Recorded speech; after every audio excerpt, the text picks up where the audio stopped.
Greetings, everyone. Good morning, good afternoon, and good evening to all our distinguished participants joining us from across the globe. Greetings, everyone. Good morning, good afternoon, and good evening to all our distinguished participants joining us from across the globe. It is a great pleasure to welcome you to the Cybersecurity Revolution 2025.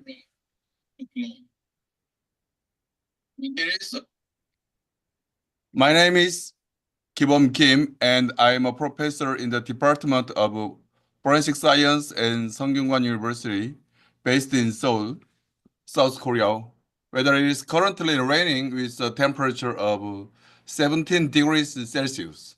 My areas of research include cybercrime investigation, digital forensics, and cybersecurity policy. It is both a privilege and an honor to serve as the co-organizer of this important conference for the first consecutive year. I would like to express my sincere appreciation to Executive Director Dr. Michael Joyce of the Human-Centric Cybersecurity Partnership at the University of Montreal for the outstanding leadership and unwavering dedication to this conference.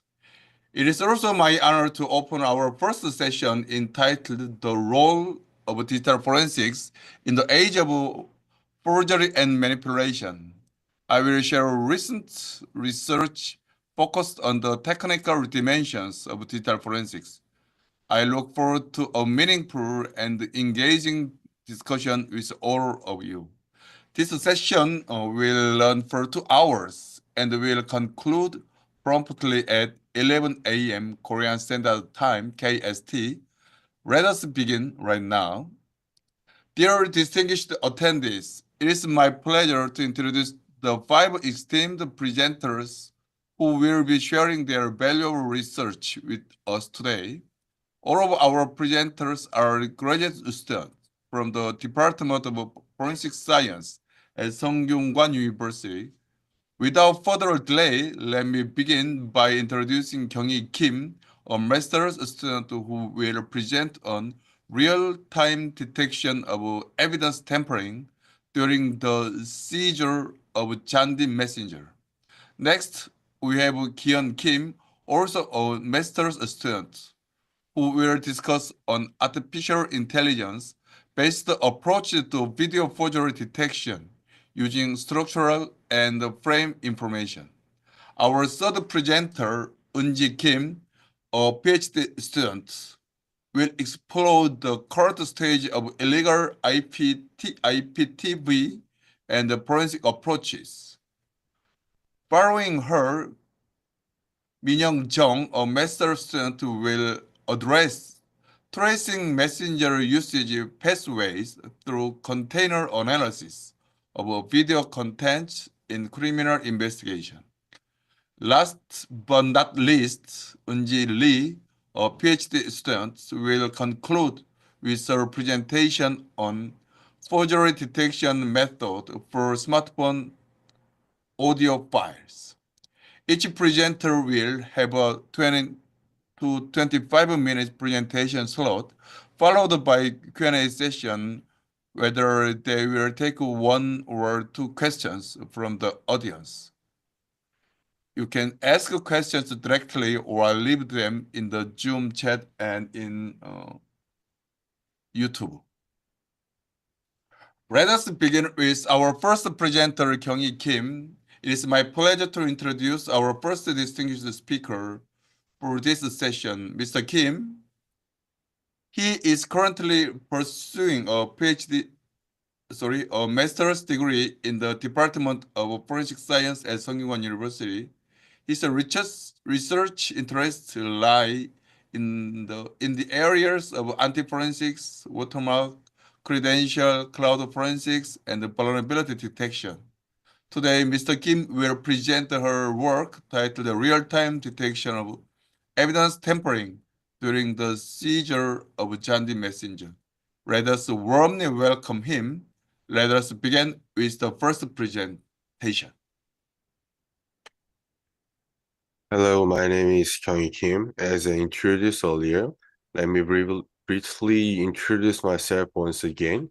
I'm Kyung Kim, a master's student in the digital forensic at Sungkyunkwan University, Department of the Forensic Science. It is an honor to present in this setting today, and I would like to thank you for the opportunity. I will be presenting on the real-time detection of the evidence tampering during the seizure of the Jandi messenger. The presenter is Kyung Kim, and the research who collaborated on this study are Jaemin Kwon, Sojong-ho, Sean Park, Eun-Soo Yo, Sang-eun Lee, and Ki-Won Kim professor.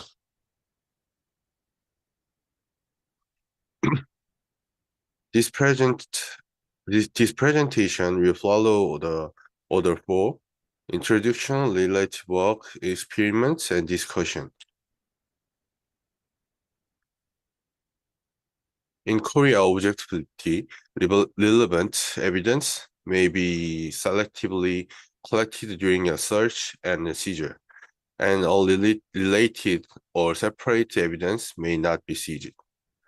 Additionally, Korean does not have the data freezing system, make the collaboration of the data stored in the cloud a challenge.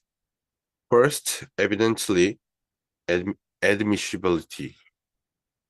During the collection of the electronic data from the device, such as the desktop, computer, mobile phone, and tablet PC, and technical measures such as use of light bulb, the calculation of hash value for the both the originally the copy to prove identity, and the generation of the identical hash value for the clone are employed to ensure integrity and authenticity.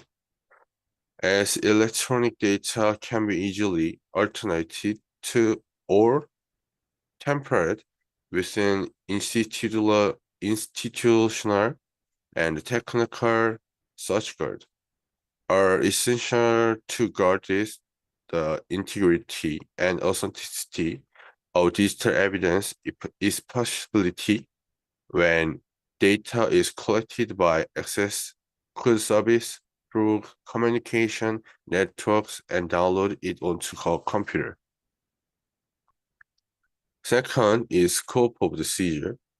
As with the seizure and search of general information storage media, cloud-based seizure and search are also limited to data related to the crime described in the warrant, and the seizure or search of location or information not suspected in the warrant is the requirement for the lawful execution of a warrant means that evidence collection beyond the scope of the alleged offense or the suspect in question is not permitted. The Supreme Court of the Korea has held that if evidence unrelated to the crime described in the warrant is seizure, it cannot in principle be used as evidence of guilty. However, if it is related to the crime that was the object of the seizure or closely related to the crime, it may be used as the evidence according to during the cloud-based seizure only electronic data relevant to the alleged past may be seized. Data to the offensive cannot be the object of the seizure. Relevance refers the both object and the personal relevance, and there must be concrete and specific connection. Korea does not have a data freezing system, and therefore technical measures are required to prevent and prove real-time detection of cloud data during the seizure. Second is related work. As shown at the bottom of the slide, I have to be list 4 studies. Most cloud service provide authentication and input-output API, such as for file operation to support third-party application developer. Continuous efforts are being made to analyze API communication method and available API list in order to collect digital evidence that is otherwise difficult to obtain. On-site memory forensic is extremely limited, and software-based accusation can alter the system state, potentially affecting the integrity of the evidence. For example, there have been the virus attempt to collect data via the API from the cloud.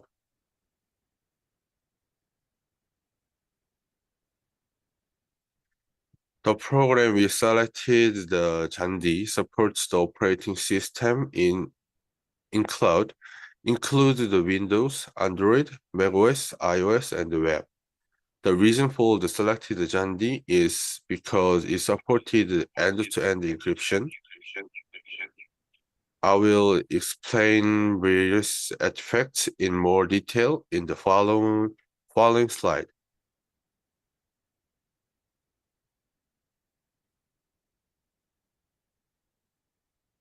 As shown in the bottom left corner, the experiments were conducted on the both Windows 10 or Windows 11. Tested were separately performed on the web version Chrome and the standalone application. The goal of this experiment is to collect cloud data without using the ID password, credential, and prove anti-forensic activity. First of all, we analyze the API. Various tools can be used for the API analyze. API data can be collected through network analysis by accessing Jandy, the web browser, and using the development tool.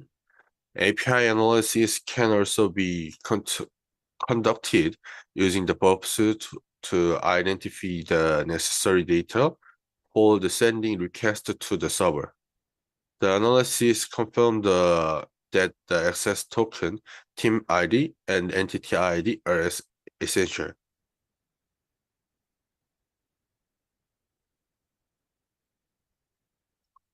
Based on the previous API analysis, we attempt to collect the access token, team ID, and entity ID from the local source. As a result, if there is a recording of the access Chrome, the access token and UUID can be obtained by the decrypt this path on the cookies file. In the Chrome, cookies are encrypted using the DP API and AES GCM 256 algorithm. However, due to the continuous updates to the response to the virus attack, and the decryption method must also be regularly updated.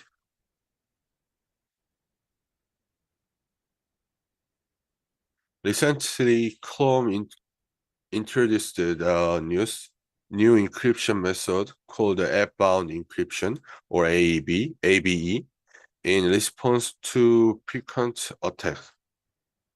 This method is known to be similar to Apple's keychain mechanism, making the decryption more challenging. The application is built on the Electron framework, and its application data is located in the C users and the username, app data, roaming, and Jandy directory.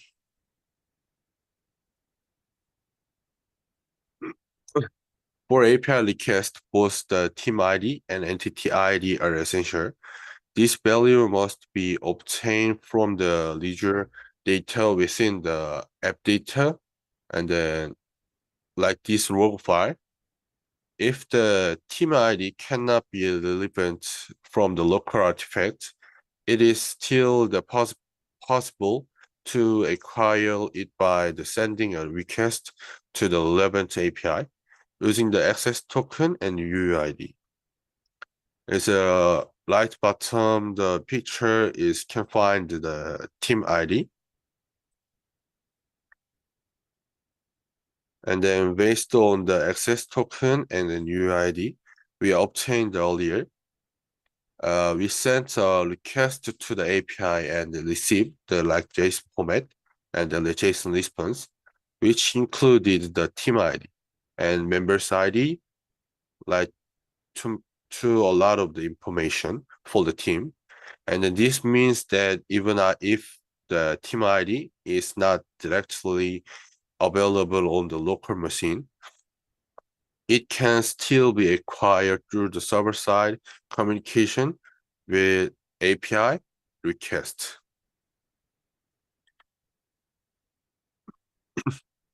Unlike the web version, the access token in the desktop application is encrypted only using the Diffie API and the AES GCM225-6 algorithm, make it easier to decrypt compared to the Chrome.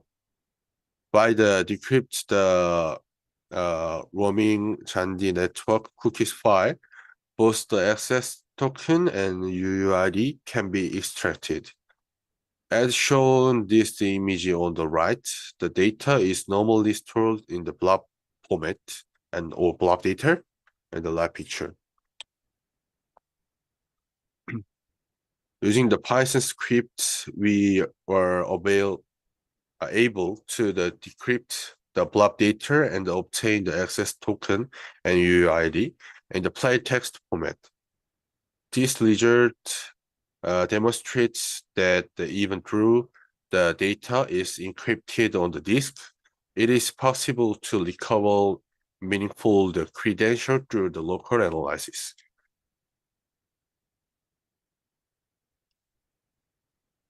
The access token is a JWT or JSON Web Token encrypted using the HS256 algorithm.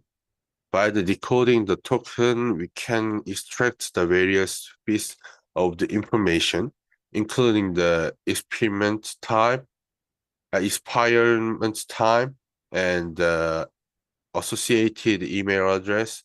And this information can be used not only validate token and then also to link the evidence to suspect a specific user account. By including the access token UUID and then team ID and entity ID in the API request, it is possible to obtain response in JSON format. As shown on the left picture, the data visible within the Jandy application can also be retyped through the API request, as seen in the right image. This suggests that it is possible to acquire the evidence without interacting directly without the application interface, which helps prevent an unintended data modification by the investigator during the acquisition. And then left picture and then right JSON format picture is the same data.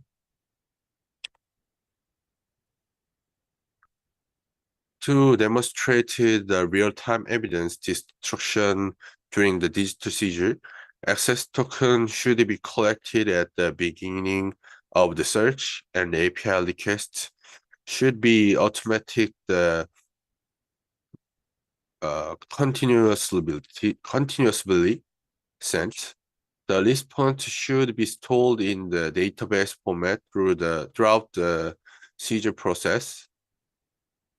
By preserving the sequence of the database file and comparing their hash value, we can detect any data change or tampering attempt. As shown in the image blue, the then token must be collected at the start of the seizure, and then Polydit Polydit's API request must be sent.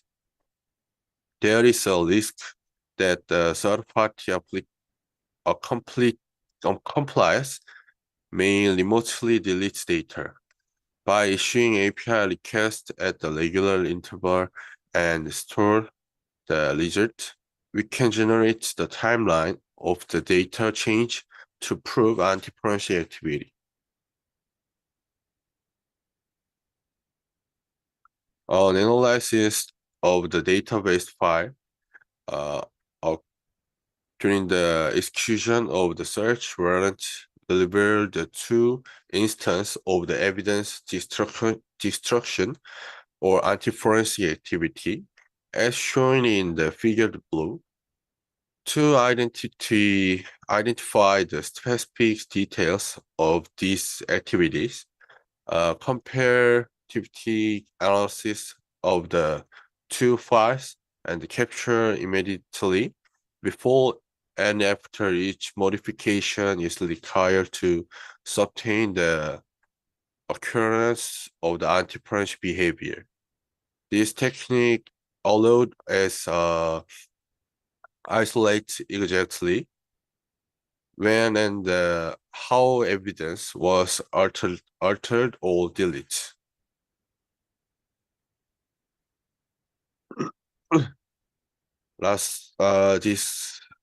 In conclusion, cloud-based data can be acquired by the issuing API request and analyzing the response. Throughout the search and seizure process, the response can be logged in the database format to monitor the integrity of the evidence. If the application contains an internal synchronization database, comparison between the cloud storage and locally cached data can help substantiate user action.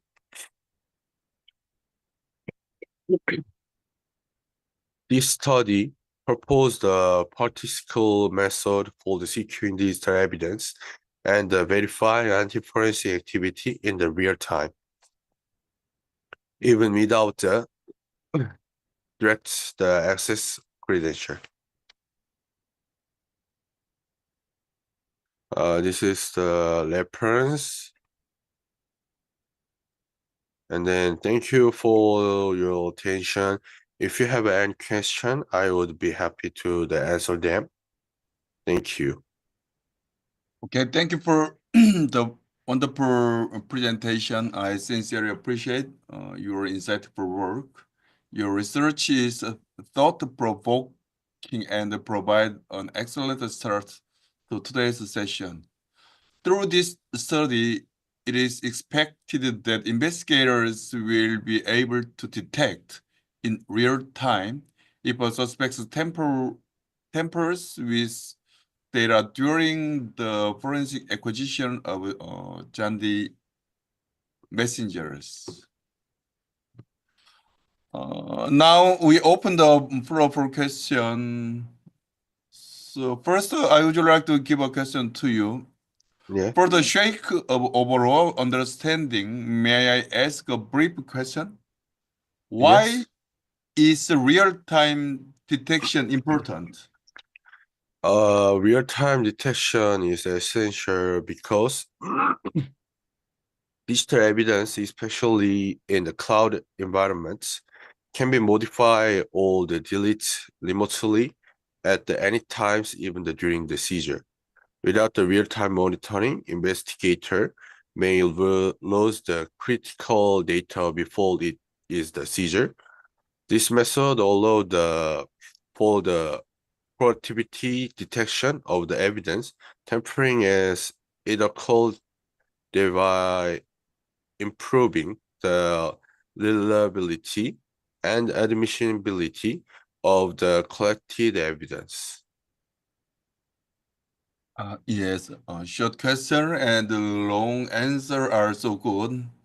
I have another question. Can the same method be applied to other messaging service messenger program apart from Jandy? Is it applicable? If the API has been analyzed and the required parameter exists on the local device, the method can be applied. However, due to the recent rise in the credential stuffing and hacking incident, credential is encryption method are continuously being the update.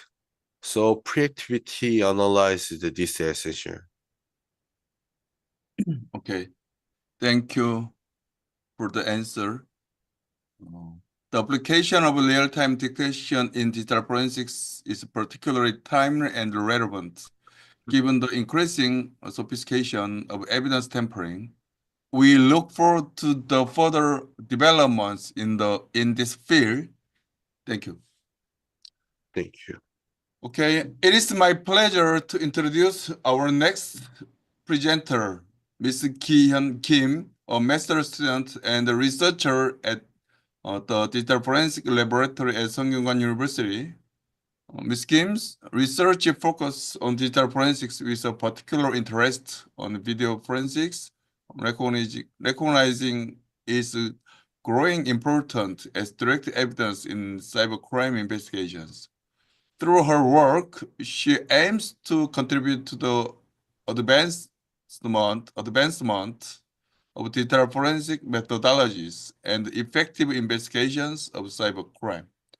Today, she will be presenting her most recent research titled Artificial Intelligence-Based Approach to Video Forgery Detection using Structural and Frame Information. Please join me in welcoming her warmly. Please start.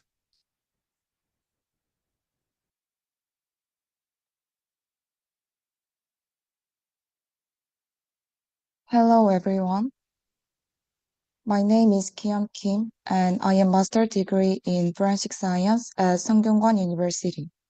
Today, I will be presenting our research on an AI-based approach to video forgery detection with a focus on structure and frame-based information. This presentation will cover the following. Then let's get started. First, let me explain the research summary. Recent advances in video editing, especially deepfakes, have increased their misuse in crimes. This study proposes a method to detect mobile video forgery using structure and frame-based attributes.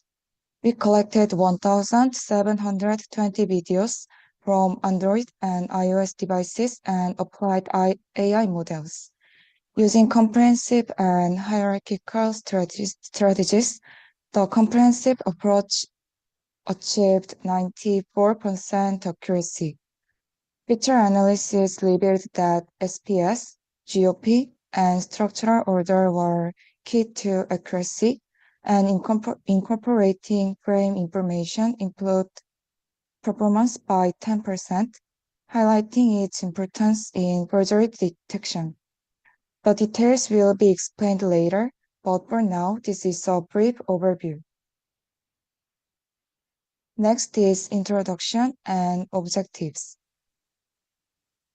The rapid spread of video tampering, driven by advanced editing technologies, has led to its use in various crimes like digital sexual crimes, copyright violations, and election law breaches. Verifying the authenticity of video evidence is crucial in investigations as it impacts the integrity in court. However, existing tools focus mainly on restoration, with a lack of proper methods for detecting video tampering. Also, there are some limitations of vision-based forgery detection. These methods require high resources and have certain limitations. Although much research has been done, its practical use is limited due to frequent undetected and burst detections. To address this, the objective of this study is to develop a video tampering detection method using extractable attribute information, specifically structure and frame-based information from videos. Next is background and related works. First, video structure refers to the information that is stored together as the video is created, edited, and encoded. This information is saved in a container called a box. The video structure includes details like playback duration, bitrate, codec, tracks, subtitles, and more. Due to the encoding feature of each application, the attribute information within the video exhibits unique structure values and order, which can be used to detect tampering. So there are two analysis methods in structure information. First is comparing the structure values, and second is comparing the structure sequence between video files. We used this technique in our study. Secondly, we used frame information. Frame information represents the composition and structure of video frames. This includes elements like SPS, PPS, and the GOP structure, which involves I, P, and B frame. The null unit is the basic unit for video data transmission and storage. Within this, SPS contains encoding-related feature, while PPS holds specific configurations, details about the frames. A group of pictures, GOP, defines the structure of video frames. It is designed to maximize compression efficiency by eliminating redundant data. The I, P, and B frames store the actual video information, which allows patterns and characteristics in the data itself to be identified and analyzed.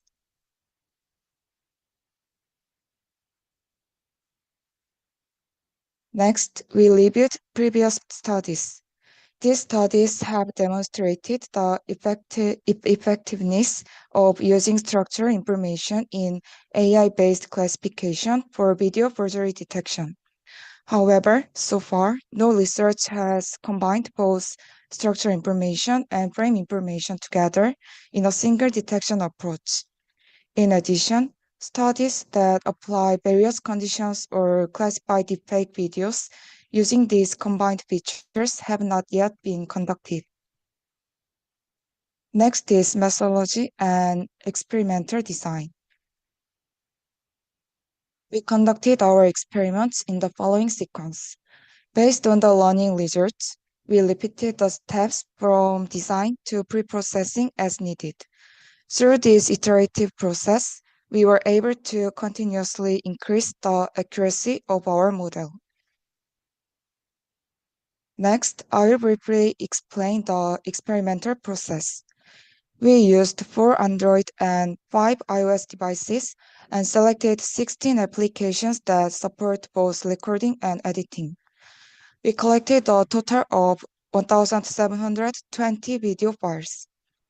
Videos were recorded to create original files, divided into 5 durations. Also, we detailed the recording and editing types and included key information like OS in the file names for easy identification. Next, we generated pictures from the data and used them to train our models.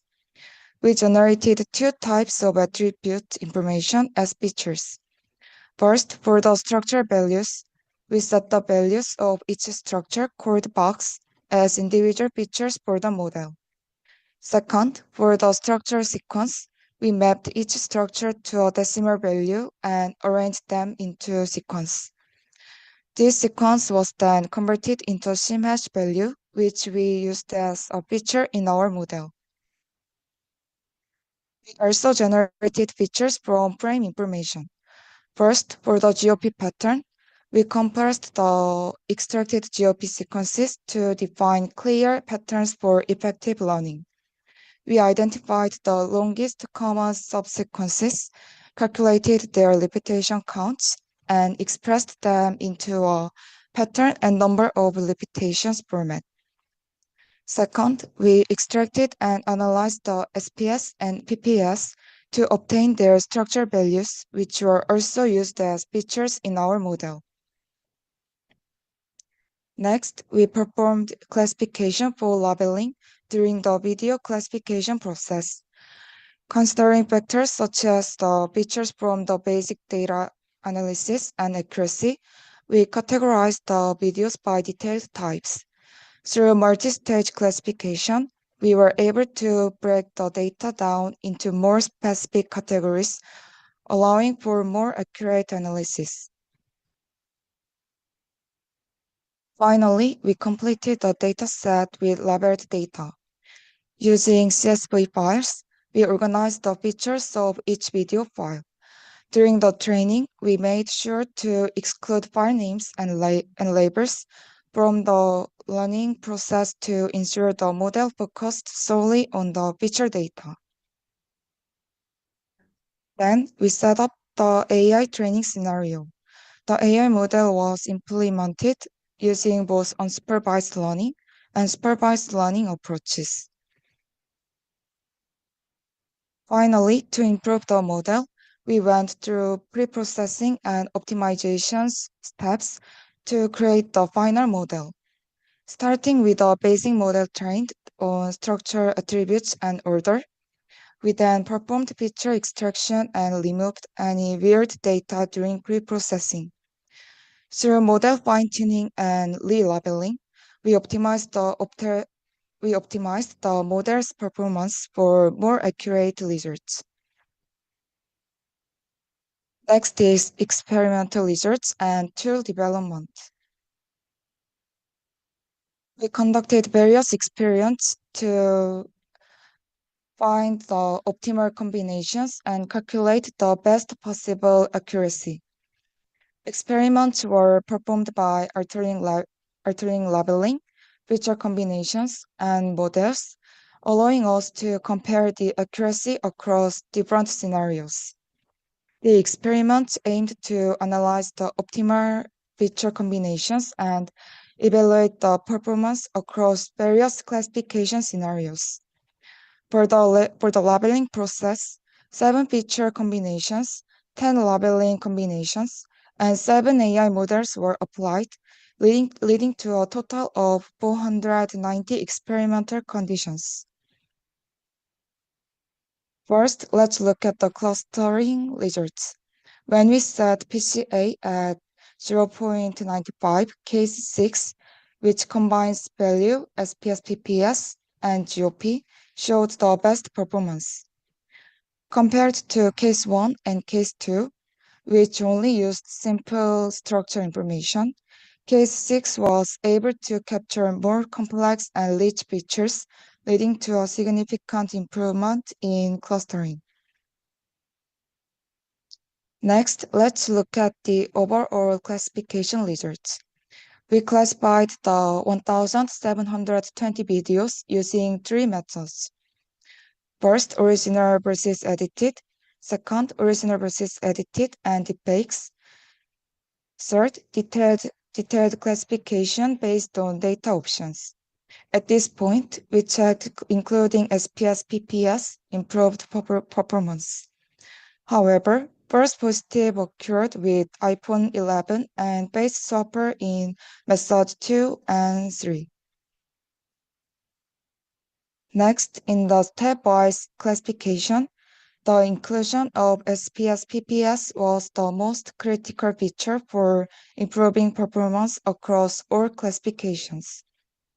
Light GBM and random forest delivered the highest performance in most scenarios.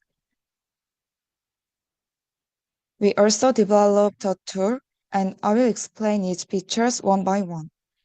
First, we created a case generation feature.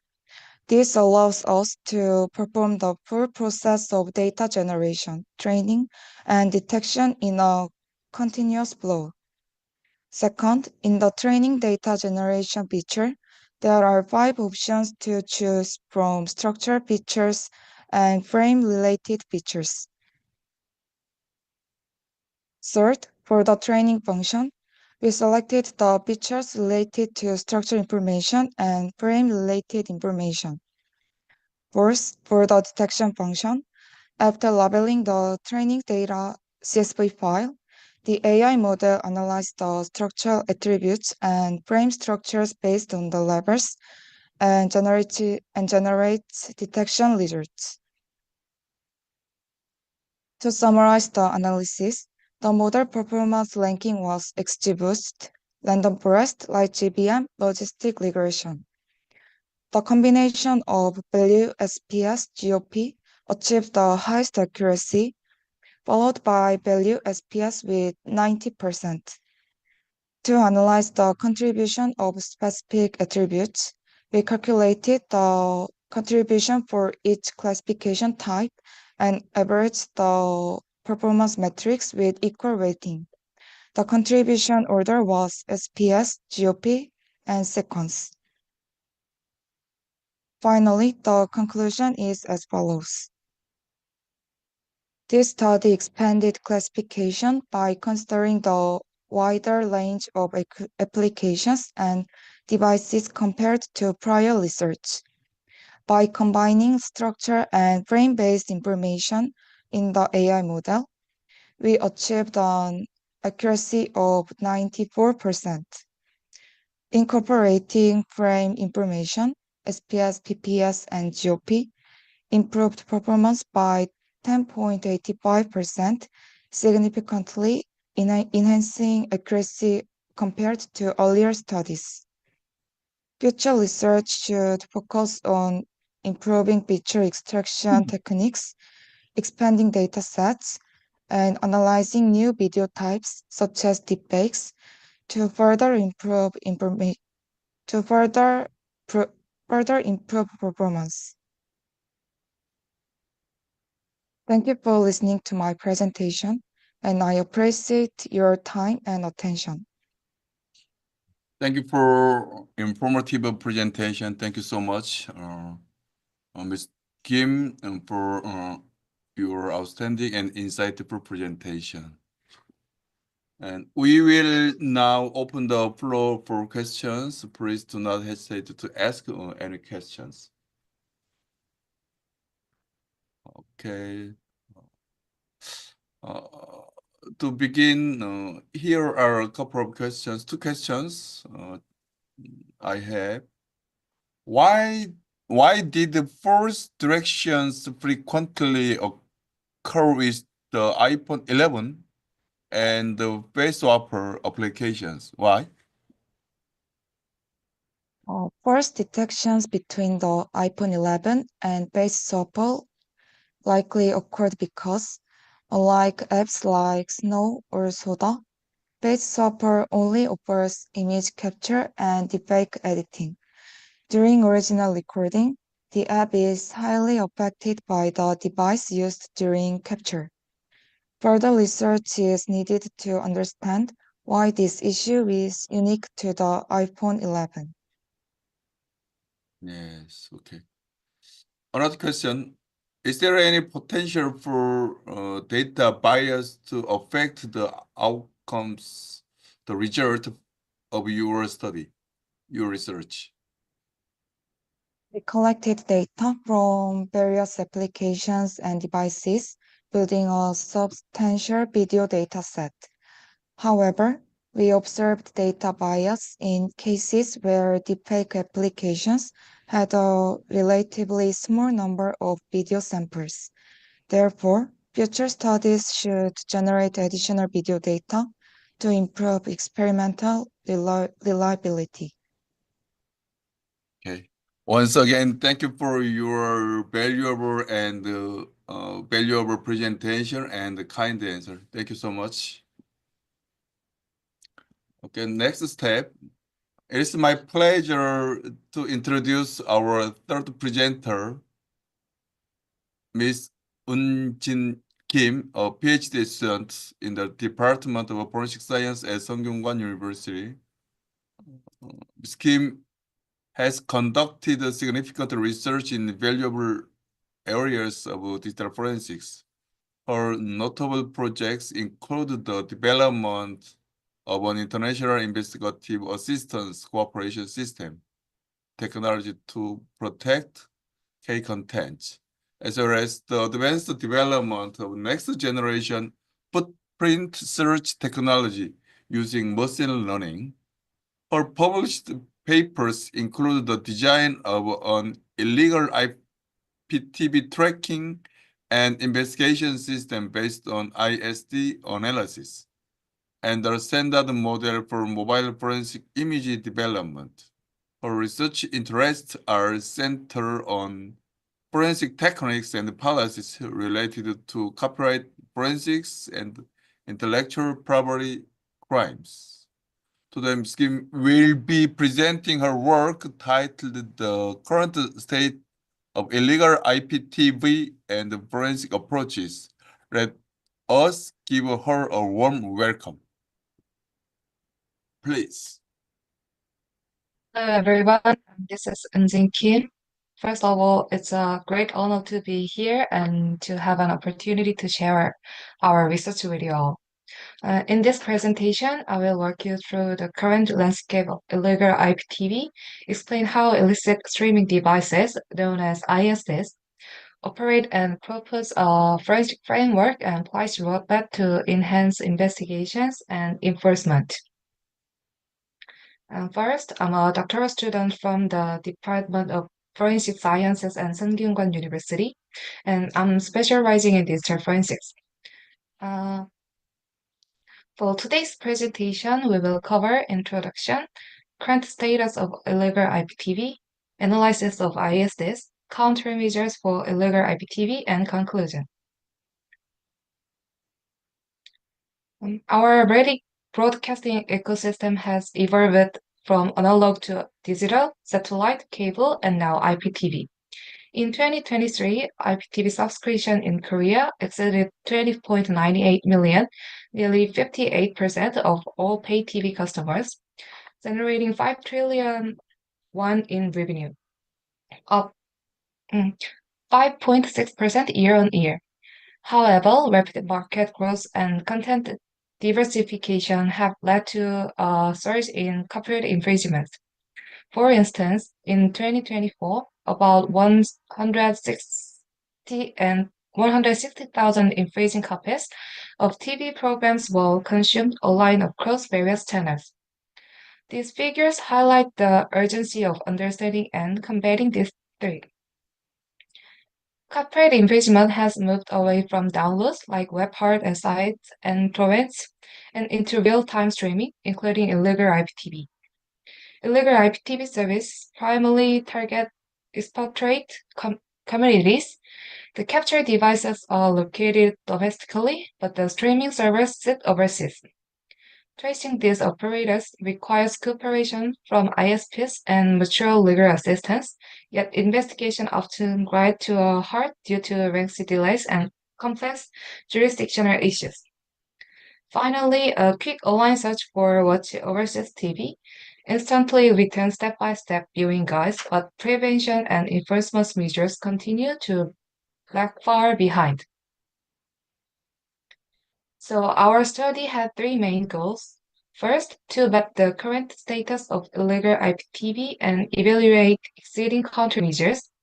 Second, to conduct a detailed analysis of ISDs using packing captures on 4 popular devices. And third, to design a forensic framework and policy roadmap for more effective enforcement. We combine virtual reviews, case studies of domestic and international enforcement, and hands-on network forensics to achieve these objectives. What is illegal IPTV? Illegal IPTV refers to the unauthorized transmission of cable, satellite, or IPTV content over the internet. There are two main models: the download model, where users record broadcast footage and share files on web sites, and streaming model, which uses websites or ISPs to relay the broadcast in real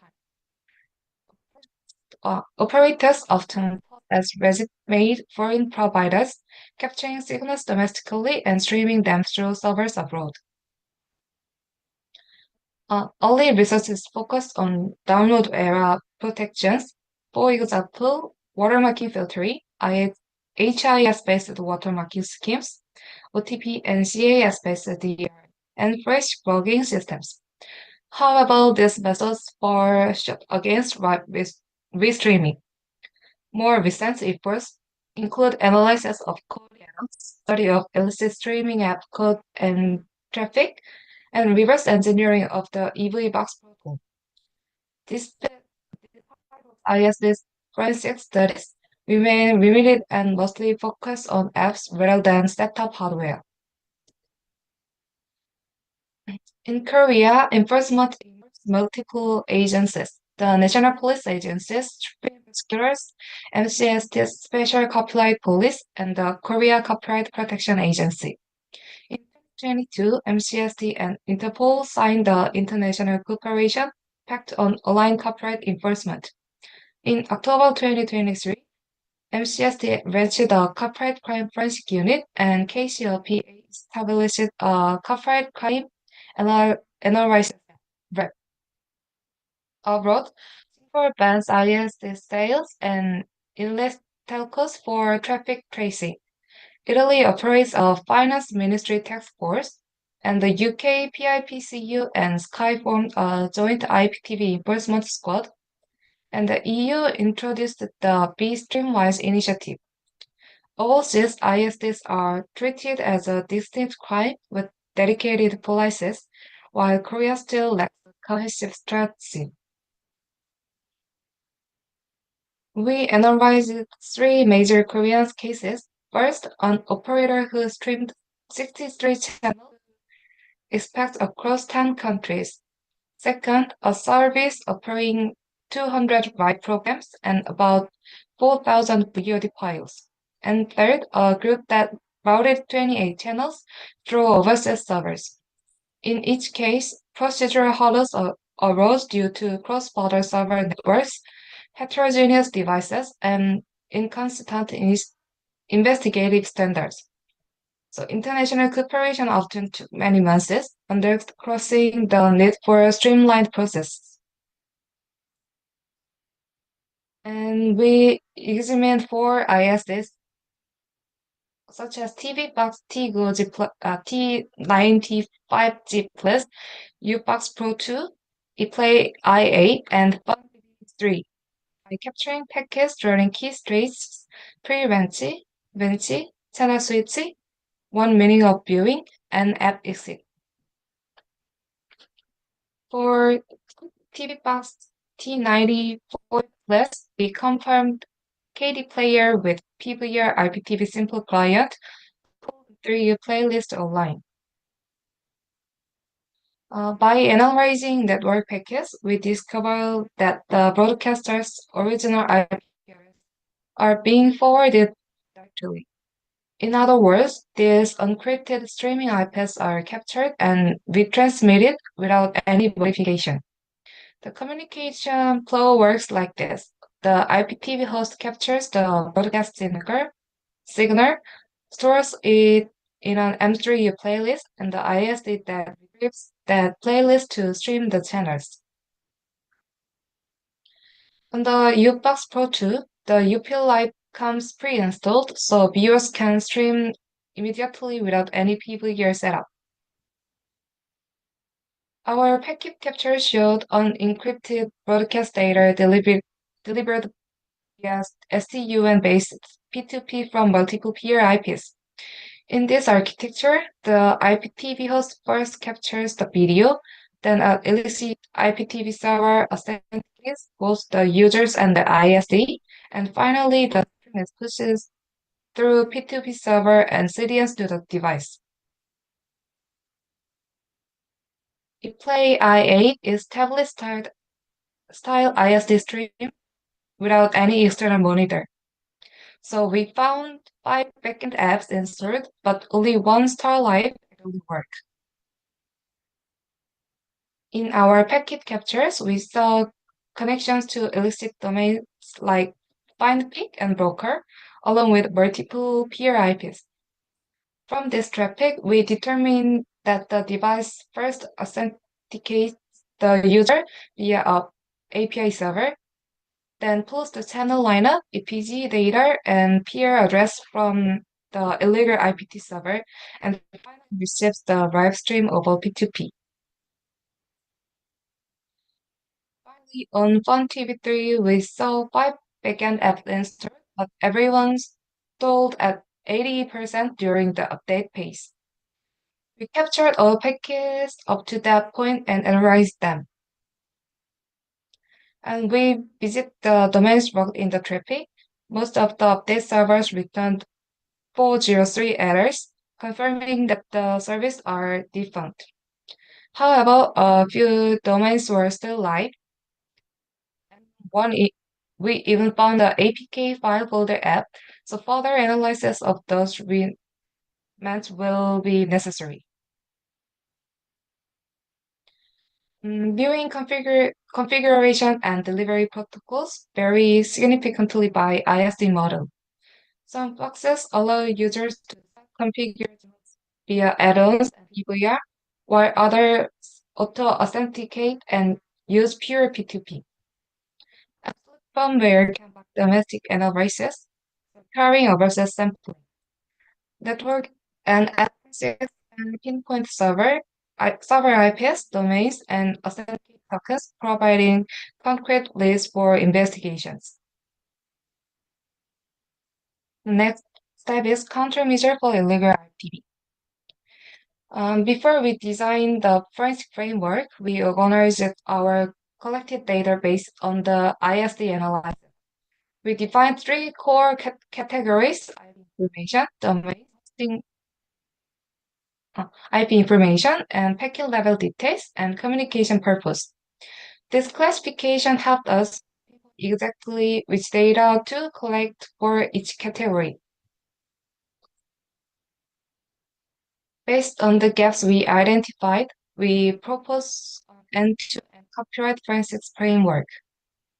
Building on the digital forensics lifecycle of collection, analysis, presentation, and management, we structured our framework into 4 phases: data collection, pre-processing, data analysis, and role enforcement. To automate the entire investigative pipeline, from evidence capture through internal cooperation, we designed purpose-built APIs for each phase.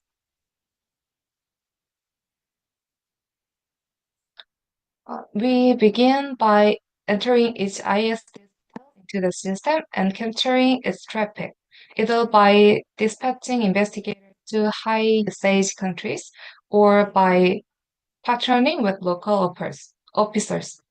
Then simply plugging the device into our designated PCs so the module can harvest packets automatically.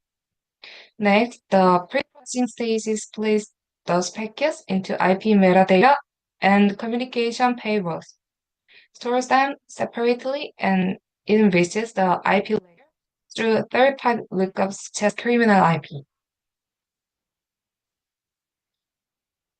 Data analysis module then sorts which packets by its communication purpose, grouping first by protocol and then by final distinctions in the payload, filters out IPs that do not affect the outcome, and finally visualizes the network by graphing only the key IP address. Finally, the role enforcement will compiles the analytical output into a formal report. streamlining both domestic and international legal proceedings. So to deploy the framework, we recommend establishing a standard SOP with clear laws for rights holders, CSPs, investigative agencies. Right holders must verify and report infringements proactively.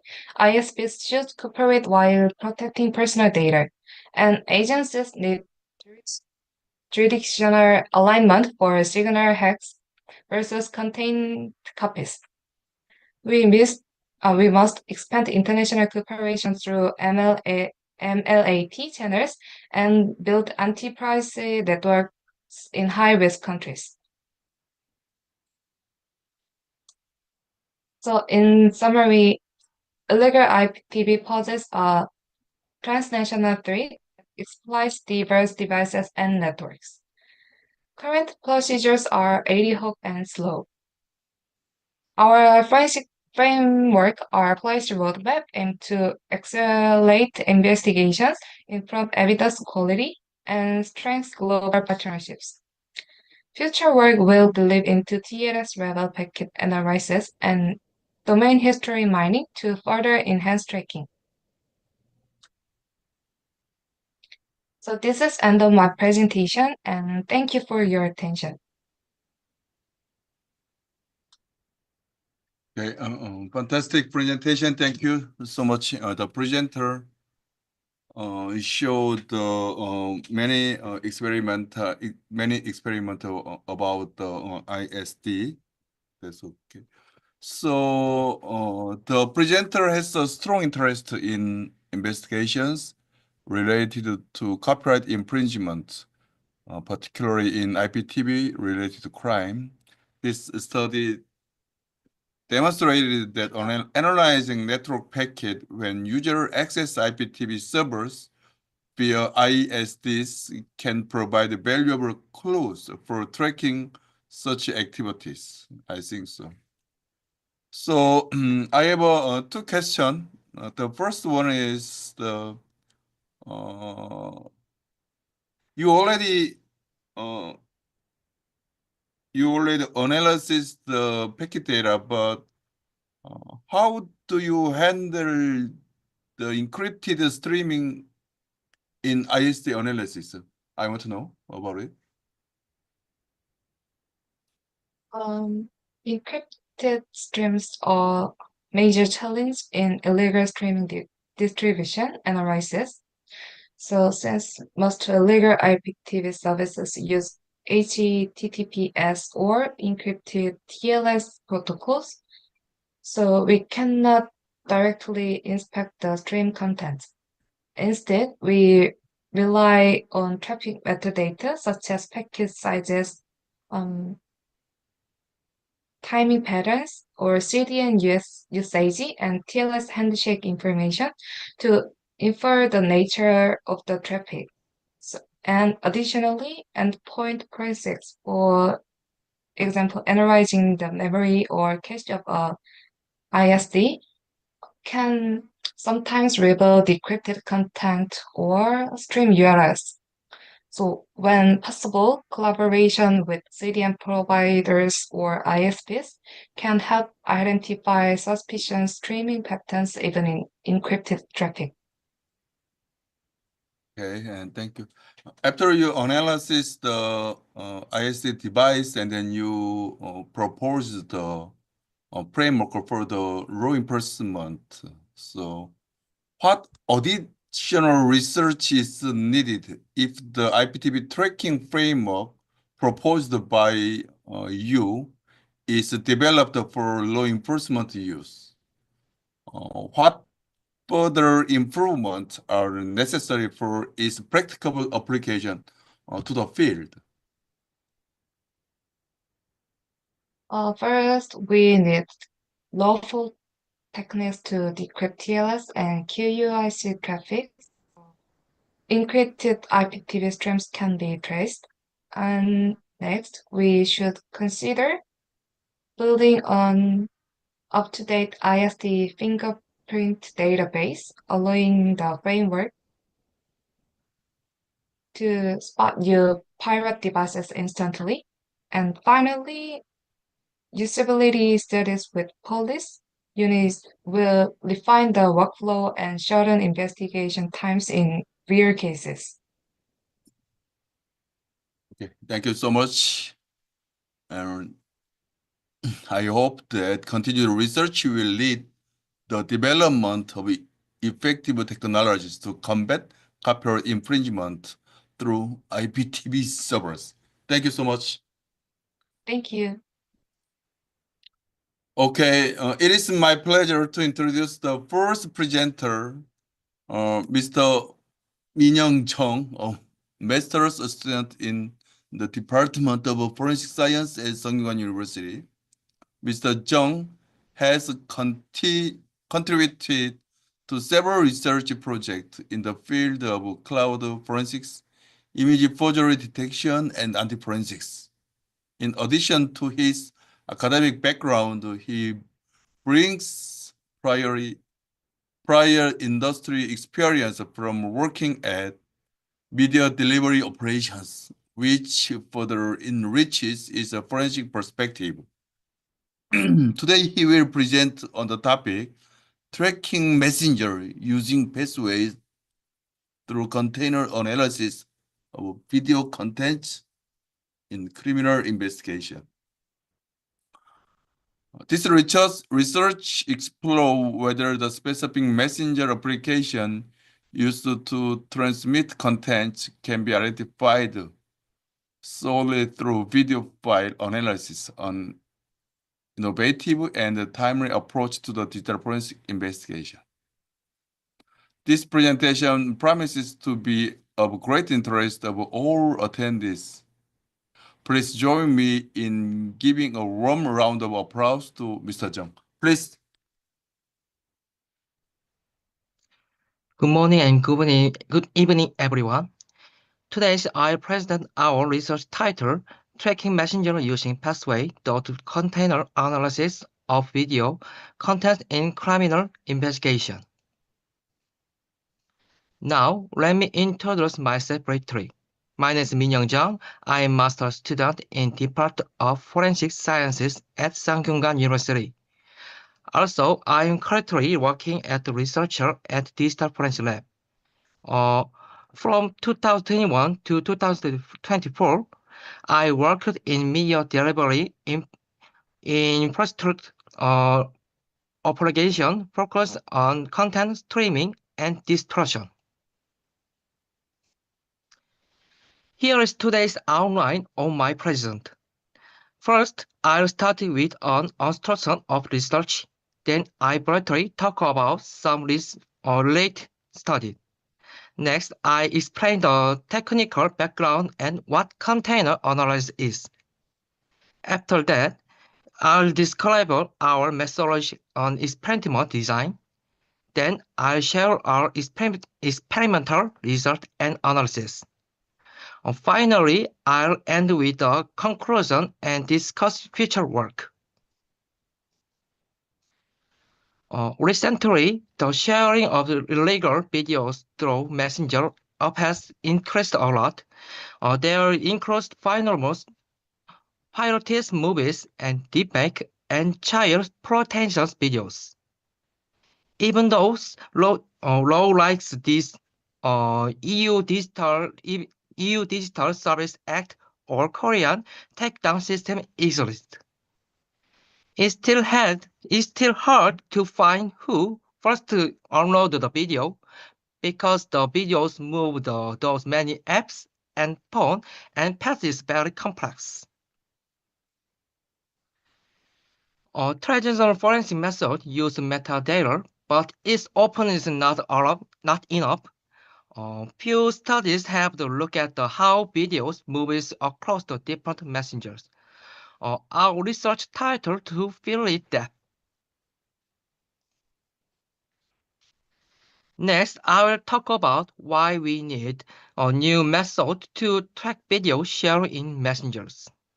I will also explain our method called container structure analysis. First, police need fast and clear way to find who shared illegal videos, but Messenger log are hard to check because they are deleted and inactive. So we look inside the video file itself using container structure analysis. We focus on SPS and PPS value. SPS means sequence parameter set and PPS means picture parameter set. When video is sent to the different apps to or systems, it is re-encoded. This changes the SPS PPS value. Each messenger apps make a different pattern. We can use the pattern to guess which web sent the video, and all forensic methods like the metadata and hash value are not already realized. Metadata can be removed and changed. Hash values change even with the small data edited.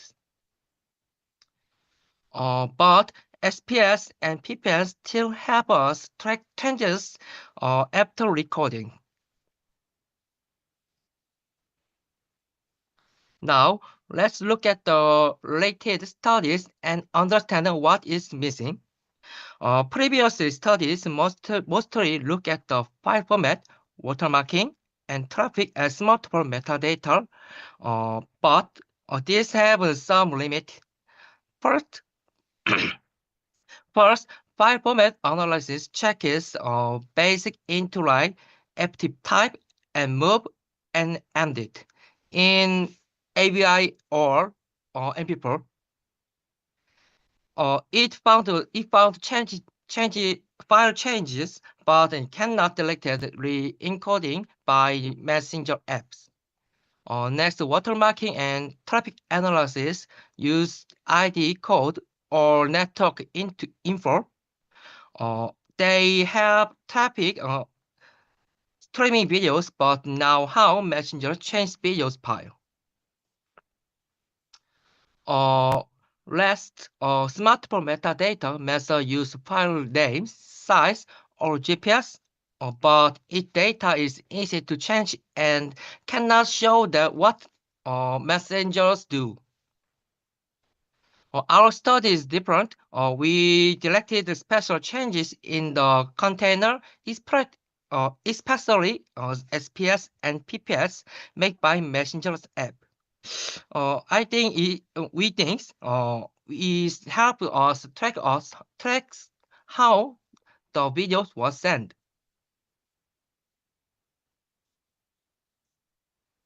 Now I'll explain how some important technical details realized to video format and container structures. First, there are two key formats used in the mobile devices. Androids mainly use the MP4 format following the ISO, IEC 14.96 and 12 standard. iOS devices mainly use the format, MOV format, also known as the QuickTime file format. This video file format has the specially internal structure called the container. These structures mainly consist of the survival boxes, including active type, move, mdot, and track. Active type box and defines the file type and completely. The move box contains the important playback metadata and track and the indexing information. The mdot box status the actual video and audio data except by separating metadata from the video data, the file structure efficiently measures and playback and editing. One kernel component inside a container is called the the AVCC subtract which contain the SPS and PPS value. SPS includes sequence level parameters like resolution and frame rate. PPS contains compression and entropy encoding parameters.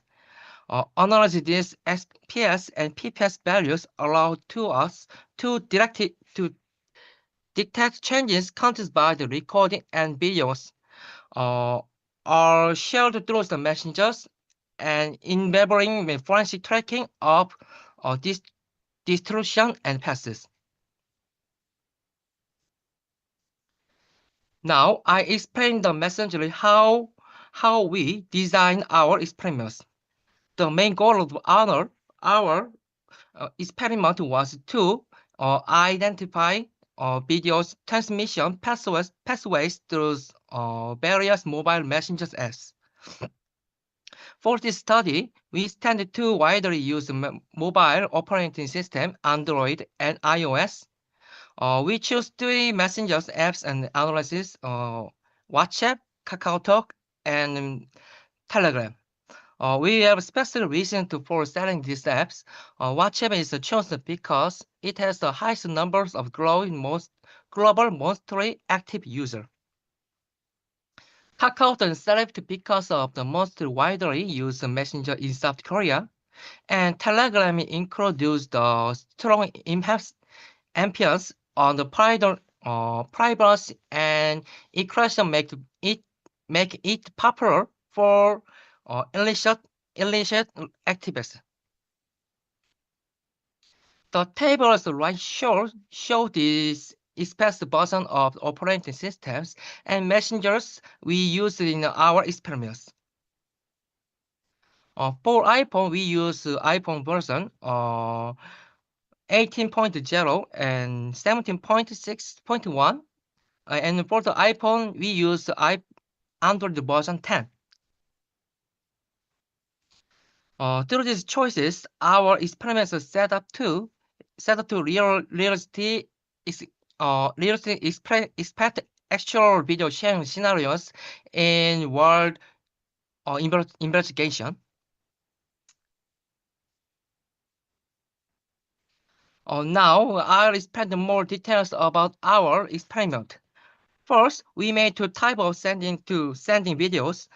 First type is send a video just recommended ones upon to others. Second time, the forwarding that videos again to another phone. Next, we made a different between the phones changing and how the message change. Phone change means send from the Android to iPhone or the other ways. Messenger change means using different apps like the WhatsApp, KakaoTalk, and Telegram. We already tested the two times of sending because it was more because it becomes too hard to track the changes. As you can't change the figures, and we tested the two-step. First, we made 45 cases of the first sending with different phone and messengers. Then we made 288 more cases of the sending, again with the new phone and or apps. This way, we can clearly see how to file the change after each send. Next, I'll talk about our experiment setting, how we prepare it. We use two-phone system, Android version 10 or high, and iOS version 17 or high. We also use the newest version of three messenger apps: Telegram, KakaoTalk, and WhatsApp. We had two ways to send the video. First sending means send a video one time. Second sending means sending against another phone. Each videos we used between the 2 minutes 45 seconds and 11 minutes long. We used 8 different original videos. We had 45 cases for the first sending and 28 cases for the second sending. So the total was 336 cases, but 6 of them failed because the file was too long. In the end, we tested 330 cases. The table on the right shows how we counted all of this. We set up help us to study how the videos change when sent to the different messengers and pod. Now I'll talk about how we save and check videos and what the tools we use. First, we had some problem because the video was too big. If the file was too long, the messenger made shorter by itself. When the sending again, only the shorter video is used. To check everything fairly, we use the same method for all tests. Each app has a limit. KakaoTalk is max 300 megabyte. Telegram is max 2 gigabyte. WhatsApp is 100 megabyte to fast internet or 64 to slow internet. We first check basic info like the videos timed on codec, but only SPS and PPS value were using Unicode on each messengers. So we choose them to track how to video were sent. To the deeper, we use a tool of the MP4 instructor and 010 editor and hex editor. The picture shows a real hex data was SPS and PPS increase in videos. This carefully way helps we see how video changed during the send. Now let's talk about what you find in the experiment. We send a video from the one Android phone and to the Android to the iPhone. We send to see how the SPS value changed when we use each messenger. Here we found first Telegram and KakaoTalk shows the clear and different SPS pattern to every time. Each app has its own SPS value. But WhatsApp has different. It has two type of the SPS patterns. This didn't change based on the phone.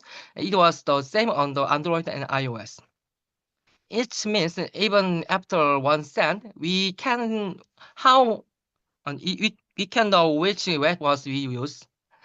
Just with checking the SPS value, we can guess the messenger. The table on the right show what the SPS value came from the which web. It's too easy to different. Next question. Next page.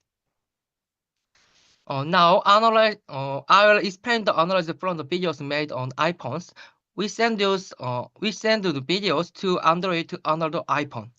Again, we look at the SPS value, Telegram, KakaoTalk, and WhatsApp. Here is found just one we send enough to tell where the videos came from. The SPS value shows that it was from iPhone and Android. So even this video was sent many times, we could still find out the original phone. This is user or investigation. The table was the right showed the SPS pattern from the iPhone and Android and iPhone to iPhone. You can see the different messenger to phone make the different pattern. These patterns help us to track how video move through each apps. Now let's talk about the second sending experiment. We send the video from the Android to Android and then again to the Android to all iPhone. We checked how the SPS value changed during this process. Here is found first. Even if we use the same app twice, like Telegram to Telegram and SPS to change. So just sending twice can already make the pattern different. Second, if we change the app in the second send, like Kakao to WhatsApp, and the SPS value was totally different. So changes the messenger make is a big different. Later, if we change the phone types, for example, from the Android to iPhone, new SPS changing also appeared. This is because the system of the re-encoded the video when it's switching OSs. The table on the right shows all changes in details. It clearly shows how in messengers and iOS and OS changes affect the SPS value. Now let's talk about another test we did. This time we first sent a video from the Android to iPhone. Then the video was sent again to another Android or another iPhone. First, we changed the iPhone system in the second send. We iPhone to Android. This SPS value changed again. Even states on iPhone also changed this SPS. Second, using the same messenger 2 times didn't stop the SPS flow to changes if the phone type changes. For example, Telegram to Telegram still gave the new SPS value if Android to iPhone were used. Third, when you change the messenger app in the second send, the SPS changes again. For example, Telegram to WhatsApp gave the very different result. This result shows the SPS can help us of the videos was sent between different phone or app. The table on the right shows a clear example of this. It includes Android to iPhone to Android to iPhone to Android and Android to iPhone cases. This shows how forensic investigation can track or even complicated videos sharing paths. In this case, the video was made on the iPhone and sent to the Android phone. Then the same video was sent again to another Android or back to the another iPhone. First, when switching between the iOS and Android, videos was re-encoded. The encoding created different SPS pattern. And second, even if we use the same app twice, like the Telegram to Telegram, the SPS value was still different because of OS changes. And when we change the app, like KakaoTalk to WhatsApp, SPS pattern change even more. So looking at the SPS value, we can tell which app else the phone is the video when to dot.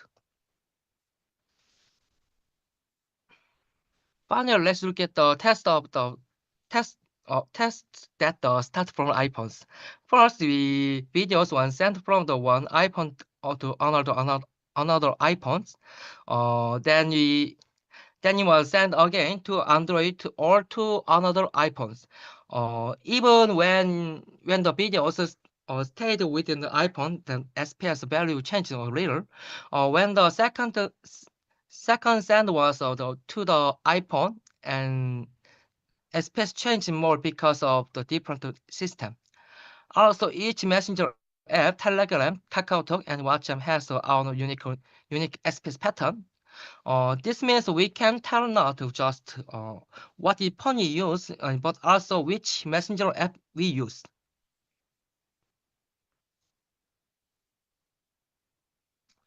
Now, let's summarize the key result from the one-time send experiments.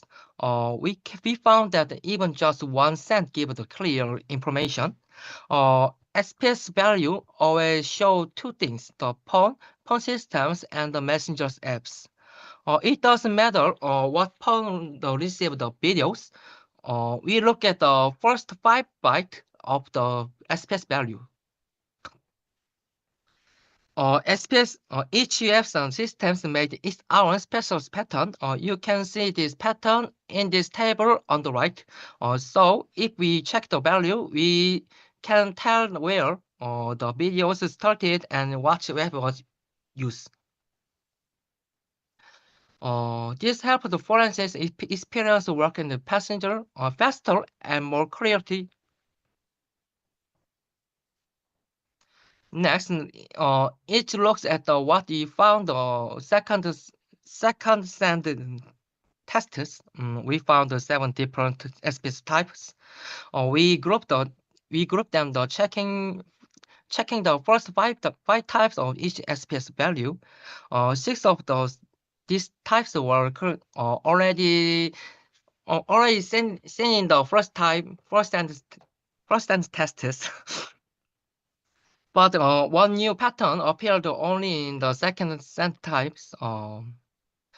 This means most SPS patterns stay the same after 2 send, but some new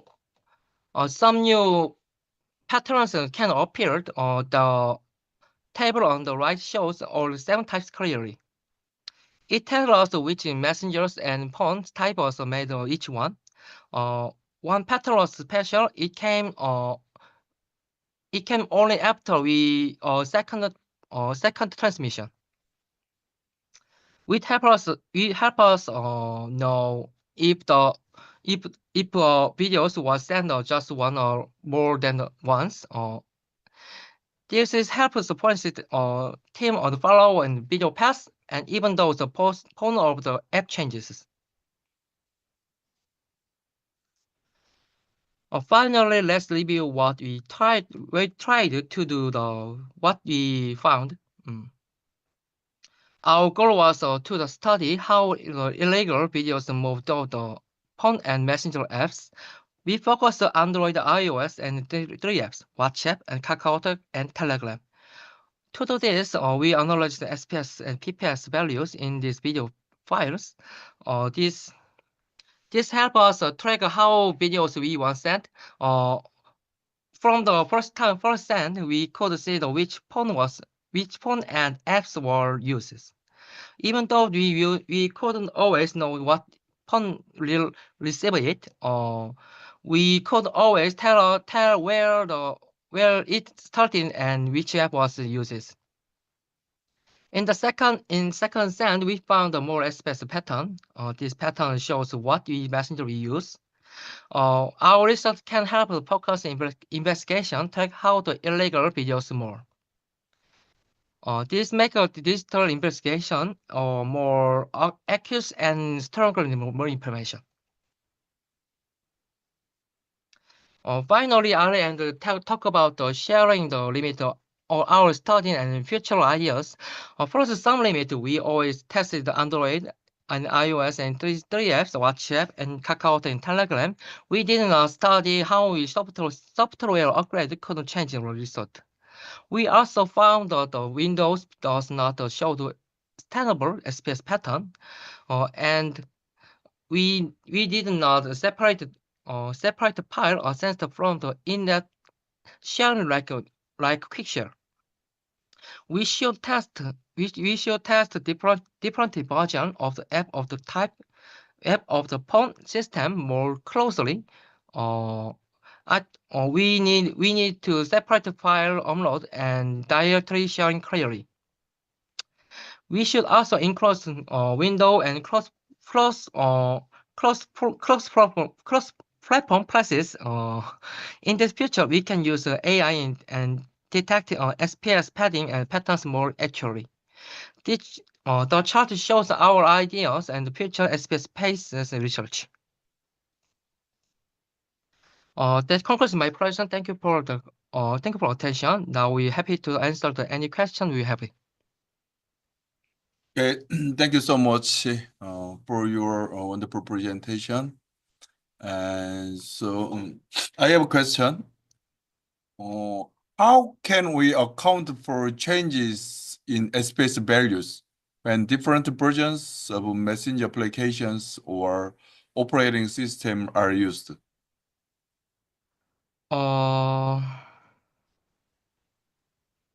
On the systems like Windows, Mac OS, including the more complex, many programs turn to changes on the videos when you send. For example, sending those the web browser can change the videos differently depending on the browser OS. Also, the messenger hours encoder can make sense the computer encoder. So SPS values become the hard to practice. Okay, thank you so much for your excellent presentation and valuable answers. Thank you. Thank you. Okay, it's the final session, final presenter. It's my honor to introduce our final presenter, researcher Eunjil Lee, who is currently pursuing her PhD in the Department of Forensic Science at Songyuan University. Her research spans a broad range of areas, including disc forensics, cloud forensics, and the application of artificial intelligence in forensic investigations. Over the past several years, she has contributed to multiple research projects and published several papers in these domains. Notably, she has recently published 3 papers in the international journals, including 2 presented at TFRWS, including TFRWS USA 2025. The title are Standard Model for Mobile Forensic Image Development, Identification of Data Wiping Tools based on deletion patterns in RFS $log file, and Forensic Recovery via chip transplantation in Samsung smartphones. Today, researcher Lee will be presenting her research on forgery detection method for smartphone audio file. She always researches the smartphone, Samsung smartphone. Please join me in giving a warm round of applause to our final presenter. Please. Good evening. It's a pleasure to be here. I'm Eunjil Lee, a researcher in digital forensics, and I had the opportunity to present here 2 years ago. I'm very happy to be back this year to share my latest work with you. Today, I'm pleased to present on the topic forgery detection method for smartphone audio files. Let us begin the presentation. Here is an overview of today's topic. First, the background of this study. With the rapid advance of digital technology and smartphone, there has been a growing misuse of media for criminal purposes. As a result, audio files such as recorded phone calls are increasingly being utilized as digital evidence. However, for audio files to be admissible in court, it is essential to establish their integrity and authenticity. Due to characteristics such as media independence and vulnerability to manipulation, audio files often face challenges in being accepted as legal evidence. Although previous studies have attempted to evaluate evidential value and detect forgery in audio files, they have mostly focused on comparative analysis across various formats or applications. This highlights the necessity for research that can be identify potential tampering in an audio files without relying on original reference files. In this study, we targeted audio recording generated using an iPhone. 3 types of forgery were simulated: deletion, stream, and replacement. We utilized the default voice memo application on the iPhone, and the scenarios also included cases where the device's system times were altered, as well as recordings that were paused and resumed with the application. We then constructed various forgery scenarios and examined structural elements such as the file structure, timescale, and bitrate. Finally, we developed a code capable of automatically detecting sign of forgery when an audio file is downloaded. Next, the theoretical background. Audio files recorded using smartphone are typically saved in M4A format. The structure of an M4A file consists of several components, including the file type box, media data box, and movie header box. Here are the key elements within the movie header box that are particularly relevant to this study. Creation time refers to the timestamp when the file was first created. Modification time indicates the last time the file was edited. Duration represents the total length of the audio file. Timescale denotes the number of time units per second and plays a crucial role in regulating frame rates and audio sampling rates. Bitrate indicates the amount of data processed per time unit. Free space box is located at the lowest level of the M4A file structure and refers to segments of empty space that do not contain actual audio data. Now let us discuss audio file forgery techniques. The default voice memo application on the iPhone supports 3 core editing functions: deletion, trimming, and replacement. Deletion allows users to remove a selected segment from the beginning, middle, and the end of the recording. Trimming retains only the selected portion and discards the rest. Replacement substitutes a selected segment with a newly recorded clip. To illustrate the difference between deletion and trimming, consider a recording with a total duration of 1 minute and 17 seconds. If the first 17 seconds are deleted, then the segment is removed and the remaining 1 minute is preserved. In contrast, if the same 17 seconds are trimmed, only that segment is kept, while the unselected remainder is deleted. Thus, the key distinction lies in whether the selected portion is discarded or retained. Next, we consider the advanceability and admissibility of audio files. For audio recording to be accepted in court, it is essential to understand the characteristics of digital evidence and to establish both integrity and authenticity. While hash values are frequently used to verify integrity, there have been legal precedents where evidence was admitted despite discrepancies in hash value based on contextual factors. This indicates the growing need for objective method of detecting forgery in audio files that can be present in court, independently of hash value verification. Previous studies have explored both the detection of forgery in smartphone-generated audio files and the evaluation of their admissibility as legal evidence. Some research has identified distinctive file attributes that can signal manipulation. Other studies have even demonstrated the possibility of altering a file such that it is distinguishable from the original, raising significant concerns. This underscores the importance of developing a reliable and court-acceptable methodology for forgery detection that can support the legal credibility of audio evidence. In this study, we used 5 original audio files recorded on an iPhone 12 mini, each with different duration: 1 minute, 15 minutes, 30 minutes, 45 minutes, and 60 minutes. For each original files, 3 editing techniques, deletion, trimming, and replacement, were applied at the beginning, middle, and end segments. This resulted in a dataset consisting of 5 original files, 45 Bayesian forgery files, and 45 time-modified forgery files.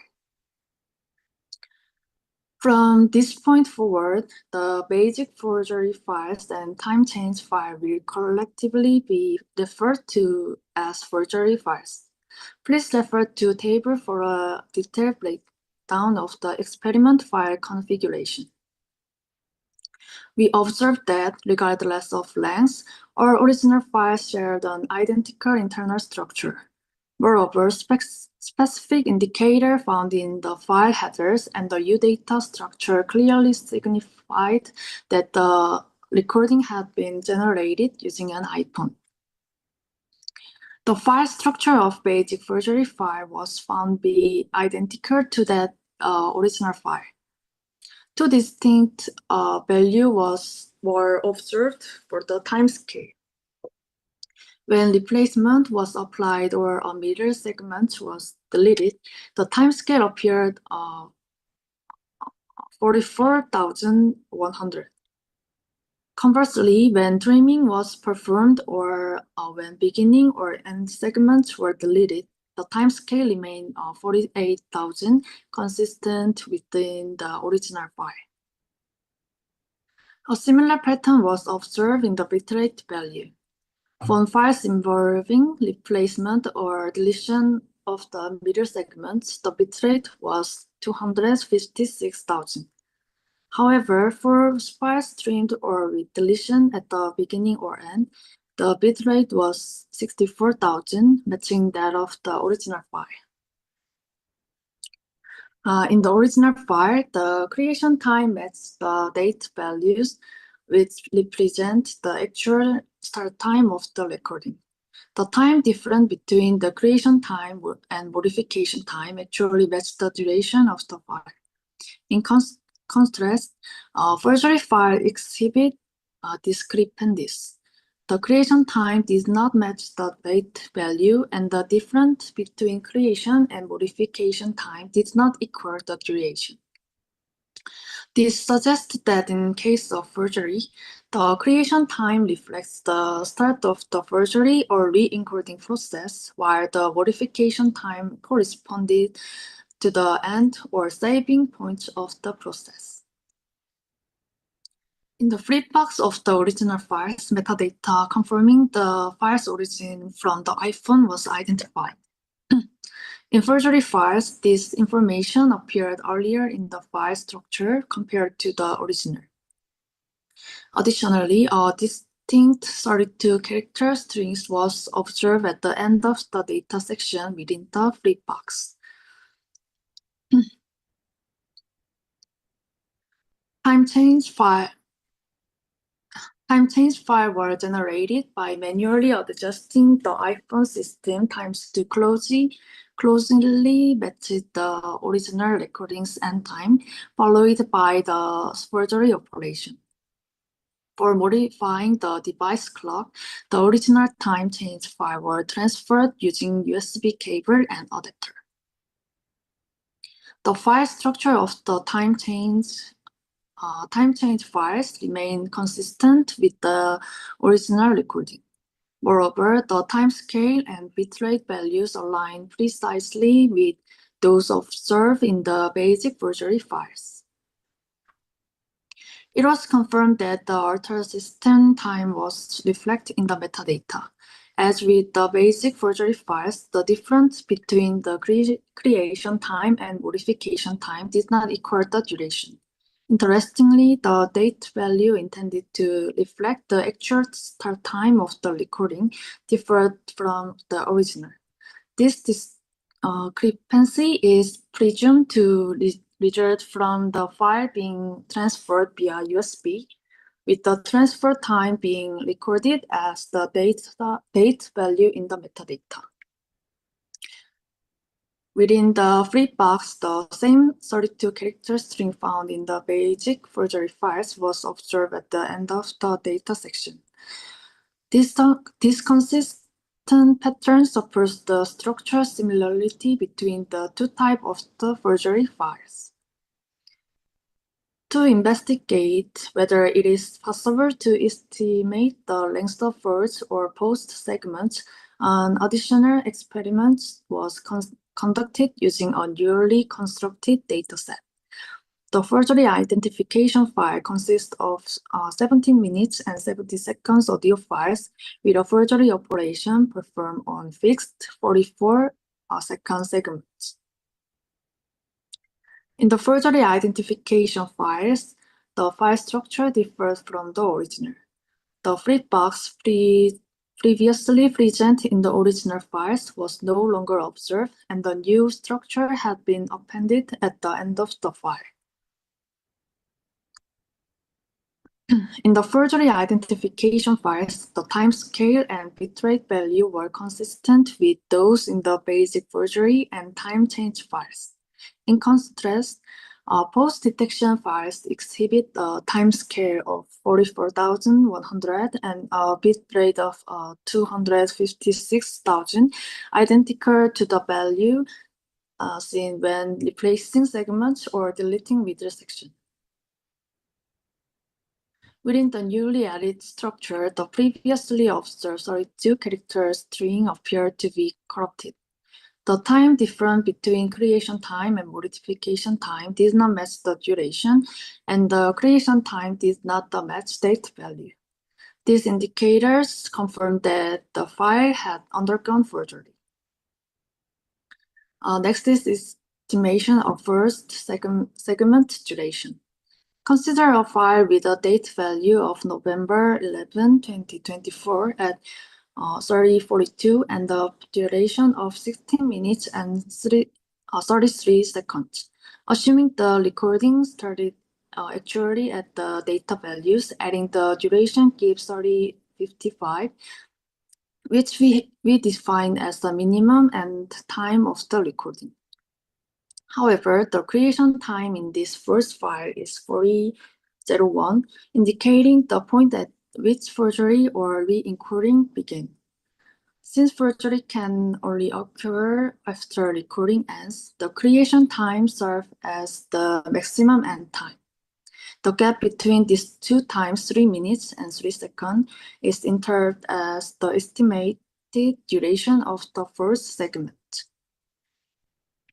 A similar approach was applied to estimate post duration.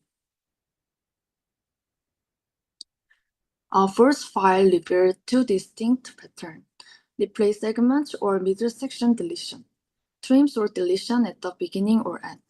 In our first file, the date did not match the creation time, and the gap between creation time and modification time did not equal the duration. Additionally, the 32-character string typically found within the flip box appear at the very end of the box in the first file. Details on the estimating for segment length were discussed earlier, so we will skip that here. This study is limited in scope and is focused on the specific smartphone models and operating system.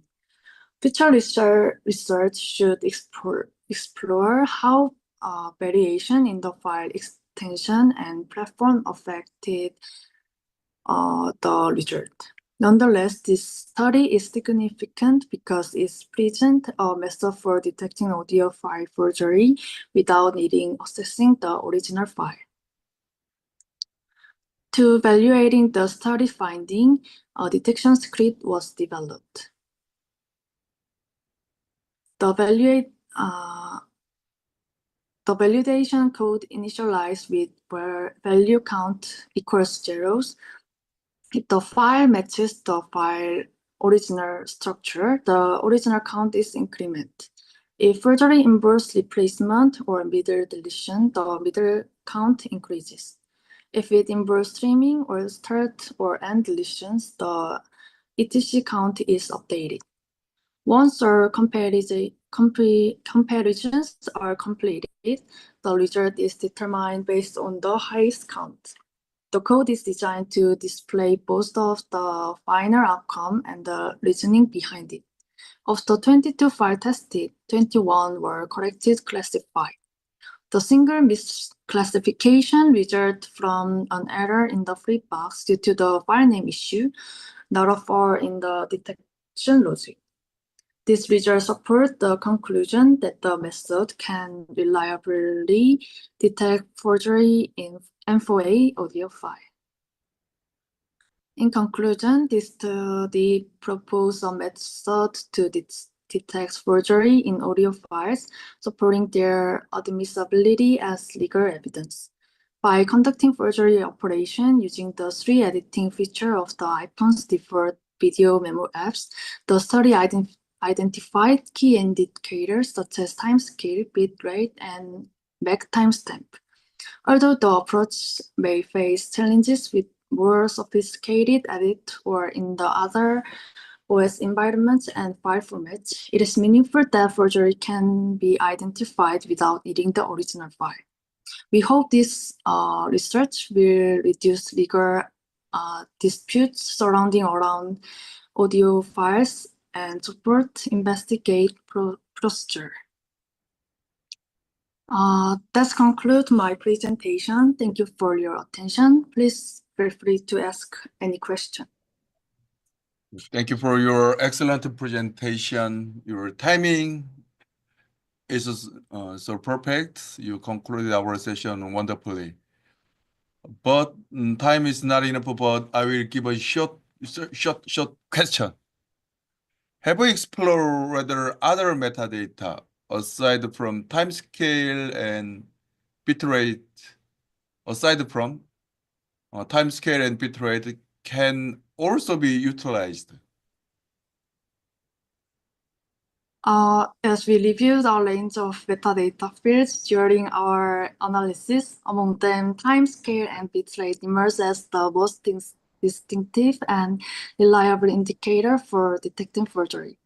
Although other metadata elements were considered, these two consistently showed clear patterns that made them particularly effective for our purposes. Okay. Thank you once again for your valuable answer and contribution. Thank you. Thank you. I have just 3 minutes.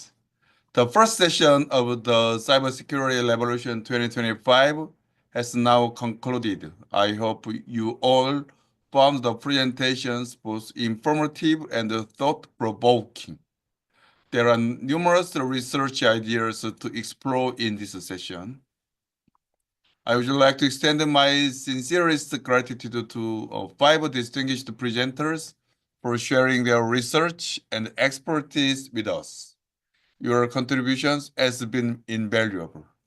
Finally, I would like to express my gratitude to Professor Chang from Deakin University, Australia, who will be taking over as co-organizer for the next session.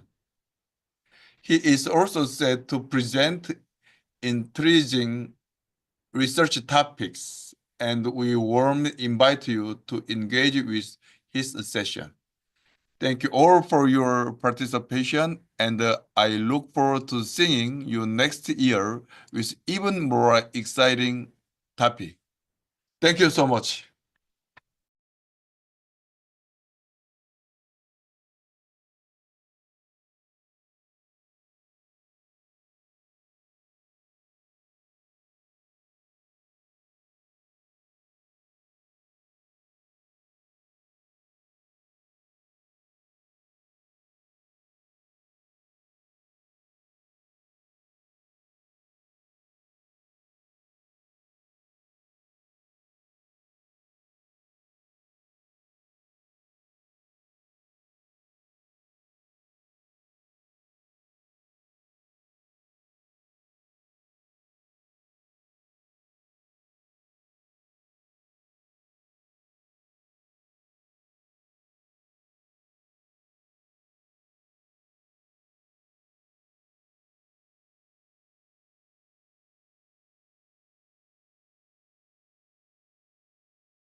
All right.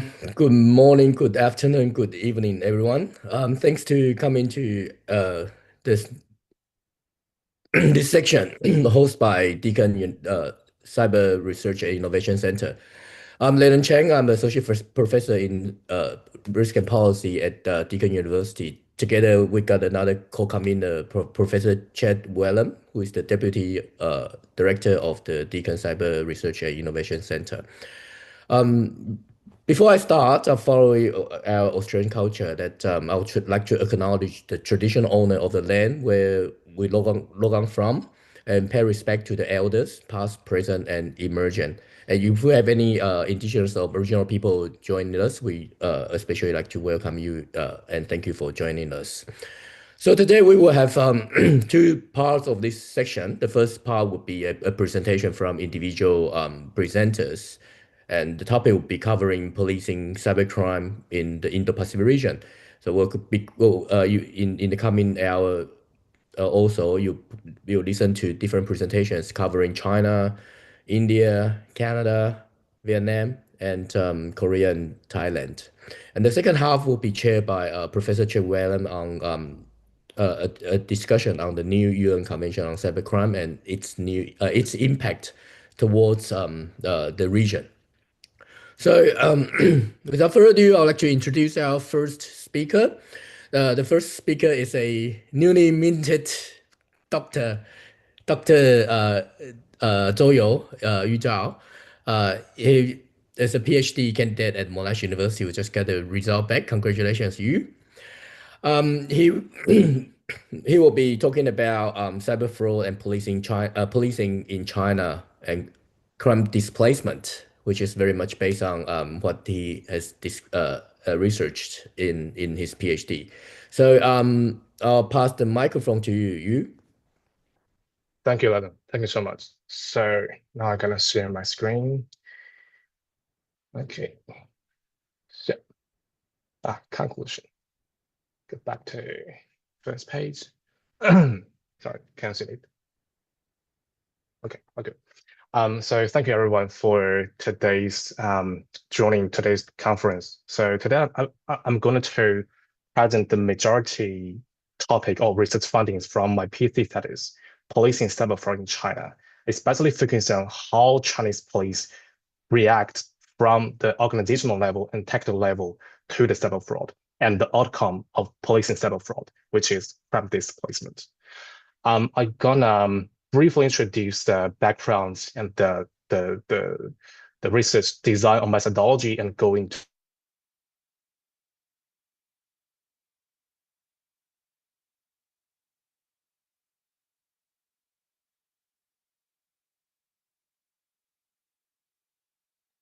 I think it's lagging.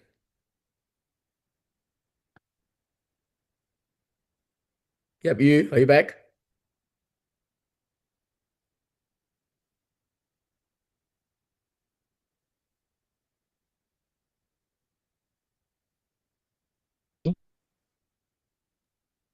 Are you back? Yeah. Can you hear me? Last time we're having Zhou to present at the moment. So Hello.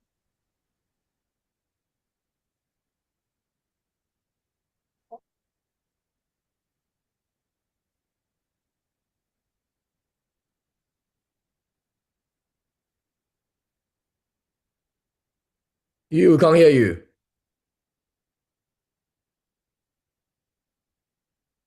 Okay. Can you hear me? Yeah, we can. Last time we have the first presenter presenting. So can you mute yourself, please? Are you back? We can't hear you. We can't hear you.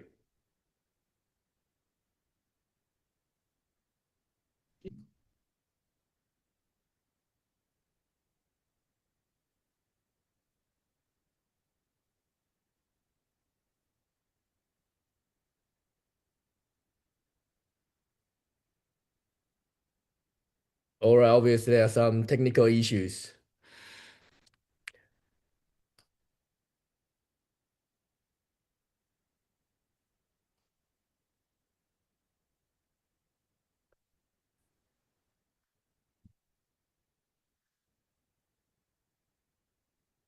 So I guess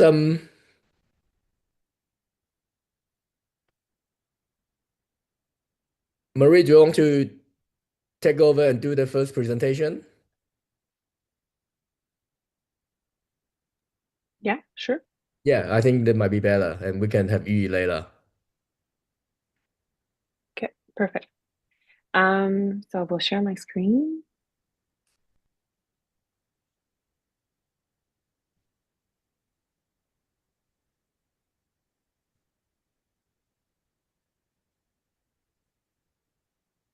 Great. So hopefully everything works well.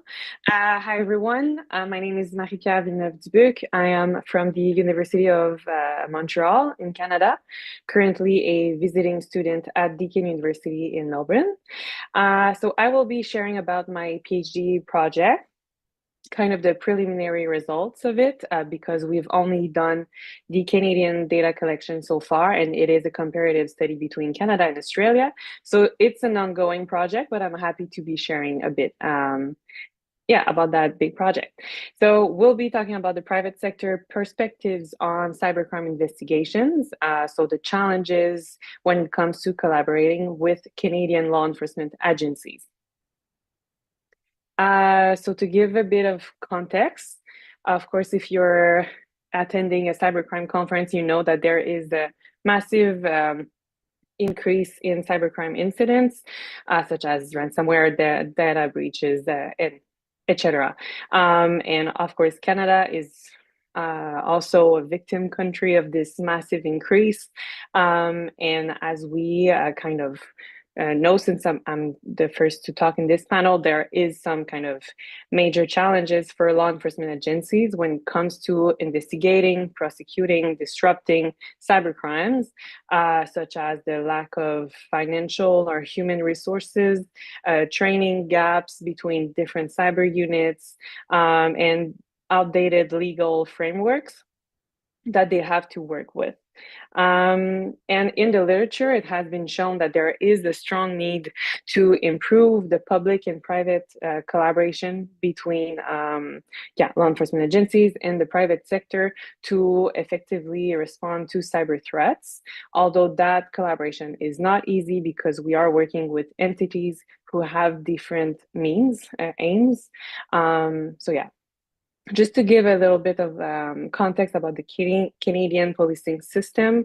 So it is a 3-level of policing. So there is the federal level that covers the entire country and covers more broader, more organized, complex crimes. And then we have the provincial, which is kind of regional level of policing. And we have local law enforcement agencies.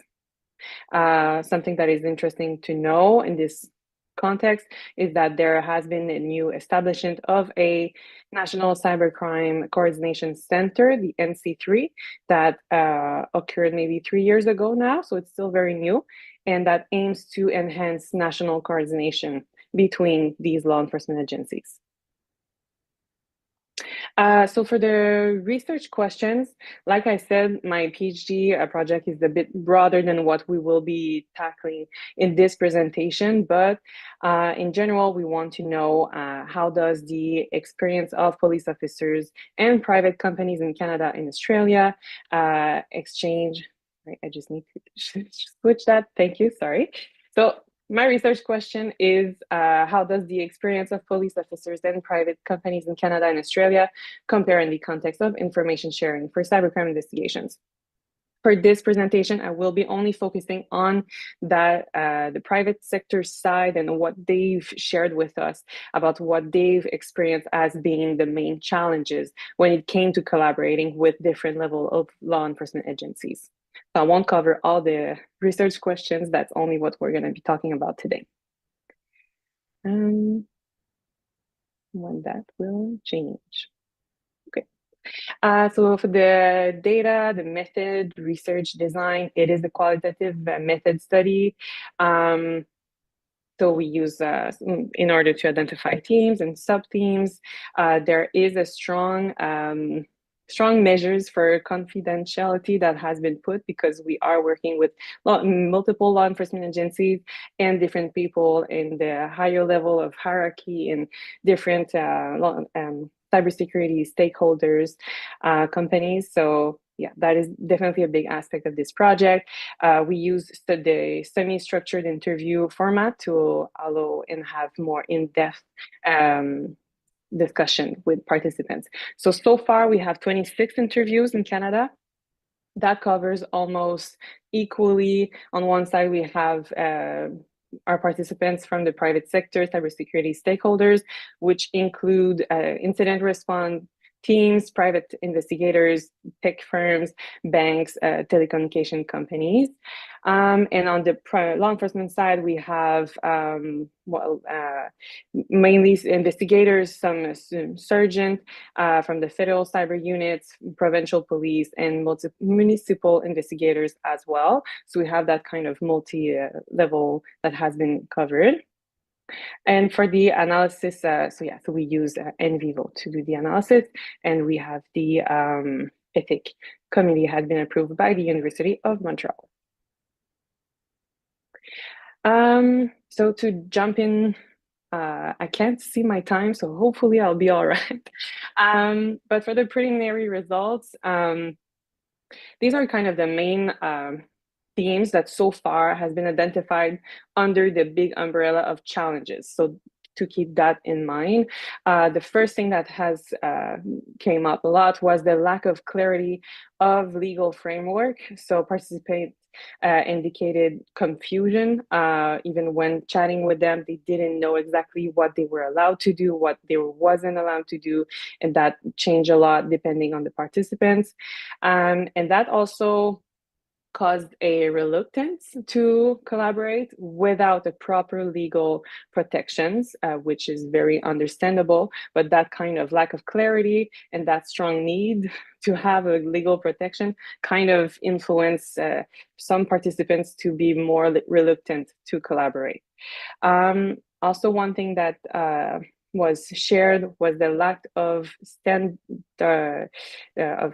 the lack of communication channels that were standardized, because it kind of changed. Every participant has experienced a complete different experience and different means to communicate. Some was through email, some were only in person, some were on calls, some were sending documents through different ways. So it changed completely from each law enforcement agency. So that was kind of complicated precisely for big companies who they have to collaborate quite often with different law enforcement agencies. It became kind of really confusing as to how do we actually interact with these partners, public partners. So there was that. And also there was the multi-jurisdictional challenges. So the fact that, yes, there are, like I said at the beginning of this presentation, there are 3 levels of policing. And sometimes our participants from the private sector side shared that they felt that the information wasn't shared between other law enforcement agencies, and that sometimes caused them to have to repeat the information often, which is not great. Precisely if you're a victim of a cybercrime, then you have to repeat constantly your experience. That kind of caused a re-victimization over and over again.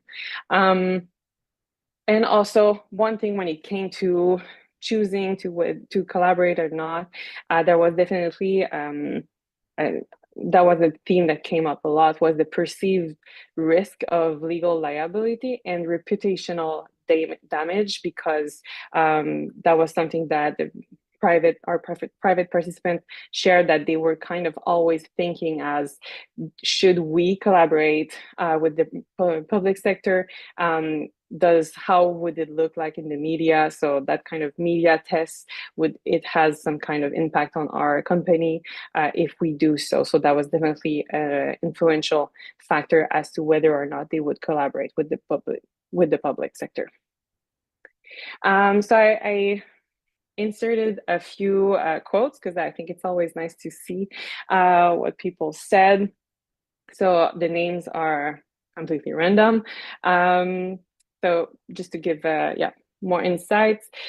So our first not the first, but the first one in this case. So Casey, a cybersecurity incident response professional, said that the law enforcement takes a report and that's it. They don't have the tools, and the private sector is left to handle it. So we can clearly see here that from his experience, from their experience, there was a perceived lack of resources from the law enforcement part, and they felt that the weight to handle that incident came back to them.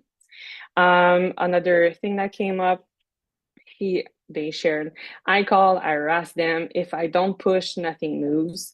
So that's kind of something that happened a few times, that they felt that they had to communicate, they had to push the communication so that they could have some kind of feedback and see some kind of impact when they collaborated. Another participant, Jordan, a cybersecurity investigator from a private firm, said that in their case, they provide reports to the police, but they said that it's one way. They rarely hear any feedback or follow-up. So again, communication challenges here. The police investigations are stalled because they lack the expertise to deal with technological crimes. So again, a perceived lack of expertise to be able to handle these cases. Taylor, cybersecurity director from a consulting firm, they actually initiated a great initiative to counteract on that communication barrier. So they created a monthly meeting with a provincial law enforcement agency, and they say that it's the only way to keep things moving. So again, we can see that, we can sense that communication barrier once again. And another thing is that they said that when it's a municipal case, it just goes into a black hole and no one follows up. That was also something that kind of came up a lot. These barriers, these challenges that comes with the level of law enforcement agencies. It is quite known that smaller law enforcement agencies don't have the same capabilities as the higher ones, such as federal ones, and that kind of came back to us as to a big challenge. They just don't feel that nothing's going to happen if they report to a smaller local law enforcement agency. So I really have no idea how I'm going on time, but here I am on the discussion and conclusion. The main conclusions, well, the private sector, we can feel like we saw that there is kind of some frustrations when it comes to communicating and sharing information. There are some legal uncertainties. I didn't talk about the precise laws. I didn't want to bore everyone, but there was some questions a lot, and I felt it just by speaking with the people. At some point, they were asking me questions, so we can feel that there is a need to have more understanding of the laws when it comes to this. The problems when it comes to having a system that has different levels of law enforcement agencies and sharing information between them. So the implications for policy and practice, there's a need to enhance a more standardized communication protocol for in between these level of policings. And we do know that it's quite new, that there is a new center that is that should be focusing on that precisely, but it's still new, and we can see that there is a need for improvement still, and there should be a better legal framework to protect the private stakeholders during cybercrime cooperation, and increase trust building initiatives to foster reciprocal exchanges. Like we saw, there has been some great initiatives to keep that communication ongoing, such as meetings, to enhance trust and communication. So for the next steps of this project, I will be completing the remaining 24 to 30 interviews until saturation here in Australia, so that we can have a better comparative component, and also share the findings to inform policy and improve collaboration. So that is it for me. I believe we're doing the question at the end. Yep.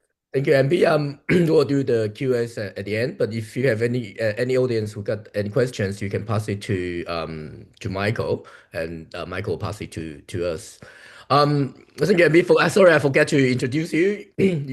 People also probably thinking about why Canada is included in the Indo-Pacific region, but MB is now a visiting fellow, visiting scholar at Deakin University as well, and she's collecting her data at Australia. And of course, when we're talking about Indo-Pacific, we'll try to broaden it to include US and Canada in some sense. So I think it would be good it would be a value added for people to really understand more broadly, not only the Asian perspectives, but also Western perspective as well.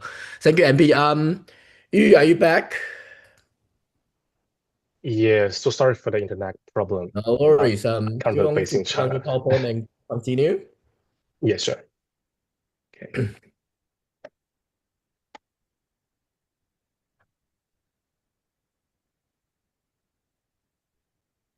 Okay. So today I'm going to introduce the majority part of my PhD thesis, policing cyberfraud in China, especially the structural and tactical responses, and also the outcome of cyberfraud policing. I'm gonna briefly introduce the background and go straightforward to research findings and do some conclusion limitations for the research. So the background, current research, cyberfraud has become one of the most prominent criminal issues, not only in China, but in a global context. And based in the official reports in China, cyberfraud has occupied more than 50% of total criminal cases. And recently, China announced their successfully preventing 163 billion from losing to cyberfraud. But however, there is no nuance or details from their official reports or the public reports for how they're doing that and what would be the perception from the police officers. So really limited empirical understanding so far. I have collected the statistics from the public and official reports showing that since 2016, they only reported how much has been protected from losing to cyberfraud. And before 2016, they just report both the reported financial losses and also the protected losses. And I think the most interesting thing here would be within 3 years, they have alerts to successfully protect the huge amount of financial losses from losing to cyberfraud. And this actually lead to one of my or two of my key research questions. How would they deal with that? And how would they perceive the outcome? So given the time limitation, I'll only focus on the second and third research question. How Chinese police officers perceive the rules of specific policing practices, and how do they evaluate the outcome of the policing practices? The method pretty simple, semi-structured interviews with only 21 Chinese police officers, which was not my aim because I was aiming for at least 30 to 40. But however, given some political issues, not for my personal, but I mean for the structural political issues, there was some anti-foreign investigator or foreign researcher sentiment. So my interviews paused after the kind of the national campaign. I used quoted sampling for collecting the data from central to local policing agencies. The central one, the Ministry of Public Security, and the provincial one, city level one, and also the county level one. So now I'm gonna go into the 3 research findings. And the first one to demonstrate the structural responses from Chinese police. They have built up 2 policing networks. One is the public, another one is the hybrid. I've introduced later. So the public policing network has been called as interministerial joint office. They do not use the word policing network, but actually the function of the organization is exactly what the policing network means. It was only established for no more than 10 years, so 9 years so far. It was led by Ministry of Public Security. and composed of other 22 central departments.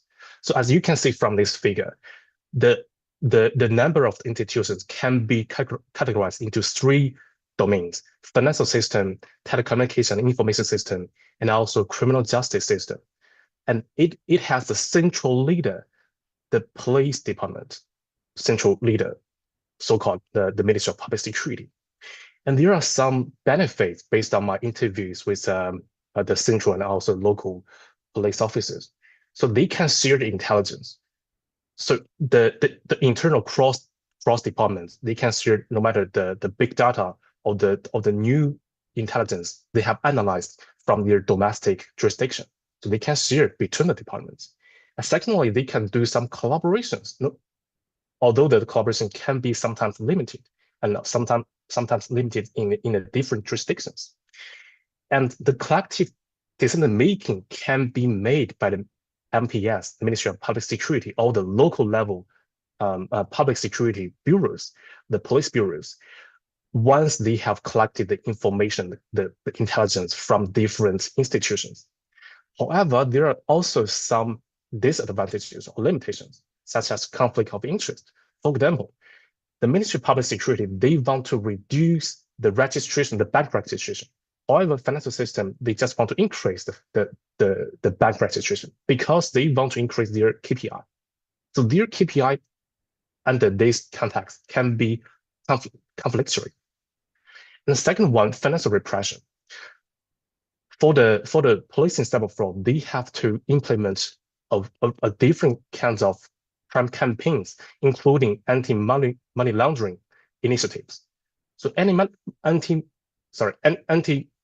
laundering initiatives can restrict the financial transactions, even sometimes can be prohibiting some normal transaction based on the data modeling. So that's the 2 limitations for the public policing network.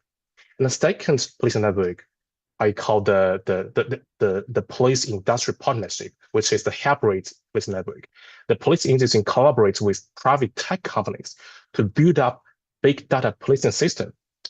Some literature also called the intelligence-led or technology-driven policing. So the big data policing system functions comprehensively for data collection and also the intelligence analysis. And most importantly, it can lead to the intelligence resource allocation, all based on the big data policing system. Some benefits from this collaboration: it can resolve the technological challenges, such as merit research funding. The collaboration between public sector and private sector can be really hard to be achieved sometimes because of the technology challenges, the lack of expertise, IT expertise. But however, Chinese police, they just recruit some private IT experts to work for them and pay them the money, like the outsourcing police. This is technological outsourcing. So it can resolve some kind of the technological challenges. And secondly, it can enhance the fraud detection because they also use AI and data modeling. The data modeling can based on the previous, for example, the dialing history to analyze what kind of the account would be the fraudulent account and what would be the fraudulent calls and label them out. And based on the new data, they just predict the new fraudulent calls and messages and to prevent them in advance. So it can kind of increase the fraud detection and prevention rate. And next, it can increase the efficiency. So once they identify the problem, they will give the problem into the tech companies. Police itself do not address maybe the major tech challenges. So they just outsource the major challenges to the tech companies, and they go back to the criminal investigation and collaborations with different institutions. So that kind of the labor division from this hybrid policing network. However, also some limitations or shortcomings from the hybrid policing network. The first one, reverse power dynamics. So for the outsourced policing in the previous literature, we found that like the civil police, they just do some dirty work. They just do some documentary, do some policing patrol, sometimes in China, and do some really modern and minor criminal investigation. not that critical and significant. But however, here in this context, the big data policing system, police itself found really passive in the relationship. They have to give a lot of money to keep the subscription and maintenance fee for the platforms, and they have also to proactively maintain the relationship with the IT experts. So because they have a lot of criminal cases, data analysis, different things for them to arrange. And the second limitation would be selective policing, because the private policing, the technological outsourcing, have to pay a lot of money and continuously pay for the maintenance fee. The minimum from one of the interviewee told me the minimum would be 500,000 AUD 1 year, which is really expensive for the local Chinese jurisdictions. So because of the expensive services, it leads to some kind of the selective policing, because not every jurisdiction can be affordable for these services, for the big data policing system. So without the big data policing system, the efficiency can be decreased. The effectiveness can also be compromised. The third one, privacy and security paradox, which I may introduce more in a panel discussion for the new UN convention. Now I'm going to move to the second research funding, the tactical responses, apart from the organizational arrangement, which serves the proactive policing patterns from the anti-fraud center, which is the special policing unit in the Chinese policing system. So as you can see from this figure, the anti-fraud centers has been affiliated under the 4 levels of the policing system: national, provincial, city level, and county level. And for each level of the anti-fraud centers, they have multiple branches, which are specialized in different tasks or duties. Some do research for data collection, some do financial branch for the anti-money laundering, crime prevention branch, crime campaign, like the carding campaign for the bank card and SIM card, and victim service for people who are victim and contact to the anti-fraud centers, give them some assistance and guidance. So anti-fraud centers, they have launched a lot of practice or tactics against cyber fraud. I just used the situational crime prevention theoretical framework to map out the majority or maybe the most significant strategy they use for reducing and preventing cybercrime, cyber fraud. Situational crime prevention strategy, they have 5 components: increase risk, increase effort, reduce revert, remove excuses, and reduce provocations. For increase of risk, they just use routinized cyber fraud campaign. So for someone who knows the policing the policing literature in China, you may know that the policing in China has long been a campaign style, which is intensive, short-term, and selected. However, in the cyber fraud policing context, I just found out that they just routinized the campaign, which means it lasts for the long term, but it's still selective. I still focus on specific type of crime, such as they focus on the anti-money laundering, the carding campaign, bank card and SIM card. And for increased effort, they create the cyber fraud blacklist, which is affiliated and the big data policing system. And they also do the AI for do the data modeling for that. It is really effective and cost effective. For reduce the reverse, they introduced the 2 types of victim focused intervention. The first one based on the general public who have not fallen into the victim, the cyber fraud victim. They just send the message and create some public propaganda through multiple media platforms to increase the vigilance for anti-cyber fraud. And for those who have fallen into the victim, they have multiple layers. For those who just received the fraudulent message, receive the fraudulent call, and receive multiple fraudulent calls, they will give different interventions. For example, send the messages, specific messages, or give the specific calls, and finally do the person-to-person, door-to-door persuasion. They call it persuasion, to persuade someone not to transfer the money to the fraudulent accounts. removes excuses, which has been achieved by the anti-fraud cyber fraud legislation, which is one of the first cyber fraud specific legislation in the world, which enable a lot of criminalization for the different criminal activities, anti-money laundering, cyber fraud, and different cyber fraud assistant activities. And for the last one, I think would be kind of sensitive or critical to the jurisdiction, which has been called, that's translated to Chinese, that's translated from Chinese, hotspot governance, 高危地带. This has been terminated after 2018, which was used by some jurisdiction, not all jurisdictions, some jurisdiction to sweep out the local offenders to other jurisdictions.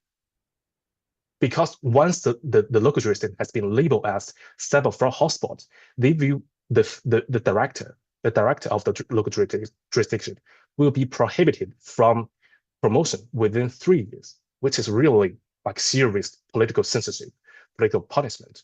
So they will use any sort to sweep out their local offenders, identify offenders, to other jurisdictions.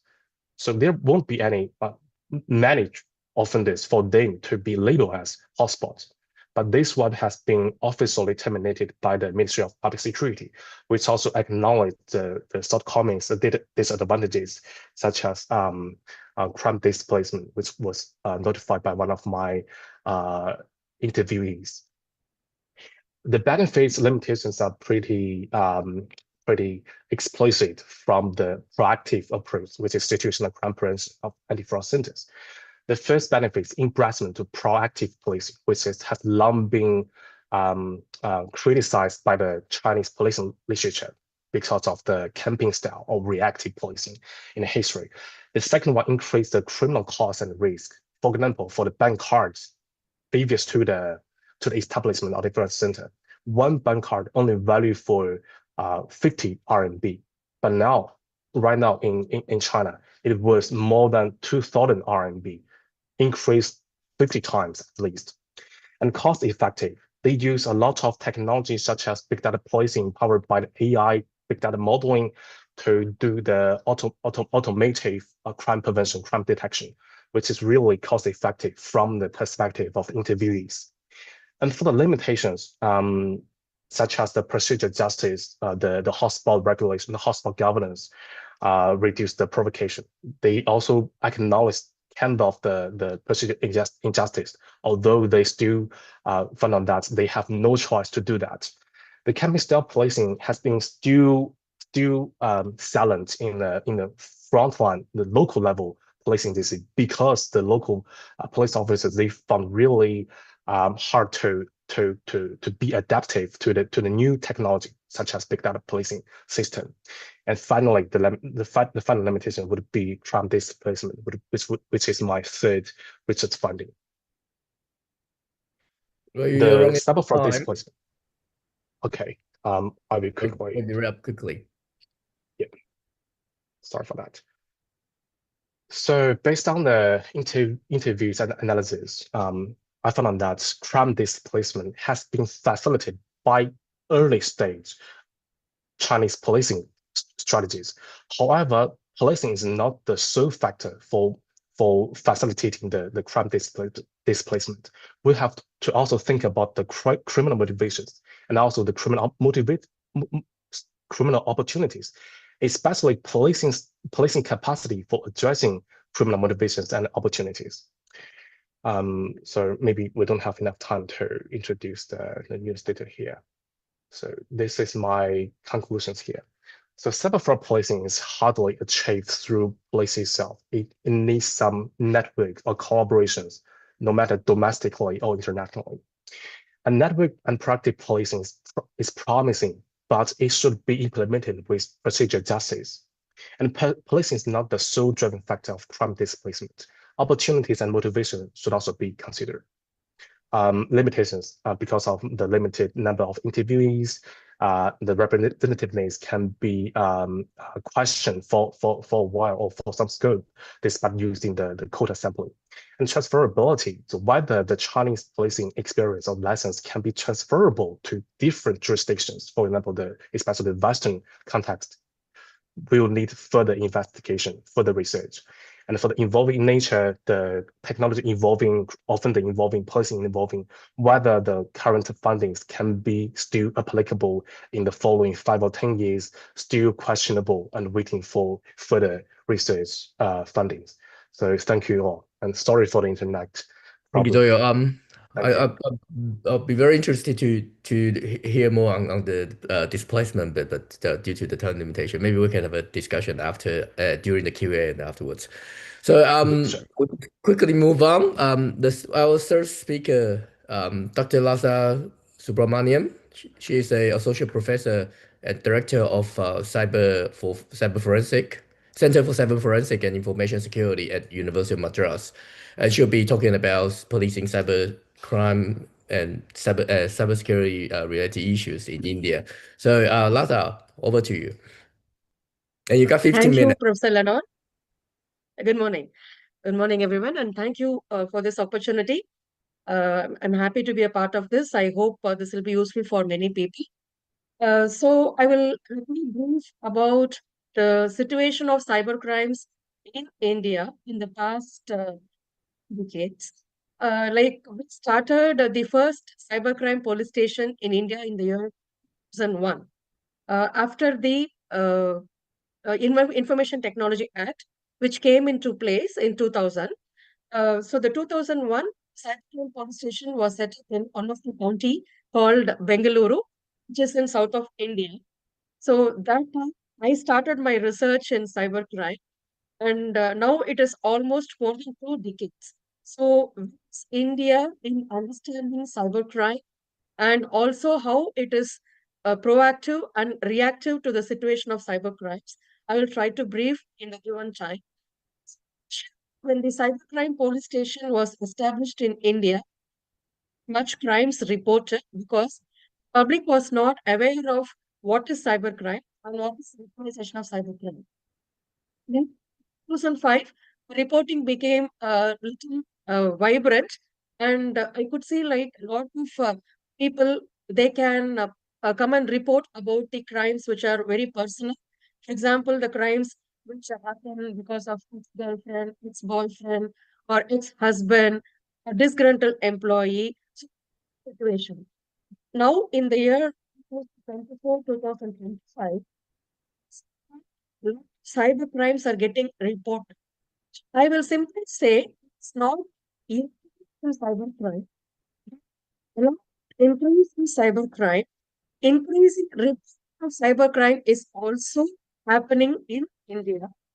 In 2024, complaints raised to the level of loss of rupees 16 crore rupee among the people in India. This report in various police stations. So what do we do out of it? What are the types of crimes that are getting reported? The reason trend in cyber crimes in India is most of it are financial frauds. Right? As you all know, the World Survey on Cybercrime says that India is in 10th position. The first position goes to Ukraine and Russia. And now the recent trend is like it's in the 10th position. And every country specializes in one type of cybercrime. And if you take India, it's more financial scams. A lot of scams are happening around the country or inside the country or from outside the country to India. Most of the financial scams. And also, like when we talk about USA or UK, having the crimes which are high tech and mid tech. So when you talk about India, the these crimes are mid tech crimes. So we can see that recent past, especially from 2025, we have financial scams in place and also crimes are happening. What are the types of mid tech crimes that are happening? Mostly business name takeovers. So that is amounting to large crores of money of loss for the business companies. And then we can move on to crimes against the banks, cyber crimes against the banks and financial institutions. And then we move on to the other personal types of crimes. So what are the major types of financial scams that are happening? We can say that scams using phishing links.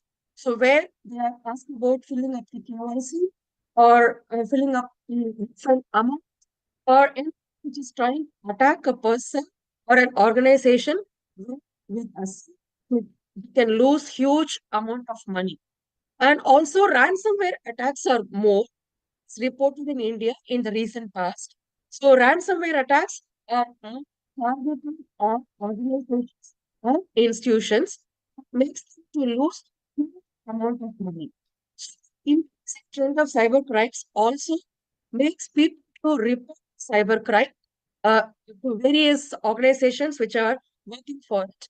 And one interesting trend I can see is start cybercrime cell.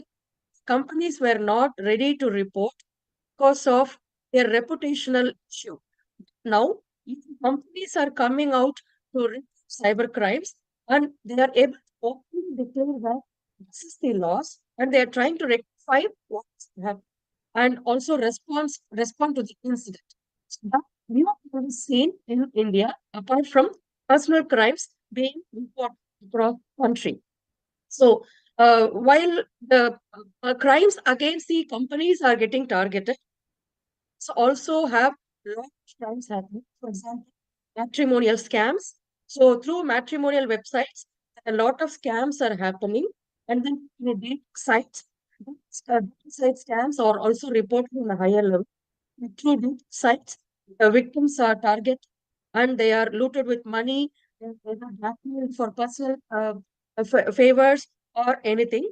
And we also have all kinds of frauds, starting from Amazon to e-commerce platform, some crime happening against the individual. So the fraud-based crimes are also high, where money, or we have like social engineering attacks on individuals, and we also have reverse QR code scams. Like, for example, like one of you will ask you, or they will say that they want to buy your house, they want to buy your mobile phone, which you have put for resale. So when you try to scan the QR code, the money will be taken from your account. So these attacks are happening more among the individuals now. In addition, the recent trends, the development of artificial intelligence and deepfake. So it's artificial intelligence crimes and deepfake crimes are also reported in a high alarming rate in the country. Population of India is next to China, almost trying to beat China. So the uses of internet is also high in India. As you know, Asia is the largest user of internet in the entire globe. And India is one among the country which is contributing for high internet usage. And hence, crimes are also happening in the highest level and the report is also high. I can say the awareness among the public is very huge. So the report is also on the higher end.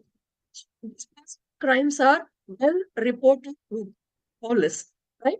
So how do the police or the government handle these cyber crimes nowadays? So as I told you, the first cybercrime police station was in 2001, and almost last 5 years, cybercrime police stations were minimum. In fact, for county, one county will be equivalent to one of the countries in Asia. The population of every county will be huge in India. And for one county, there was one cybercrime police station.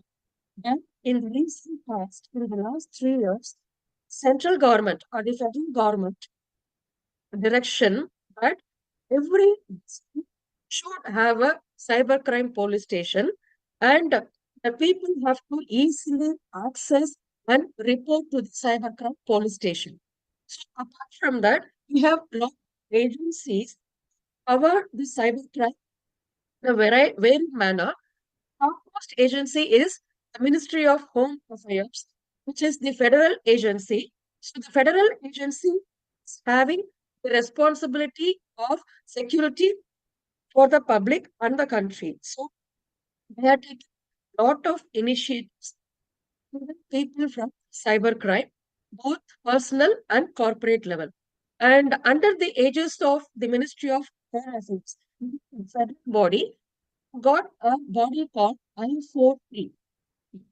It is a international, in Cybercrime Coordination Center. So under this Indian Cybercrime Coordination Center, these bodies, almost around 20 bodies, fight one against cybercrime. So this body gives importance to prevention of cybercrime.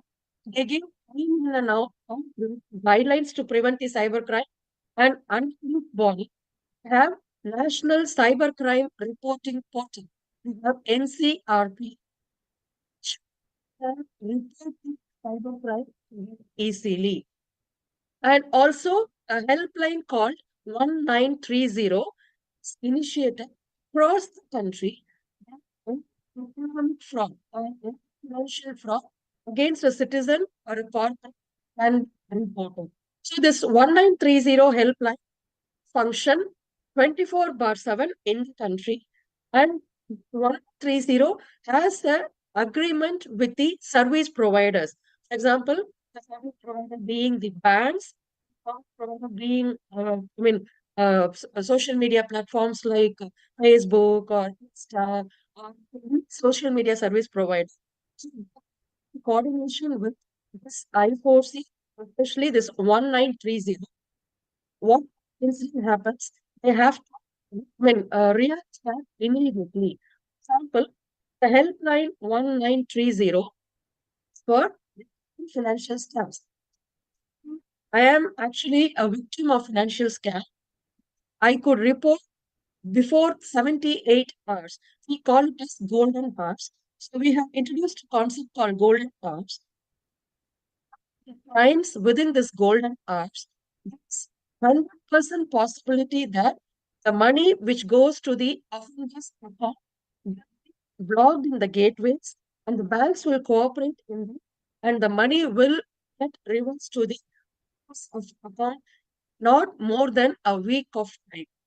So this initiative is a major initiative that helps public in a large way how economic frauds are happening, how financial frauds are happening. Public is able to report 1930 and they are able to get their money which is lost. I can say that from 5,000 rupee to almost 50 lakh of rupee, public lose out of such financial frauds in India. So 1930 helps in a larger way get back the money. So what more than 78 hours? That can work really hard to get back the money in the fraudulent person's account and give back to public. That's one of the major setup done in India. Apart from the establishing Also, of I think your cybercrime. microphone has some issue. That's on and off. Do you want to Is adjust it? it? Is it clear now? It's Is it okay. clear now? Yep. Okay. So, this 1930 is very helpful for the public. And apart from that, now the awareness have come to the government that we have to give importance to cybercrime in a larger way. And hence, in every state, you have a separate wing, command or wing to handle this cybercrime. We call it as cybercrime wing in every state of the country. So in every state, we have a separate body of policing that has cybercrime as their specialization. And under the cybercrime police stations are working, and the cybercrime police stations are accessible to police 24/7.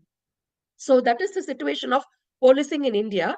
And when we come to the law aspect, we have already Information Technology Act, which came in force in 2000. And after that, we have got lots of amendments. And also we have now new law in place. The Indian Penal Code is replaced with BNS. So this BN has got new provisions like money laundering, then online frauds. So all these are given importance in this new law also, apart from the Indian Evidence Act, which is also replaced. So when we talk about law, now digital evidence is given importance. Once upon a time, there was no value for digital evidence. Courts could not appreciate digital evidence, but now the courts could appreciate digital evidence in various forms. Even your WhatsApp messages can be taken as a um, evidence. So e-evidence is given importance. So in all ways, the government is trying to be proactive and also reactive. And we also have another body called CERT-IN.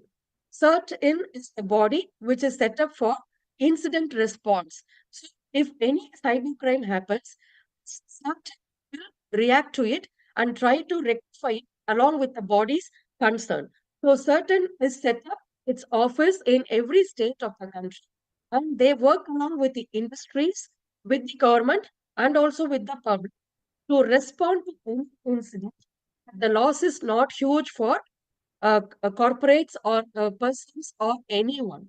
So, apart from the certains, we also have certain other portals, online portals, which is dedicated to every state. Apart from the federal states initiative, every state they do have lot of initiatives to prevent cybercrime in their own state. And one of the major initiative by central government, the federal government, and the state government is creating awareness among the public. They do wide range of awareness programs in every social media that cyber crimes of every nature is happening on day to day. They give awareness on day to day cyber crime. They give awareness on how to handle it, and they also give awareness on how personally you can secure yourself from these cyber crimes. So I can say that India has taken a huge initiative in working against cybercrime. As you all know, now we are almost in the situation of a tension between two countries. And in these two countries, tension also, more or less are cyber crimes, a kind of cyber warfare where the sites are getting attacked. That is what is the news we are getting. So in trying to handle every situation, and they are working very hard against cyber crimes, especially the recent cyber crimes out of artificial intelligence and deep fake. Apart from that, one more major issue in India is fake news and fake websites. So, this fake news and fake websites are controlled by government agencies. Government agencies have portals where you can go and find whether this particular website is fake or original. So, we can do fact check. We can also check the news whether it is original or not. And the government also have portals where they keep reporting about fake websites, saying that if I find a fake website, I can go and report to the government portal, and the portal will link to that particular website in the list, listed website saying that this particular website or news is something fake. So the public can easily know which are fake websites and which are fake news. So all these initiatives are taken care of by the government, and government is also pouring money on cybercrime security researchers through its various bodies. For example, the Bureau of Police Research Development, it funds people or researchers or academicians to take research on cybercrime policing. And also we have DST, that is Science and Technology Department of the central government and also state governments. They also give lot of funding and lot of money for cybercrime researchers. And individual researchers take too many efforts to find about the new trends in cybercrimes. In fact, I myself have worked on various cybercrimes in social media and also the cyber crimes against children. One of the major concerns in cybercrime in India is like the crimes against children. So pornography. So in order to address all these things, every initiative is taken by the government. I can see a large shift of attention towards cybercrime by the public and the government in the recent past in my researches. So thank you for this opportunity. If you have any questions, you can ask me at any time. Thank you, Lata. There was some, I think there was some audio issues that that some of the message might not come through well, but we can have a chat in the QA or afterwards if there's any question. Well, next one we have we're sort of running behind now. Next one, we have Dr. Hui Pan, a visiting scholar at the Deakin Cyber Research Innovation Center, and his research, his talk today will focus on cybercrime, policing cybercrime in Vietnam. So, Hui, over to you.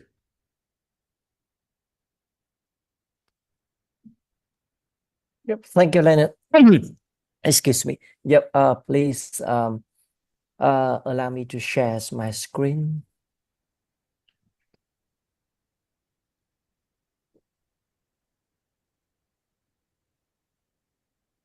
And please keep it within 15 minutes.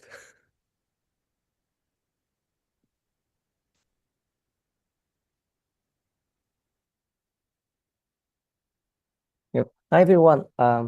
My name is Duy Phan. I'm a visiting scholar at Deakin Cyber Research and Innovation Centers. In my presentation today, I'd like to introduce some overview information about the policing cybercrime in Vietnam. Yep. In the first part of my presentation, I will introduce situation of cybercrime in Vietnam. And then I will talk about the laws against cybercrime in Vietnam, policing cybercrime in Vietnam, and some challenges faced by police officers in Vietnam when dealing with the issues of cybercrime. This thing is a part of my thesis, PhD thesis, conducted at Monash University and developed during my visiting period at Deakin University. So let's start with some information about cybercrime in Vietnam. Vietnam was connected to the internet on November 1997. And since then, the country has experienced a rapid expansion of internet penetrations. At the moment, Vietnam is ranked 12 among countries with largest digital population in the world. However, Vietnam also faced the threats from cybercrimes as many other countries in the world. According to a report from the Global Anti-Scam Alliance, Vietnam has one of the highest rate of fraud in Asia. And the report also indicated that Vietnam has highest incident of email phishing in Southeast Asia. And especially Vietnamese ID was the most common ID cards were used for fraud in 2022. Yeah, this is a very serious problem. And according to a survey conducted by the Vietnam National Cybersecurity conducted in 2024, the online scams caused a damage of 760 million US dollar in Vietnam. And one in every 220 smartphone users in Vietnam falling the victims of online fraud. So this figure showing the serious problem of cybercrime in Vietnam. And the some popular modus operandi used by the cyber criminal in Vietnam are hacking, credit card frauds, phishing, especially the voice phishing fraud. The perpetrators pretend to be the officer from the government, from the tax office, etc. They are often located in overseas countries like Cambodia, Laos, Philippines, and conduct voice phishing against Vietnamese citizens. Romance fraud and business email compromise fraud. These two modus operandi are often related to the African suspects whose defraud Vietnamese women and companies and transfer money to the account owned by them or by the person they design, they assign. Fake news or misinformation or disinformation is also a big problem in Vietnam recently, despite of great effort from Vietnam's Ministry of Public Security to combating this issue. And the last thing is, I think the gambling is legal in some country, but in Vietnam, the gambling is illegal. So for a lot of the cyber criminal organize the website for the illegal gambling for Vietnamese people to play gambling. So to deal with the cybercrime, the Vietnams have some laws against cybercrime. The key instrument to prosecute cyber criminals in Vietnam is Vietnam Criminal Code 2015. That was revised in 2017. But currently we have in the progress of revise this criminal code. And so in the criminal code, there are 4 articles focused specifically on cybercrime. As you see on screen here, articles 2088 to article 288 to 291. These 4 articles are the main provisions for the Vietnam's investigations department to prosecute, to investigate, to prosecute the cyber criminal in Vietnam. And also we have the law on cyber securities that was adopted and passed in 2018. So in terms of policing cybercrime in Vietnam, Vietnamese Communist Party as well as the Vietnamese government has shown a determination to combat cybercrime at the national level. So Vietnam's Vietnamese Communist Party's Politburo of Vietnamese Communist Party as well as the Prime Minister of Vietnamese government has a lot of directive, a lot of decision to ask the agency to put great efforts to combat cybercrime. The key actors in Vietnam is Vietnam's Ministry of Public Security. And in 2015, Vietnam's Ministry of Public Security, Vietnam's MPS, has established a specialized force to combat cybercrime at the national level and the local level. At national level, we have choose central department to combat cybercrime. There are the Department of Cybersecurity and high-tech crimes and the Office of Investigation Police Agency.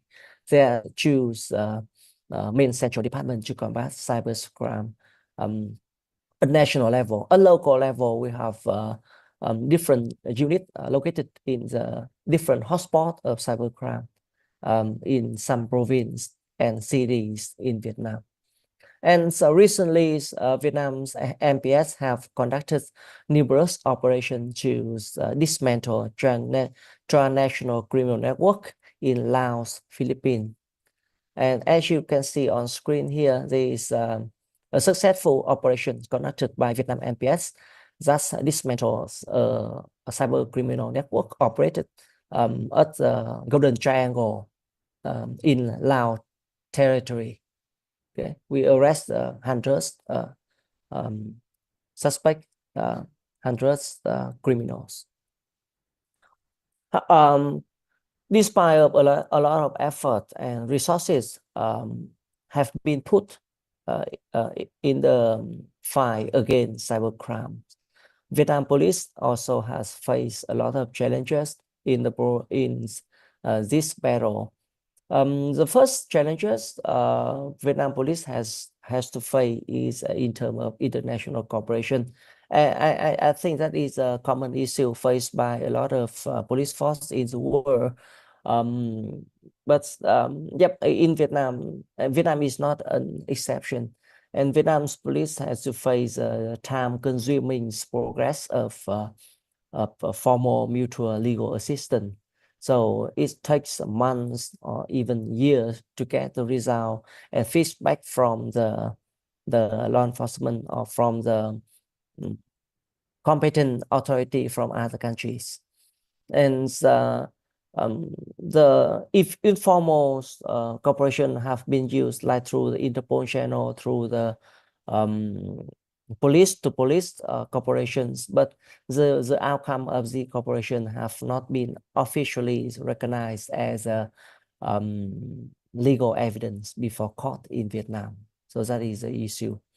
We also face the problem of domestic cooperation. I mean, the inter-agency cooperation, the cooperations between Vietnam Police and the other agency like banking system or the telecommunications companies.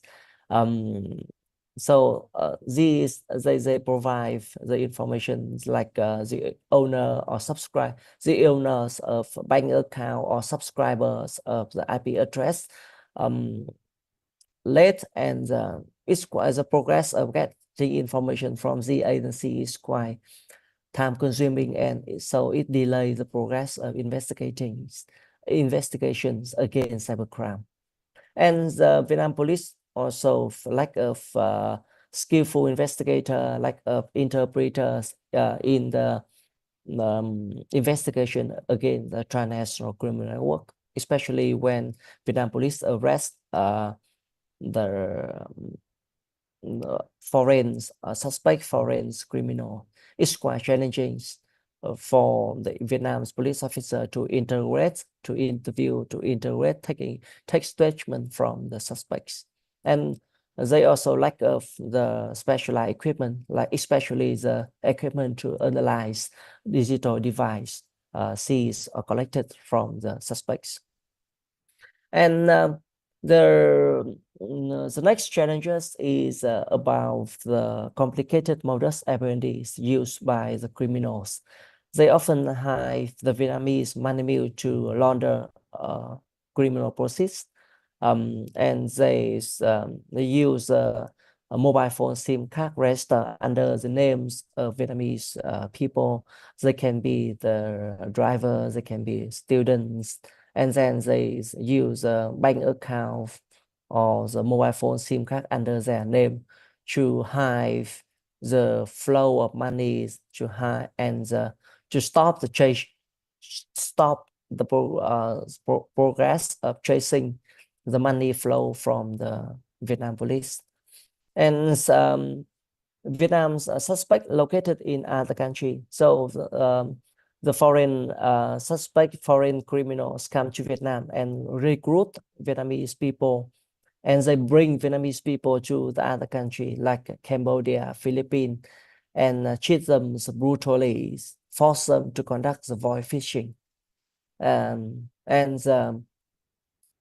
So it's quite challenging to arrest them in the other territory because of it's not under the jurisdictions of the Vietnam competent authorities.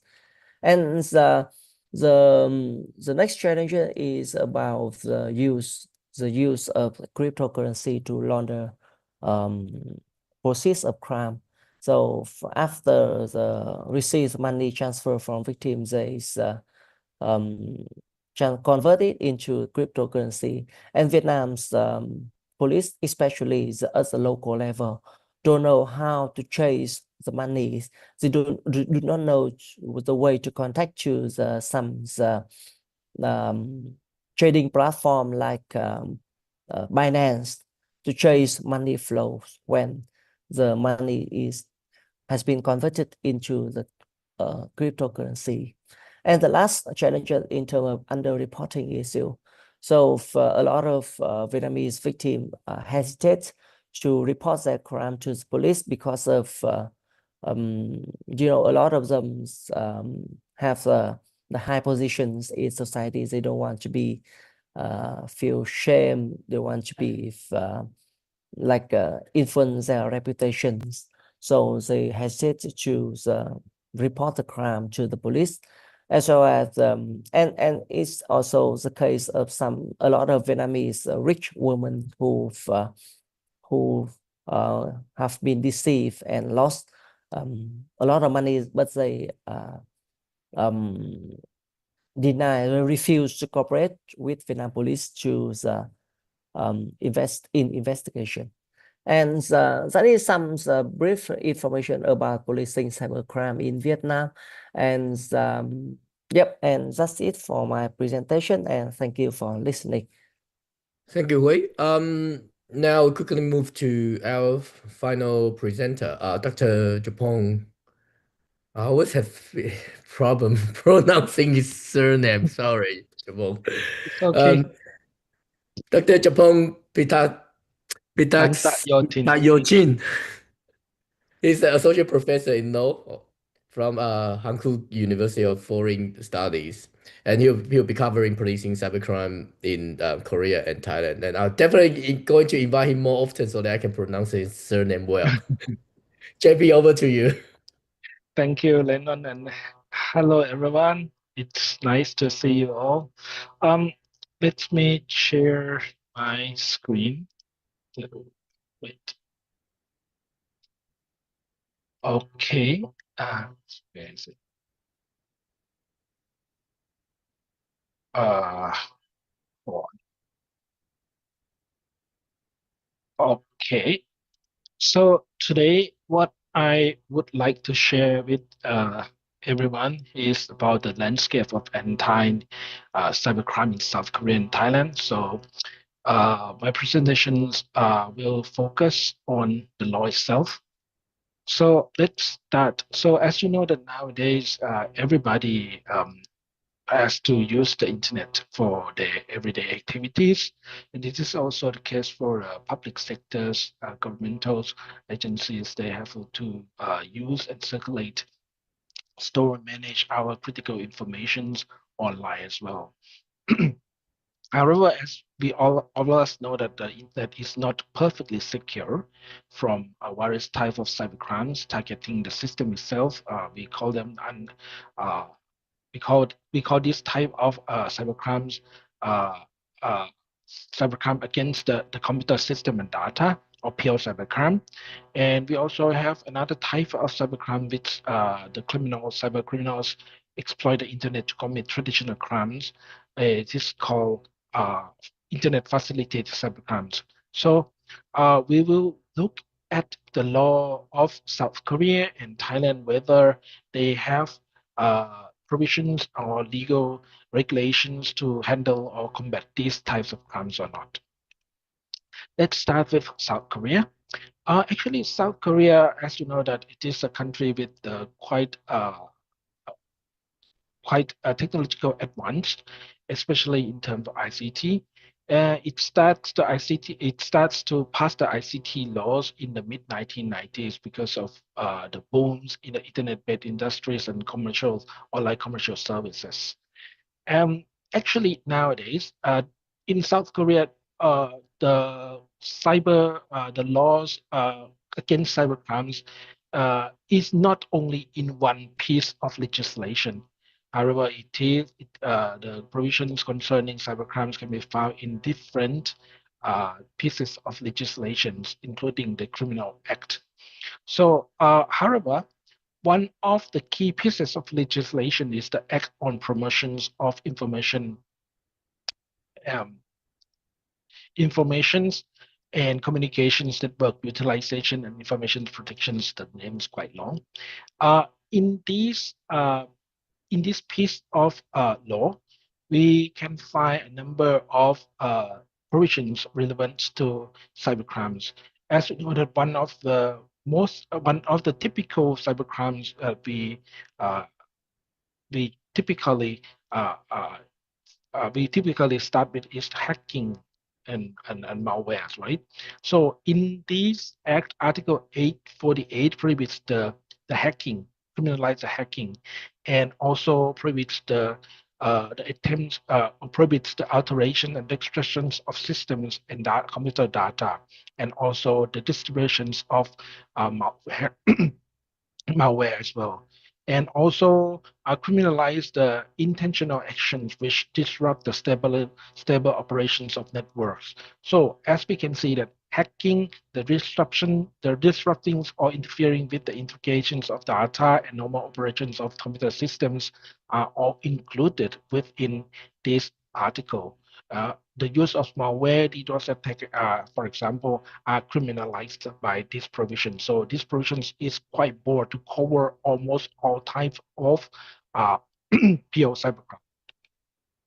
And in Article 49, there's the it is also criminalized the mutilations, infringement, misappropriation, and disclosure of other persons' information or secrets, processing through an information and communication networks. So it is something about the disclosure of secrets, something or through the communication networks. And in Article 49.2, this one prohibits the collections or solicitations of personal information where deceitful means through such network. It means that these provisions specifically combats the phishing websites. You can the phishing website which deceives people to give away their personal information and so on can be regulated by this Article 49.2 of the sorry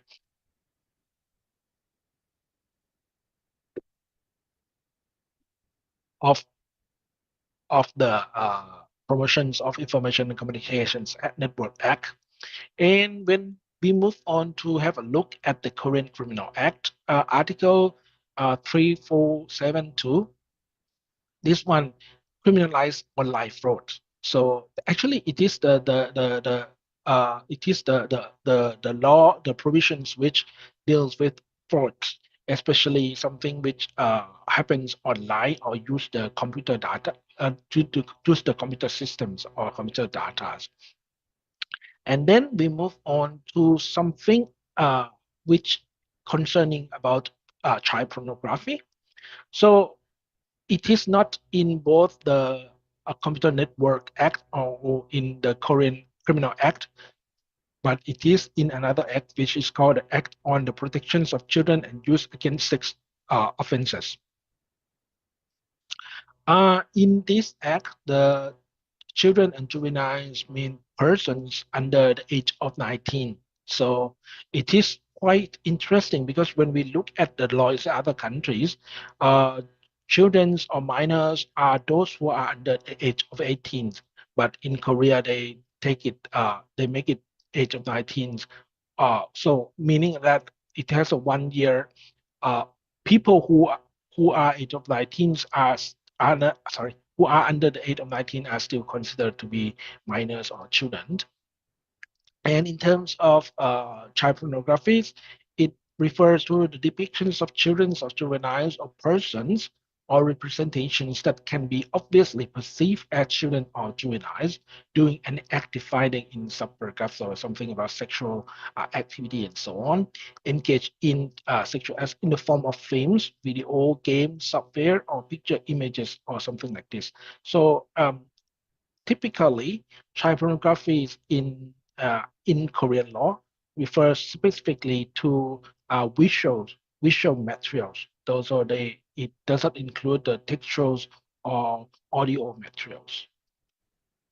So Article 11 of this act prohibits the production, distribution, of child pornography. And distributions can be divided into two different categories. The first one is commercial distribution. It means that you distribute or you just sell child pornographic materials for money or for making profits. And even the other type is non-commercial distribution. If you simply distribute or disseminate child pornographic materials to other, without any intention to make money or to make profits, you can be criminal. You can be charged with this article as well. And another one is facilitations. If you procure or try to lure children into the pornography productions, you will be also punished by the criminal punishment. And lastly, simply, I think it is also the case in many countries that simply possessions of child pornography with with knowing that this child pornography, it can be subject to the imprisonment and a fine as well. And especially, I think when almost the provisions of cybercrimes, types of cybercrimes that I have covered, we can find it in the Budapest Convention. However, this one is the cybercrime which it's not included in the Budapest Convention, but we will find in the UN Convention instead. But in Korea, this this cybercrime is also subjects to the Korean law as well. It is the online grooming. So Article 15.2 criminalizes online grooming for sexual exploitations. So it means it prohibits any person who aged 19 or older to engage in repeated sexual suggestions, humiliating or degrading conversations with a minor. So it means or encourage the minors to engage in sexual acts. So in this regard, it means that those people must be over must be at the age of 19 or over. So it means that this provision is not applied to minors to minors cybercrimes. Sorry, minor to minor online grooming.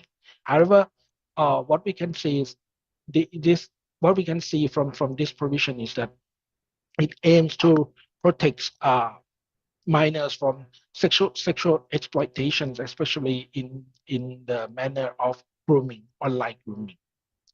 So we move on to have a look at the provision cybercrimes, anti-cybercrimes law in Thailand. So likewise, the South Korea, Thailand began policies concerning ICT related law in the 1990s. And the first version of Computer Related Crime Act was passed in 2007, and then we have the second version, the current one. It was passed in 2017. So just like other just like Korean cybercrime law and also the Budapest Convention. So Thailand Computer Related Crime Act 2017 has provisions to deal with pure cybercrimes, just like Section 5, Section 7 make the hacking illegal, and also making the hacking to the computer system or computer data illegal. Section 9 prohibits the unlawful damage, impairs, deletes, alters, or make change the personal computer data of other people without right. So and then Section 10, it criminalized the acts which cause computers to stop, slow down, or obstruct, and or otherwise malfunction. So, and Section 13 prohibits the distributions of malware. So technically, from Section 5 to Section 13, the Computer Related Crime Act of Thailand prohibit hacking and use the malware to damage or destroy the systems or just prohibit destroy the computer data and also obstruct the normal operations of computer system. The interesting thing is something which cannot be found in the Budapest Convention is Section 14, which focuses on illegal content. So we in these sections there are five subsections. The first one is 14.1. This one is designed to deal with the online fraud. If input false information with an aim to cause damage to other person or the public. So you subject to these provisions. And the second one is the false data which affects the national security or cause public damage. So this one can be used to enforce against fake news, which can cause the public panic or can cause the national securities in terms of public safety, economic securities, and public services as well. And the 14.3 is the data related to the uh, kingdom security and terrorism. So it doesn't matter whether the information is false, although it is true. However, the information can cause the damage to kingdom securities and also it can cause terrorism. So that information is subject to this section. And another one is 14.4 is obscene data. Obscene data is, we can say, the pornographic materials. I mean, adult pornographic materials. If it is accessible by the public, so the person who posts or uploads such obscene data to the computer systems can be subject to this 14.4 of the Computer Related Crime Act as well. And lastly, if you disseminate or forward the illegal information or computer data that are from which I have already mentioned from 14.1 to 14.4, you'll be subject to the criminal law as well. And for we move on to the Thai Criminal Code. Section 341 prohibits fraud in general, uh, and Section 343 also criminalizes frauds committed against the public. And typically, when people post or input information which can be considered as fraud, the wrongdoers will be typically charged with these sections in the Thai Criminal Code together with sections 14.1. So they will be charged with these two together with the Computer Crime Act and by Computer Crime Act and the criminal law. Criminal code. And for the child pornography law, it is not in the Computer Crime Act, but it can be found in the Thai Criminal Code. So child pornography in Thai law means the objects or material that depicts or conveys sexual acts by a child or involving a child under the age of 18. As you can see that it is different from the Korean law. And more importantly, the Thai law include documents, drawing, printed image, color illustrations, publications, and symbols, photographs, audio tapes, video tapes, and any other thing. So it means that the definitions of child pornography under the Thai law is much broader because it also includes the text materials and audio materials as well. Sections 2871, the possessions of child pornography for sexual gratification is subject to criminal punishment, imprisonment, and fine. And if you distribute these child pornographic materials, you or forward it to other people, you will subject to more serious punishment. And sections 2872.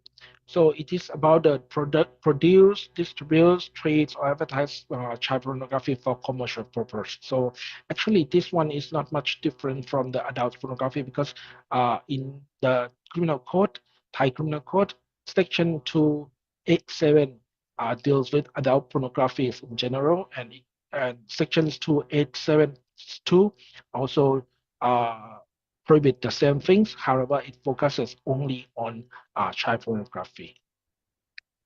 And interestingly, Thailand has not yet has the law to deal with online grooming. However, it has an attempt to pass the law. As of March 2025, the cabinet has already approved in principle the draft amendment to the penal code by adding the offense of using internet to lure or to groom children for sexual exploitation. But at the moment, we don't have yet the law on online grooming. So that's all for me. All right, thank Very you, much. Professor Pitasanayosting. I pronounce it right. This links well to our next discussion, but for the audience, if you have any questions, I believe there's a QA button. You can submit your questions, and our organizer will pass the question to the panel. Otherwise, I'll pass the microphones to Professor Chet Wellham. He will be chairing the QA and discussion session. Chet, over to you. Thanks, Lennon. Very interesting presentations despite the technical challenges we experienced. Very detailed, a lot of content. Be good to sort of zone out a little bit and discuss, as we talked about earlier, some of the more recent developments stemming from the UN Convention on Cybercrime that has been well concluded in terms of its development and is now awaiting signatures. I invite all members of the panel to share any reflections or insights they might have on the convention, and I might just go in the order of our speakers. So anyone want to jump in first? Otherwise, I'll invite Marie-Pierre.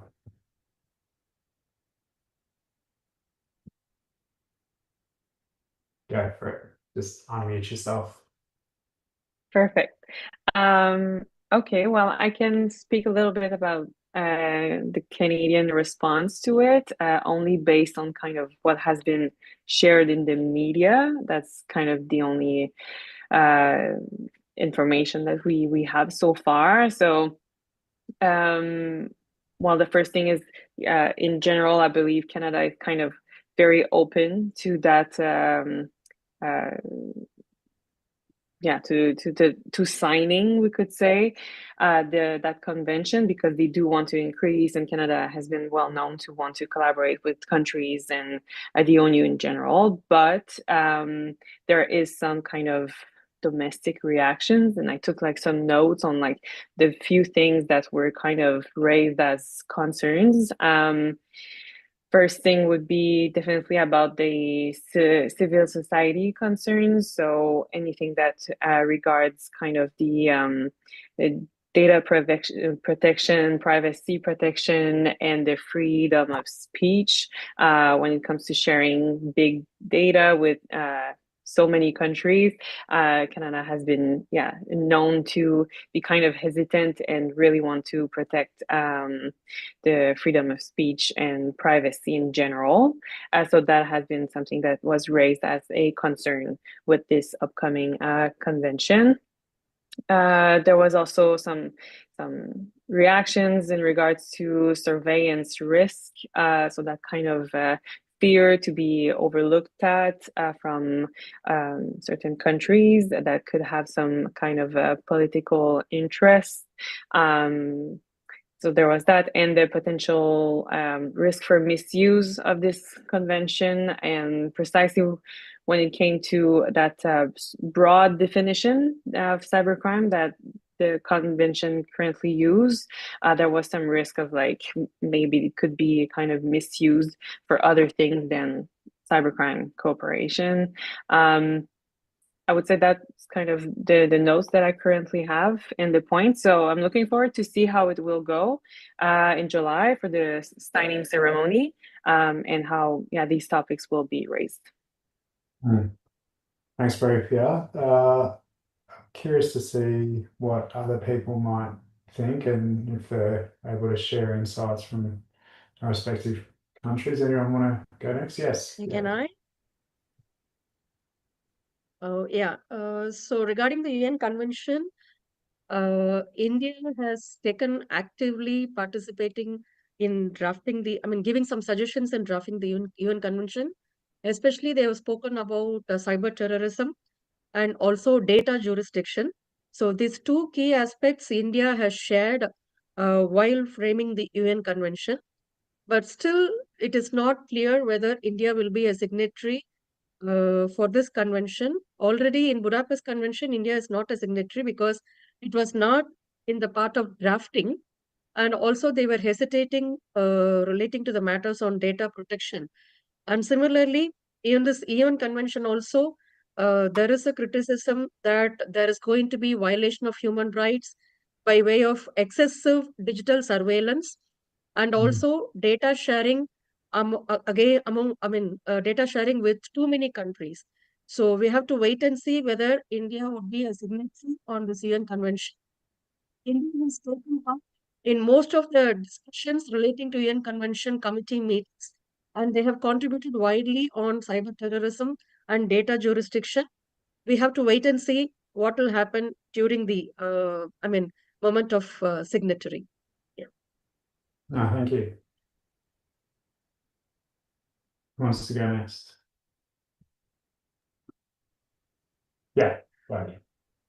I would like to share some of the insights, maybe not from my perspective, but insights from the Chinese police officer based on my interviews. My interviews were done in 2023, which was the year before the establishment introduction of the UN Convention. At that time, Chinese police officer, they want to have that kind of international legal framework to help them establish international collaboration. The reason they gave me pretty simple. They just want the security. They just want to protect the public interest. They also acknowledge the privacy concern, but they would consider the privacy concern would be less severe or would be secondary to the public physical financial security. May I start briefly share a screen for their understanding for the cyber crime, cyber fraud? Maybe just 1 minute. Okay. So that's here. This actually is my first research funding, but I didn't have enough time to show the details. I'm gonna highlight the.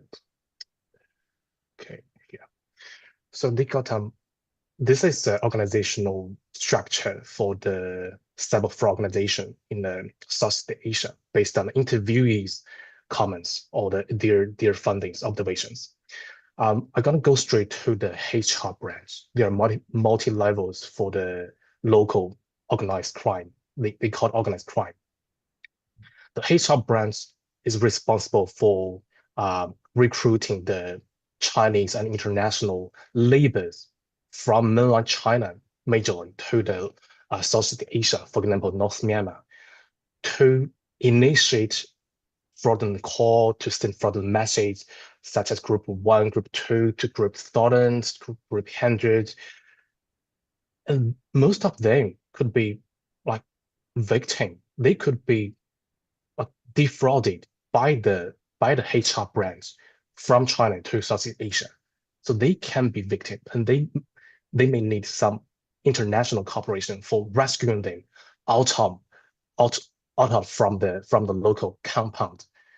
And there has been multiple evidence to show the discipline and physical punishment towards the laborers. And besides that, that's for the local criminal groups. There are multiple globally distributed illicit markets, and they also provide false prostitution within the local fraud compound. Money laundering, weapon trafficking, human trafficking, that's all involved in this kind of the cyber and offline terrestrial organized crime. So from their point of view, they are really indoctrinized to seek to crime investigation, to maybe provide some help to the victims, and sometimes they perceive them as offenders, maybe someone perceived as victim. So within this kind of the crime reduction, crime prevention purpose, they would prioritize security rather than privacy. The privacy would be perceived privacy for the public. And I remember one of the interviewee told me, would you want to sacrifice the public privacy, or would you want to sacrifice the life of the victim? That's a hard choice. So security and privacy, it has been a long-term discussion or debate for the cybercrime or for the cryptocurrency, any financial crime. That's from their insights. I definitely agree that privacy concerns and also the lack of the regulation on the regulator would be the prominent issues. But from their global source or maybe Eastern criminology, they tend to prioritize some instrumental rather than the expressive concerns. That was my observation and understanding. I'm gonna pause here. But my suggestion would be, it can be helpful if we can combine, if we can balance the instructive and expressive concern to prioritize security, but also develop framework to regulate the regulator, to let them know, wow, the privacy is also important for the freedom of speech. Maybe not exactly in the local jurisdiction, but it can be in broader context. So how we can balance both interests would be really important for us, for the researchers, think about and to discuss with the practitioners in different contexts. That was my understanding. Yeah. Well, insightful comments, and we could go off on a tangent. In fact, I might just for a moment, even though we only have a handful of minutes left, that it's such a critical issue, this relationship between security and privacy and security and civil liberties, and it's often discussed as a zero-sum game, that in order to have more of one, you need to sacrifice some of the other. And that whole way of framing that conversation is perhaps the problem. That we need to be privatizing both and thinking about how you have both and not viewing them in terms of a simplistic balance between the two. But we probably don't have the time to get into how we might think about that at a more kind of rigorous manner. But I do agree, and I think the conversation around, you know, that relationship in general is far more important than a simplistic kind of balancing metaphor might imply.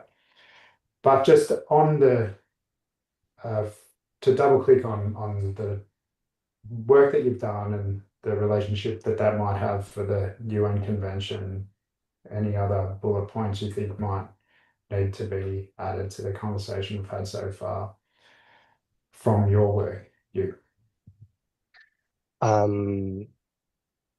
Wow. Because I currently have really limited understanding for the UN Convention. I just read the convention for multiple times, but not for the systematic observation. I did some research, online research especially from the media, no matter social media, mass media, have a lot of critics on the UN Convention. And I'm thinking the entire narrative, the entire perspective would be the Western-centric. For the Western-centric, that the expressive concern would be prioritized. Like what I said, the Chinese perspective maybe not correct, maybe not accurate, but they can bring some dilemmas for us to think about. I just look into the UN Convention. Right, there is limited regulation on regulator, limited discussion on the protocols to protect the privacy. This could be another step for us to discuss, for the researcher practitioner to discuss how to make the suggestion or how to make the convention more comprehensive. The current one would be basically security focused. So I would say it's not the perfect convention, but we kind of need both balanced perspective to understand their purpose, because there has been a large group of minorities or unseen individuals that we could not know. We cannot connect it as its individual, not as researcher, cannot connect it to the UN Convention, because the convention can breach our privacy and endanger our freedom of speech. But we know, but most of us, we don't know. A lot of victims, they are abused, they are punished by the local cyber frauds and other syndicates for the modern slavery. How about we develop a wiser and balanced way to secure them out? And I think one of the consensus we have achieved, or we observe from today's presentation discussion, would be international collaboration would be really hard to establish, no matter from Western or from Asian background. So probably the convention can provide a channel, but different countries have different perspective to get involved into the convention. And I think we need to develop more balanced way for balance the interest between the West, between the global thoughts and global East. That was my understanding. Yeah. Okay. Those we haven't heard from yet. Who wants to go next? So can I add some more points? Is there anyone to speak?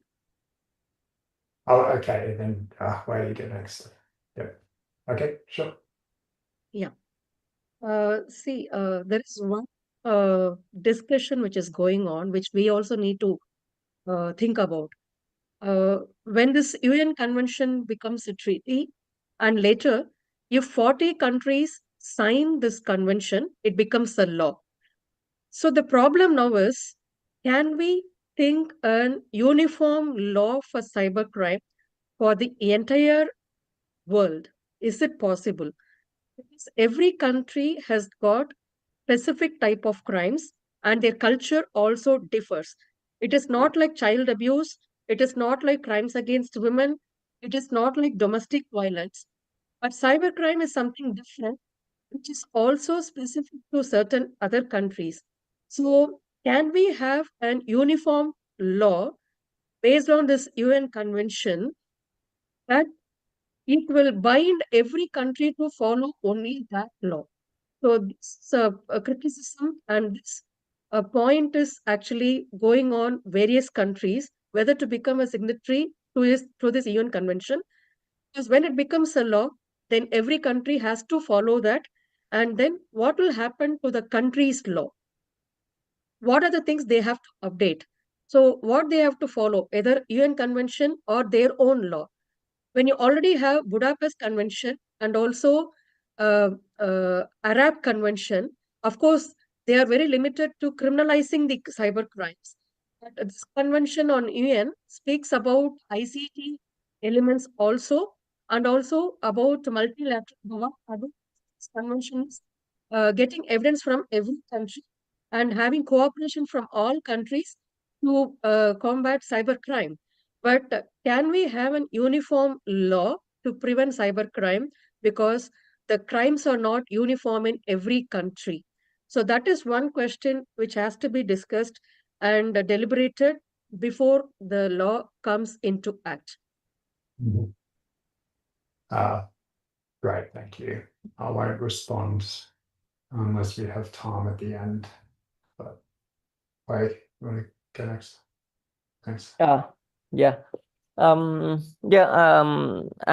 Vietnamese, so I'm so proud and happy when UN choose Hanoi as a place for the signatures of the UN Convention against Cybercrime. So yeah, Vietnamese governments also put a lot of effort to make it happen, and we actively participate in the progress of drafting, negotiating, and revising and make comments on the draft of the UN Convention. And that's why we gain the trust from the the other countries, and we have been chosen as a place for the signatures of the UN Convention. And at the moment, the Vietnam's government is cooperating with the UNODC, United Nations of Drug and Crime, is preparing on the necessary condition like venues, I mean, the logistic, etc., for the signature in that will be that will take place in a couple of months. And according to the media, Minister of Public Securities of Vietnam's told us Vietnam's will be signatories of the convention. So yep. So yeah, and I do believe that Vietnam will revise some kind of domestic laws to comply with the UN Convention against cybercrime. That's all. That's my comment. Yeah. Right. Yeah. Thank you. We've got 60 seconds to go. Any final comments? Yes. Thanks, go for it. Yeah. So for Korea, actually, it has been invited to join the Convention on Cybercrime, the Budapest. However, up until right now, they hasn't joined yet because of certain reasons, especially the law on wiretapping. But for the UN Convention, I think Korea has already have the domestic law in place, and they can join. Easily. I don't know. It depends because the political situation in Korea now. So we have to wait and see. For Thailand, actually, we have to a lot of law. We have to law amendment and also pass the new law to join before joining the UN Convention. I think it is still a long time because Thailand hasn't even had a police plan to join the Budapest Convention. So yeah. Okay. Thanks very much. Well, I want to thank Lennon, who had to leave a little while ago, and thank all the members of our panel for a very insightful discussion. So that's it.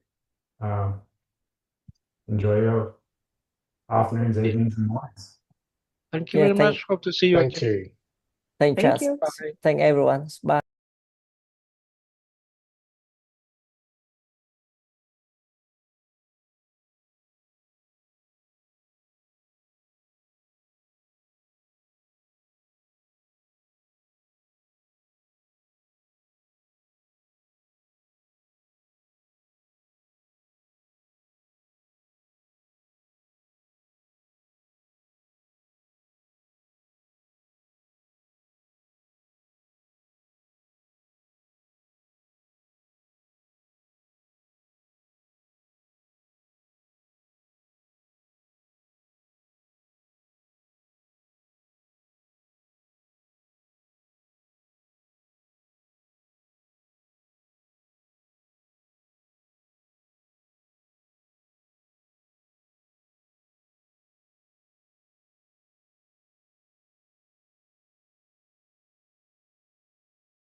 can hear, but not, it's feeble. Yeah.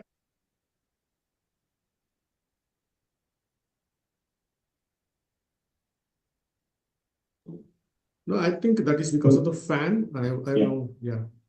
So we'll start now. This is much better, yeah. Yeah. Thank you. I think that is because of the fan. I know, yeah. So we'll start now.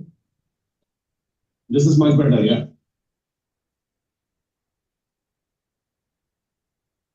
So good morning, everyone from India. I'm very happy to host this program along with SECREV from the Human-Centric Cybersecurity Partnership in Montreal, Canada. The Cybersecurity Revolution, SECREV, is a groundbreaking 24-hour global online event that follows the sun, streaming cutting-edge cybersecurity research and discussions from locations around the world, starting at UTC 0.00 and running until midnight. Designed to be open, inclusive, and completely free to attend, SECREV brings together researchers and practitioners to explore the latest challenges and innovations in cybersecurity. So this program is co-organized by this Human-Centric Cybersecurity Partnership in Montreal, Canada, along with international collaborators like us, the International Institute of Justice and Police Sciences, the host of this particular program, especially the session 3, which is on deepfakes, AI, chronological, legal, and technological perspectives.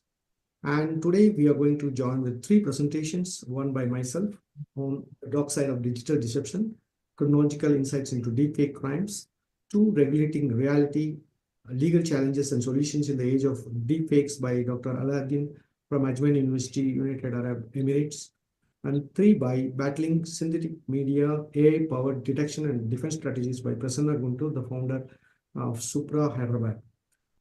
I'll try to give a small overview about the session. The rapid advancement of AI-generated deepfakes presents unprecedented challenges across criminology, law, and cybersecurity. This session explores the multifaceted risk posed by deepfake technology, examining its criminological implications, legal ramification, and technological countermeasures. Experts from diverse fields will provide insights into how deepfakes are weaponized, the evolving legal frameworks to combat misuse, and cutting-edge solutions to detect and mitigate threats. As pointed earlier, that we have 3 experts, including me. But first, I would allow Dr. Aladdin to join the program and make his presentation for around 30 minutes.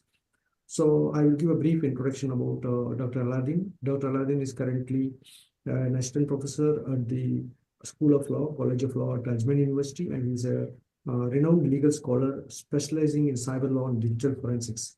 With extensive expertise in Middle Eastern and international cyber legislation, he advises governments on legal frameworks to combat AI-driven disinformation and fraud. So with this brief introduction, I am very happy to invite Dr. Aladdin. So you have 30 minutes time from now. Please go ahead. Thank you. Thank you, Professor Jay, for this introduction. Good morning from United Arab Emirates, and good evening to all of you joining us from across the globe, from India to Canada. Probably I have to share my presentation, so let me just start this one.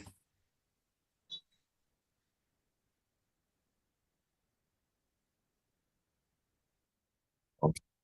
So I believe that you can see my presentation right now.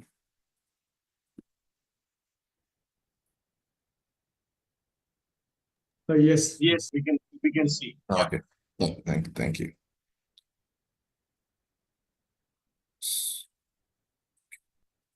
Okay, it is both an honor and a privilege to be part of this remarkable global event that brings together experts, academics, practitioners, and technologists to talk about these critical issues of our digital age.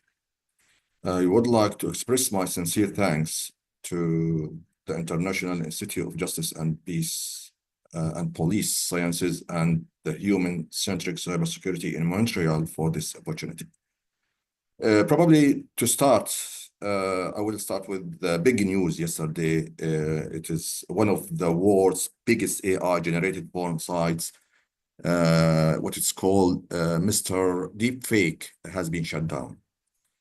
Of course, not because of any regulation, but because a service provider decided to terminate this website. So my presentation titled Regulating Reality, Legal Challenges and Solutions in the Age of Deepfake. Of course, as from legal perspective, we're always looking for solutions from legal perspective, how we can create laws and regulation to defeat such kind of criminal activity. This reminds me actually when we start talking about cyber crimes, for my own experience, talking about nearly 27 years ago, about how we can defeat cyber crimes and how we can use the law or the criminal law at that time to tackle this kind of a new issue. We struggled first with the definition and then how we can apply the traditional law to the cyber world. And now we have, I believe we have almost similar situation where we have now cybercrime laws, but we have something a bit different from internet crimes or cyber crimes or computer crimes, whatever you like, you can call it. We have now the same issue. How we can apply not the traditional crimes, not the criminal law, but the cyber law or computer crimes to deepfakes, which is one part of the AI. So what's deepfake? Of course, we have to understand and to know what's deepfake from legal perspective so we can find out the solution. Of course, there are different solutions. We have legal solution, we have technological solution, and I believe some of my colleagues will talk about that. And also we have a solution probably from the end user, from the people, from the victims, or from the people who are gonna fall as a victim. So what's deepfake? Deepfake in simple terms uses AI or one of the AI application to produce content that looks and sounds real, but it's not authentic. I'm gonna talk about deepfake from good to bad, the legitimacy of deepfake technology, deepfake crimes, emergence. How does deepfake work? I will leave it for the experts in this field, and deepfake crimes and legal responses. So deepfakes can fool people into believing that something or someone said something they didn't say or acted in a way that they didn't act.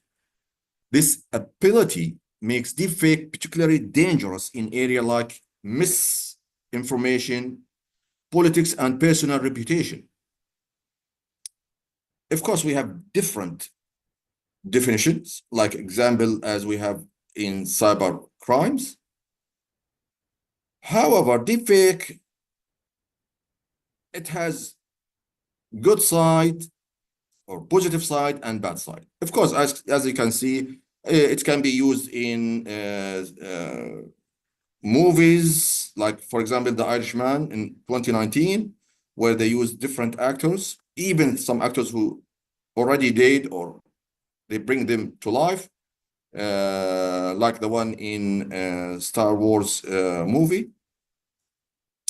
It has different usage as well in the future of personalized virtual assistants, where we have like example like the replica, where you can talk even to someone who's close to you, but he's not really the same person, but using the AI. Enhance online education with realistic simulations. So that's one of also of the promising usage of a deepfake in the future. It's already been used actually now. Now, when we jump to the negative usage or the bad side of negative. Cyber criminals are using deepfake to create fake videos of people in authority, like CEOs or politicians, to scam others or steal sensitive information or spread fake news. I can imagine maybe one day while I'm sitting here in UAE, I get a call on messengers or any of these applications from my son in Australia, talking to me. This is my son talking to me and asking help. Dad, I am struggling. I'm in trouble. I need help, please. And I talk to my son. Please send me some money. Then I send him the money. And the next day I call him, how you are doing? What's happened? He told me, what you are talking about, what? So this is kind of deep fake. And it happened even with people lost a lot of money, like talking about companies, they lost money, millions of dollars for such kind of scamming using deep fake. So now the question is the legitimacy of deep fake technology. The use of deepfake technology raises many legal and ethical questions, of course, as it is potential for misuse is significant. Politicians, legal experts, and technologists have ongoing debates regarding whether deepfake should be considered legitimate or illegal in certain contexts. So we have two different opinions about that. One supporting legitimacy. Some argue that deepfake technology has legitimate uses that can benefit various sectors like entertainment, education, and marketing, as I mentioned earlier. Others believe the harm caused by deepfakes may outweigh any benefits. These concerns include misinformation, could be disrupt democratic process, social damage, economical, political damage, could be as the result of deepfake. Of course, as from our perspective, we can say should be banned, or deepfake is a criminal, or whatever use deepfake is a kind of a criminal. Even now, I will show you where could be the first kind of law in the world where it started in South Australia. And that's where I'm talking about from legal perspective. I'm picking up different countries. I'm talking about the most advanced, or one of the most advanced countries in Australia, how they deal with deepfake.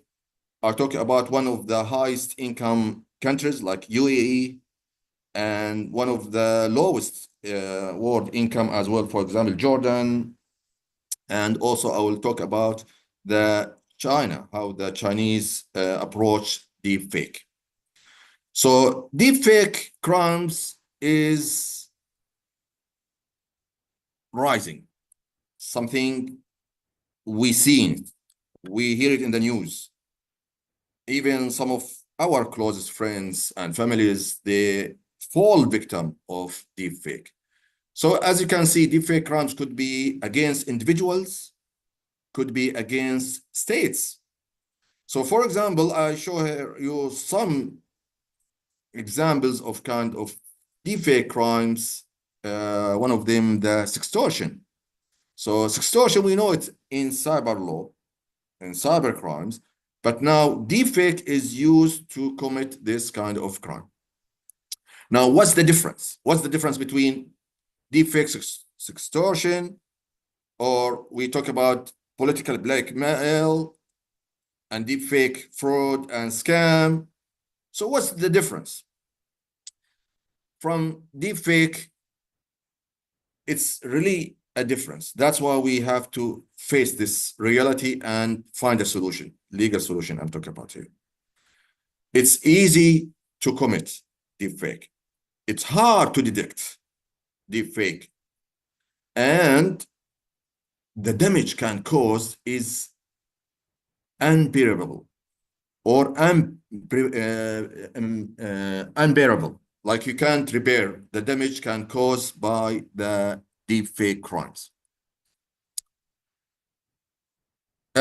We have a lot of examples of crimes. Even, for example, the most richest person in the world, Elon Musk, has been used as in deepfake crimes, where he was announcing for certain type of cryptocurrency.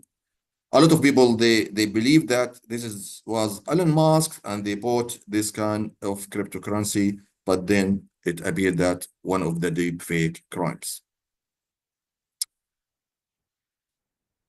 Deepfake defamation and revenge.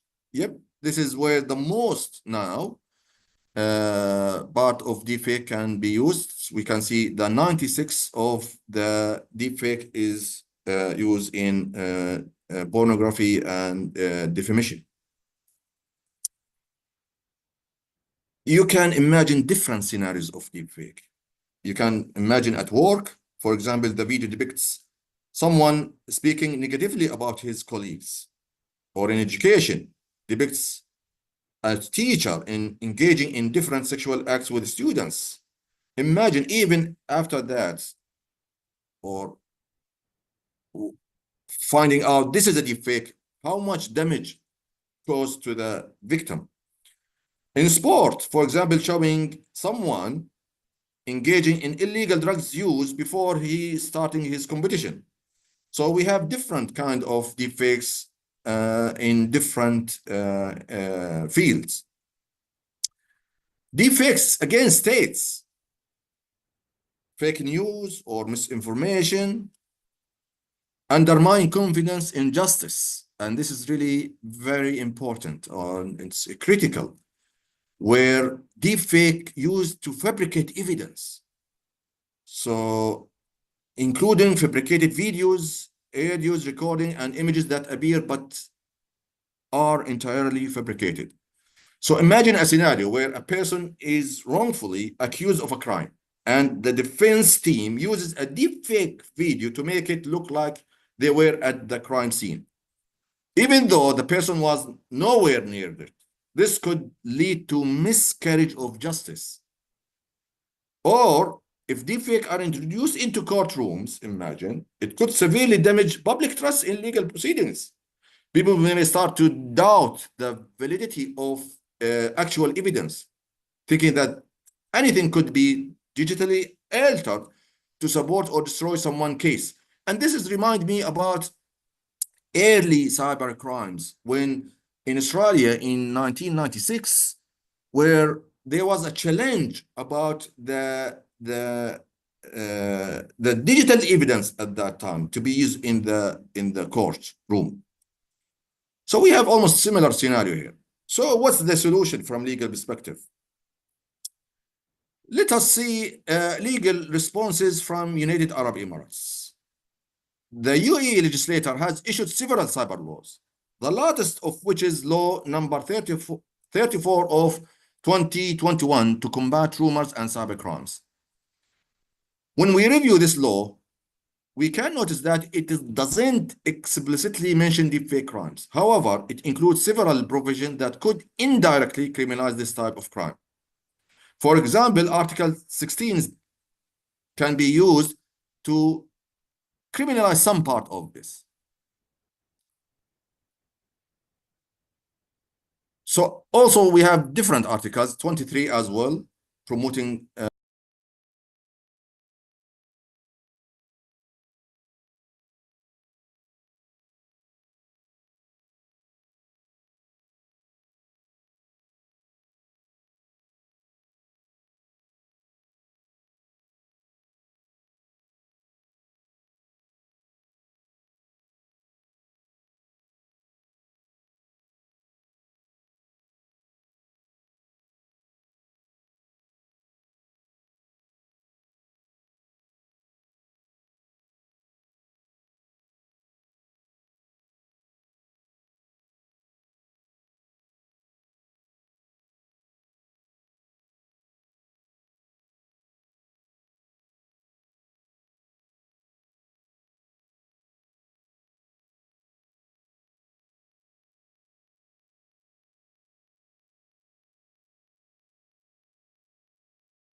using deepfake.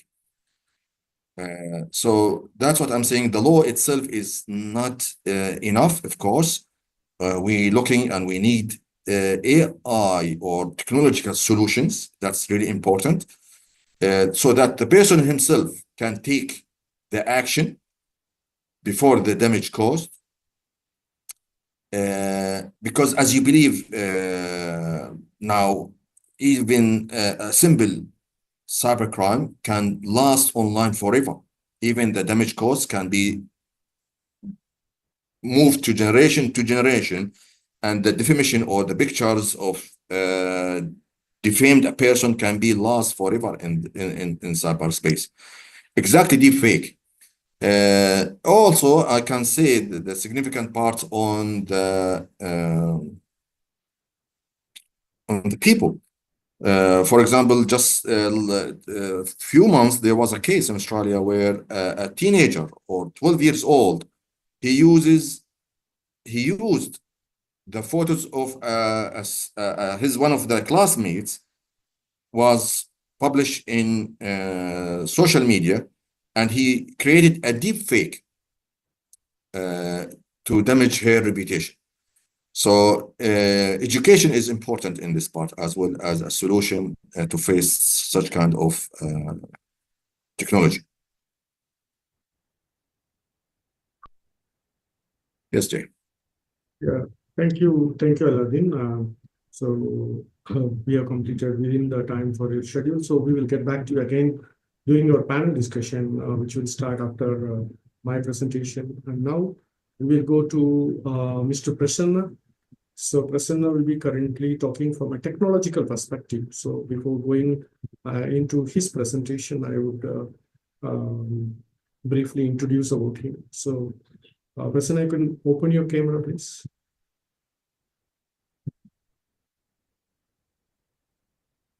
Prasanna, are you there? Yeah. Yeah. Thanks, Jay. Actually, your voice was not people. Yeah, one minute. Yeah, please. Thank you. So hello everyone, and across the world. Introduce you, and then you can just start the presentation. So yeah. So straight away going on to the presentation. Yeah. Let me start sharing it. Give me a second. Yeah, today we are happy to have Mr. Prasanna Guntur as Senior Cybersecurity Expert and Technocrat.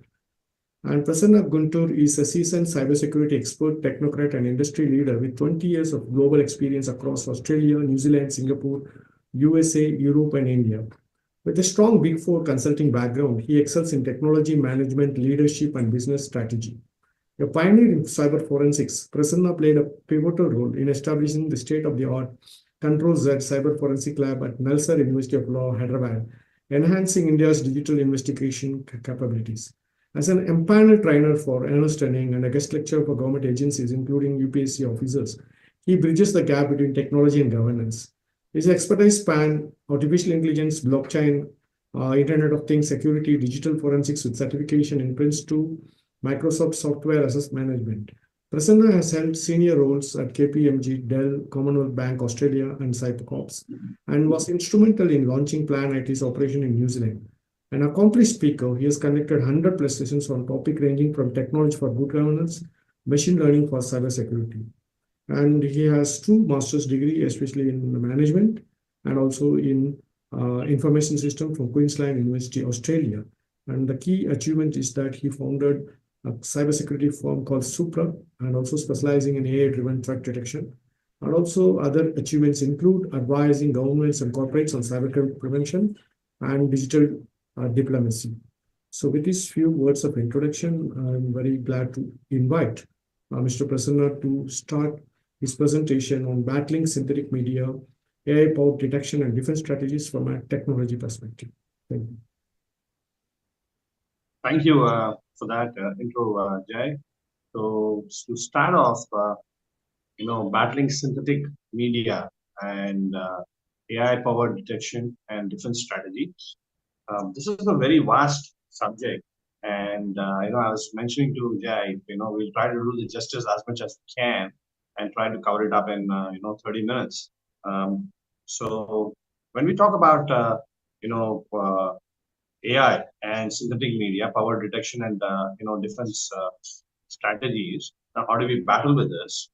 We're talking about the era that we are in currently, where the technology innovation and synthetic media, and basically when you say that, we're talking about artificially generated and manipulated contents.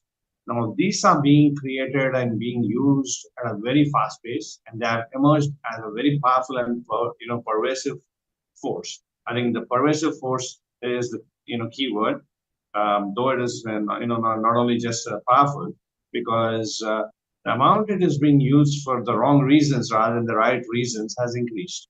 So in this, we have the realistic deepfake videos, we have cloned voices, they are entirely AI written articles that are going around.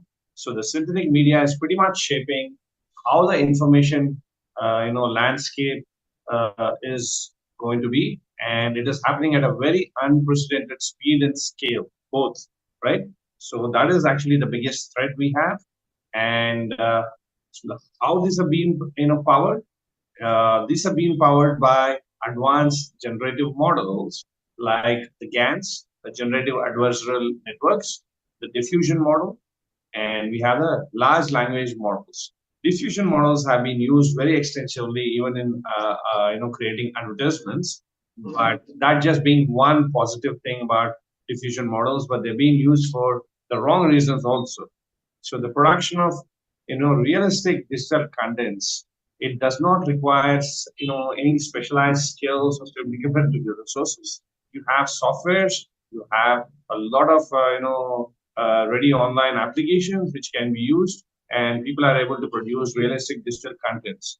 Now, with this background, the technologies, they're offering very creative and commercial opportunities from entertainment to virtual assistants. Now, they also pose serious threats, as we were saying, as the negative side, where the malicious actors, they are wielding a synthetic media to commit frauds, manipulate public opinion, spread information, undermine the trust in digital evidence. They are also controlling, elections in different countries, the kind of the undercurrents and the themes. So the narratives that are being told to the public, everything is being controlled now. So the growing accessibility of these tools, combined with the capacity to deceive even an experienced observer, and it raises urgent concerns about the authenticity, accountability, and integrity. I mean, these three things are very important, especially when you talk about AI and cybersecurity: authenticity, accountability, and integrity, right? So this is the background, and how do we address these challenges? The development of AI powered detection and defense strategies. It is very important that we have something to detect, and there should be something to defend them, right? So the tools, they not only help in identifying the synthetic content, but also support the verification. Now they also enhance the digital literacy, establish technical safeguards across the platforms, generate AI. The generative AI is continuing to evolve, and so much the tools, because the speed at which the generative AI is evolving is 10 times or 10x. Then the tools have to be developed at least at 10x, if not more, right? So the strategy is designed to counteract its misuse, right? So you also have to have tools and strategies, both have to be designed at the same pace. So this particular presentation that I'm going to talk about is going to explore the current landscape of synthetic media. It examines the AI-driven detection and defense approaches and outlines the road ahead for ensuring information resilience in the face of emerging threats across the globe, right? So no, we playing in a global village. Well, that's what we call, because the world has become a village, one single village with the reach of information technology and the threat landscape that we have discussed in brief. So the synthetic media technologies, they're advancing at a very fast pace, blurring the line between authentic and fabricated digital content. The problem is not being faced just by the corporates, it's also being faced by museums, art galleries, whatnot. Everybody is having some shape or form. They're going to have an impact because of this synthetic media, right? So this section of threat landscape, it's going to talk about the the various forms that synthetic media can take. What are the real world abuses of this, and the emerging trends that underscore the urgency to have countermeasures, right? So types of synthetic media that we want to talk about is very wide range of modalities. Each has got a different type of generative AI. So the deepfakes, the distinguished speaker before me has discussed in quite detail about this.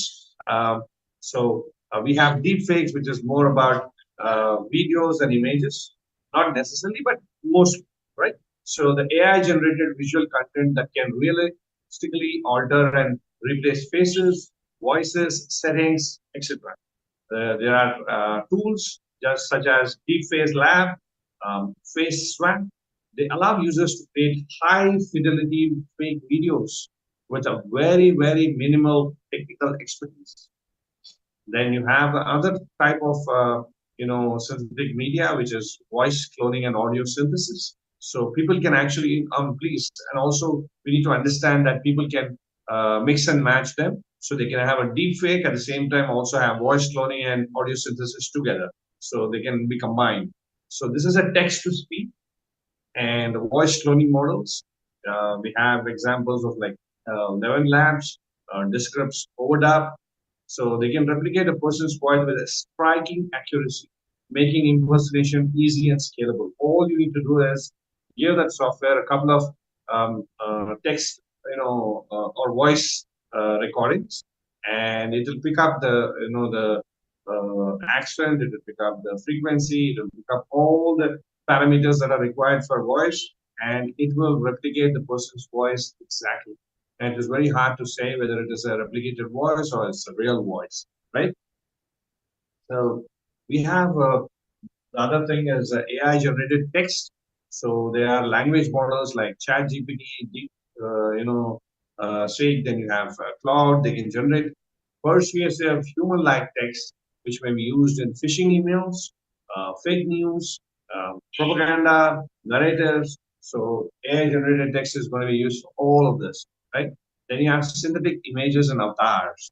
Now we have, the Gilbert, which is the new one about avatars, where you provide your own, photo. It could be a photo of yourself or you and your family, friends, the loved ones, anybody it could be, and it kind of creates a digital avatar of yours, which is very similar to that, and it's kind of become a hype and a trend nowadays, especially with the young, audience. But the kind of threats it brings along, there are plenty. So the synthetic images and avatars, there are tools such as DALL-E, Midjourney, can create realistic people and scenes and identities that do not exist in real life. Just imagine, you're creating realistic people, you're also creating scenes where probably two people would have never met, but you're making it look like they have actually met. And, they're often used in social medias for dating scams or media bots and whatnot, right? And some of the examples that we would be looking at, they're actually very high-profile incidents that have happened across the world, and it's in the real world. They are not theoretical; they're actually for real, right? And there was this financial scam of 2019. It's a deep fake, voice impersonating a CEO. It tricked an executive into transferring 200,000 to a fraudulent, account, 200,000 plus to a fraudulent account. Now, it is also happening, a lot in the South Asia where there's a deepfake voice and financial scams where people are impersonating the voices of, the Reserve Bank governors, the big shot businessmen, entrepreneurs, and whatnot, right? Then you have the political manipulations. There have been plenty of these. Several elections across the world, they've been altered or they have been entirely fabricated and orchestrated by these media clips and have been circulated to discredit a candidate, or you create a confusion in the public. So it could be either of them, right? So without going into specifics. So celebrity exploitation and harassment, this has happened across the world, whether it's the movie stars from the West or the movie stars in India, Korea, Malaysia, it could be anywhere, right? So there's been also a deepfake pornography and voice clone harassment have targeted actors, journalists, influencers. Now it's raising concerns about the digital consent and privacy. I mean, where are we heading with this? Then disinformation campaigns, state and non-state actors have used AI-generated text and imagery to fuel social unrest, spread conspiracy theories, undermine trust in the democratic institutions. This has been happening for quite some time, and this is also happening between enemy states and enemy countries. So they're doing it for each other. So what are the emerging trends and concerns that we're talking about? The new trends making the synthetic media even harder to detect and counter. So there has been strategies, there have been tools that have been developed, but it is just becoming more and more difficult. So there is a real-time generation, which is advancement in inference speed and edge computing are enabling deepfakes to be generated and streamed live. So they're posing threats in scenarios like video calls and live broadcasts. So how do you control this? Where you have people making video calls, they're making live broadcasts, where the speed at which the AI can generate or the synthetic media can be generated because of the edge computing and the speed of the computers that we have, that makes detection slightly difficult. And there is a low quality and high volume attacks. Synthetic outputs remain imperfect. Please note that in spite of all the technology that we're talking about, that if there is sufficiently good software or technology that can actually detect, the synthetic medias can be detected because they are not 100% perfect. So the sheer volume is what is actually worrying people. So it can overrun the human moderation systems and flood the online platforms with deceptive content. So please note that even though the synthetic media is not perfect, it is becoming difficult to detect, not because the efficiency of the softwares or the systems that are working on it, but it is purely because it is overwhelming and the amount of high volumes of the attacks is overwhelming, and that's making it difficult, right? Then you have synthetic identities. Now, synthetic identity frauds have been around for quite some time. They're being used to do financial scams, across US for quite some time, where people create synthetic identities of others, wherein they mix and match more than one individual's identity, and they create a new person who doesn't really exist in real world. And based on that, they've done a lot of financial scams. Unfortunately, it has spread to other parts of the world also. And synthetic identity fraud seems to be a very, very popular thing going forward. So these are the AI-generated profiles. They have the complete images, bios, and interaction histories. They are being used to espionage, fraud, create a large-scale misinformation efforts, do a large-scale scams. So they're being used for everything. So these highlight the growing complexity of synthetic media threat. Now, the attack has become more sophisticated. Defenders must respond with equally adaptive and intelligent strategies. In fact, there was actually a web series also that was made on synthetic identities, where there is kind of a huge, gang of people who are actually all colluding to execute a synthetic identity fraud, right? Then we have detection strategies. Detecting synthetic media is a rapidly evolving field, and it privileges artificial intelligence. Humanly doing it might be difficult because of the sheer speed and the volumes that we're talking about. And then you have digital forensics. You have content verification frameworks to identify manipulated or fabricated content, right? So generative models, they become increasingly capable, and detection strategies should always stay one ahead. They should always stay one step ahead by incorporating adaptive and multi-layered techniques. So even before something comes, and if the strategies that I use or the tools they are always one step ahead, it actually helps, right? So in this detection strategy, we're going to talk about the methods used by AI-powered synthetic media detection. So the AI learning and AI and machine learning approaches, the machine learning models, particularly we're talking about the deep learning architectures, form the backbone of many synthetic media detection systems. So the way it is executed and the way it is defended, they're not very different. Both of them actually use the deep learning architectures, right? So how they say the solution lies in the problem. This is how it looks like. The same was done for the vaccination of the penicillin injection. That was actually detected right from where the problem lies. So scientists actually use the same bacteria that the virus with us for becoming an antidote. Similarly, what we are trying to do here is we are trying to look into deep learning architectures and see how AI and machine learning approaches can actually help, right? Then you have CNN. CNN is not the media network. We're talking about a convolutional neural network. Now these are used to detect visual artifacts, images involved in videos. It could be something like the blinking of an eye. So it's a visual artifacts, So it's pretty tough to actually record, but systems should be able to do it. And then you have unnatural eye blinking.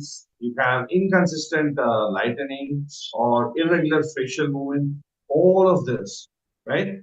And you're also used to detect visual artifacts, images, and videos. So basically, all these artifacts, they are picked up, and it becomes easy for detecting. Okay? Then you have a recurrent neural network. So recurrent neural networks or RNNs and transformers.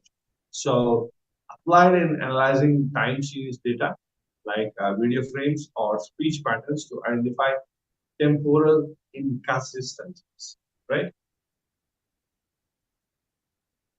So then you have the audio forensics and spectrograms, deep learning models. We've been talking about for quite some time, deep learning models. Now they are trained on audio spectrograms.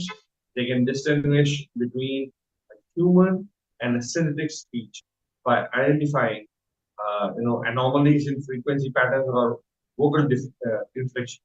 So it probably could be human being may not be possible to detect these anomalies in frequency patterns when somebody is speaking or the vocal inflection.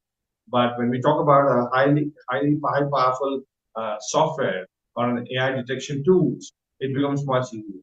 So, but please remember, all these models, they require a large database, base and a data sets of real and synthetic media for training, and their effectiveness depends upon the diversity and freshness of training data to prevent overfitting into older generation businesses, right, or the older generation techniques, right? Then we have digital watermarking and provenance. This is another technique. So before this, what we saw was CNNs, which is a convolutional neural networks. Then we saw recurrent neural networks, or RNN, and the transformers. Then we have audio forensics with spectrograms. So we have discussed this. And then we have the digital watermarking and provenance tracking. So one of the most promising lines of defense is the proactive embedding of markers into the synthetic content. So what we do is here we inject, or we actually put some identifiable markers that will tell you whether it is a real or synthetic content, right? So watermarking techniques, there are projects like Google DeepMind's synthetic ID. They embed invisible, so robot watermarks into AI-generated images that process through compression of edition, editing, right? Then you have the provenance standards. So there are some standards like the coalition for content provenance and authenticity, or C2PA, and they aim to establish that the metadata and encryption signature, to trace content of the origins, and they edit, and then the distribution of the history, right? So by providing transparency and traceability, the tools help platforms, journalists, and users verify whether content has been altered or artificially generated, right? Then you have multimodal and contextual verifications. In many cases, detection cannot rely on a single media type. So that, single media type could be a very strong point, but that does not tell the whole story. So they need to rely on multiple media types. So multimodal AI systems, they analyze multiple platforms of data to improve accuracy. Okay, so the cross-modality verification, which a system compares the audios, videos, and text component of a piece of content. For example, if somebody is trying to talk about a lip sync analysis, you want to see if the same person actually spoke. Now they can reveal discrepancies between speech and facial movement. So if you actually run those clips along the this particular software, they can actually tell you what are the difference between a speech and the basically the facial movement, right? So then we have the metadata and contextual analysis. So tools assess metadata, which is timestamps, location, device IDs. So nowadays, when we actually take photos, even from the smart phones, some of the latest phones that are in the market, it actually collects, along with the photo, it collects the timestamp. It also tells you the latitude and the longitude where the particular photo was taken and what kind of a device it was taken. So whatnot. So if you actually get hold of one such photo, you can tell, you can basically write a big story, right? So these, the tools that assess the metadata, which is the timestamps, location, device ID, and contextual cues, to determine authenticity. So the contextual cues are social media history, reverse image, search, so on and so forth. So the layered systems are especially valuable in journalists and intelligence context, where a high degree of certainty is required. Okay, Jay, you'll have to time me and tell me, if you're running out of time. Yeah. So crowdsourcing and human AI collaborations. So time. While AI, Listener, don't worry, time's. Yeah.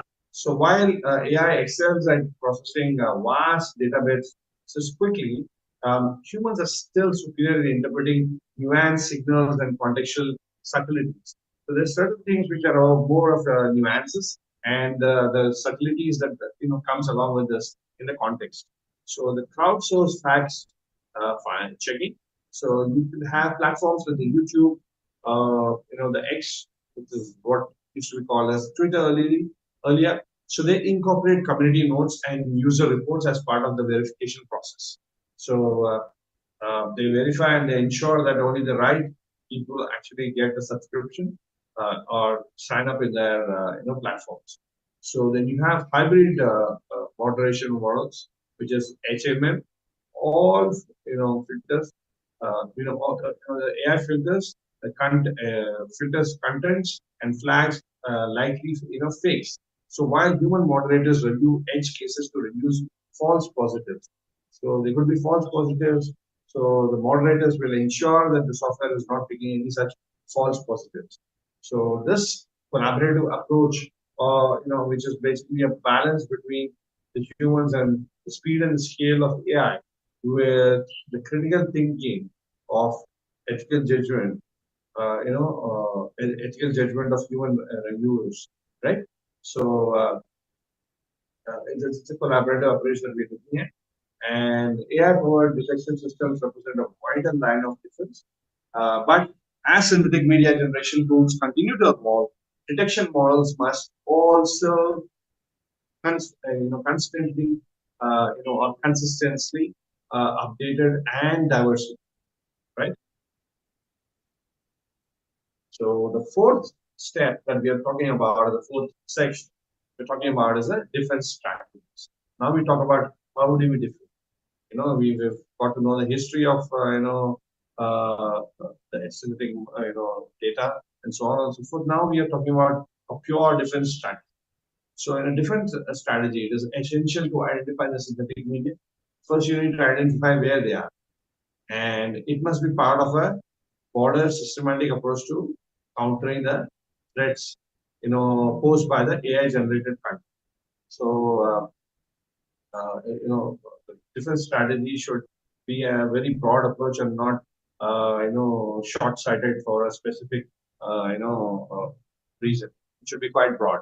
And effective defense strategies, they combine the technical innovation, just got regulatory safeguards, platform level enforcement, and public education. Public education is pretty key, very, very important. And this section, we would outline a multi-layered defense framework aimed at resilience and long-term mitigation, right? Then we have the proactive technical defenses.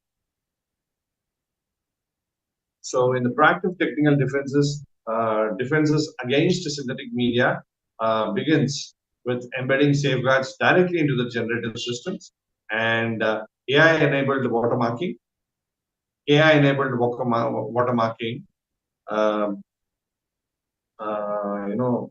These are basically a generative models that integrate the digital signatures or the watermarks during content creation.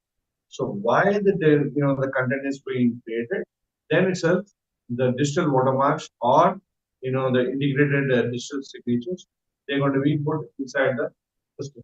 So these persistence often invisible markers, they enable post-distribution verification without compromising quality. Then model level constraints. You have developers are implementing restrictions within AI models to limit the generation of harmful or deceptive contents. So again, here one needs to look at how you want to balance the user experience and the accuracy. At the same time, not put the whole thing into difficulty. So the developers are implementing restrictions within AI model to limit the generation of harmful or deceptive content. This includes detection-aware training, output filters, and usage monitoring. This is something that they should do irrespective of situation, where they're detecting and they're aware of the training and what kind of output filters need to be put and what kind of a usage monitoring that needs to happen. So these approaches aim to reduce malicious misuse at the source, shifting responsibility towards model creators and distributors. So let us look at some platform level policies and enforcements. So these are more of a policy and enforcement, and they're not purely a software or a hardware that we just click and everything is taken care. So then we have social media and content sharing platforms are the frontline actors in the fight against synthetic media. So the social media is used across the globe for many reasons. There are like 10 or 20 social media applications that pretty much cover 90% of the market. And social media and the content sharing platforms, they become the frontline actors. Unfortunate that they become the frontline actors, or at the same time fortunate, depends upon for what purpose you actually need to use it. So you have automated moderating systems or AMS. So the AI-driven tools, they are used to detect flag deepfakes and manipulated media at scale. So this includes video sharing, visual anomaly detection, and natural language processing for synthetic text. So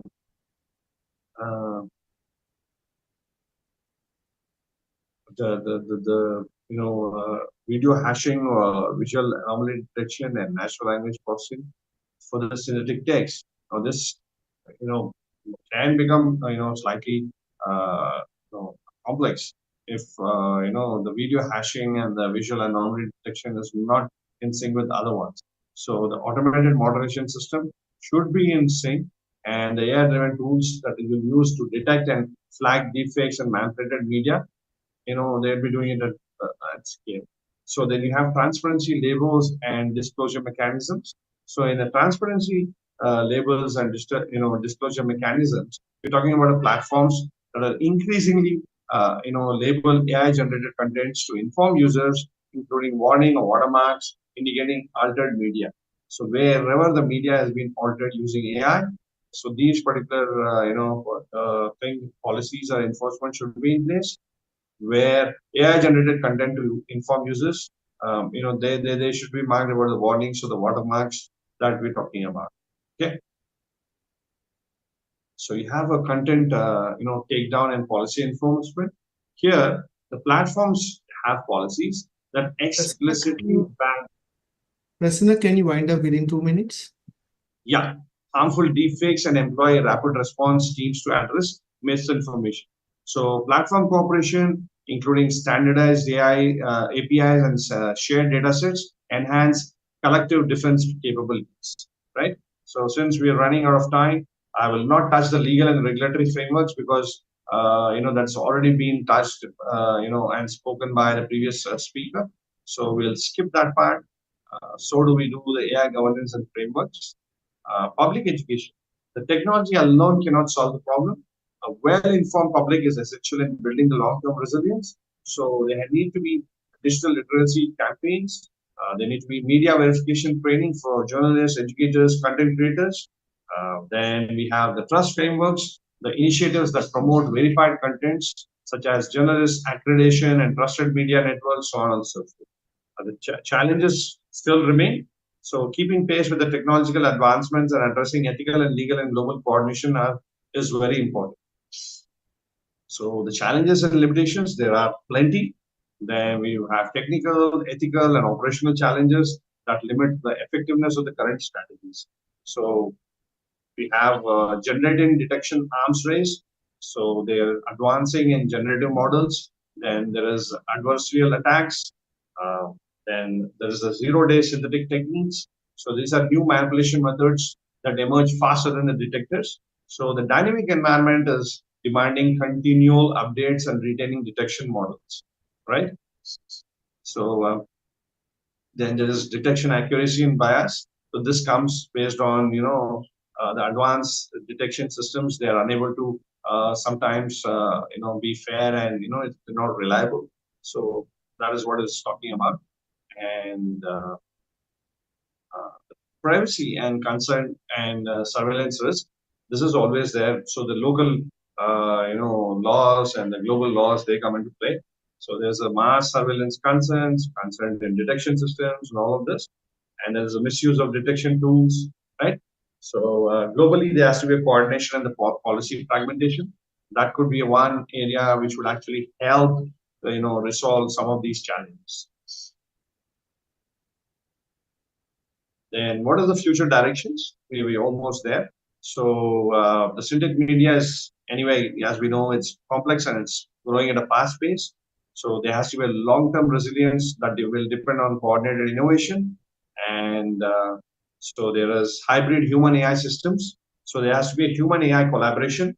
There has to be an expert verification networks. And then, there has to be a federated open detection frameworks. These are called as the federated detection models that are decentralized and open source. So the detection tools must follow these models. And there are open source tools that are widely used for detection libraries and standards, such as the Microsoft Video Authenticator, Adobe's the Content Credentials Initiative, and so on and so forth. Then you have shared database benchmarks. So public, diverse data sets for synthetic media training and evaluation can improve the model performance. And there is blockchain and decentralized proofs. We know blockchain is a very, very powerful and a secure technology. So this could be used. And then you have real-time authentication tools, wherein you have cameras, smartphones, and all, which actually detect and actually tell you whether based on the embedded metadata about the authenticity of the media, right? So biometric and behavior signals. Let's go on. Cross-sector global. So we will move on to the conclusion because it's all about education. So basically, synthetic media, it's fueled by the rapid advances in generative AI and represents one of the most profound shifts in digital information ecosystems. So the technologies offer powerful tools for creativity, accessibility, and innovation. And they also introduce and pose new risks like manipulated identities, deepfakes, disinformation, erosion of public trust, and whatnot, right? And the AI-powered detection and defense strategies, they are the critical foundation for addressing these threats. So from machine learning-based analysis to watermarking, provenance tracking, human AI collaborations, the tools available today represent significant progress in fighting against digital deception. So let's be realistic at the same time. There is no silver bullet. So, but we can thrive as a 360-degree strategy, and the generative models continue to evolve in sophistication.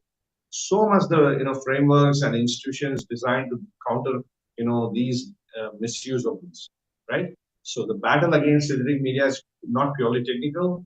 We are also talking about ethical, legal, social, and human analytics. So integrated, transparent, and collaborative approach can actually help build a digital environment which is open and trustworthy. So the road ahead, well, we have to invest in a resilient infrastructure. We have to be informed, educate people, include governance, so we can ensure benefits of AI far outweigh its risks. And the truth in the digital age remains a shared and dependable value, right? So thank you so much. Any questions or anything, you can always get in touch with me on this. Yeah. Over to you, Jay. Thank you, Prasanna. Thank you for that nice presentation. And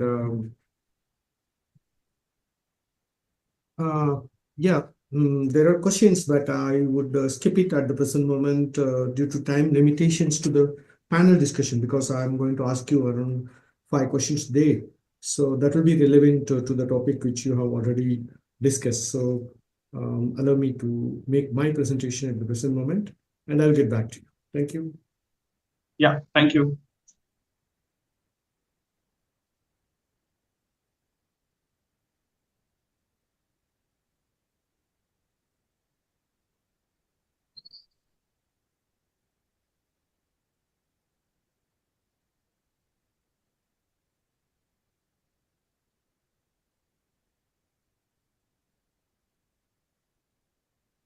So once again, good morning to all, and I would introduce myself. I'm Professor Jaishankar. I'm the founder and principal director of the International Institute of Justice and Police Sciences, Bangalore, Karnataka, India. And I'm thankful to Michael Joyce for giving us the opportunity for the second time. So this is the second time we are collaborating with the Human-Centric Cybersecurity Partnership and SECREV. And we did a presentation earlier on cyber criminology in South Asia, and this time we have gone ahead and are collaborating on an area that is artificial intelligence deepfakes and the criminological, legal, and also the technological perspectives. So you all heard 2 significant speakers talking from a legal and a technological perspective, and I am going to take you to the criminological perspective, where we will be discussing on the types of deepfake crimes, the deepfake criminal methodologies, the criminological theories, and the impact on the victims, and policy interventions and mitigation strategies. So I hope many have seen the presentation of Aladdin, where he was talking more about the typology of deepfake 2. In spite, he touched a lot of things on law. But still, as a criminologist, my understanding would be slightly different from his perspective. And I'll be giving some typology like political disinformation and propaganda, how it's going to create a problem where we are going to see that there are a lot of deepfakes evolving and emerging. And you can see in the cases of the American elections or other elections, we have seen this how deepfakes are being used for political disinformation and propaganda. And it can undermine the democratic process by spreading misinformation and eroding trust in media. You can see that already a lot of fake news are coming, and we are seeing that how democracy is compromised because of that. And even now there is a war situation between India and Pakistan, and we are finding many people using deepfakes to spread some disinformation too about the loss of the lives of the people, or even the infrastructure like the aeroplanes and other paraphernalia of the war. So this is misleading political content also create a problem with the public opinion, or also it will impact on the voter behavior and decision making. You see, now the same case, I'm giving an example of the Indian situation where these kind of political disinformation may impact the future elections in the country. The next comes the financial scams and the fraud, and Dr. Aladdin also touched upon that, related to how deepfake technology was misused by people to scam people and making impersonation in video calls. And also it had some implication on the businesses because a huge loss of money is going to happen, and it has happened. And previously, the difficulty of robbing a bank, the difficulty of robbing or attacking, looting something is higher level. But now it has become very simpler and simpler, you can see, due to the financial scams and frauds by the deepfake technology. So it because previously we thought everything we saw in our eyes or see in our eyes or real, but now we can't believe our own eyes in this case of deepfake technology. The last and impacting one, again, I would refer to Dr. Aladdin was mentioning about a case of a male where there may be a chance of misuse of that person's life. If he's a professor, that he's having a sexual talk with a student, and that can be a deep fake, and that can impact on the person. Yes, of course, there are many cases are emerging at the present moment, but we are seeing that more women are victimized, especially in the USA and South Korea, and even in India. So we have seen some cases of the Taylor Swift and other people who are whose body parts were morphed or changed with precision. That is a very important thing. So earlier also the same women victimization happened by morphed images, and we can identify easily that which is the real and which is the morphed images, and people were not bothered. But now the danger is there that in social media lots and lot of images are there, and then these images can be culled out and put in a website called removecloth.org or removecloth.com or cloth remove. Many websites are there, and very unfortunately these websites are asking money, and people are doing this kind of activity to defame, sexually humiliate people, and very difficult. So it's very becoming more and more worse than previous times, and I don't know how people will cope in the future, because it will impact very deeply on the victims. So the deepfake criminal methodology is the next session. We'll see that how the techniques are being used for the deepfake victimization. So cyber criminals exploit deepfake technology to create realistic fake videos or audio that can mislead individuals and organizations. How the methods are even told by Mr. Prasanna. And next is the targeted phishing attacks, where phishing attacks involve sending deceptive messages to trick individuals into revealing personal information or credentials. Again, see, this is not something very new, but how it has become modern, that is what, or novel, that is what we have to see. The techniques used by cyber criminals are already there, but now it is being very polished, thorough, and enhanced by artificial intelligence. That's the problem here. What lessons we can learn from the deepfake crimes cases? Because there are many case studies which are already discussed by previous presenters. So I'm not going to go deep in that. But what lessons we have learned? We have seen that notable scandals involving deepfakes demonstrate how these technologies can be misused for deception and manipulation. One thing is that the technology is growing and growing, but the human behavior, again, is not that static, but it is also dynamic. But the problem with the system processes such as law, technology are not that equating with what the offenders are doing. So the impact on the society is that deepfake crimes can undermine trust in media and leading to significant societal consequences and confusion. See, when a technology comes into the society, people want to use and test and try it. But this kind of technology, when there is a great misuse is happening, there are chances people will withdraw from the technology. So that is the danger, because any technology is for the growth of the humans and not for the destruction. Even there are cases like nuclear bombs, which are against humans, but still there is under control. But now deepfake crimes are not under control and not regulated. That's a danger. And preventative measures has to be done in this case. This is one of the areas we need to look into. And next, I come to the core part of my presentation, especially as a criminologist, to understand the criminological theories and frameworks. Some traditional criminology theories are always applied to digital crime, especially one particular theory is routine activities theory, which speaks about that crime occurs when motivated offender, a suitable target, and a lack of guardianship all converge in one place of time and space. But there are a lot of critics against routine activities theory because this is created for the physical space and not for cyberspace. Because in physical space, there is a latitude and a longitude. There are coordinates X and Y, and you can fix the suitable target, absence of a capable guardian, and likely offender in one time space.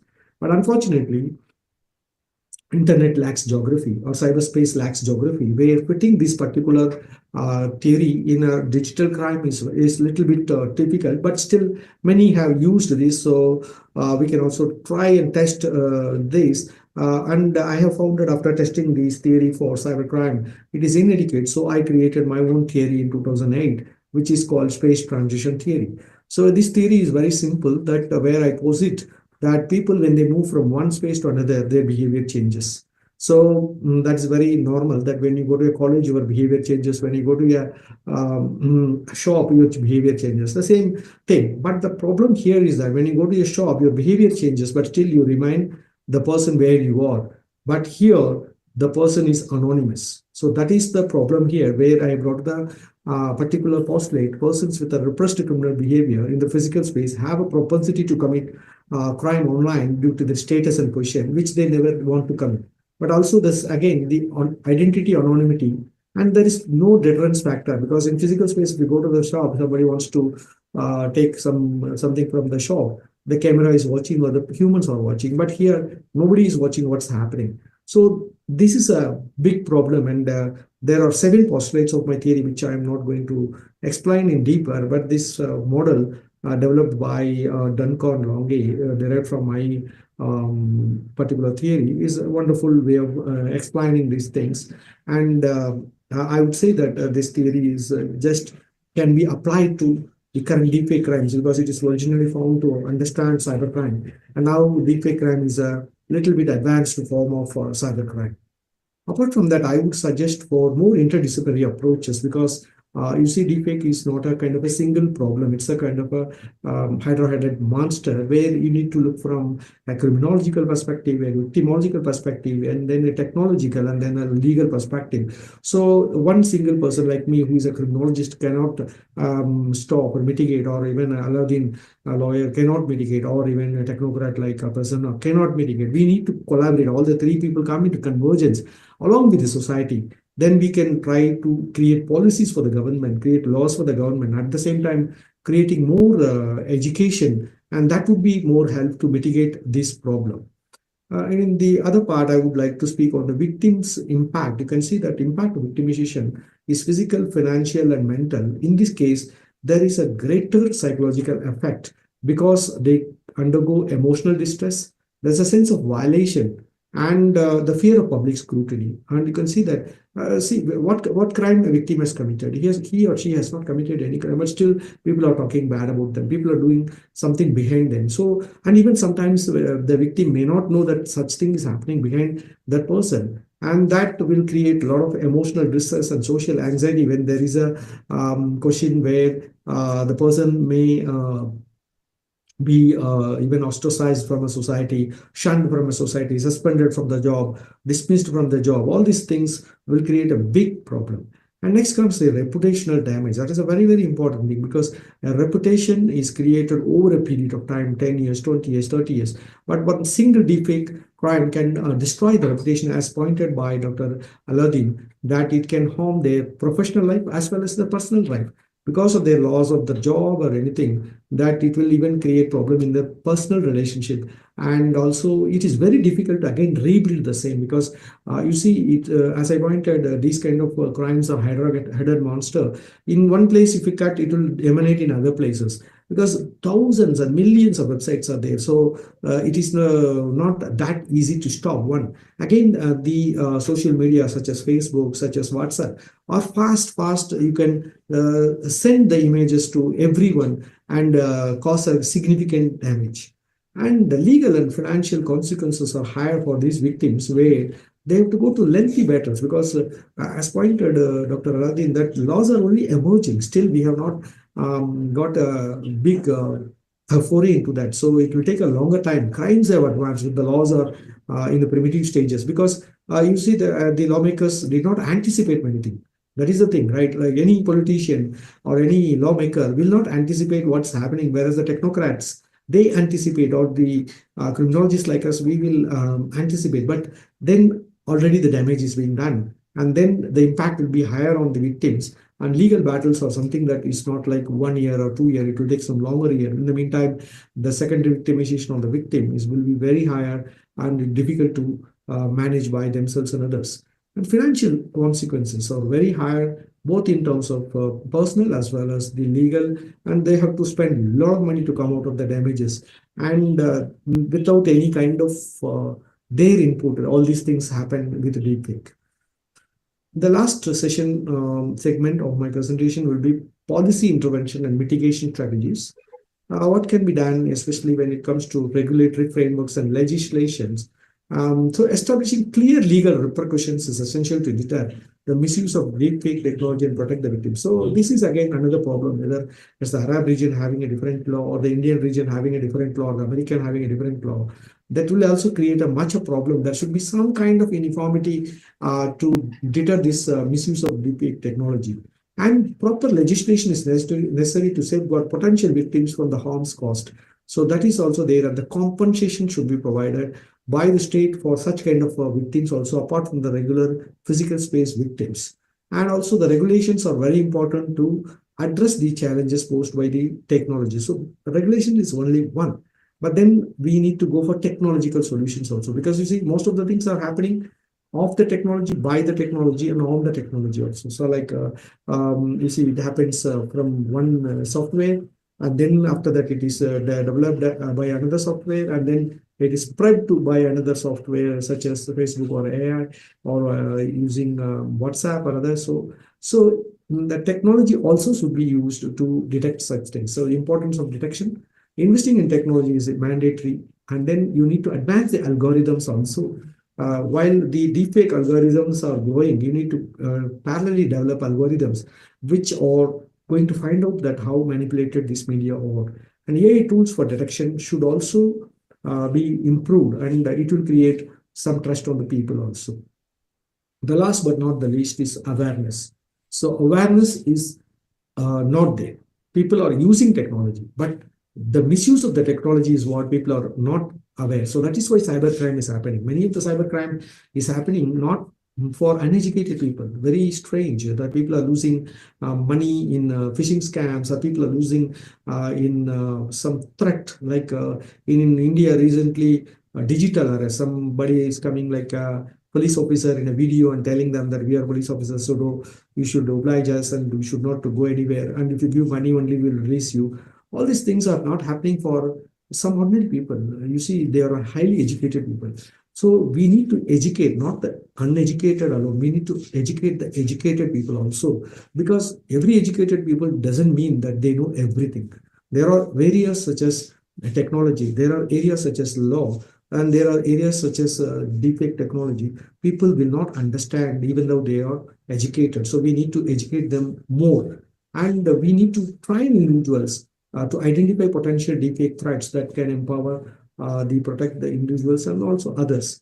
And knowledge sources also should increase. And more process should happen. So I'm planning to bring out a popular book on these lines to help people, because I always see that many of the things that academics do remain with academics and doesn't reach the masses. So I am planning now to create a kind of awareness book on these deepfake crimes, which will help the public to understand more on this. So to conclude my presentation, so first prong we can do is that to understand deepfake technology, so that we will also understand the potential misuse of that. Then what are the types of crimes involved? So currently I told the 3 types of crime, which is political disinformation, then the frauds, and then the women victimization or the men victimization of misuse of the technology. But more crimes using AI may evolve in the future, because technology is growing, so also we should be there. And the impact on victims is higher and higher, and we need to create some strategies. And for implementing effective mitigation strategies, we need to create a kind of legal or technological and also victimological solutions. So thank you very much. And if any questions are there, I am interested to answer, but still we have another 20 minutes, so we will be starting the panel with within 1 or 2 minutes. Yeah. Thank you.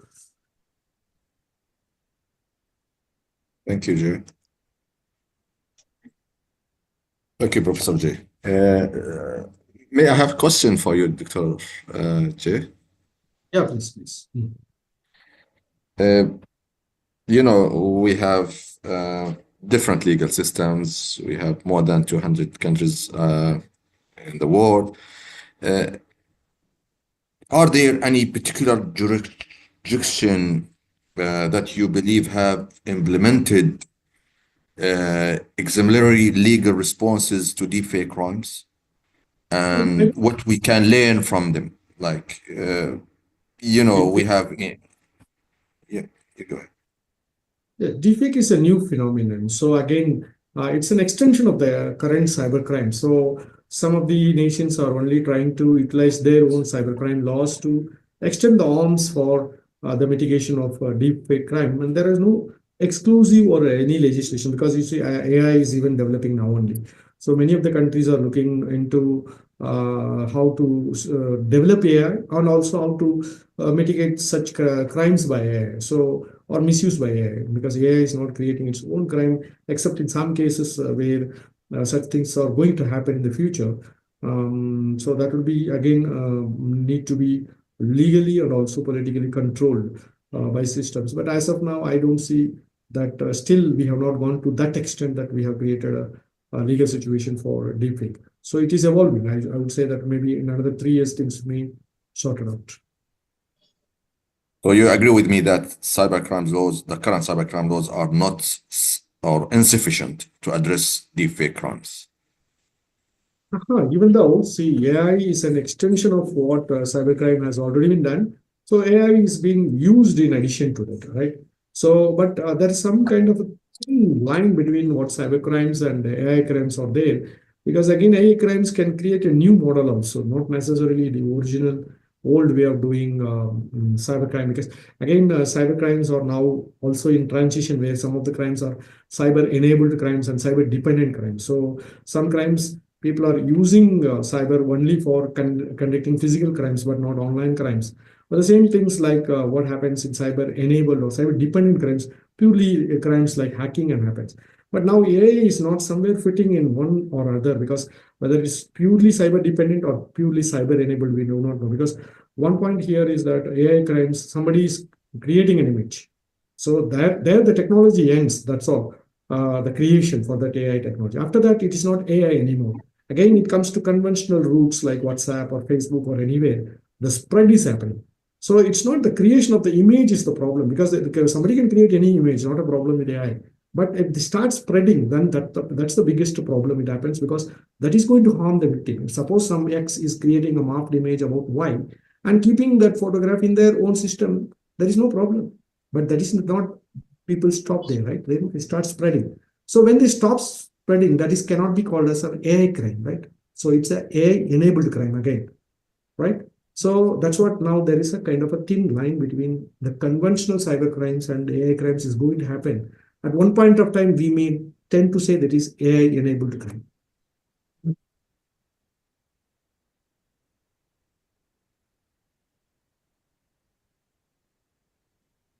Okay. If not much questions are there, I would move now to the last session. We have just small time, but we would maximum maybe I can ask 3 questions to each panelist. So I would request Prasanna to come to the video. So I would start with Aladdin. The first question to you: deepfake crimes often cross borders. How can international legal frameworks evolve to hold creators and disseminators accountable, especially when they operate from jurisdiction within weak cyber laws?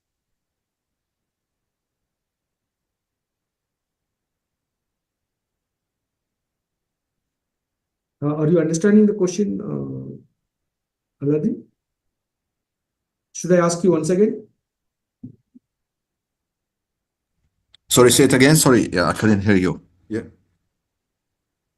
Deepfake crimes often cross borders. How can international legal frameworks evolve to hold creators and disseminators accountable, especially when they operate from jurisdiction within weak cyber laws? You talk about the international cooperation, isn't it? Okay. Look, we're not gonna invent the wheel. I believe, like, if we talk about international cooperation in facing or tackling deepfake crimes. So we look at our experience from the beginning when we start having difficulties to deal with cyber crimes. Talk about in 90s, even early, talk about probably 25 years ago. I believe now law enforcement, including, of course, the International Police Organization, the Interpol, now they have more experience and the tools to defeat cyber crimes, AI crimes, and deepfake crimes. However, the problem is the scale of this kind of crimes. For example, if you go back 30 years ago, maybe not all of the countries' law enforcement equipped with advanced tools to tackle cyber crimes, at the same time to deal with daily complaints about cyber crimes. Now we have the same scenario. Now, probably I can say law enforcement, they're gonna start soon, if not started already, and I'm talking about different countries, to deal with AI crimes, with deepfake crimes.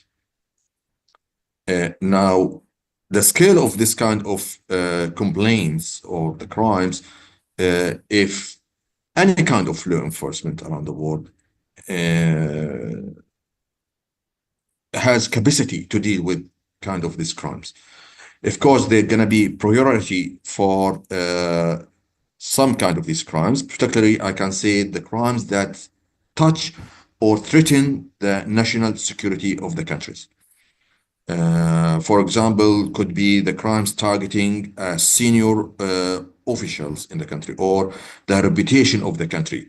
Then this kind of serious crimes, which can threaten the national security, the reputation of the country, can take the priority to deal with this kind of crimes, cooperating with other countries if they are, for example, if the criminal locating in another jurisdiction. So I believe that we have the experience, law enforcement, they have the experience, they have the tools, and of course, as we know that, always criminals, they're trying to find a way to avoid these kind of tools or to avoid the law enforcement procedures. But by the end of the day, it's like a game between the cat and the mouse, you know what I mean? So always the criminals trying to avoid, to run away, to create different way to avoid being captured and brought to justice. If I answered your question. Yeah, thank you. And next question I'll pose to Prasanna. So Prasanna, now you are finding that the deepfake generators are using adversarial AI to evade detection. What breakthroughs are needed in forensic tools to stay ahead of malicious actors? Because you see, the criminals are also greatly improving to evade detection. Yeah. So sorry, Jay, can you please repeat the second part of the question? No, like deepfake generators are also now using adversarial AI to evade the detection part. So what breakthrough needed in forensic tools to stay ahead of the malicious actors? Okay, so you did definitely the deep fake, is being used by the adversarial actors to avoid the detection. And as we were speaking in the presentation also, there are a number of detection tools that we are talking about, which actually help cover these. But at the same time, the tools, even though there are advanced generative models we're talking about, and there's adversarial attacks, then we have a zero-day synthetic technique. So it is actually a combination of tools and techniques and strategy. It's just can't be a tool. That's one. And two is that at the same time, these detection tools that we are talking about need to also be, regularly, updated, and they need to see what are the new changes that are happening from the adversarial parties and how it needs to be, modified or tweaked to ensure that the new, threat is also taken care of. Saying that, there are definitely, the stable diffusion that we're talking about is one very good generative model. Then we have a style GAN. That's another thing. So there are, a number of such tools which actually generative detection tools that actually help and which can actually detect these adversarial impacts. But as I said, it has to be a very good combination of strategies and tools put together and innovation of the tools regularly. So yeah.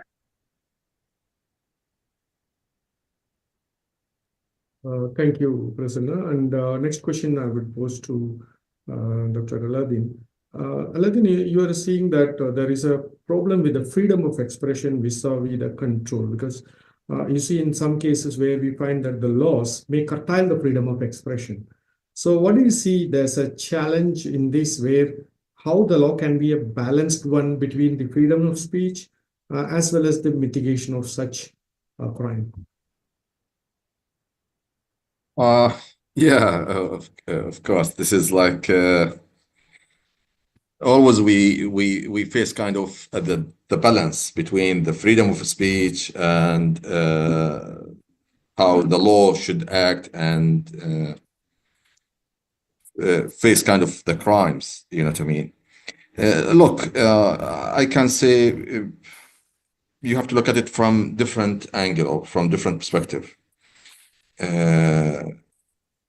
Always there's a limit. You have to respect the laws and you have to respect the culture, the sensitivity of the culture, the religion, you know what I mean? So always there is a borders between the freedom of speech and of course the crime. For example, deep fake can be used, for example, to express your opinion or what you want to deliver. But I can say that anyone can be use this kind of technology has to make sure to read about the regulation of the country where you live in, the law, and of course we have different legal system from Australia to UK to India to Jordan so I can say that freedom of speech is of course it's important. Using the deepfake for the positive side is good, but also I know that if you use this technology in a bad way or in where you breach the privacy of the other people or their reputation or the national security of the country, then this is not out of freedom of speech. You are committing a crime. So that's what I believe. So in my opinion, it's there's always a clear line between the crime and the freedom of speech. Thank you. I think it also is going to impact the countries also, because freedom of speech again is interpreted differently by different nations. For example, the American freedom of speech is not the same in the Arabian region or the Indian region. Thank you. And Prasanna, the next question is for you.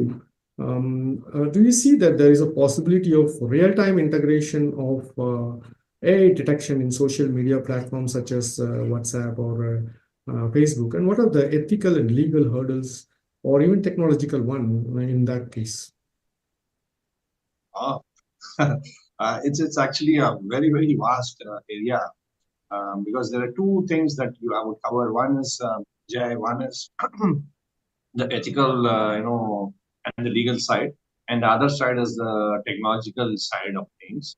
When you try to integrate the AI and the social media, definitely there are the good sides would be from a let's first talk about the technology side and the governance side of things and the legal side of things. It definitely helps the authorities in terms of preventing a lot of crimes being committed and trying to track people and make sure that we have a more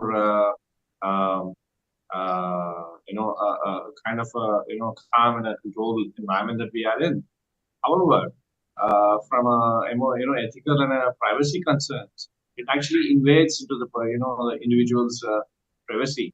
I mean, saying that even if the AI is not integrated, we have a lot of social media platforms and applications that are actually already invade into the privacy of the individuals by collecting all the data about the accounts. So saying so, the social media applications and platforms are using AI extensively in all shapes and forms, and we see a lot of data is being collected, and the security and the privacy of such data being collected is definitely under question. And no doubt, that is one of the reasons where the GDPR, which is predominantly around Europe, and then you have HIPAA, whatever you might call, and then you have the UK regulatory laws. Then recently we have the DPDP in India.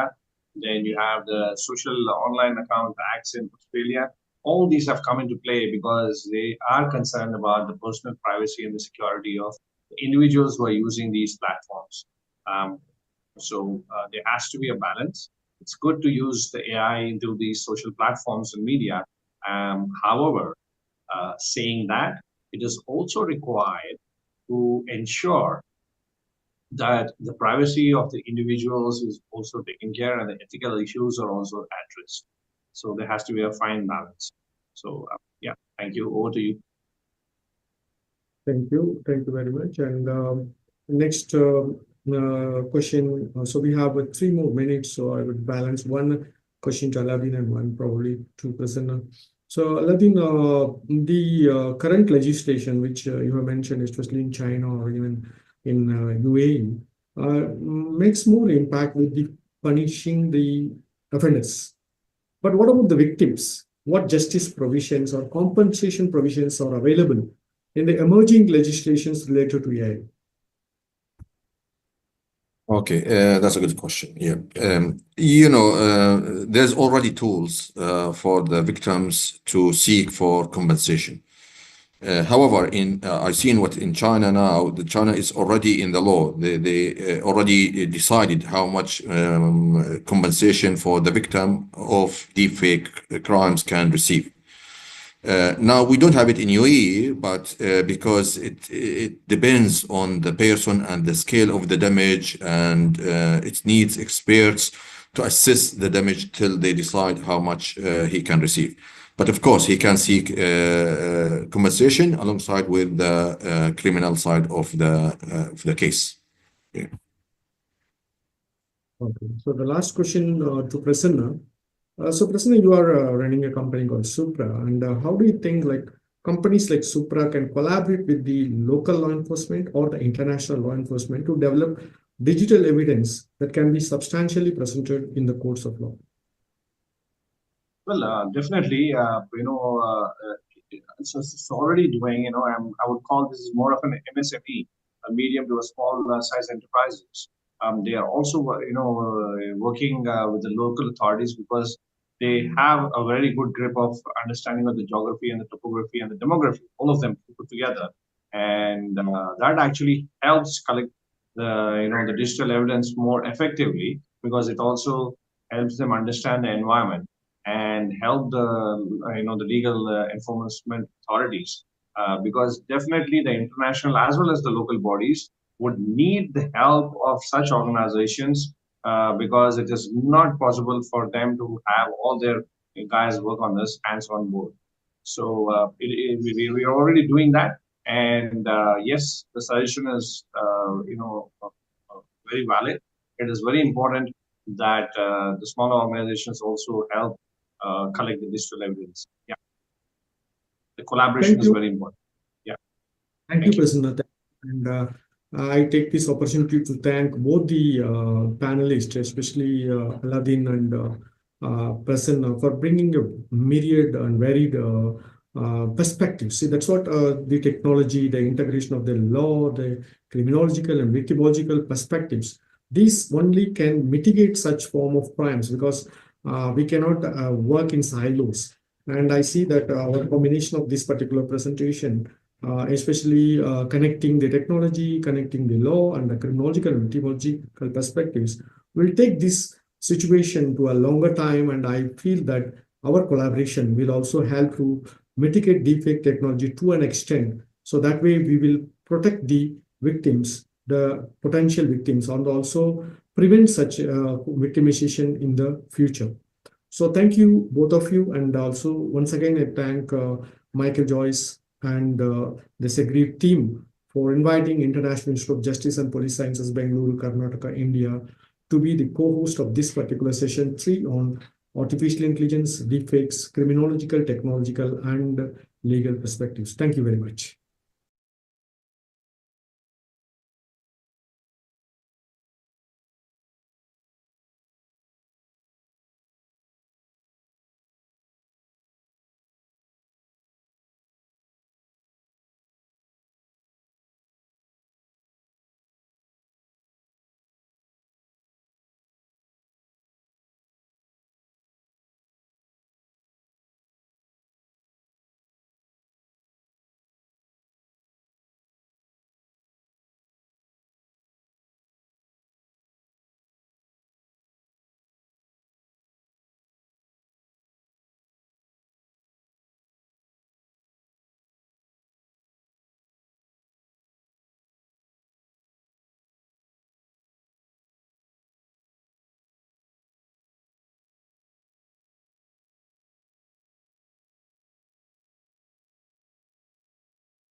Hello, hello from Riyadh.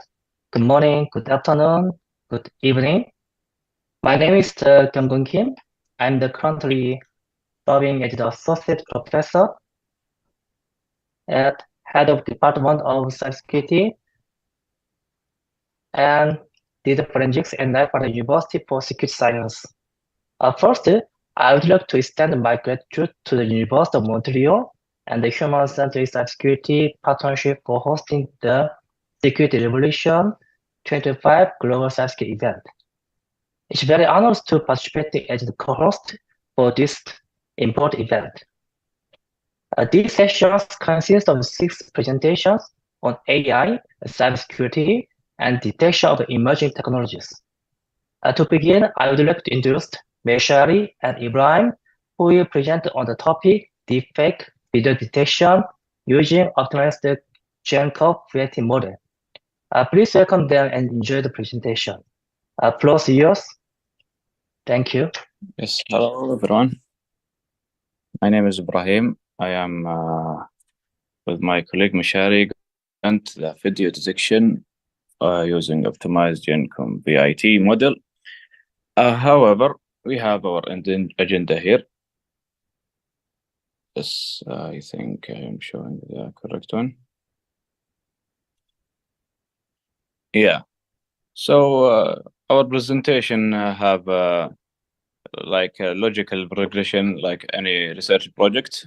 We have the context, problem, they call it introduction and literature review, and methodology, and implementation and evaluation, and discussion and conclusion. But for the time being, let's start into the introduction. And yeah, what are the deepfakes? We have the main projects about deepfakes are AI generated media that has manipulation for audio or for video, and achieving high realism. It is like the VTubers, any AI generated media or voice, like that.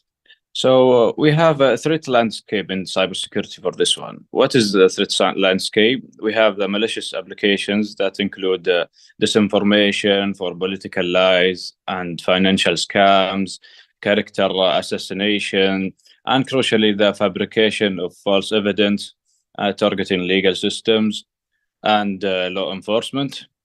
The impact is at its core risk highlighted to national security, is manipulating the political discourse, inciting the unrest and public safety, scams, harassment, and trustworthiness of digital evidence. The integrity of digital evidence cannot be determined, potentially leading to wrongful legal action or undermining investigations. So what is the problem urgency for this project or for the deepfakes? The current social media platform detection capabilities are limited, and legal regulation are still evolving. That gap is needing advanced forensic tool, and our project is aiming directly to address this by developing a deepfake detection model optimized for high accuracy, high detection rate, and speed near real time, and processing for practical use. And generalizability. It is robustness across different datasets, AI topic, across different datasets, manipulating techniques. Okay. We talked much in this slide, right? It is introduction. Okay, what is the problem statement? The problem statement have, like we said, existing methods face 3 critical challenges. Number 1 is insufficient feature extraction. Number 2 is poor generalization to new defects. And number 3 is high computational demand preventing real-time application. Okay. for the objectives. This research focuses on enhancing the defect detection by optimizing gene confit model through three core objectives. Number one, improving feature extraction. To extract a significant feature from the defect set, enhancing the model ability to distinguish real fake from another, and also constructing an accurate model and optimizing model for better performance. And we have two complementary datasets that were used. One is Deepfake Detection Challenge from Meta. It is for large-scale diverse training reflecting real-world variation. And number two, Celeb version 2, high quality and same benchmark for evaluating cross sets generalization. And we have the database processing overview. Here, the pipeline of the multi-step reprocessing.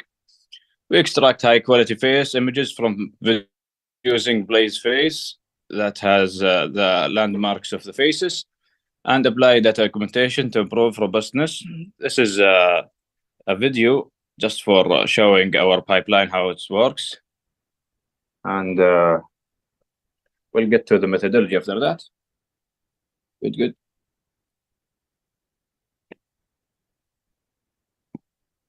So the data augmentation has 5 stages. As we can see, the phases of the training, we do data augmentation. On the validation, we don't do that data augmentation, like you see. So yeah. This is our proposed model. Yes, talk I about think it's my turn, Ibrahim. Thank you very much for what you did. Let's talk about the deepfake and examination method. We tried to examination a lot of models in deepfake and to find the robust one and the high accurate one. So we tried to do something with CNN, and all of us we know. Hello, what is the CNN and RNN and many of confusion matrix here? Optimize or GenConfet, it's a model get us some promised result. Because what? Because we have here, or we redesigned the GenConfet with 3 powerful parts, like what we see here in the architecture there. Connets for special features in the blue boxes, and we have swing transformer here for temporal features. So we have to analyze the video through 3 powerful parts. One of them, it's CNN, but it's a advanced CNN. It's called Connect and swing transformer for temporal features. The other things, or the third part here, we have 2 generative branches, AE and VAE, auto encoders. These things, or this combine of layers, it has some robust model. It can detect the deep fake videos by just combine all this part together, and with pre-processing, with good pre-processing hyperparameters, we get this result. Actually, if you can move, Brahim, to the next slide, please.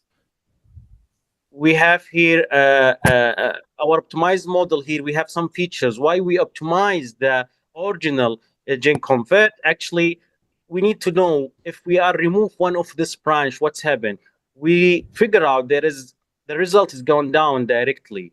Early or late fusion, all of us know the early fusion or late fusion is very critical point in any model working in AI or in deep learning.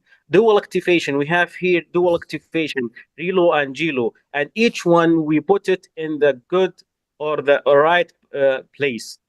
Attention and pruning. Actually, attention channel, we use the attention channel after our early fusion to just make the model focus in the exactly some details we needed to extract from the videos.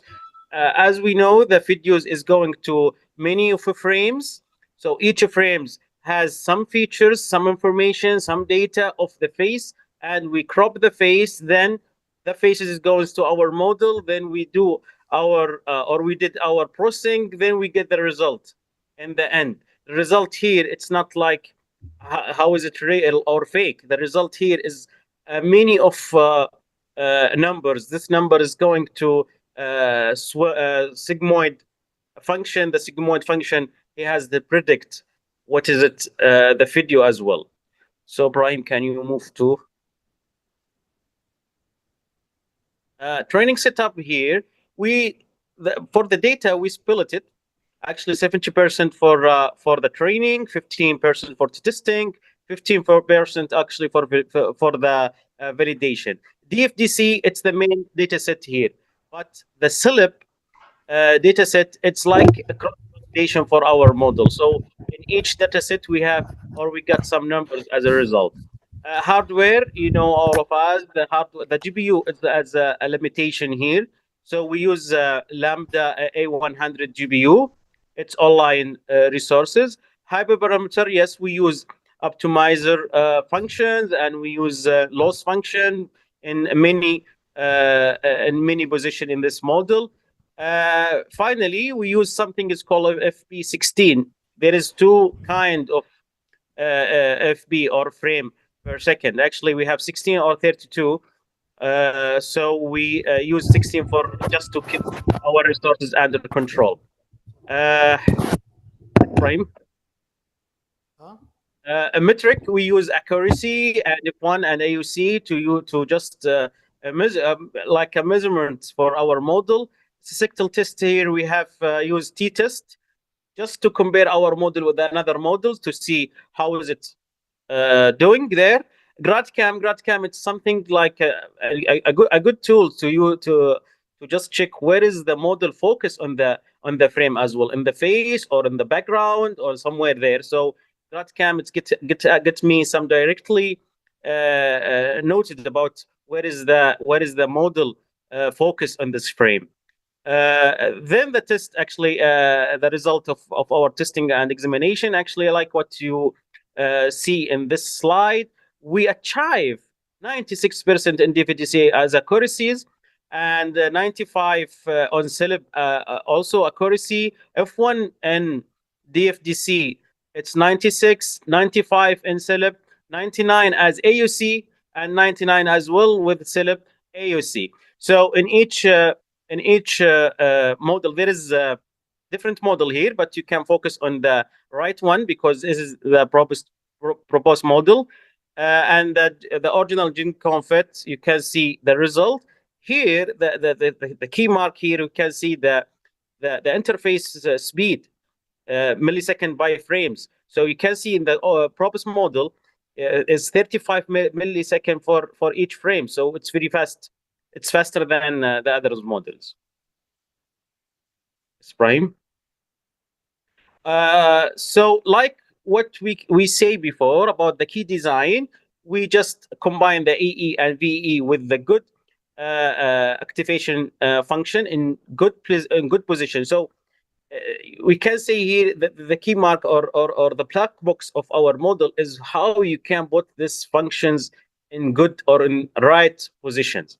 And you have to actually focus on the pre-processing stage. The pre-processing is very, very important to get high result.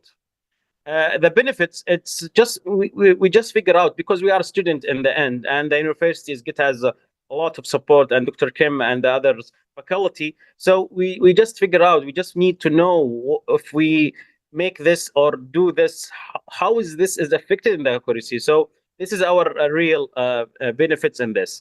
FP16, as what I said before, and modularity for that, we use some of branches.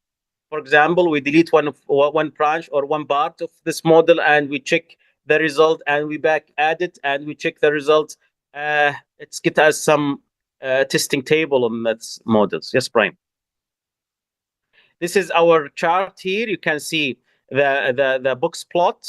How is it? All the plot is focused on the center. That's mean the accuracy or the accurate for this model is very يعني it's good to move on. And this is the optimized our proposed model and the loss and accuracy chart. Yes, and here we have something to talking about the video quality. You can see here with the low quality, or what we can see compression file or videos, the result is going down because you have to we have to train the video or train the model more about the high or the low quality videos. So it's like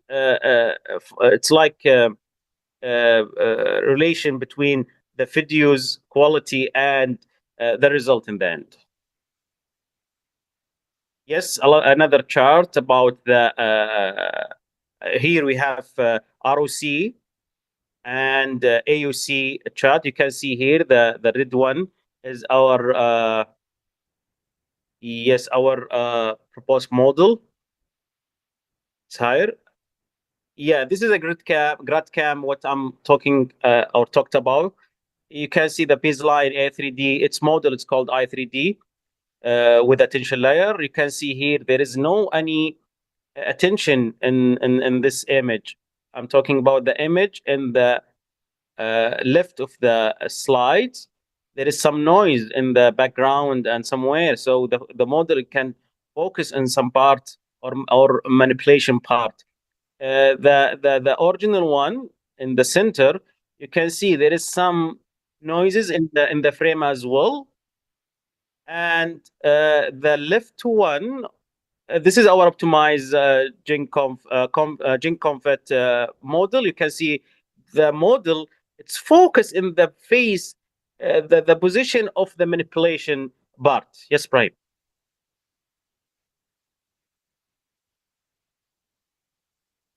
Here we have model training and prediction. You can see here from this short video how is the how our models work as well.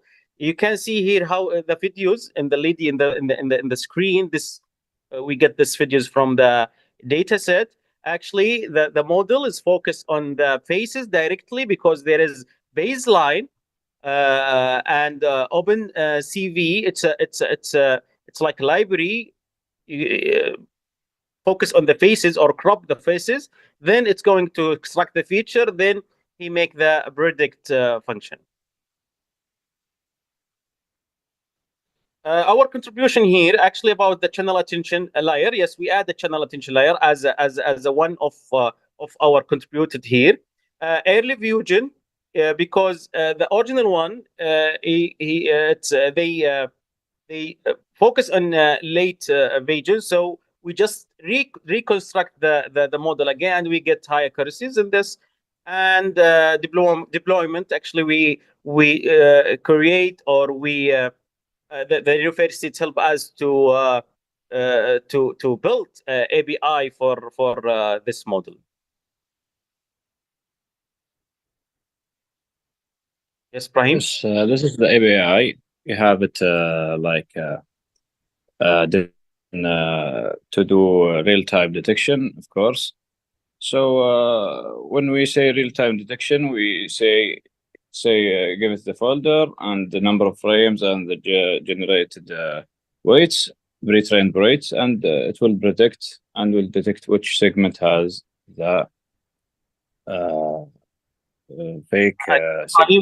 We have only 1 minute or 2 minutes, yes. so we have to be. This is the key 5 things here. We have for achieved for the architecture and the branches, and we have the attention model optimization and the loss stability. This is the ethical. We have use case, but it is the time is shortage. This is the legislation gap, like we said in the introduction. Our future work here, we need to have expand with new models lighter models like tiny VIT, expanding capability to audio visual multimodal, and optimizing the pipeline also. This is our conclusion. And if there is any question, please let us know in the comments below. Okay, thank you, Ibrahim and Bashir, for the presentation. It's amazing. So now let's hear from Abdulrahid.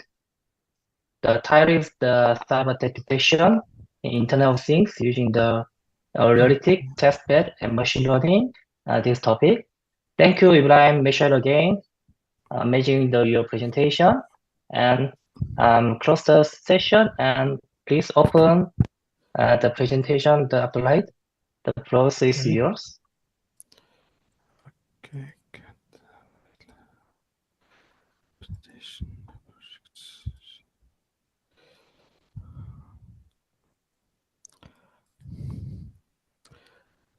Okay.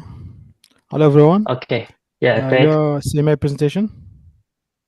Yes. Could you see my presentation? Yes, we can see the presentation. Please maximize the size of the presentation. Okay. Okay. Yes. You see it? Great. You see it right now? It's the maximum size. It's full screen. In the screen is still the PowerPoint slide. Let's wait. Presentation in Teams.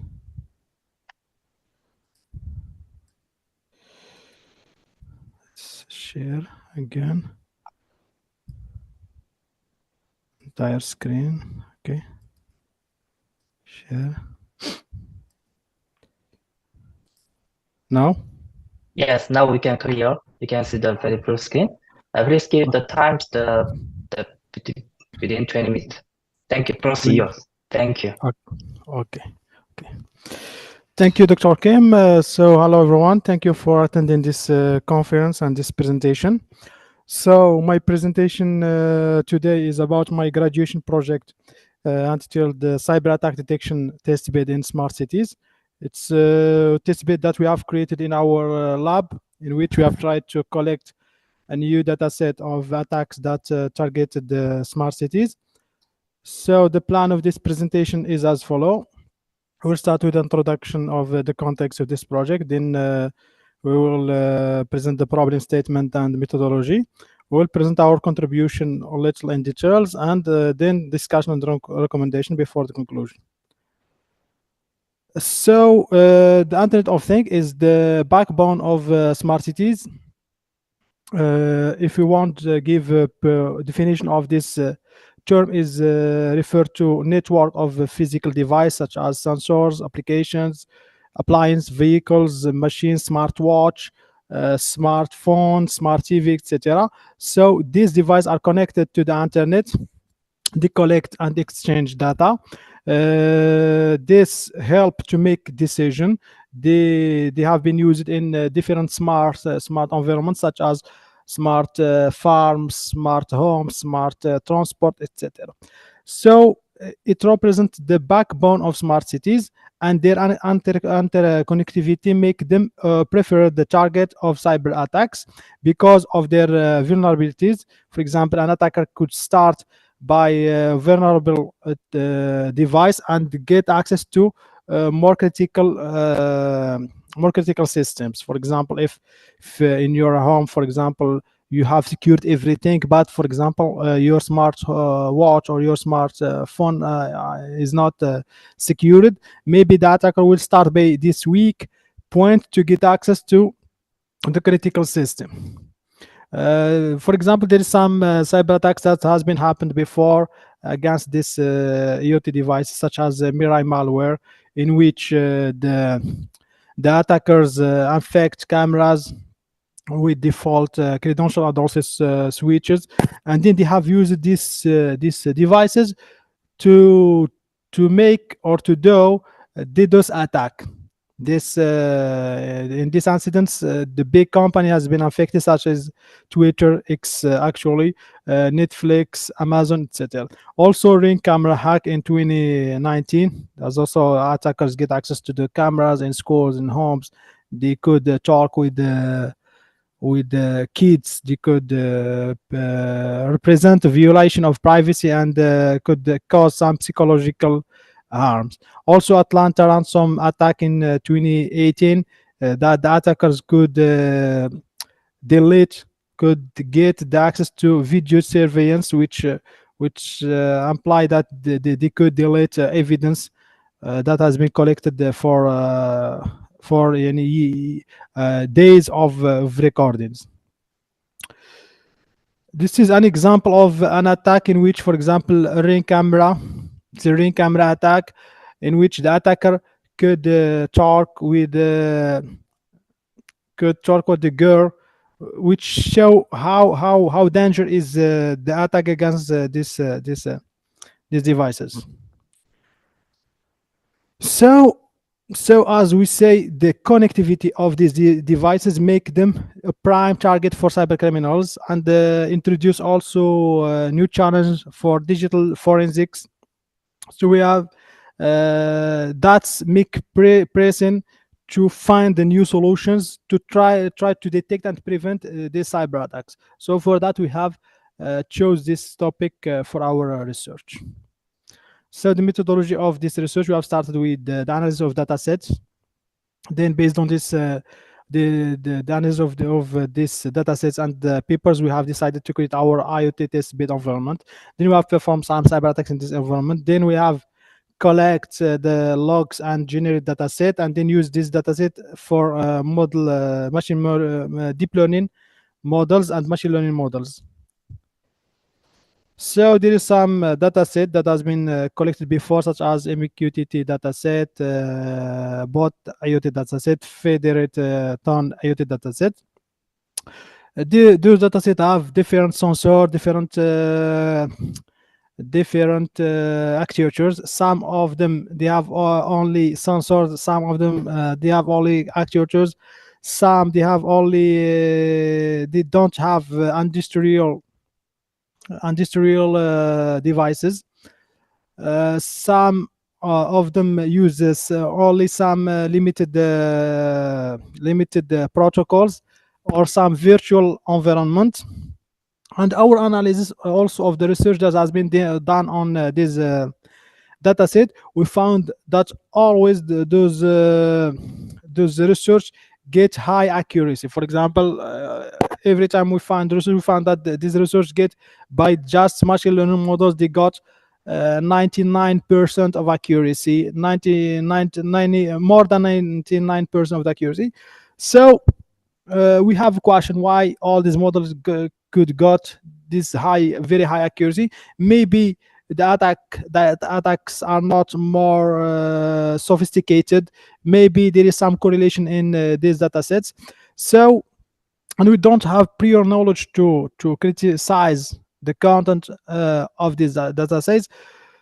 Also, we have tested some of them, like Ton IoT. We have got using the random forest 99.89% of the accuracy, and in 3 dataset also 99.97 in accuracy. So we have decided to create our environment to try to perform some sophisticated attack, and then collect this dataset and then use it for our research and open it for academic research, and also use this environment for future research.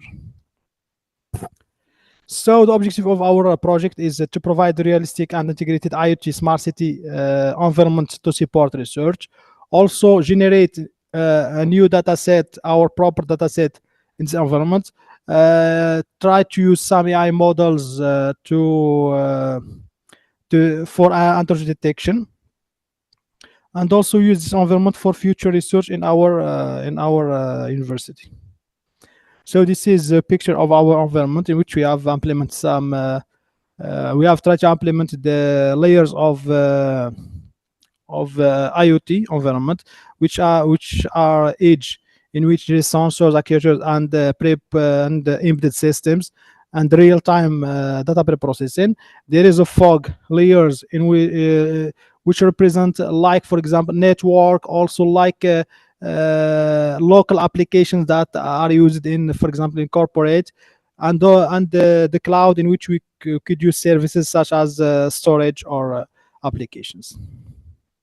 So this is the architecture. This is the architecture in which we have the edge computing. Also, we could divide this edge computing into, for example, we could use perception and edge computing, but we chose the sample architecture. Then we have tanks board in the fog computer, so all the data are stored in tanks board and showed in the dashboard. And also we have computer that use it for camera streaming. Then the different information also stored in cloud. We have just simulate the cloud using our local server. So in which we have used the tanks board was for detection and a backup server in which we store our logs. I will explain that further. So this is in the perception layer. We have smart farm, which has different sensors, and we have temperature serial sensors which connected using USB, and we have a camera. So let's just go and explain each of them. So smart farm is a smart farm ASP30T key studio microcontroller. They have it. In this farm, there are different sensors like temperature, humidity, steam, light movement, water level, etc. They have also actuators which use it to take actions in this smart farm. So some of the dataset that we have mentioned before, they don't use actuators, just use sensors. So for example, actuators for enabling pump, fan, open the door, etc. So to connect this smart farm to our edge computing, we have used an Arduino program. So we have developed an Arduino program, and then we have implemented this. We have installed this program in the smart farm in its microcontroller. This Arduino program enable automatic and periodic read and send of the value from sensors to our edge computing, and also it enable receiving comments from the edge computing. For example, comments for opening the door, for running the fan, etc. So they have used for the exchange with the edge computing. We have used the MQTT and HTTP protocols. So this is an example of the code of Arduino, in which we, for example, read humidity, temperature, and different value, and send them, then publish them in this topic in the edge computing. So the second component is serial temperature sensors, which is connected using USB to our edge computing. And this sensor has a built-in program that periodically read and send the value to the edge computing. The third component of this perception layer is the camera. So to connect this camera to our environment, we have used the mobile application of Tapo C200 camera. Then we have configured the network of this camera to be connected to this environment. Then we have performed the streaming of this camera in this computer. And in order to collect the traffic of this camera, we have used the gateway. So every communication with this camera is recorded in this gateway. Okay. So for the edge computing, in which we have mini computers, in this computer we have installed Ubuntu 24, and these mini computers have two interface, so wire and wireless interface. And also they have limited storage space. They have only, I think, 23 gigabyte of space that we including the space used by the system. Then we have installed Node-RED, is a visual tool for creating flows and enabling, for example, automatic processing and simulation of communication with sensors and also emulation. So we have installed network in this Node-RED in this mini computers, and also we have installed in the edge computer. So this is the flow of Node-RED for the smart farm. For example, here we have listener for that they have subscribed to broker for different topics, and then they receive data and process the data using these functions, and then send the data to fog computers. In the smart factory is a simulation of smart factory using Node-RED, in which we have also mod bus and different protocols such as HTTP to send the data, MQTT. This is for the serial temperature. It's connected to serial port, then receive the data, process it, and send it to thanks board in the fog computer. So this is the same thing. This is the MQTT subscriber, and this is the pre-processing in which we have used the JavaScript and Python code. For example, if we receive data and we want just to transform it before send it to the edge to the fog computing, that reduce the amount of data, the size of data that we should send, and that perform some real-time processing of the data. And this is the publisher which send the data to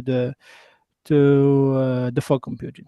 So for the smart farm, we have sensors which receive the data and then process it and send it to the edge computing. And we have actuators. We have also configured actuators. For example, if you press these buttons, different action will be performed in the smart farm.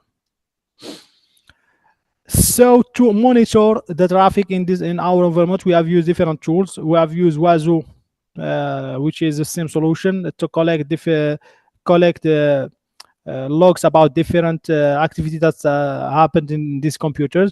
We have used Suricata, is an open source tools, an IDS, and also could configure it to be like IPS to detect some cyber attacks that has been happened in our environment.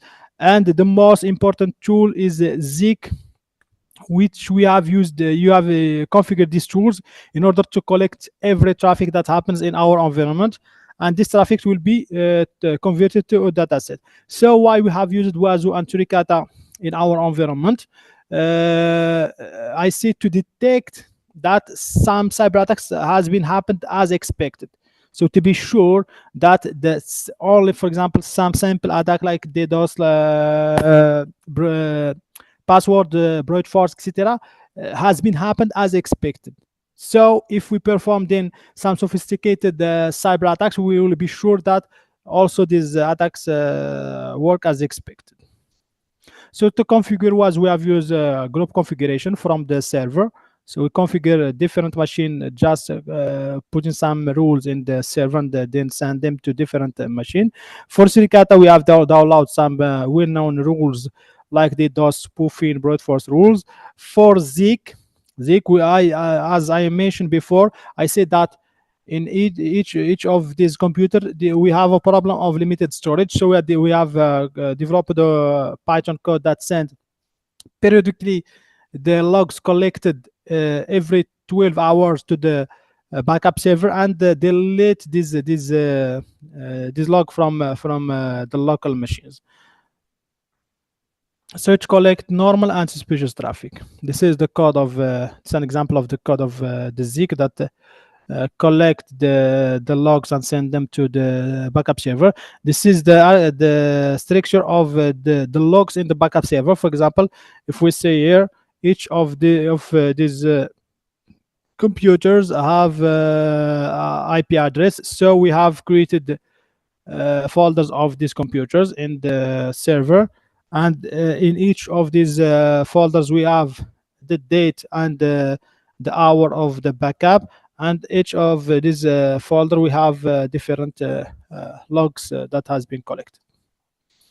So after the installation of and configuration of the edge computer, we have configured the edge computer layer. We have configured the fog layer, in which we have created we have used the thanks board, and we have created gadget component for each of the sensors. For example, this is temperature, humidity, soil, human detection, movement, rain detection, etc. This is from the smart farm. For example, here we have temperature, bar of temperatures from the serial temperature sensors, and we have simulations at machine vibration, pressure, etc. from the factory simulation factory. So for the cloud, we have not used paid cloud. We have just simulated the cloud by our servers. We have used the Promox environment, and in the cloud we have installed backup server to collect the logs. We have installed another version of the thanks board, and we have installed the SIM solution Wazoo. For example, we say that during the attacks we detected high activity detected, so that's confirm to us that the attack has been done as expected. This is the environment that we have used. Promox is a virtual environment for virtualization. So in this environment we have installed different server for the cloud. Then after the configuration of the fog edge and the cloud layers, we have started to perform some cyber attacks using some Python scripts from Kali. So we have used Kali to perform these attacks. This is an example of the logs collected during the HTTP flooding attack. So we have performed some different attacks: DDoS attacks, spoofing, sniffing, man in the middle, MQTT flooding attack, DNS, unauthorized access, brute force, login, port scanning, etc. So this first part is the main objective of our project. So when we have created our environment and we have performed attacks, we have collected the logs, and we have created our dataset. This is our first and the main contribution. Then we have tried, because we are not yet finished all the attacks that we have expected. We should also perform some more sophisticated attack. So we have just tried to generate this data set and try to perform some machine learning model to be sure that our work is as expected, and then we will try to perform some more sophisticated attack. So for the part of the finish the 1 minute, please. Yeah. Please finish in a 1 minute. Yes, please. I just take 13 minutes right now. Okay, good. I think I have 7 minutes also. Okay. I have 7 minutes to finish 20 minutes. Right. You have to say 20 minutes. Okay, great. Okay, I will try to finish because I put chronometer in front of me to see how. Okay, I will go fast. Okay, so after that we have generated our data set. We have collected 10 gigabyte of the logs. We have converted this to data set to CSV data set. So these are some statistics about the normal and the attacks packets collected, and for different attacks.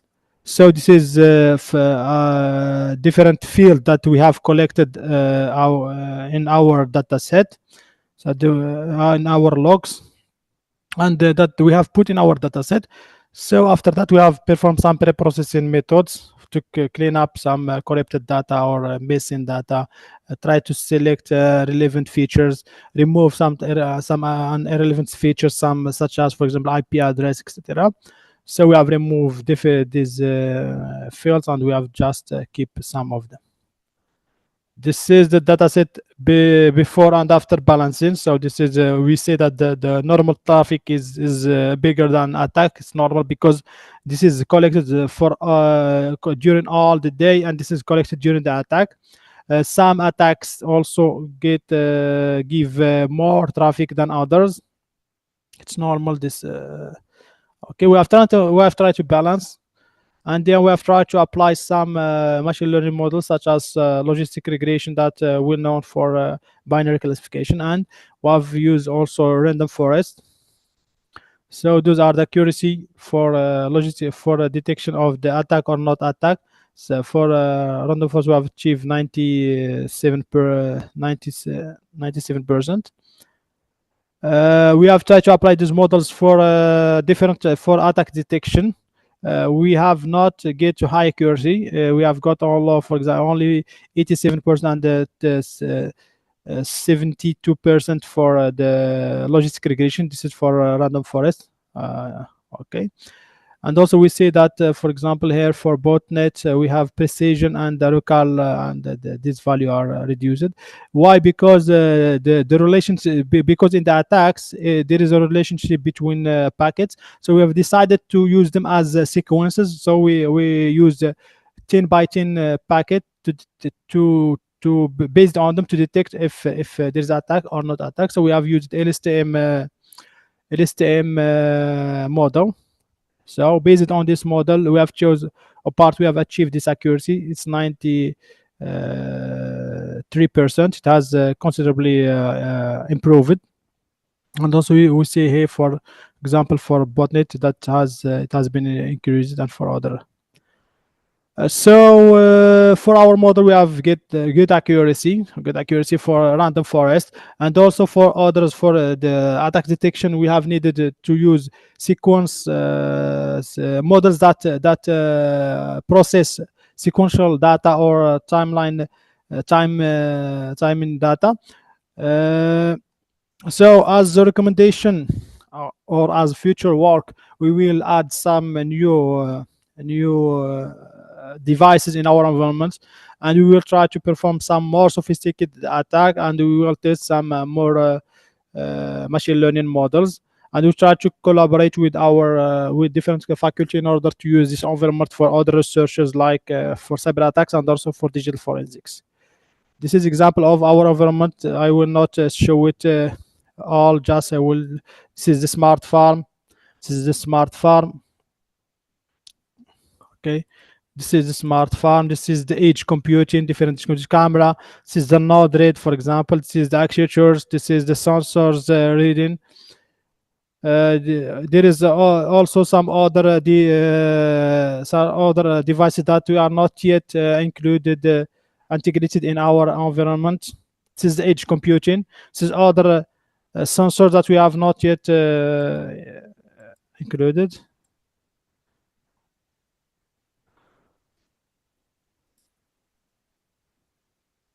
This is actuators. This is actuators working.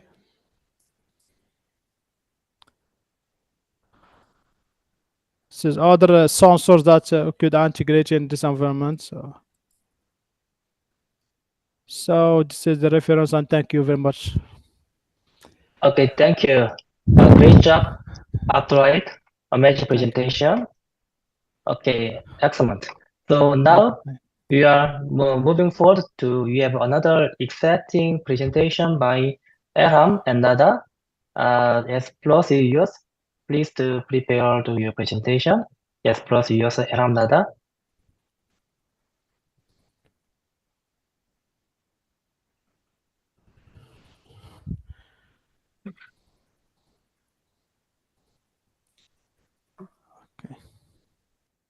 Good morning, everyone. My name is Ilham Jamil Filimban. Today, I'm honored to present our graduation project titled Improve Dark Web Monitoring with Advanced Crawler and Machine Learning.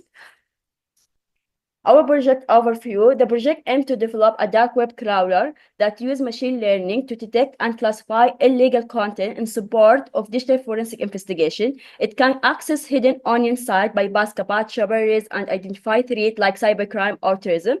The crawler works on both dark web and surface web using hyper machine learning, SVC, and random forest for classification. Our motivation is to address the growing use of dark web for illegal activity and provide law enforcement and researchers with tools for real-time automated threat monitoring. Contribution: This research aims to develop an advanced dark web crawling, naming IDMAC machine learning, that overcome the dark web challenge, develop advanced technique to bypass CAPTCHA, apply a hybrid classification system using machine learning, random forest, and SVC for automated detection and classification of illegal content. This diagram shows the complete methodology of our system, from crawling to classification. We begin with the crawler, which has a built-in adaptive CAPTCHA solving mechanism and support multi-mode crawling. This allows to access and navigate dark web pages, even those protected by CAPTCHA. Once access is approved, the data collection module captures text, image, and URL from hidden server and generate a private dataset and merge with public dataset. We clean and pre-process the data, then train the Hyper SVC and reinforce for classification. Finally, the model classify content in real time with as either special or benign, enable accurate and scalable dark web monitoring. Our crawler has the following key features: multi-crawling, training or prediction, captcha processing, manual or automatic, data extraction and analysis, and various output formats. But the two most important elements that represent our contribution are multi-crawling type and multi-captcha handling method. For crawling type, we have two types of list: training list and production list. The training list is used for dataset collection because the class and type of the links to be crawled are determined previously, and the crawler classify and determine the type based on this list. But the production list is the list that will be used to classify the site content using a function based initially on keywords but later replaced by the machine learning models we have developed. This list will be used when the crawler is used in a production environment. For captcha handling, we have two modes, manual and automatic. Manual mode is used for complex captchas that won't be solved automatically. So when the crawler finds the captcha, it opens the browser and waits for the user to solve it. But for automatic mode, the captcha will be solved automatically using different manners, including OCR-based on deep learning, APIs, and Python methods.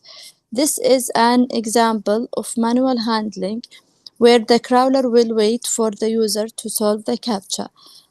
For automatic captcha handling, OCR or Death by Captcha API, CapSolver API, or numeric sum function will be used. To get around the captcha, we tried to create a deep learning model. This model is OCR model. To train this model, we used a well-known Kaggle dataset called the captcha dataset, which contains more than 113,000 images.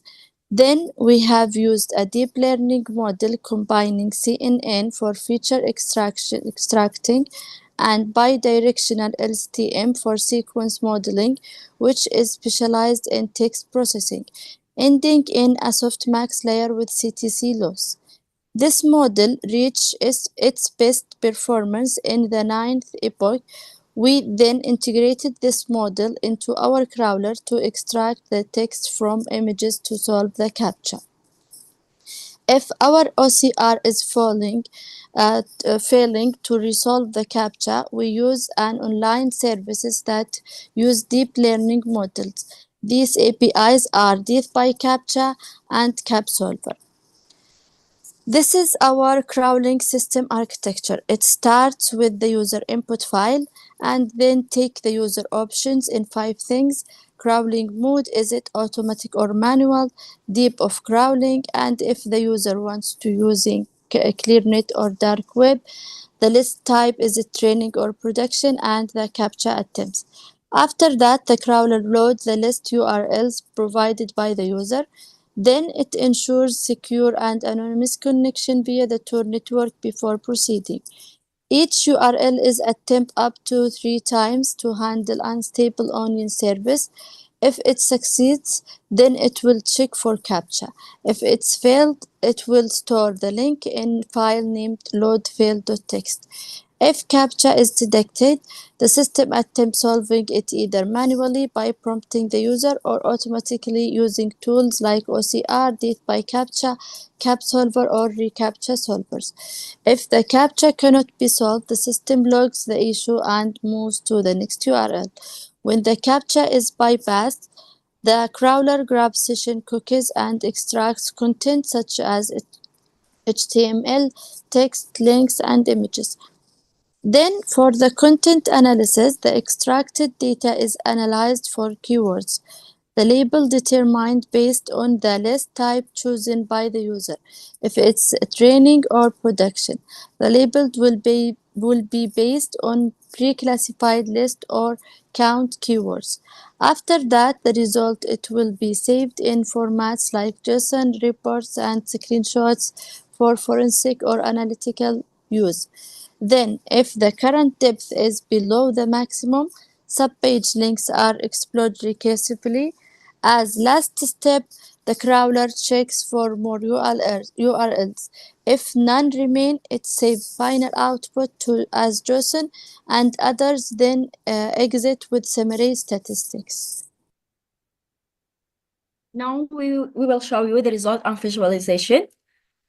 Crawling result. As shown in the screenshot, each crawling domain or onion URL is stored in its own folder, and these folders are automatically named using hash or unique identifier of the URL. Inside each folder, the crawling saves all the collected content, including main page and sub-pages. It will be able to access. These sub-pages are stored in structured files such as JSON or text containing extract text, metadata, and links. The pie chart provides a clear visualization of crawling result, breaking down the outcome of all URL processed by the system. The green segment shows 53.5% of the URL were successfully crawled. The yellow segment represents 26.2% show the failed crawler, typically used by timeout issue. Finally, the purple segment at 20.3% shows invalid URL, which could be no longer active on dark web. Generating text dataset. This shows a snapshot of generated text dataset after processing the crawling content. Machine learning result. This presents the performance evaluation of SVC model used for classified dark web.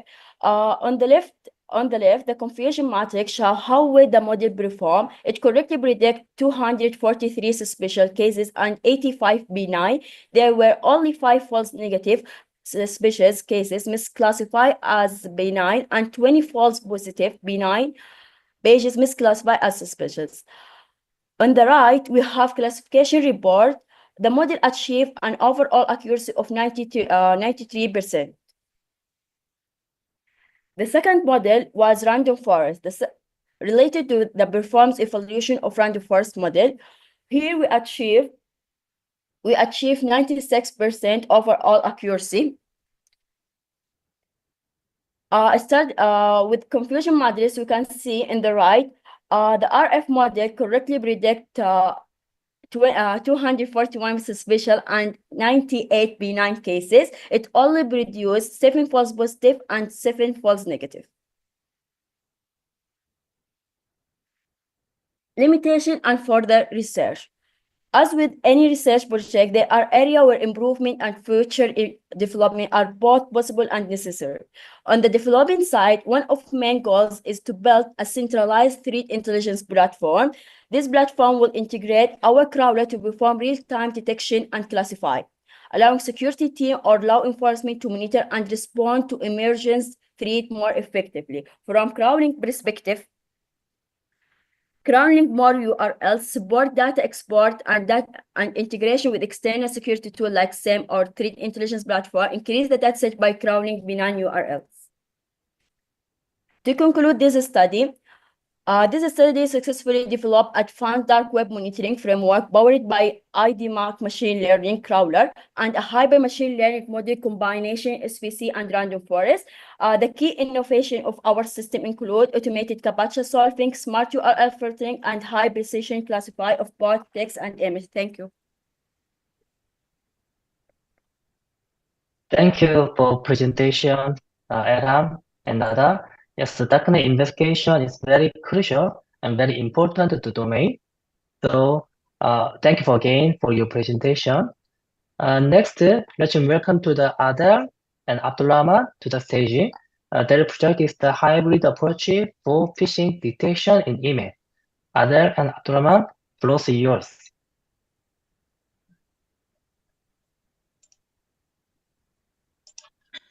Hello everyone. It's our presentation is showing or still? Hello. Yes, please. Yes, please. Start presentation.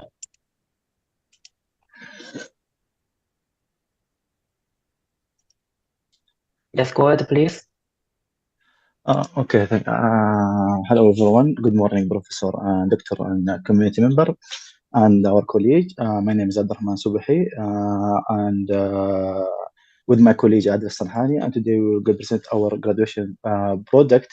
Our graduation search about the hybrid phishing, hybrid approach for phishing detection email.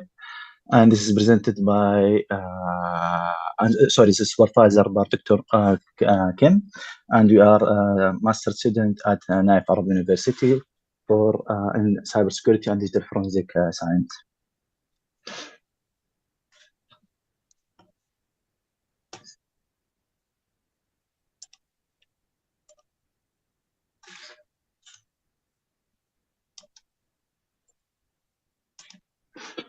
So today we will walk through the objective methodology, result, and significance of this work. In the beginning, the phishing attack continued to be one of the most whispered cybersecurity challenge. Attacker exploit a human trust and technical vulnerabilities using the destructive email to steal sensitive information or infect the system. The traditional system filter, security filter are singular detection. The system have struggled to keep pace and increasingly sophisticated phishing attacks. And this has created a critical need for intelligent adapter solution capable of analyzing the multiple features of the email. So our motivation, the first, the phishing threat overview. Over 932 phishing incidents were reported in Q4 in 2024, based on the anti-phishing working group report. The case an estimated 2.9 billion in financial loss in United States alone. So this is existing model. Also, the existing model are limited by single layer analyze and struggle with the real-time detection and false positive. And to addressing this issue, our project proposes to a hybrid framework that analyzing the URL, email body content, and attachment to improve the detection accuracy and reliability. So the most existing detection, as we say, model focus only on just email, one of the email components, such for example, the text content, URL, or attachment for the email. And this limitation approach make the vulnerable of multi-layer attacks, where the attacker use several techniques at the same time with the attack. Additionally, this model often suffer from high false positive rate and make scalability challenge in real-world environment and poor adapter for new attack patterns. So our objective goal was to develop a hybrid phishing detection system that combine the strength of deep learning and role-based analysis. And also we aim to create a model that could accurately analyzing the email text and inspecting the URLs for the email and verify the email attachment. Our key objective, including the enhanced accuracy, reducing false positive, and ensuring the accessibility and making the system scalable for practical deployment. So the methodology overview, our system use a multi-stage layer detection, and it's focusing to analyzing the email body using deep learning, especially Roberta-based BLSTM model with attention mechanism. And also for the URL and attachment, we use a role-based check to ensure the false and to ensure the fast and reliable verification. So we will continue with my colleague Adil Sarhani from the methodology. Thank you very much.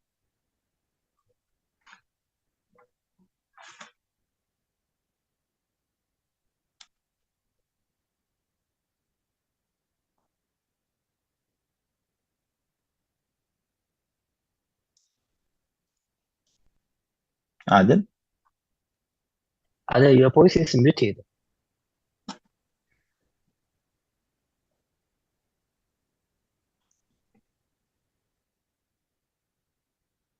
Hello, Adele, your voice. Yes, please turn on your voice, Adele. Yes, can you hear me? Yes, yes, yes, good. Sorry. Okay. Can you see the screen? Yes, sure. Please go ahead. Yes, I will introduce this methodology after the explanation of my colleague Abdurrahman, what he said, and how is this project is significant. This methodology is starting by data collection. We use 4 datasets from public source. We use the Enron dataset for non-phishing email, and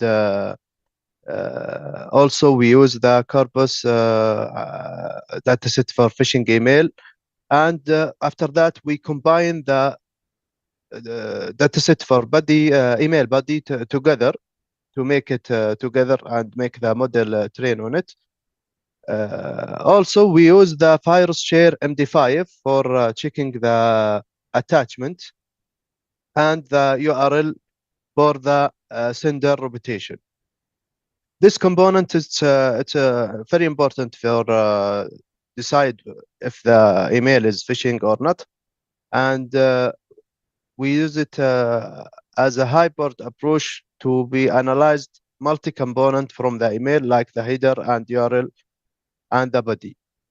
The core business here, it's actually about the body analysis, mail body analysis by using Roberta and BI Roberta, which is a pre-trained transformer.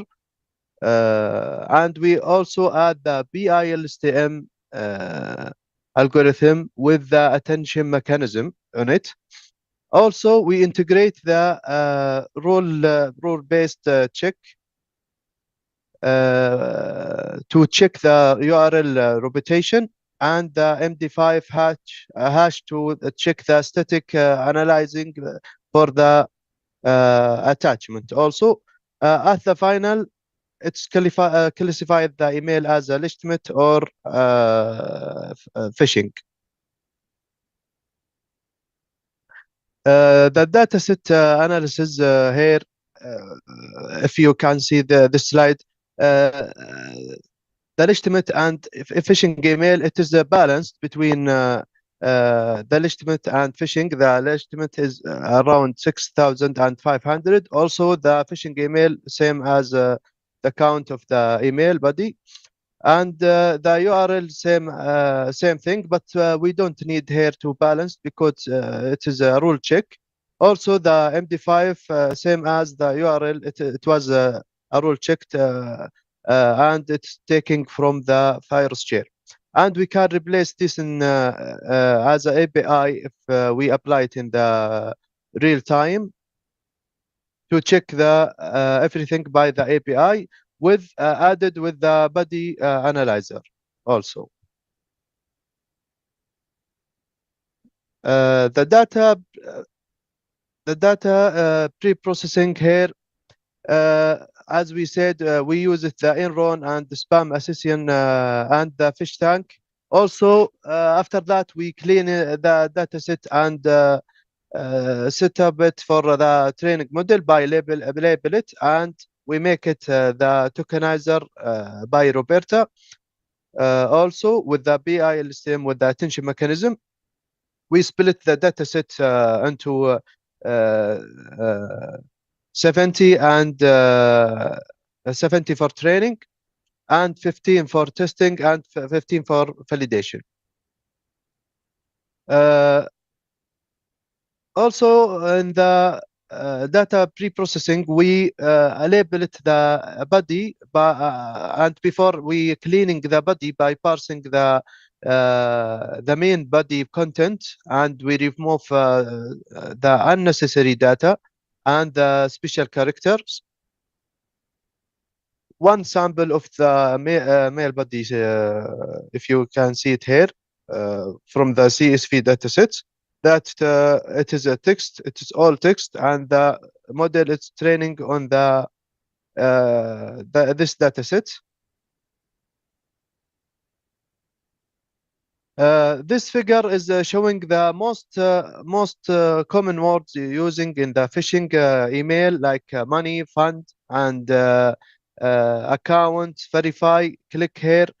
The model is considered and pay attention to these words, especially to be used in the phishing and decide if it is phishing or not, and also integrated with the URL reputation and analyzing if the attachment, if there is any malicious attachment in the email.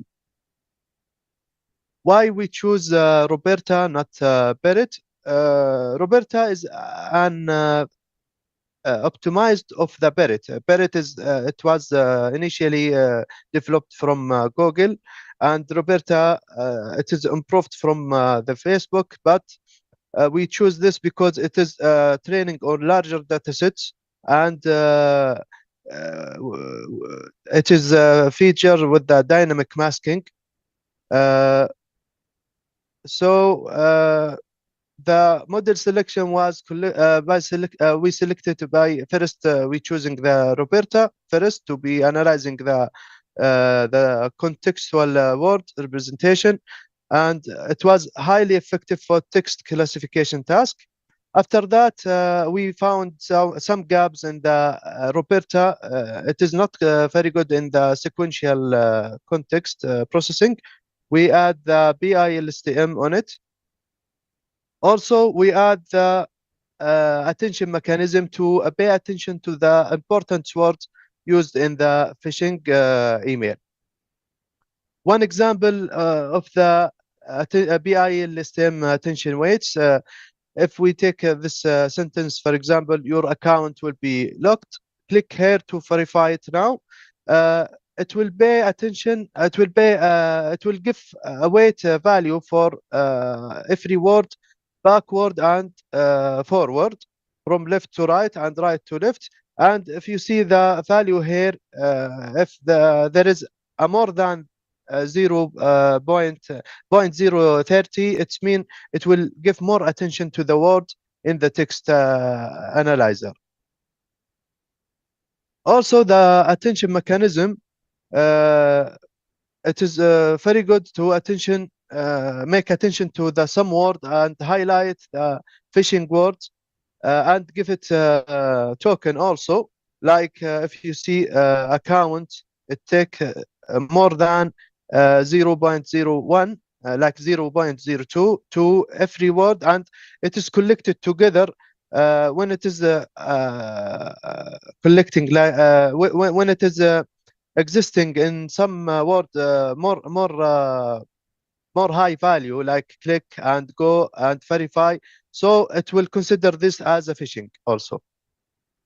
For the result of this model, we test the model on unseen data to prevent it is overfitting or memorize the data that was training on it. We get the confusion matrix was perfect to detect the phishing email and legitimate email. Also, the metrics of the accuracy and precision and the recall was excellent and high accuracy, and that's showing it is a robust performance in the phishing detection.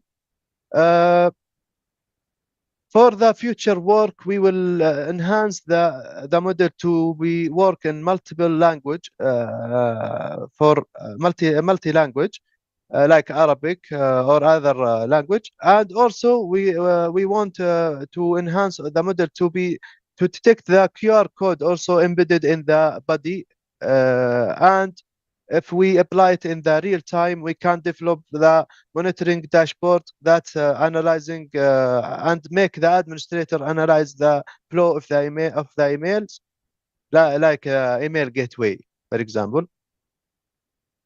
The conclusion, we design and we develop a hyper detection framework that integrates URL analysis and MD5 checking and verification with the core body analyzing by utilize the Roberta and BILSTM with attention mechanism, and we get very excellent score 96%, and we can implement this in enterprise or any environment that can be in real-time detection for phishing and prevent and predict the user, make the user predict if he facing the phishing or something like that. Thank you, and if you have a question, you are welcome. Thank you so much, Adel and Abdurrahman. Thank you for the insightful presentation. Now, let's move on to our next speakers. The next two presentations are related to emerging technologies detection and related to drones. It's very interesting topics. Floor is yours, Bashar and Sarah. Floor is yours.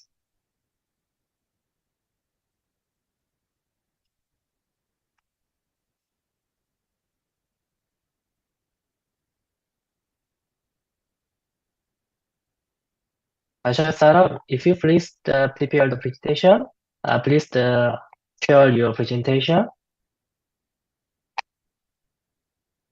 Yes. Please Hello. check the full presentation. Yes, you can show it. Yeah, I can see. Oh, good. Excellent. Great. Okay. Hello, everyone.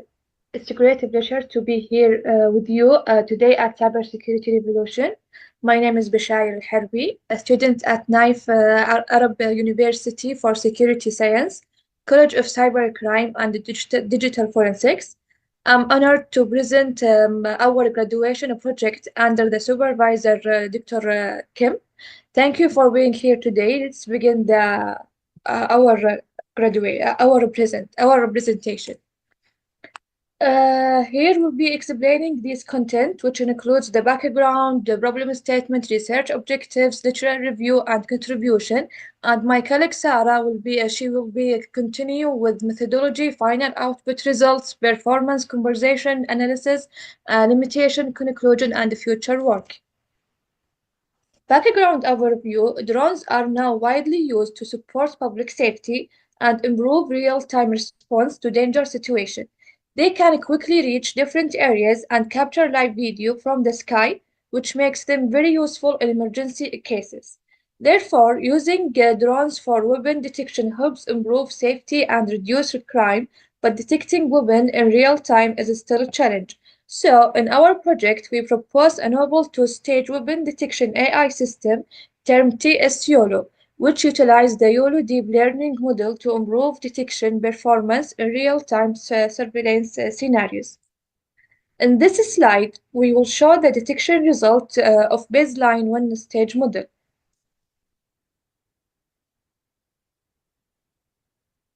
As we can see in the video, the one-stage model is based on detecting objects from the entire image, which makes it difficult to detect a small or partially hidden weapon because of the long distance and background noise.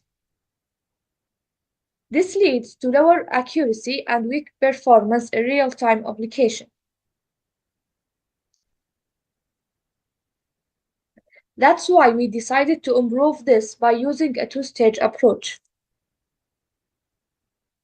Weapon detection is very important for keeping people safe in public areas, but traditional methods like manual check or basic surveillance cameras are not enough, especially in busy or dynamic places. There are challenges like small weapon or long distance that make detection harder. And when detection is not accurate, it can lead to missing real threats or slow emergency responses. That's why we need a smarter and faster solution. Our project has 5 main objectives. First, we want to develop a weapon detection model that works in real time and gives reliable results. Second, we use a two-stage approach based on YOLO to improve accuracy. Third, we aim to reduce false negatives, especially when it comes to detecting small or partially hidden weapons, which are often missed. Fourth, we make sure the model performs well on both RGB and IR images. And finally, we want the system to process quickly, so it can be used for fast response in real situation. Now I will highlight the key contribution of our work. First, we developed a two-stage weapon detection system called TS-YOLO. This system separates human detection from weapon detection, which improve contextual accuracy, especially when weapons are small or partially hidden. Second, we tested our system using the NAUS weapon dataset, which includes real images collected from a first responder drone. This allowed us to evaluate the model in realistic environments. And finally, we performed a detailed comparison between our two-stage model and the traditional one-stage model. In this section, I will present a summary of related studies on weapon detection. We reviewed several recent papers to understand the methods used, their results, and the main gaps they faced. This helped us identify the weakness in existing work and define how our project can improve on them. Most of the reviewed papers used different versions of YOLO for weapon detection, including YOLO version 5, YOLO version 7, and YOLO version 8. Some researchers added extra techniques like attention mechanism or ensemble models to improve accuracy. While the results were good, many studies still had problems such as missing small weapon, low performance and poor lighting, and limited testing in drone-based environments. This gap showed the needs for a more accurate and robust solution, especially one that can detect small weapons in real time using drones, which is the focus on our project. For example, the last paper used attention mechanism to detect a small weapon, but they still had issues under changing lighting. Now I will highlight the key challenge we observed while analyzing previous work. Based on our review, we found some common issues in the existing study. First, most of them used models like YOLO, faster RCNN to improve detection speed and accuracy. However, it's still difficult to balance between real-time speed and high accuracy. Also, many studies used limited and non-diverse datasets, which affects the model's ability to generalize. And finally, many models don't perform well in challenging environments. For example, in low light, crowded scene, or when the weapon is small or hidden. These issues helps us shape our project goals, especially focusing on detecting small weapons and handling different environments. Thank you, and my colleague Sarah will be continuing. Thank you, Bashayr. Hello. I will start with the YOLO architecture. To see the stage, I will first talk about the YOLO architecture, the model powering our system. YOLO stands for You Only Look Once, and its core strength lies in performing object detection in a single forward pass, which allows for extremely fast processing. It consists of three main components. The first one is backbone extracts essential features from the input image. Then NIC aggregates and refines features across different levels. And the head produced the final output, bounding boxes and class probabilities. Because of its unified structure, YOLO is highly optimized for real-time detection tasks. In our project, we used YOLO as the foundation for a customized two-stage detection pipeline designed to improve contextual accuracy, especially for detecting sensitive objects like weapons. The overall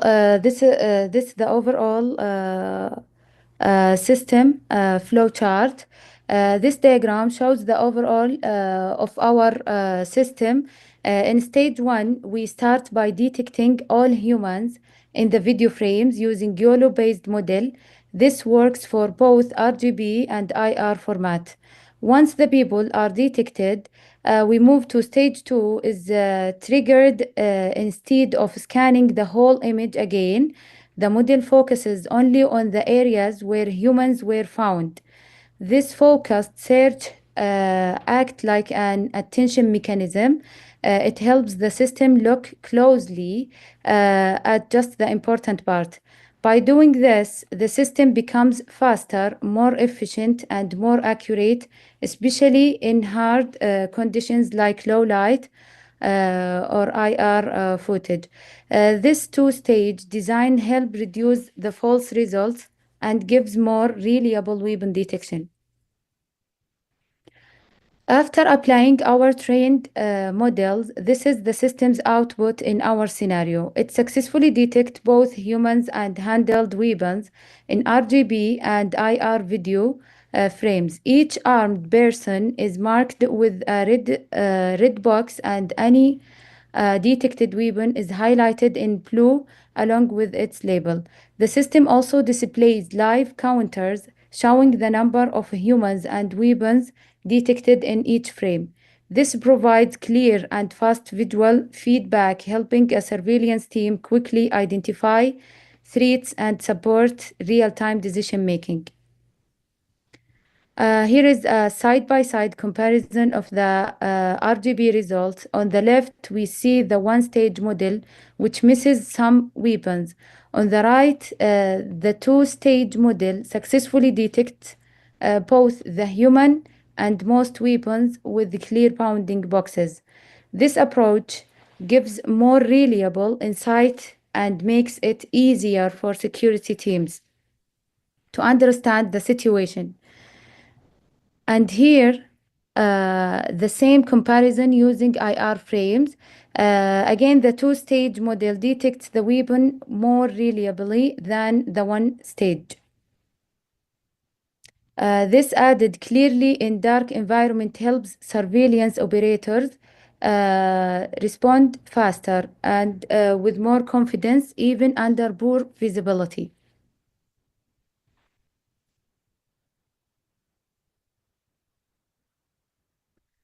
This slide shows a comparison between the one-stage and our two-stage model using RGB images. The chart on the left shows how much the detection accuracy improved. For example, the old model reached around 52%, while our model goes above 99%. That means the system is much more accurate in identifying weapons. In the right chart shows the precision or how confident the model is in its predictions. In some classes, like pistol and knife, both models performed well, but for more challenging weapons like guns, our model did much better.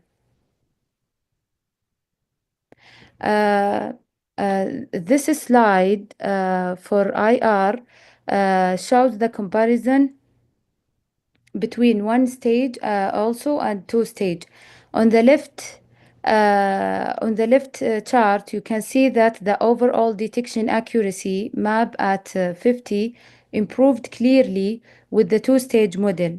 It reached over 97% compared to about 91% with the one-stage approach. In the right, we see that the precision also increased across all weapon types, especially for guns and knives. This proves that our method is not just accurate in daylight, but also reliable in more difficult conditions. The system performs well, but it has some limitation. It can detect weapons that aren't carried by people, and it depends on human detection first. Also, the two-stage process may use more resources and cause slight delays. And in some RGB cases, precision may slightly drop, but weapon detection, especially for the guns, remains highly accurate overall. These are expected trade-offs, and they don't take away from the system's core value. delivering accurate, focused detection in real-world drone surveillance. To summarize, in this project, we developed a two-stage detection system based on YOLO, designed specifically for drone-based surveillance. The system works by detecting humans first and then checking if any weapons are being carried, which helps reduce false positive and improves detection accuracy.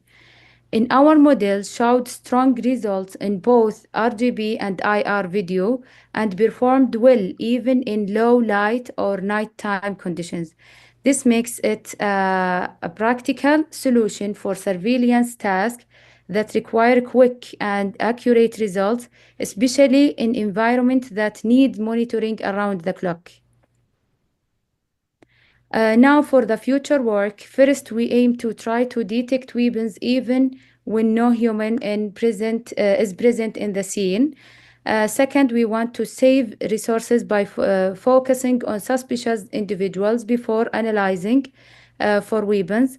Third, we plan to make the system run on low power devices.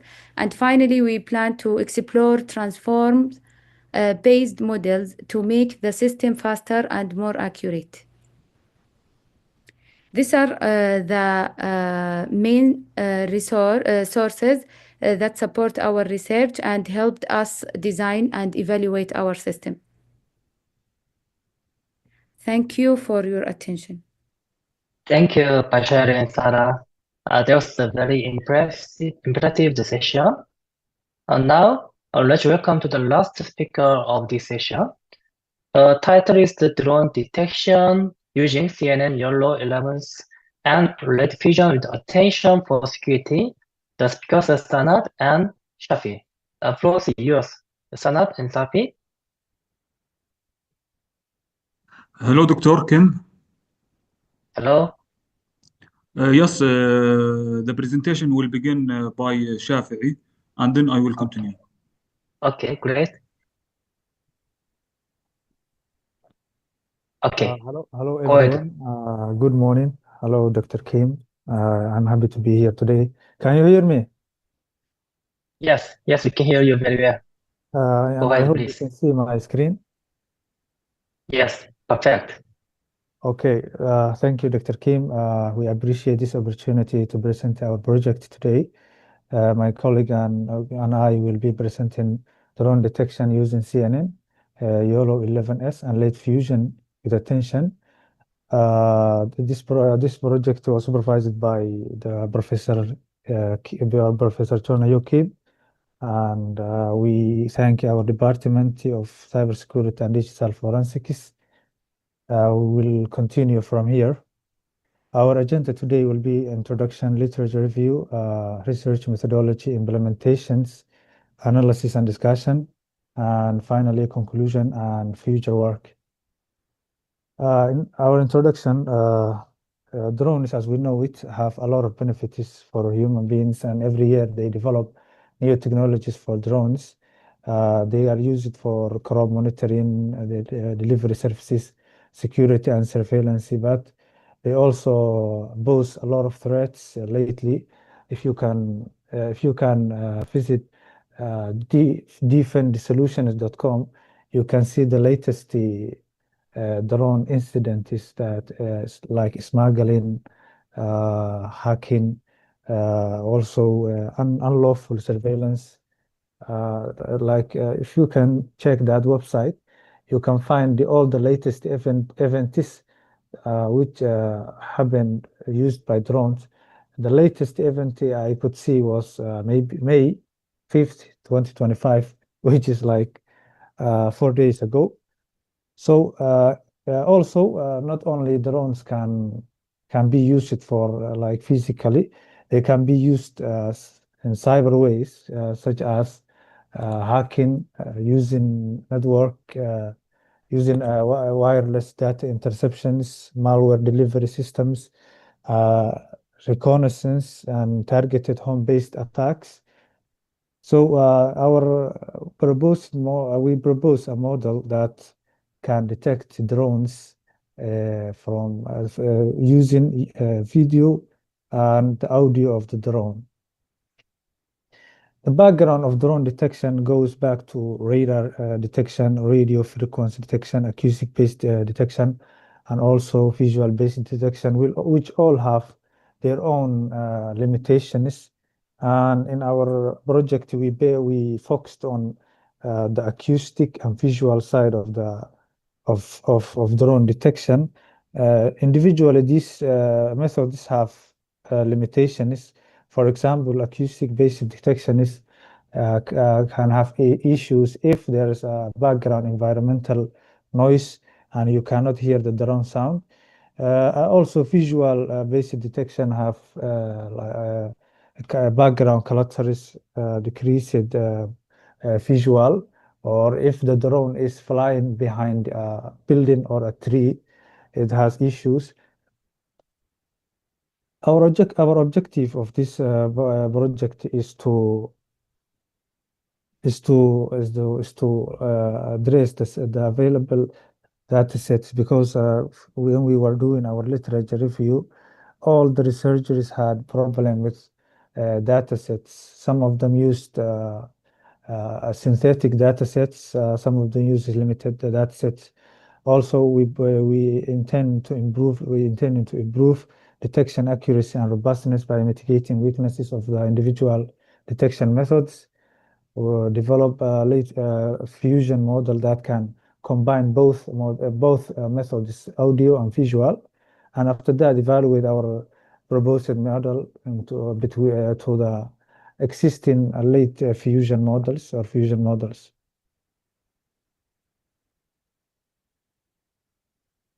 The significance of our project is to overcome limitations of individual detection methods, introduce a lightweight late fusion AI model that can detect the drone in real time, enhance cyber physical security by countering unauthorized drones, support anti-drone measures in cybersecurity, detect and classify drones. In scope, our project, we focused on three specific drones, DJI M30T, and Hancom 550.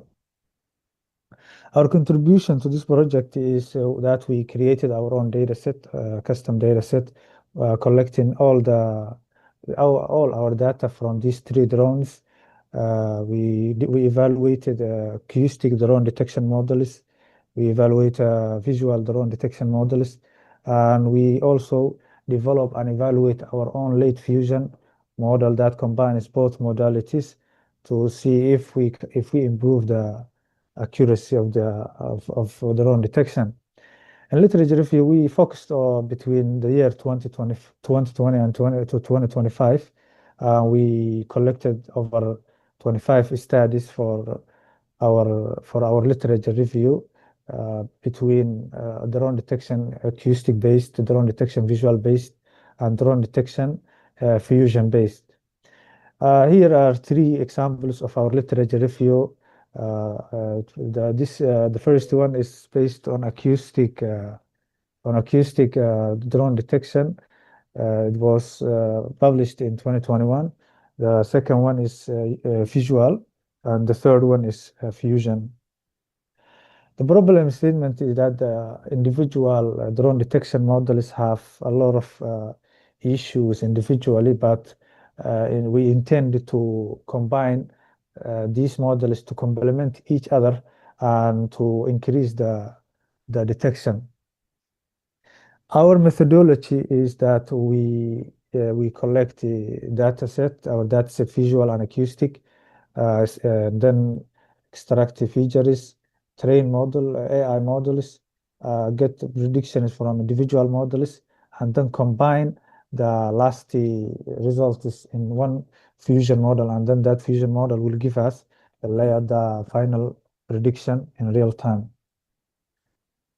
In our data collection, we collected drone data set, acoustic and visual.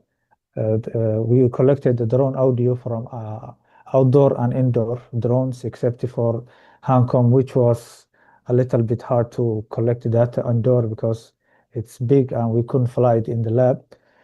Our data set, we also acquired a data set, environmental background noise data set, so we can make our model, our data set balanced and to make the audio model robust and able to detect the drone sound under any condition. Also, we collect, as you can see, this is our audio data set. First, we collected the audio in raw audio signal, and then we extracted the male spectrogram features for the acoustic model training. And as you can see, this chart, it shows how the dataset distribution was handled, 25% in each class, including the 3 drone types and environmental non-drone sound. And also we collected visual data, video, 15-minute video of each drone. And also we acquired a bird dataset, publicly available bird dataset, to make the model to distinguish between the bird and the drone. As you can see, the figure is on the right. And we extracted 4 frames per second using OpenCV, which made our dataset about 12,000 frames of all our visual dataset. And we also did our manual annotation or labeling using a Make Sense open source tool, and we extracted in YOLO format. So you can see here, the first is the frame extraction and labeling, and this is the distribution. As you can see, our bird dataset was a little bit smaller than the drone data, the data we collected ourselves, and we couldn't find a bigger bird dataset. As you can see here, we used a CNN model for acoustic drone detection, and our CNN model takes mile spectrogram features as input, and it has two convolutional neural network layers and 2 max Boolean layers to minimize the computational usage of the model. After that, one fully connected layer that collects all the output from the convolutional neural network layers, and final prediction of output. Also, we used a CRNN model to compare between our acoustic CNN model and the CRNN model. The CRNN model was a little bit complex and huge, and it struggled a little bit with real-time drone detection when we trained and tried detection. Our CNN model outperformed the hybrid CRNN. Thank you everyone for listening. From here, my colleague Sanad will be continuing.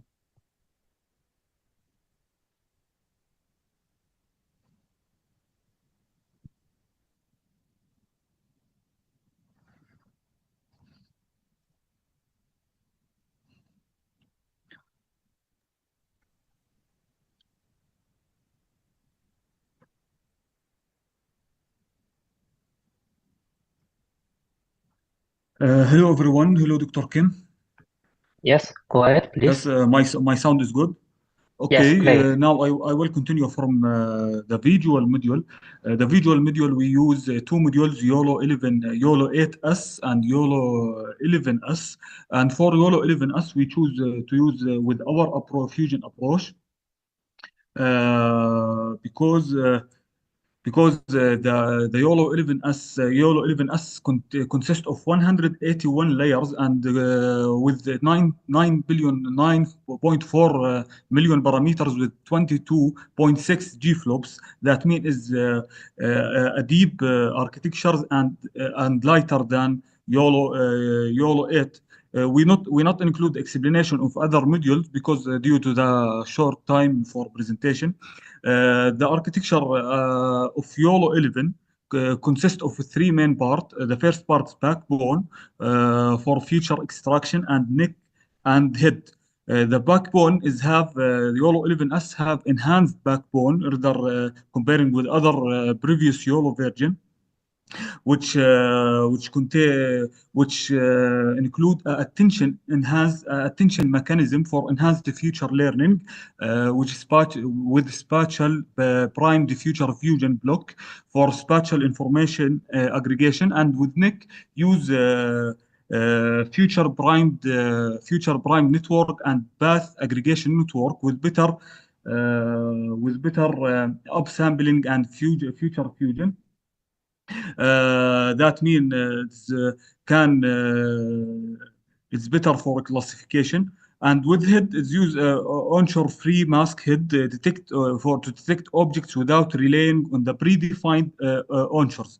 The YOLO 11S provide us a higher detection accuracy, especially for on drone, is lighter and faster than YOLO 8S, and better performance in cluttered complex scenes.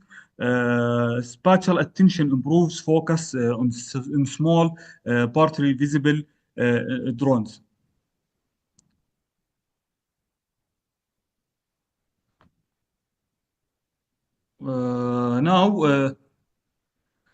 Now we will talk about our fusion module, late fusion attention module. Our late fusion attention module is combining the audio CNN and visual YOLO 11 outputs, and have attention-based weighting using confidence scores and drone distance. Is lightweight and efficient to be suitable for real-time drone detection. The total parameter is just only 72.868 thousand parameter. That means lightweight and real-time capable. As we see in the architecture here, the two output of acoustic and visual. Then the first layers, we have a projection layers to project the audio and visual feature to share the 128 dimensional space via a separate linear layer, as we see here. Then after that, we have a gating mechanism. Gating mechanism is like to fuse the modality confidence from each module via fully connected layer and softmax to dynamically weighting the inputs to make a prioritizing for the more reliable confidence. And the other layer we use a multi-head attention mechanism is like we added to capture across module dependencies in latent space via two head self-attention mechanism to focus on a most relative fused feature for better classification. Then we use normalization layers, which consists of a dropout to prevent overfitting. Then we use it for classifier. We use three fully connected layer that reduce the dimensional at the end to predict our four classes for the 3 drone and non-drone class. The implementation now.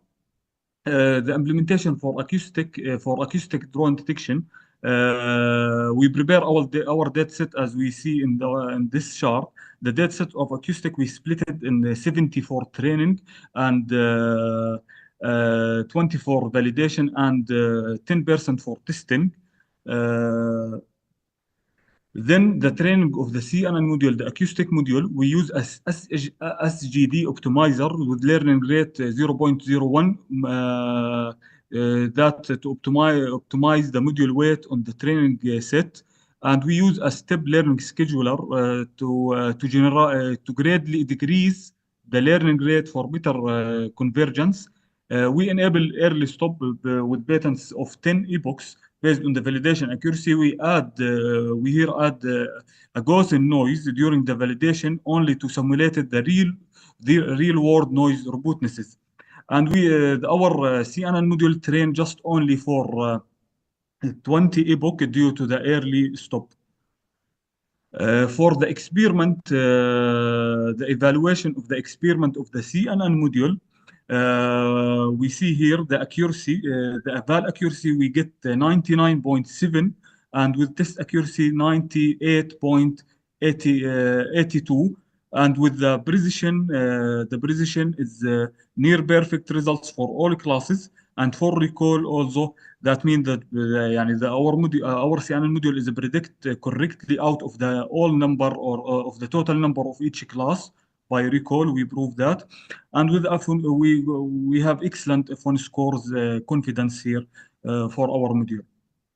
And to ensure our module that learning well, we use the SNE visualizations. We see here in the training set and validation set and test set, the module successfully separate each classes, unless here there is little bit overlapping, but it is not that much.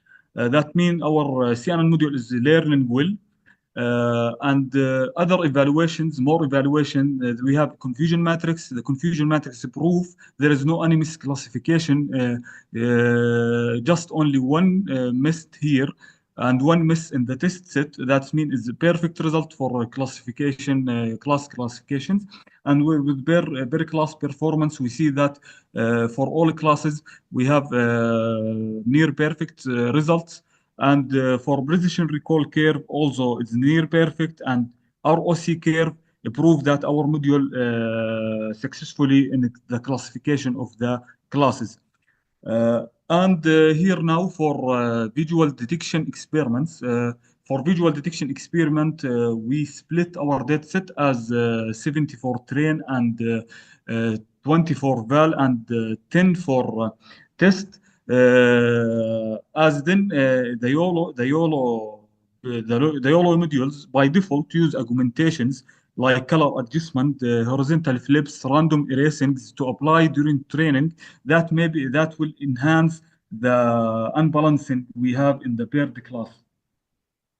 For training the YOLO 11S, we use SGD optimizers with learning rate 0.01 that applied optimize the module weight. We use a step learning scheduler to adjusting the learning rate dynamically during training, and we enable early stop with patterns of 10 epochs to prevent overtraining or overfitting, and would enable the automatic mixed precision mechanism, which speed up the training and reduce the GPU memory usage, as well as our YOLO 11 module trained for 100 epochs without using the early stop, and with the batch size of 16, and training times take about 4 hours on NVIDIA RTX A2012 GB RAM. Thank you, Saad. Please keep the finish it earlier. It is only 1 minute left. Please keep the conclusion, please. Yes. Okay, here, okay, Dr. Kim, I will try to move fast. Here for YOLO 11S, the result is the result is near perfect. Just we have for M3T drone, because it's small drone, we have the lowest results. But with main average precision, we have 91.3 for validation, and also with the evaluation of YOLO 11S module, we have perfect classification. If you see the recall confidence, but we have a lowest for the smallest drone, which is in M3T. For our fusion module, before we begin training the fusion module, we need synchronized data, because our data set not synchronized at the first. We make a small data set, a small synchronized data set that's from 5-second video clip that's pairing the acoustic and visual and pre-processing this data. Then we train our latent fusion attention module with Adam optimizer, and it's trained only for 20 epochs due to early stop. The result of our thank you, Saad. Could you please go to the conclusion page directly? Okay. We have another session waiting for us. Yes. Okay, Doctor, okay. But I want to show the result here. Example for inference. We make inference on a videos to simulate a real-time detection for each drone. In the conclusion, we we make evaluation of two acoustic module. We see that the simple CNN is outperform the complex hybrid CRNN, and we see that the YOLO 11S outperform YOLO 8S due to it is lighter and deeper architectures and better for small drone detection. And our fusion module is like fill the gaps or and the limitation of individual modalities of acoustic and visual. Like here we see comparison, we see our late fusion attention is improve the accuracy of the single modality methods. For future, okay, Doctor. For future work, just collect more higher quality data and expanding the data set and try another fusion technique like early fusion. Thank you, Dr. Kim. Sorry for. Sorry, thank you for the very amazing presentation. Please understand that due to very time limited session, it's a very amazing research, amazing presentation. Thank you, Sanat and Safi. Thank you, Doctor, and thank you for all. And finally, this conclusion our session for today. A big thank you to all our speakers and the audience for making this such a successful event. Thank you for all of us and the speakers, and we appreciate of the hostess. Let's finish our session. Thank you again.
Hi. Good morning from the UK, and welcome to the Portsmouth session of SECREV. We've got some fabulous speakers lined up for you over the next couple of hours from the Cybercrime and Cybersecurity Research Group.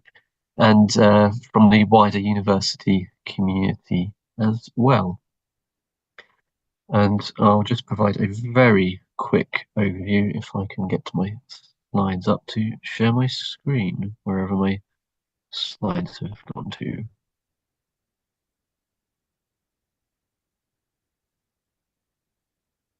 Right, so everybody should be able to see my slides now. Fantastic. Yeah, so welcome to SECREV2025, and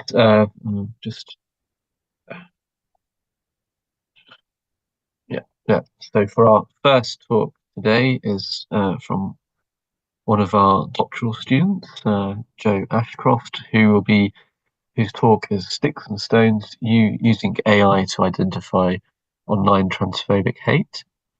And this will be followed by AI and decision support machines from another of our students, Martin Lynch.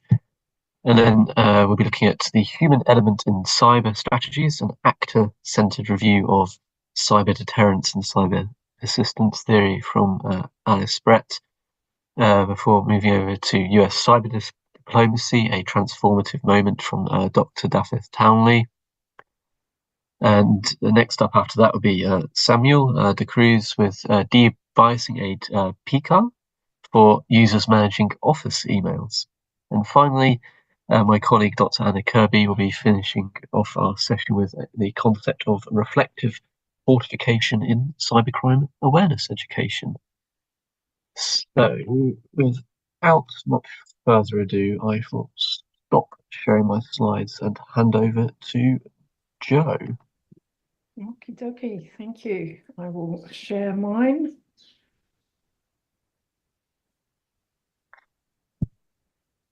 I shall. Is that coming through okay? Yeah, that is absolutely fantastic. Thank you, Joe. And for those of us who aren't speaking, if you feel free to mute and turn off your video cameras as well, if you would like to. Okay, thank you.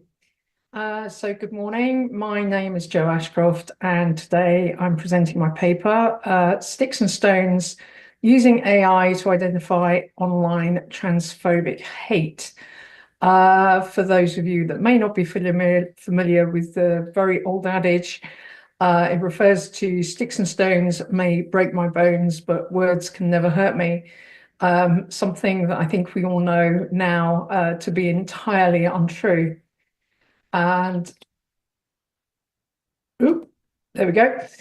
So first, I'm just going to throw this out there is a question. What does online hate look like? I think we all can identify easy things like name calling and insults and stuff like that. And we generally know hate when we see it. But actually defining it is somewhat tricky. And that's what I've been trying to do here. And that's online hate specifically towards the transgender community that I'm exploring in this particular study. So firstly, just a quick run through of the contents. I've got a couple of definitions. I want to just mention some of the impacts of online hate, again, towards the transgender community.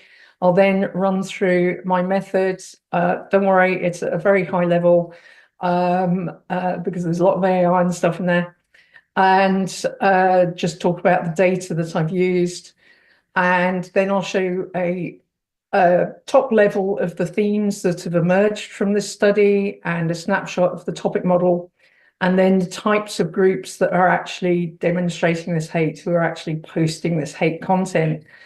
And then I'll quickly touch upon the future studies in this series. So firstly, a couple of definitions.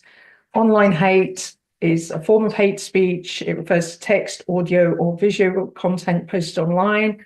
It is abusive, discriminatory, or harassing, and is motivated by prejudice toward a personal group due to their race, religion, disability, sexual orientation, or transgender identity. And as you can tell from that, it covers a lot of things, and hate can mean different things to different people. Transgender, it describes those people whose gender identity, gender expression, or behavior does not conform to the sex that they were assigned at birth.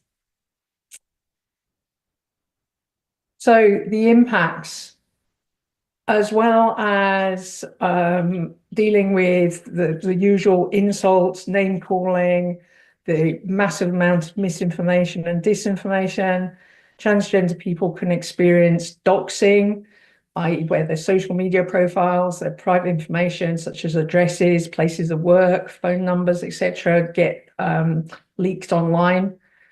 They may have personal photos leaked, and the people who do this are particularly fond of pre-transition or even mid-transition and pictures of scars and things like that. They also are subject to unfounded accusations of very serious crimes such as rape and paedophilia. And some of these accusations go to reinforce the beliefs that, in particular, trans women are a danger to women within women's spaces and around children. And finally, all this is pretty inescapable, and that's one of the things that I think sometimes we overlook. It's very easy to say to people, oh, you just need to turn your phone off. But we all know it's not that easy. We live through our phones. And even if you do turn a phone off, you kind of know that that stuff's still happening, especially if you've been victimized in recent times. So you know that people are still posting hate out there. And all of this is towards an extremely vulnerable population. And as a result, the transgender community, we see high rates of depression, anxiety, eating disorders, self-harm, psychosis, and PTSD, and a horrifyingly high rate of suicide, all of which reinforces why this is an important area to look at. So onto the study itself. You'll see at the top, the main technologies that were used here were Python and its many, many sub-packages. And I used, or I'm using this on a Google Colab instance. Google Colab is provided by Google. It's using spare capacity on the Google Cloud platform. And is available through the YouTube. And it basically just gives you a lot more capacity than you would get on a standard laptop or anywhere else. I've also used YouTube APIs, which means I have access to the data direct, so there's no screen scraping or anything like that. The data for this study it consists of 50,000 YouTube comments, which were posted against transgender-themed videos. And although that sounds like a lot, and it is a lot, it actually equates to only about 1% of the total comments available from the videos that I picked up. Once the data was collected and cleaned and all that good stuff, I used it to build a large language model using one of the small BERT models available, which was a whole learning curve in itself. And following this, I undertook topic modeling using NLTK and BERT topic. NLTK is one of the most widely used natural language processing tools out there. And I've certainly used it in the past, although not previously with LLMs. And it produced some astonishing results. The results of the topic modeling then went into a clustering process to actually sort of surface the topics. And this is where I somewhat broke the process, as I wanted to surface as much detail as possible. Normally, when you're clustering, you would ask for maybe 20 or even up to 50 topics. But because I wanted detail of the language, I actually forced it to produce 300 topics, which is not normal in this type of process. In order to get this to this point, there was a massive amount of testing. I used a number of models. There was a lot of fine tuning. I used a lot of more traditional techniques to sort of triangulate the results so that I knew what I was looking at represented the truth of the data within there. And I then went through a process of renaming the topics, because the topic naming automatically can be a bit weird, and then categorizing it. And I categorized it across a 5-tier hierarchy. So looking at the type of data that I picked up, so I identified and picked up 767 videos, which belong to 349 unique channels. And as I said, that's where I got my 50,000 comments for this particular study. The distribution on this tiny little map, you can see the majority of it, the majority of the videos come from the US, the UK. There's a smattering from India, Australia, and Canada. And looking at the comments themselves, the distribution is pretty similar. So on to the high-level themes.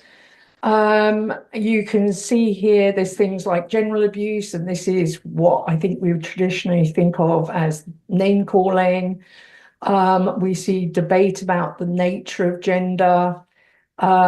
We have a very large section here called transgender people, which actually breaks down into trans women, trans men, trans children, and the transitioning process itself. We see views about the state of society. We have talk about transphobia itself. There's a massive area around sports, which I actually tried to break down a bit further, but it's fairly obvious what's in there. We have conspiracy theories. We have religion. We also have discussion about words and terminology, and that's very much around the use of pronouns and cis women and those sorts of things, which a lot of people object to. So I haven't shown you the full model here because it's quite big, but this is a little snapshot that you can see here. And you can see under transgender people, we can see topics like pedophilia coming up, rape, trans people should die. We have a subsection around children, and things like no such thing as a trans kid. We also see bullying, which when I first saw this, I thought it was an anti-bullying topic, but actually what it was expressing was the view that children weren't bullied enough, and this was what was causing them to become trans or to be gay, and that we should just be bullying our children more. We also see some of the conspiracy theories coming in here. So causes of transgenderism, things like propaganda, it was COVID vaccine. There's talks about agendas, cults, and things like that. So there's a lot within this model. Is there anything else in there? No. So onto the types of groups that kind of emerged from all this.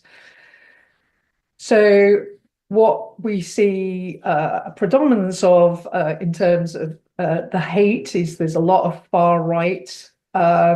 We see a lot of religious right. There's a lot of religious rhetoric in there, and that's primarily sort of Protestant Christian right.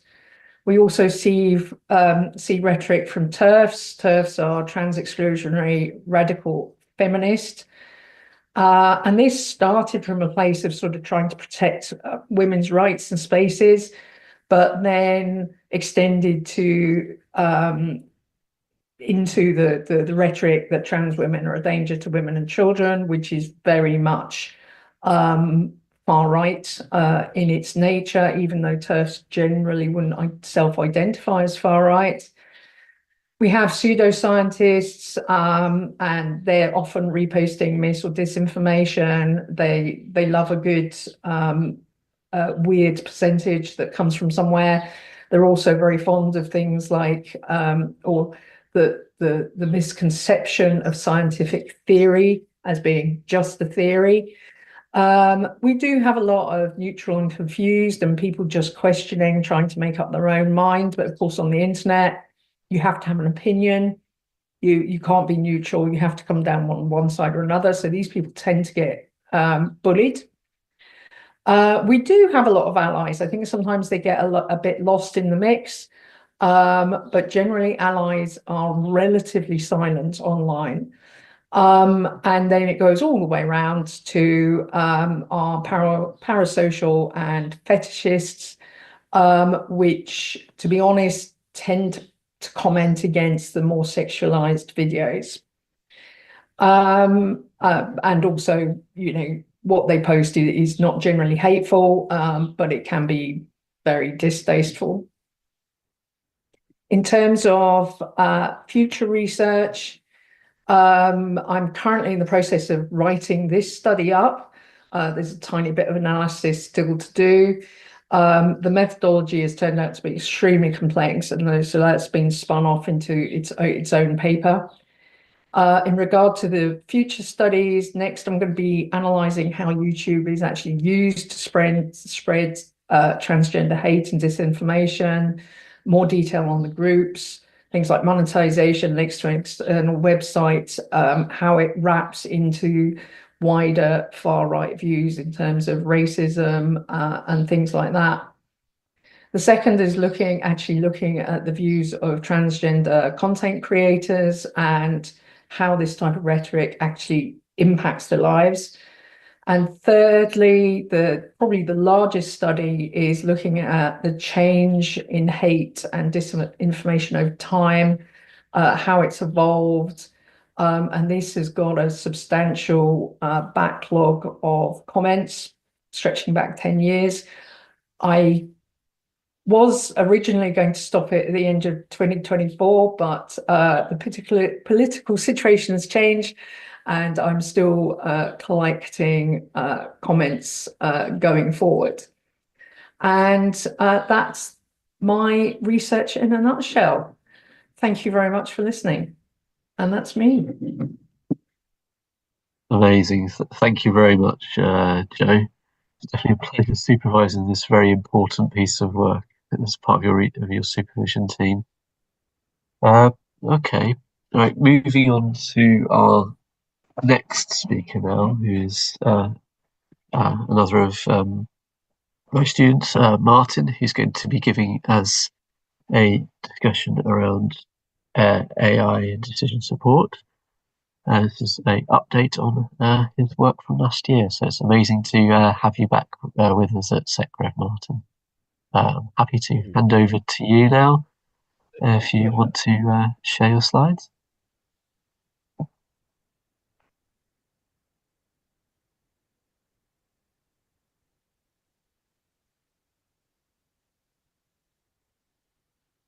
There we go. Can we see that? I can, yes, Martin.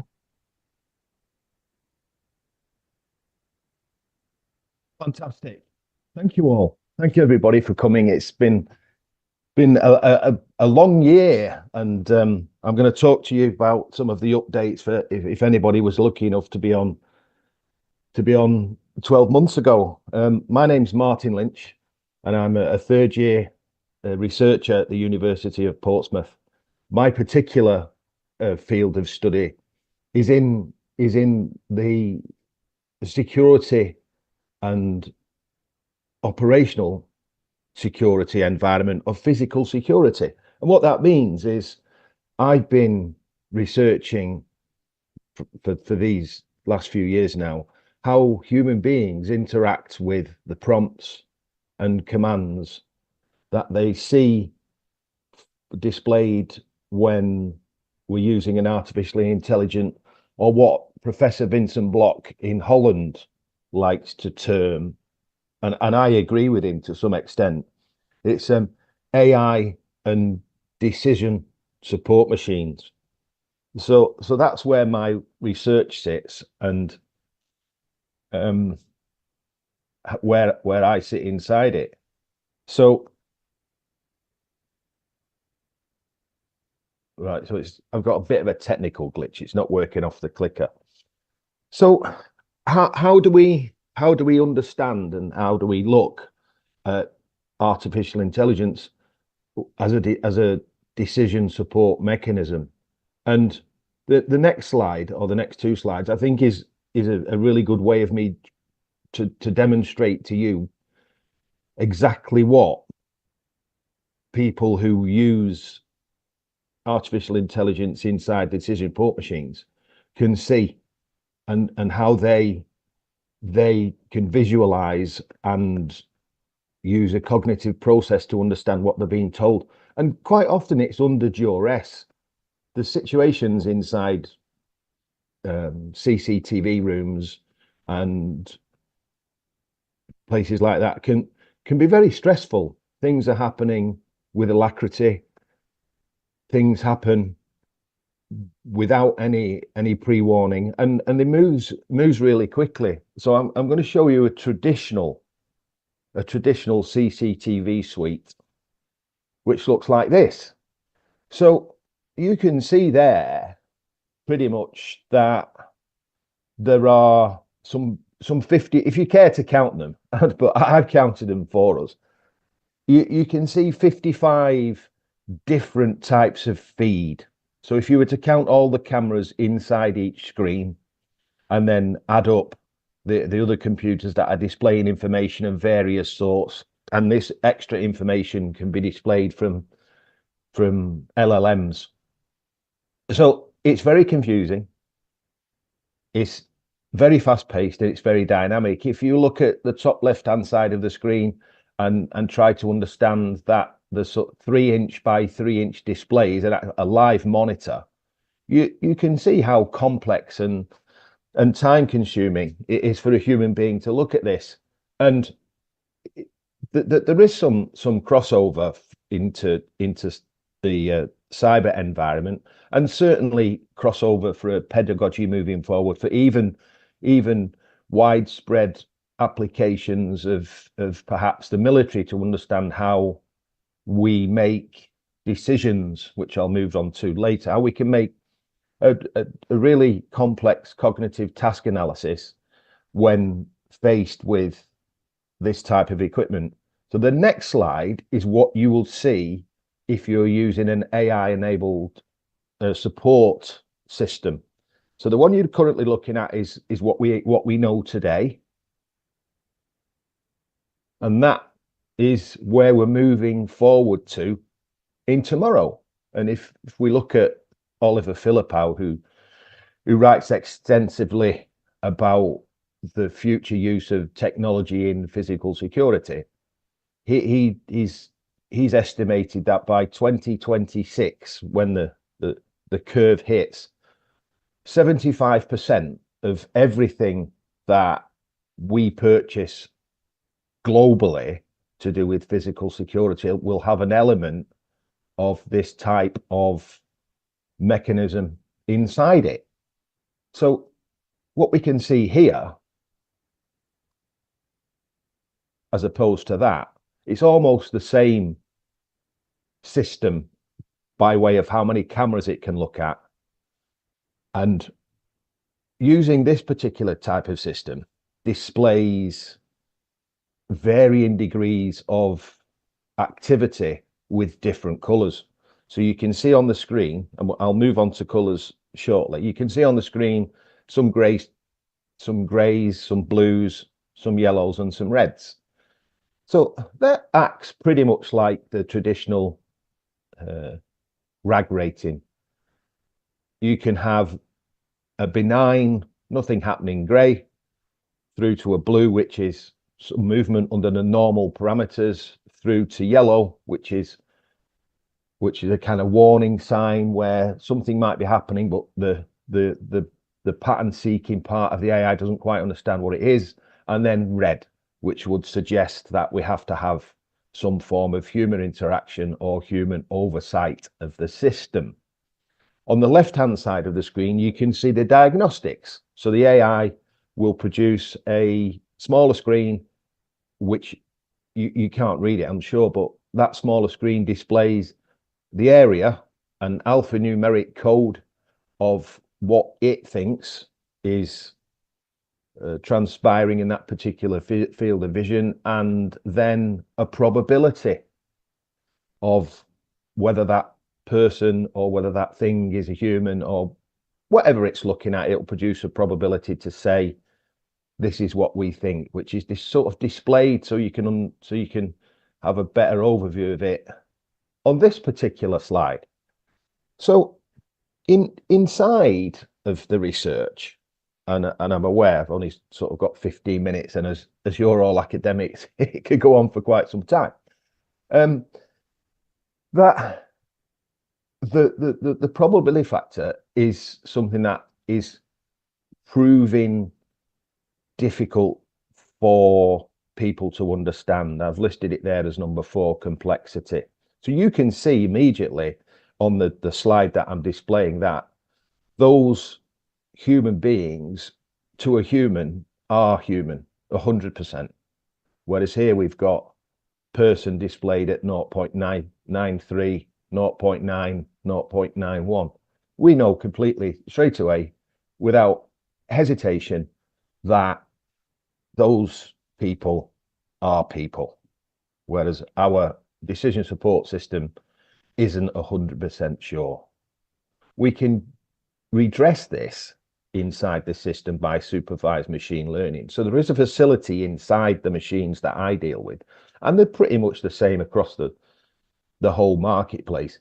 You can go inside and there's a series of settings and tell it, say, no, this is 100% a person. And with so many iterations of the supervised learning, it will learn to recategorize as and when it can. It's particularly unhappy when ducks walk through the area, which I find terribly amusing.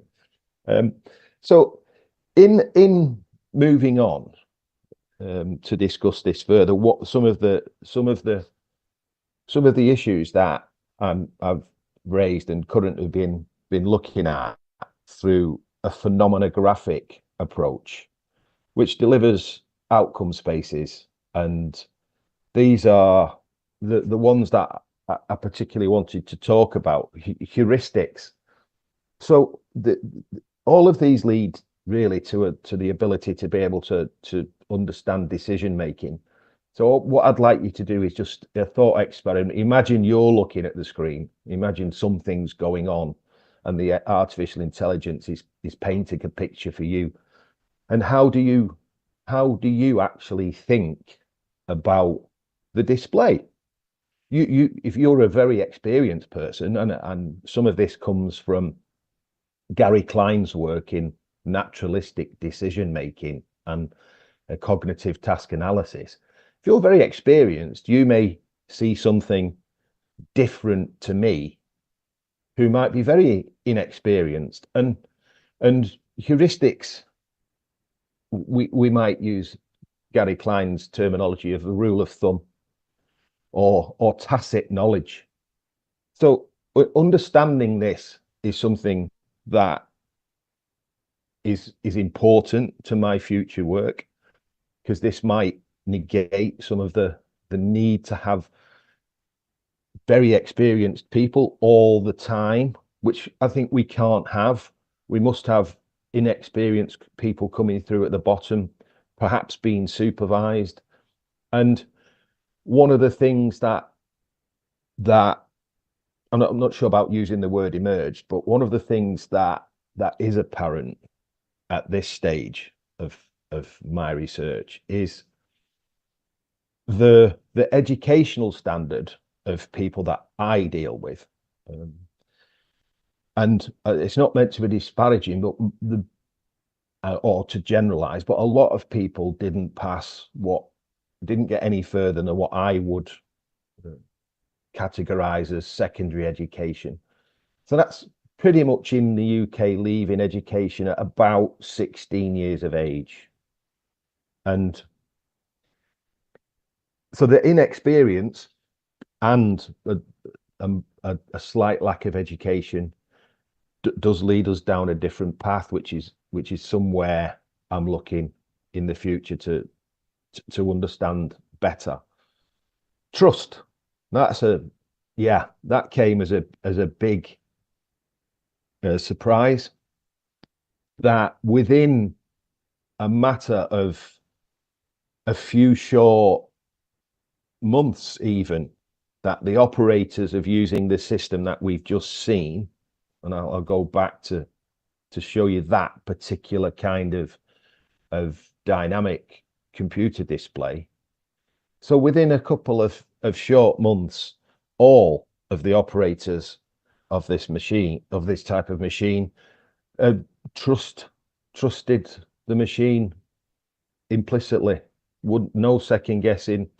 They didn't think that there was anything untoward in any of the displays, and that was really across the board. Even though, as I mentioned earlier, that less experienced people, not less knowledgeable, less experienced people didn't sometimes have the same outcome space as those with more experienced in the Klein NDM model.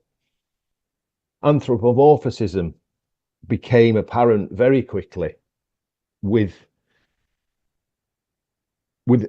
again a very short space of time.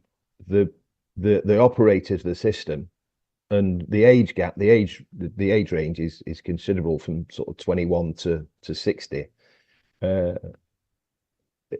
embodied human characteristics to the machine. And I think it gave two things. It lent a sort of camaraderie. They teamed up very well, and I was not taken aback, but I was surprised by how the members of the operators that I get to speak to had accepted the machine into their cadre. And I think that's something that maybe we would be able to think about future. Certainly those of you who deal with the military might be able to think about how this might play out. And moving on to complexity. So complexity reflects back on what I said about the education piece, the pedagogical piece that needs further work. But it is interesting how very quickly the operators understand, but don't have an intrinsic understanding of black box or white box syndrome. And my work is pressing into those areas of, I think I use the word technophobia, and my supervisor helped me understand it maybe in a better frame as a neo-Luddite.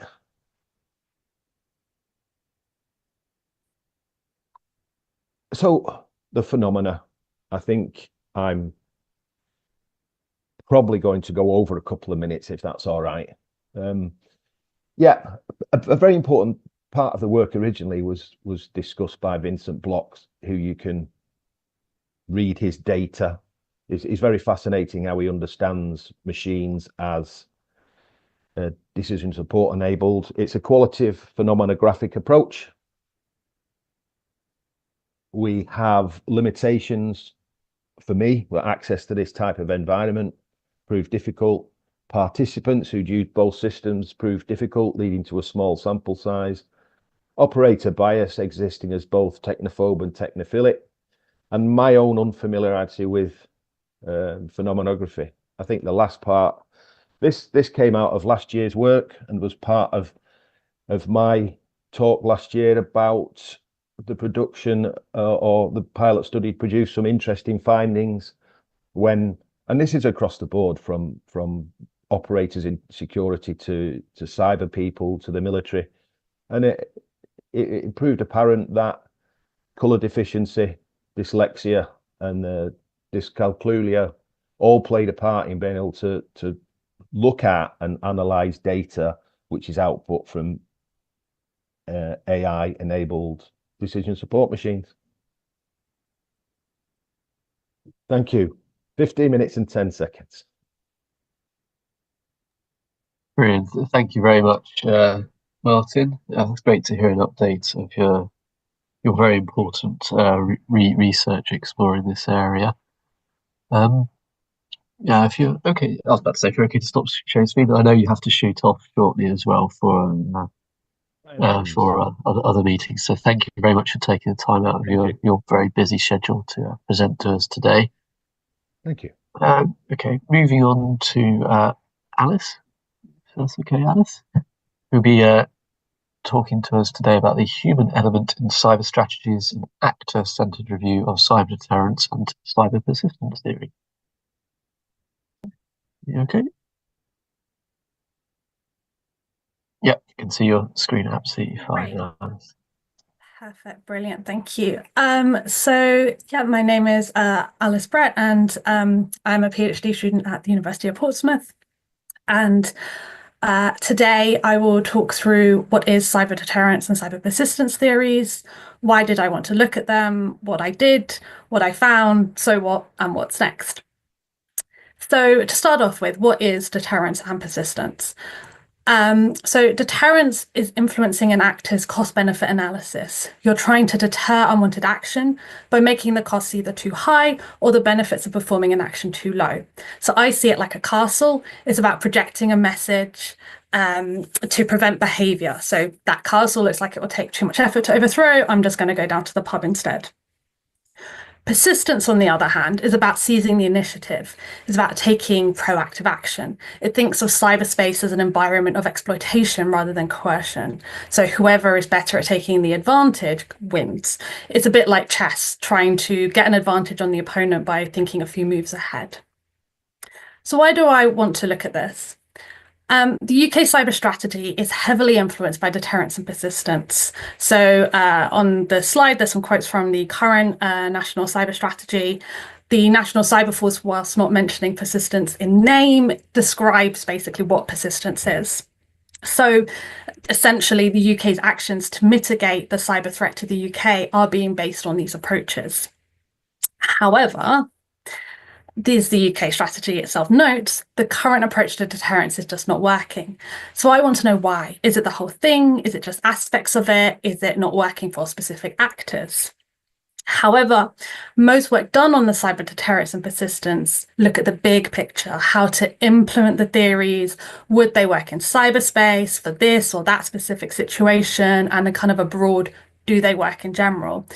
But I want to look at how they work at the human level, kind of how do they work on actors, because actors are not a homogeneous group. They're different with different goals, different skills, different techniques.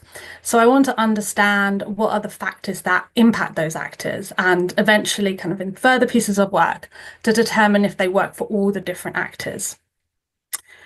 So yeah, the how. So my approach. As this is the first piece of a wider study, I undertook a rapid review of peer-reviewed journals since 2020 to understand the current thinking of cyber deterrence and cyber persistence theories. After filtering, I reviewed 30 articles. Most were on deterrence, with just shy of a third covering persistence, which is expected because the seminal book of persistence was only published in 2022. So what did I find? So there are 5 factors that influenced actors. Attribution, so knowing who the actor is, who are you trying to deter, or who are you targeting for persistence. Communication, so the ability to send messages to the actor, the deterrent message for deterrence, and for persistence, the actual action itself is the message. So it's a kind of a form of tacit bargaining. Costs, the cost to overcome defenses, the cost of retaliation or punishment, or the accumulative cost of persistent action. And then for deterrence, credibility, so how much the actor believes the deterrent messaging. And for persistence, there's interconnection. So persistence theory itself states that interconnectiveness and constant contact are a structural feature of cyberspace. So you can't really be persistent if you aren't in constant contact. As a kind of general note to deterrence and persistence, they're not clearly defined in the literature. There was a lot of overlap or slightly different definitions. So for this and the rest of my findings, I've used the most common approaches to deterrence and persistence. So from those 5 factors, I identified 7 traits of actors that impact them. So these are motives, what is the goal or ambition of the actor, technical skills, the location of the actor, what is the actor's perception of the UK, what is the actor's personal connections, what is the actor's social status, and then the actor's culture, so their beliefs, values, customs. A lot of these traits are interconnected, so the culture might be tied to social status or location, but they are distinct enough to be separate traits. So breaking down these factors, I've put some questions that could be asked about each actor for each of the factors, but I won't talk through all the questions or give examples for each of the traits, but for each factor, I'll highlight a few and give kind of some examples. So attribution, that's knowing who the actor is impacted by the actor's motives and technical skills. So for example, does the actor claim responsibility? And how technically proficient are they? If both theories require attribution for it to work, then an actor who claims responsibility, so for example, a hacktivist, would be easier to apply actions against than someone technically proficient who is wanting to, say, steal intellectual property and therefore remains hidden. Communication is impacted by location, perception of the UK and culture. So, for example, if an actor views the UK as antagonistic, they may interpret a message as an escalation rather than simply a message to stop attacking as it was intended to be. Costs.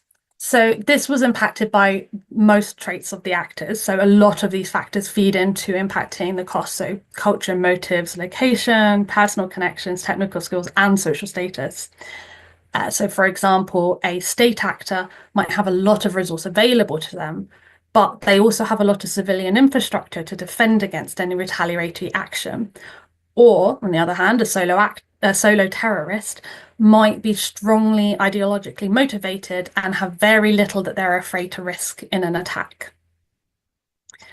Credibility. So again, this applies to deterrence only, as deterrence relies on the actor believing the threat to prevent the action from occurring. So this was impacted by location, perception of the UK, and personal connections. So, for example, a Chinese criminal might not view the UK's threat of a prison sentence as credible, as there's no extradition treaty to the UK for China. Or someone may view the UK's policing skills as not skilled enough to be able to trace an attack back to them. Or with personal connections, a criminal using ransomware might believe a threat is more credible if they know people who have been caught or punished, such as seeing another ransomware affiliate that they work with be caught. And then persistence only for interconnection. I could only identify one trait, which was location. This is a little more theoretical in examples. So in theory, countries such as Russia can switch off their connection to the wider internet and switch to their internal RUNet. So if an actor turns off the connections, could it impact persistence at all? Or if a state actor bases themselves outside of their country and their country has limited connection, the targets for persistent action are limited to just the assets being used to undertake the attacks. Is that enough? It's a bit theoretical at the moment.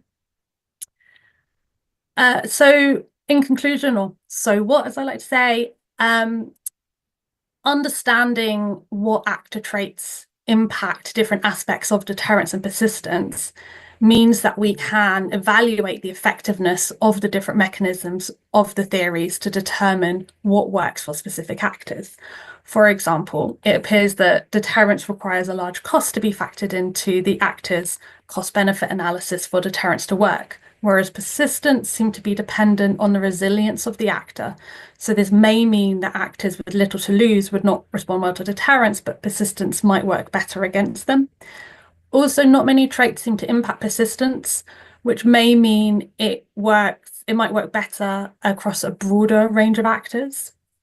And location impacts multiple factors, which may mean more tailored approaches required for different geographical locations. So what next? So now that I've identified these traits, I plan to use these against case studies of actors that have attacked the UK. And I want to see where the UK has applied these actions or applied actions against the actors, and if there's specific traits in common with what have worked. And then kind of eventually work backwards again to build up to see if deterrence or persistence works best with specific traits or actors, or what specific combination or factors or mechanisms seem to work best. So yeah, that just leaves me to say thank you for listening, and there's my contact details. Happy if I unmute myself. It's absolutely fantastic, Alice. Great to see the results of your first study with the rapid review being presented here today. And I think that brings us on quite nicely towards my colleague Dafydd's talk as well, who's obviously pretty good at cyber diplomacy. And so I shall hand over to Dafydd now. Thank you, Ian. I'm just going to share my screen. Hopefully you should all be able to see that now.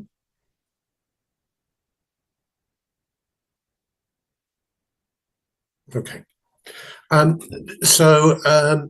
I'm a historian by academic training, so this is my first foray into anything remotely associated with cyber, and this is the basis for an article that I'm currently trying to finish. I say that because as you go through the as we go through the slides and the content, you'll find that this is a rapidly changing situation. This was a completely different article, as I mentioned to Ian earlier, 6 months ago, and this has been something of a learning curve for me in terms of writing about contemporary issues from somebody who's traditionally written about things about dead people whose opinions don't really change. So you'll have to excuse me.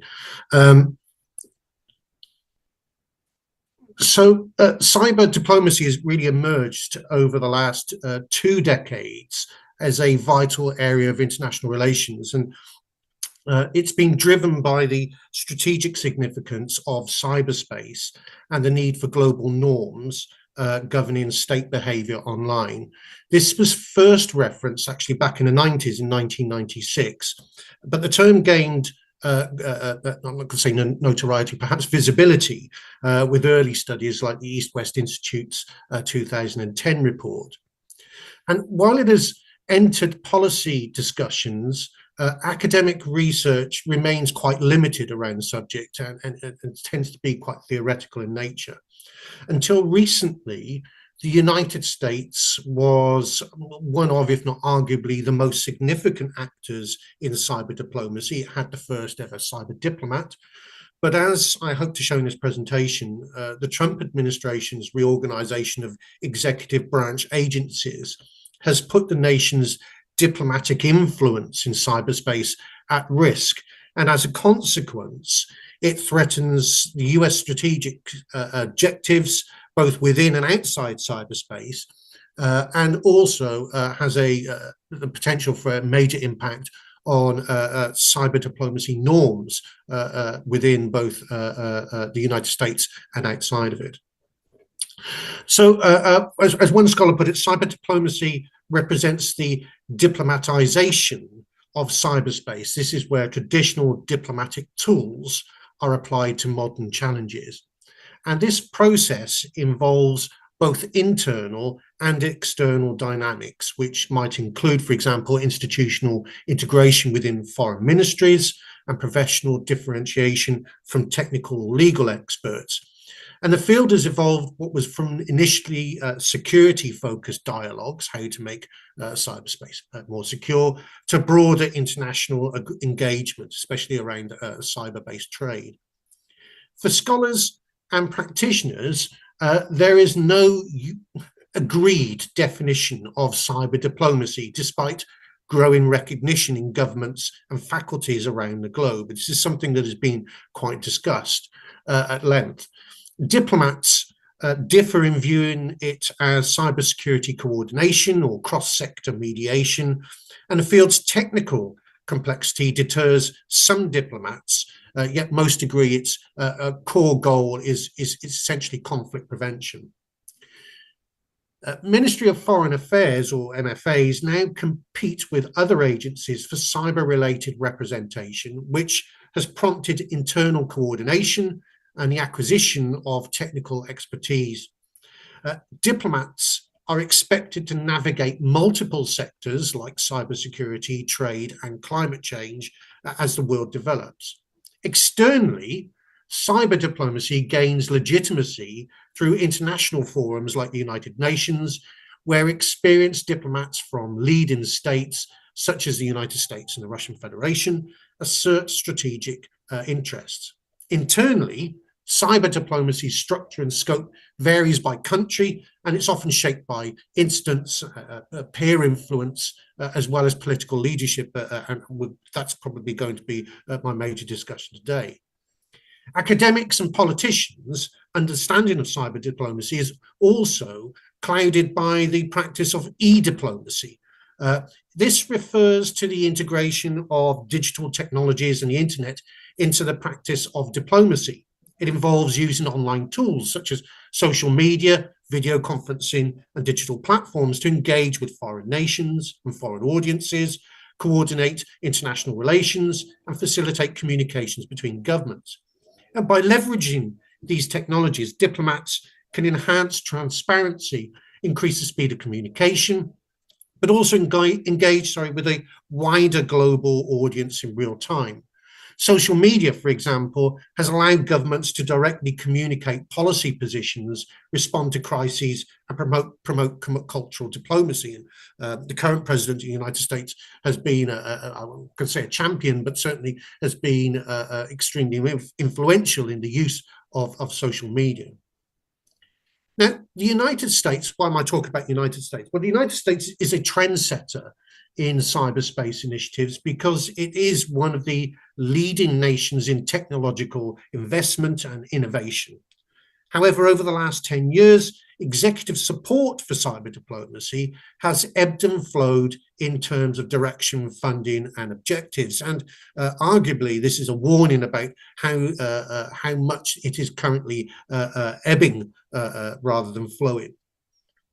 So in the United States, cyber diplomacy has predominantly been the purview of the State Department's Office of Cyberspace and Digital Policy, the CDP.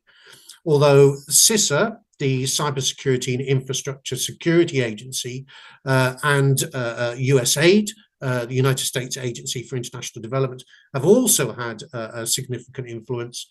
CISA, for example, opened an office in London in the summer of 2022 with the intention to serve, according to its website, as a focal point for international collaboration between CISA, UK government officials, and other federal agency officials. Now, key initiatives have included the US's commitment to the multi-stakeholder model of internet governance. And until this year, the United States has been front and center of the push for international consensus on cyber norms through forums such as the United Nations Group of Governmental Experts, the UNGGE, and the United Nations Open-Ended Working Group, the OEWG. It's also part of the Quad, the Quadrilateral Security Dialogue, which comprises the United States, Japan, India, and Australia. And this has become an important platform for regional cyber cooperation, especially in the Indo-Pacific. And since 2021, the Quad has prioritized cybersecurity and technology governance as key pillars of collaboration. But US involvement in cyber diplomacy has been supported by its role in e-diplomacy. At the outset of Russia's full-scale invasion of Ukraine in 2022, USAID played a critical role in protecting not only Ukraine's physical energy infrastructure, but also its digital systems from cyber threats. Recognizing that Ukraine's energy sector was a primary target of Russian cyber attacks, From its knowledge on past incidents such as the 2015 and 2016 grid hacks, USAID prioritized cybersecurity support as a core component of its emergency assistance. And through the USAID's Energy Security Project, the ESP, which was launched in 2018, the agency partnered with Ukraine's Ministry of Energy and National Energy Providers, Ukraine's Ministry of Energy and National Energy Providers to strengthen cybersecurity resilience. This included US corporate partners such as Tetra Tech, and it also deployed expert advisory teams to help assess vulnerabilities, implement emergency response protocols, as well as reinforcing digital defenses of critical infrastructure operators. USAID helped energy companies segment networks, upgrade firewalls, and establish redundant data systems to reduce the risk of disruption. And in doing so, strengthened the international ties between the United States and Ukraine. Now, USAID also coordinated with US government cybersecurity experts and private sector partners to provide threat intelligence, incident response support, and training for Ukrainian cyber professionals. And these efforts helped blunt the impact of Russian cyber operations aimed at disabling Ukraine's energy grid and sowing chaos during the early phase of the war. Now, by integrating cybersecurity into its energy assistance, USAID contributed significantly to Ukraine's ability to maintain operational continuity amid hybrid warfare. And this support was only effective because the technical and technological know-how within USAID was coupled with the agency's unique understanding of local needs and capabilities from its position within US embassies, and it also worked alongside the State Department and the Department of Agency. So why, as this presentation argues, are we at a potentially transformative moment in US cyber diplomacy, or arguably a pivotal moment in US cyber diplomacy? I apologize for the next picture. The future of US cyber diplomacy and its inevitable impact on other nations' cyber strategies depends on the Trump administration's future financial support of such initiatives. The administration has already made significant cuts to the federal agencies as part of Elon Musk's DOGE recommendations for budgetary savings.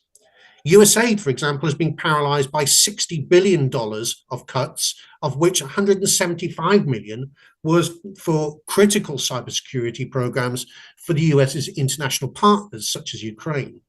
The State Department CDP has effectively been dismantled and absorbed at lower levels into other departments, which undercuts efforts to streamline cyber efforts at the State Department and will also undermine coordination in the US and abroad. And the Trump administration's 2026 budget proposal suggests that there is reduced funding for CISA by approximately $491 million. Now, these reductions in funding and resources occur amid broader efforts to streamline government spending and reorient priorities, as we read in the press. However, the cuts to these cyber-focused entities will have profound implications, especially for international cybersecurity capabilities, the establishment of global cyber norms, and the broader practice of cyber diplomacy, not just in the United States. USAID and CISA play crucial roles in building global security resilience, particularly in developing countries that face the most severe cyber threats but lack resources to protect themselves. USAID, through its Global Development Lab, has funded programs to strengthen cybersecurity in nations across Africa, Latin America, and Southeast Asia. Its efforts have included enhancing digital governance, promoting the cybersecurity capacity of local governments, and also supporting cybersecurity education and awareness. The second Trump administration's cuts to USAID will effectively cancel many of these programs and limit the United States' capacity to assist foreign governments in addressing critical cyber threats. The cuts will also mean fewer opportunities for international cooperation in areas such as cybercrime, cybercrime investigation, I should say, incident response teams, and cross-border information sharing on cyber attacks. And as cyber threats, as we all know, has become increasingly transnational, the ability of the US to foster collaborative cybersecurity initiatives in vulnerable regions is more critical than ever. Reducing resources for these initiatives will mean that the US could lose ground in providing much needed technical and financial support to the global fight against cybercrime and other digital threats. Similarly, CISA, which is responsible for protecting American critical infrastructure and collaborating internationally on cybersecurity threats, face budget reductions that will limit its ability to offer cybersecurity expertise and resources to its allies. The agency has worked with foreign governments to coordinate responses to cyber threats, build joint defense capabilities, as well as conducting vulnerability assessments. And these cuts will place these initiatives under strain and potentially lead to a less cohesive global defense posture. Now, the disestablishment of the CDP will also weaken America's position in the establishment and enforcement of international cyber norms.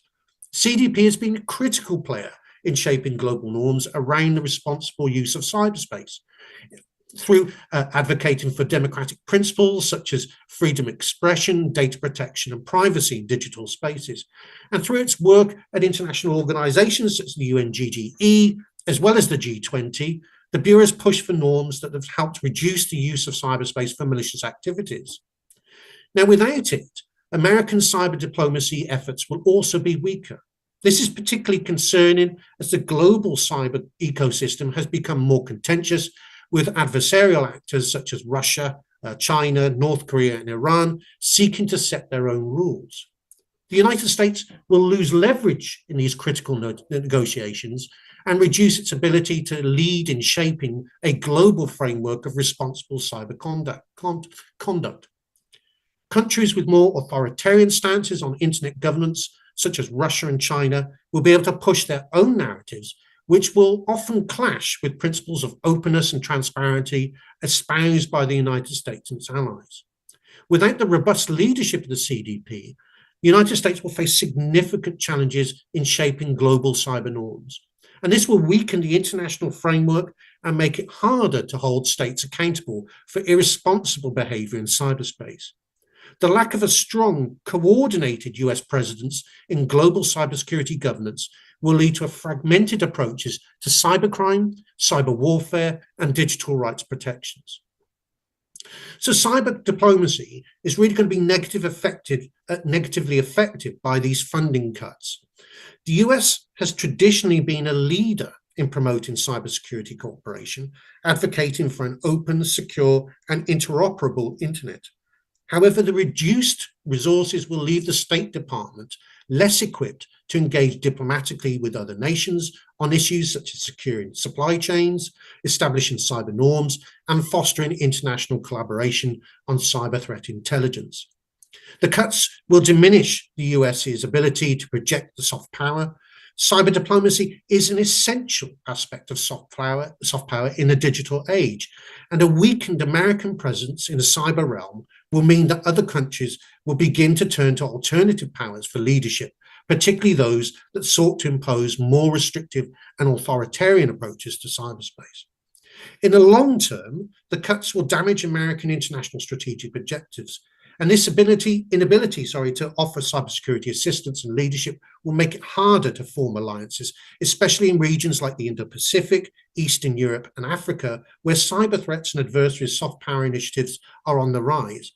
The United States will lose ground in promoting its democratic ideals, including freedom of expression and individual rights in the digital space, as well as in countering threats from authoritarian regimes seeking to dominate cyberspace.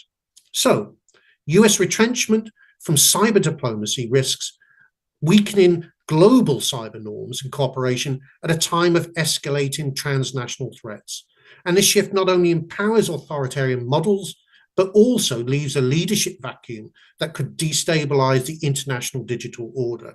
For scholars, these developments demand renewed academic attention to evolving power dynamics, institutional realignments, and the theoretical frameworks underpinning cyber diplomacy, as the field becomes ever more critical to global security and governance. Thank you. Thank you very much, Dafis. That was absolutely fantastic. And I feel a very good overview of some of the challenges that we are currently facing at a more international level. But I guess we're lucky that we managed to keep the database of CVEs run by MITRE still going for, and albeit only for another year. Otherwise, there'll be a lot more exploits out there that we would be unaware of. Okay. Moving on from cyber conflict and cyber diplomacy, we're going to pass over now to another of our doctoral students, Samuel de Cruz, who will be covering some useful tips for how we can help to stay safe in online space. I'm sure I'll hand over to you now, Samuel. If you've already got your screen up, amazing. Thank you very much. Thank you. I will switch to full screen. So now everyone should see the full screen now. Thank you very much. So I'm a PhD student at the University of Portsmouth. My name is Samuel de Cruz, and I am a cyber threat intelligence analyst for the French Advanced company since 4 years now, almost 4 years. So I'm still new and discovering and learning a lot of things. And within the company, I'm working also in research and development, which requires a lot of resources and time. However, last year, during some little free times, I had an idea to create something that will be easy to use and easy to share about helping people to protecting themselves against cognitive bias, malicious exploitation by attackers. And so this is what I will show you today. This is Picard. So it's a presentation about a simple debiasing aid for individuals working with emails. So let's start with the introduction. So this is a presentation about Picard. This aid guides the user through 5 simple steps to avoid falling victim to a malicious attempt by an attacker to exploit cognitive bias. So Picard is on the right side, as you can see, the blue square. So as you can see, the 5 steps: pause, identify, cultivate knowledge, alternative, and reasonable. So it was created in March 2024. And it was at first distributed to the employee of the Advanced company, and then we decided also to share it to the monthly reports that we did at the same month. And so it was openly shared for everyone in France, and we also do an English version. So there is a French version and an English version today.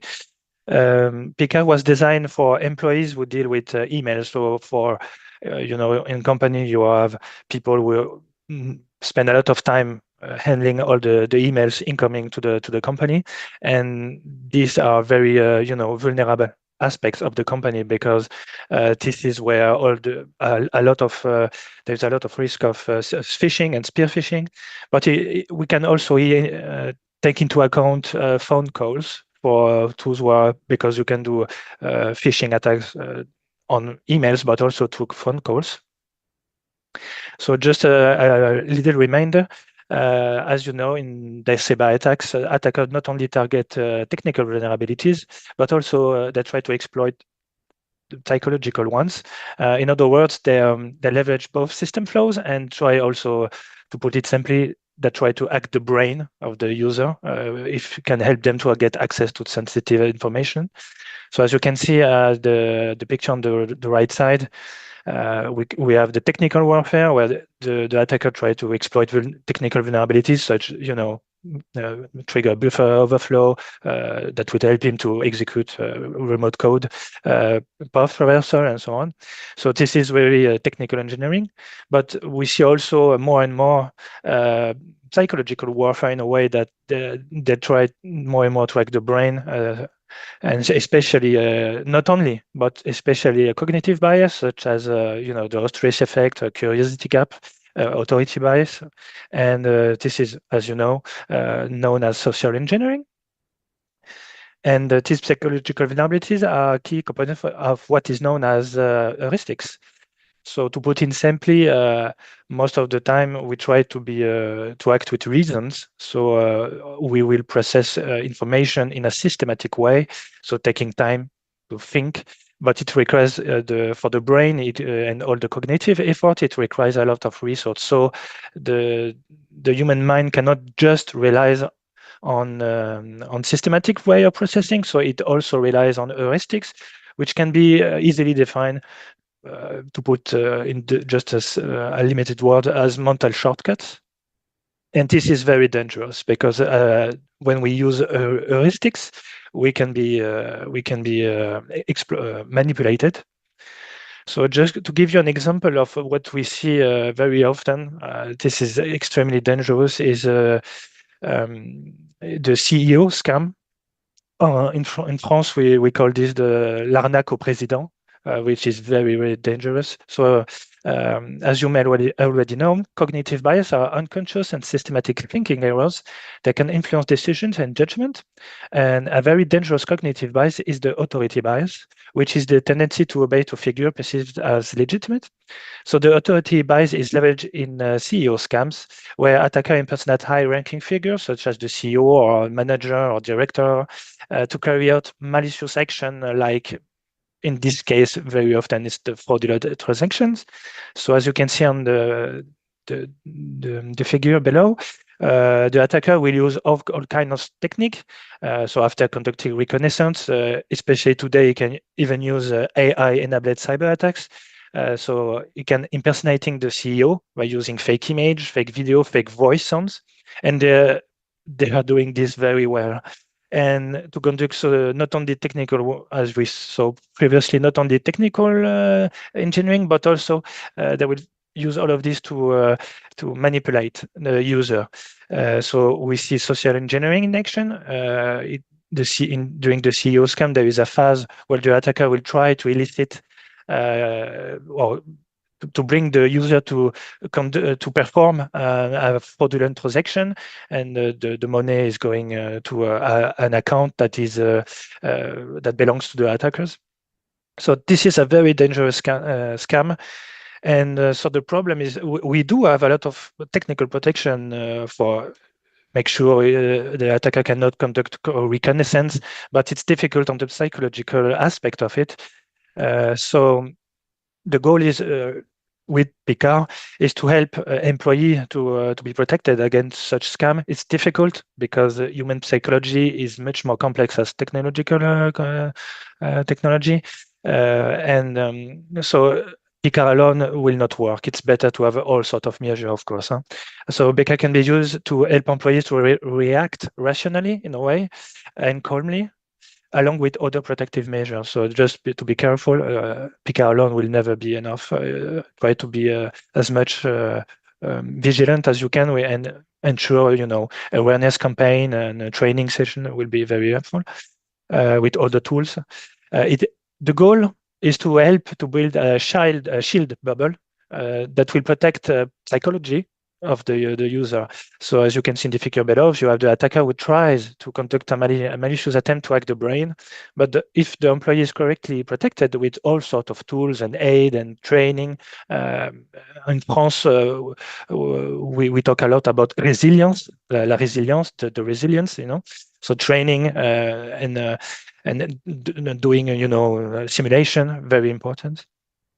So the goal of Picard is to be as simple as possible. So my idea was to put it simply in 5 steps. So the first steps will be to help the user to remind, take a pause, do not react immediately. So this is something that we see very often when I'm helping customers with the company.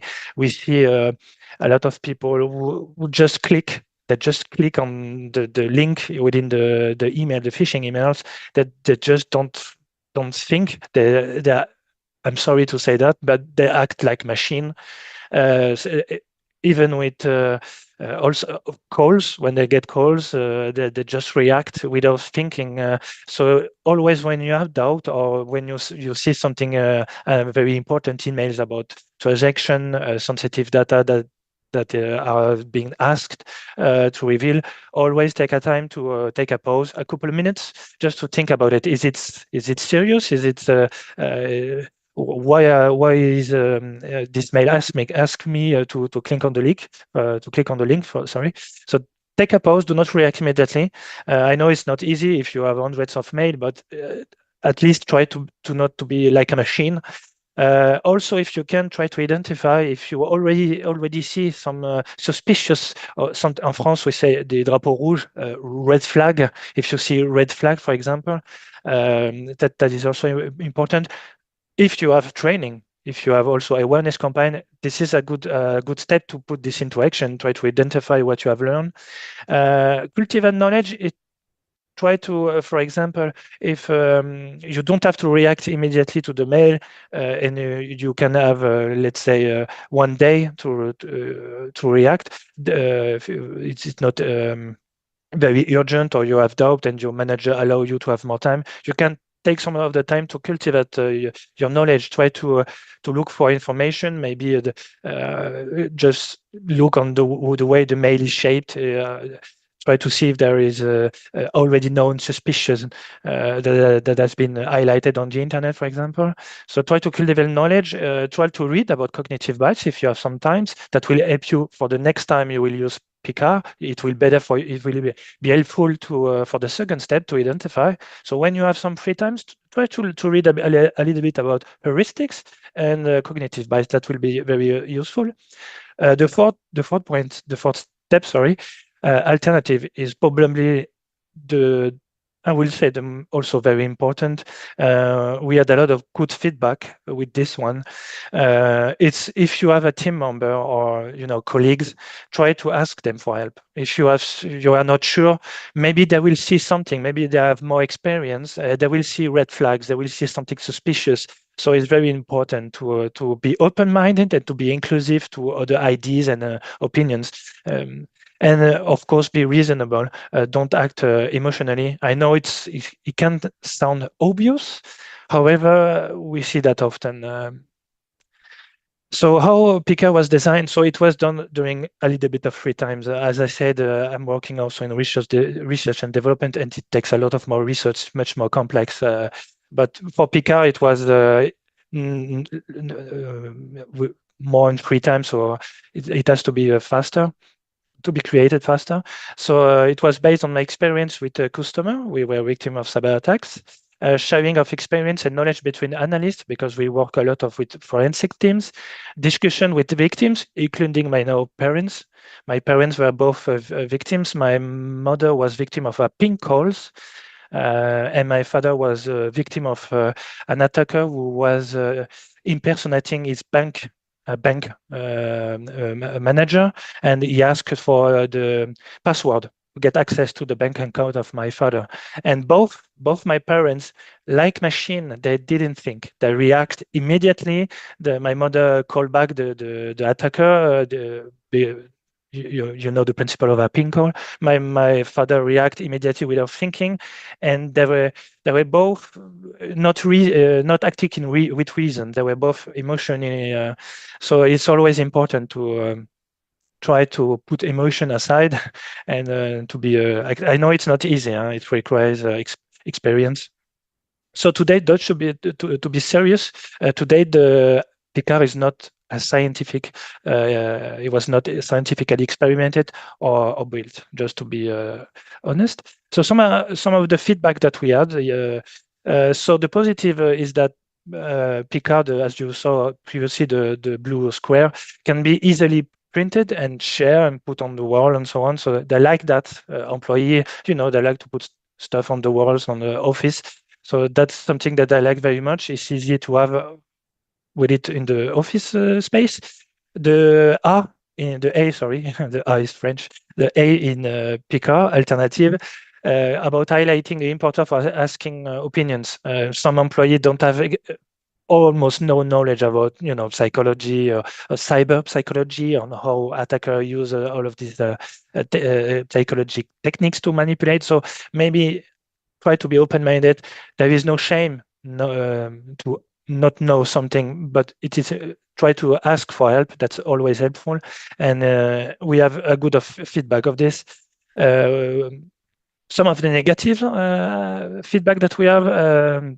was that there could be sometimes confusion with identifying cultivated knowledge that has been reported by some employees. There is also a lack of explanation when to use it exactly. So there were some employees that told us it was after managing the emails. No, it was while managing emails.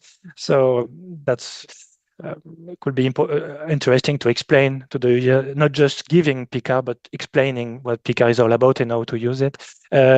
Improvement ideas, you can see an URL address could be added to guide the user to scientific resource about cognitive bias and so literature that could be interesting for them. There was also the idea of making double-sided so that you can have the first side with the 5 letters and more information behind it. And some have also stated that instead of writing, doing some little pictures, drawings, why not? So maybe in the future, we'll do different versions. So here you have it. So you can make a print screen. I will also share the link to download this presentation and the PK Square. So you are free to use it. You are free to modify it if you want to create a new version, experiment, doing scientific experiment. If you want to, you can do it. You don't necessarily need to mention my name. You are free to to use it as you like and to adapt it to your context. Just example of you can put it on your desk, on the wall, to remind the user do not react immediately. Just a quick look of, I know it's not very beautiful to see. I'm an artist also, but I do much more better artwork than this. These are some of my initial drawings. They're not beautiful, but it was just to show you that instead of a linear process, there was also a time I was thinking of a circular process. And the logo also, I was working on it. So it's still on maybe the future we'll do more. So thank you very much. I hope it will be useful. I will share the link in the chat, and you have also my contacts. So thank you very much. And I also want to thank the University of Portsmouth and Dr. Reid. Thank you very much.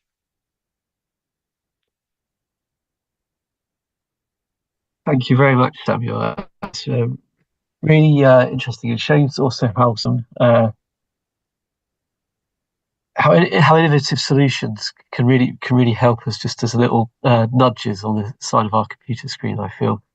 And it would be great to see if there'd be further work in this space to see if there's how people engage with and use it, and it potentially leads to a reduction in susceptibility to clicking on phishing emails and things like that. It'd be really great to see stuff like that down the line as well. But I think one of the benefits of here is it's so simple. It's really easy to use, really easy to do. Thank you very much. Okay, cool. Right, moving on from the topic of around cybercrime and but more broadly into cybercrime education and awareness with my colleague Dr. Annie Kirby. You okay to share your screen? Hi, thank you. I've shared. Does everything look as it should look? Yes, yeah, it's all it's all come up there. Perfect. So I think my presentation follows on really well from what Samuel was just talking about, actually, and there's a little bit of crossover. So I'll try not to dwell too much on elements that Samuel's already talked about. So my name's Annie Kirby, and I work for the University of Portsmouth in the Centre for Cybercrime and Economic Crime as a researcher, and also in the Cybercrime Awareness Clinic. And what I'm going to do today is just talk you through a framework that we've developed in the clinic for helping or supporting users build resilience to persuasion attempts in online spaces. So it's going to be a little bit of a whistle-stop tour. So the concept of reflective fortification, this is the name that we've coined for our model.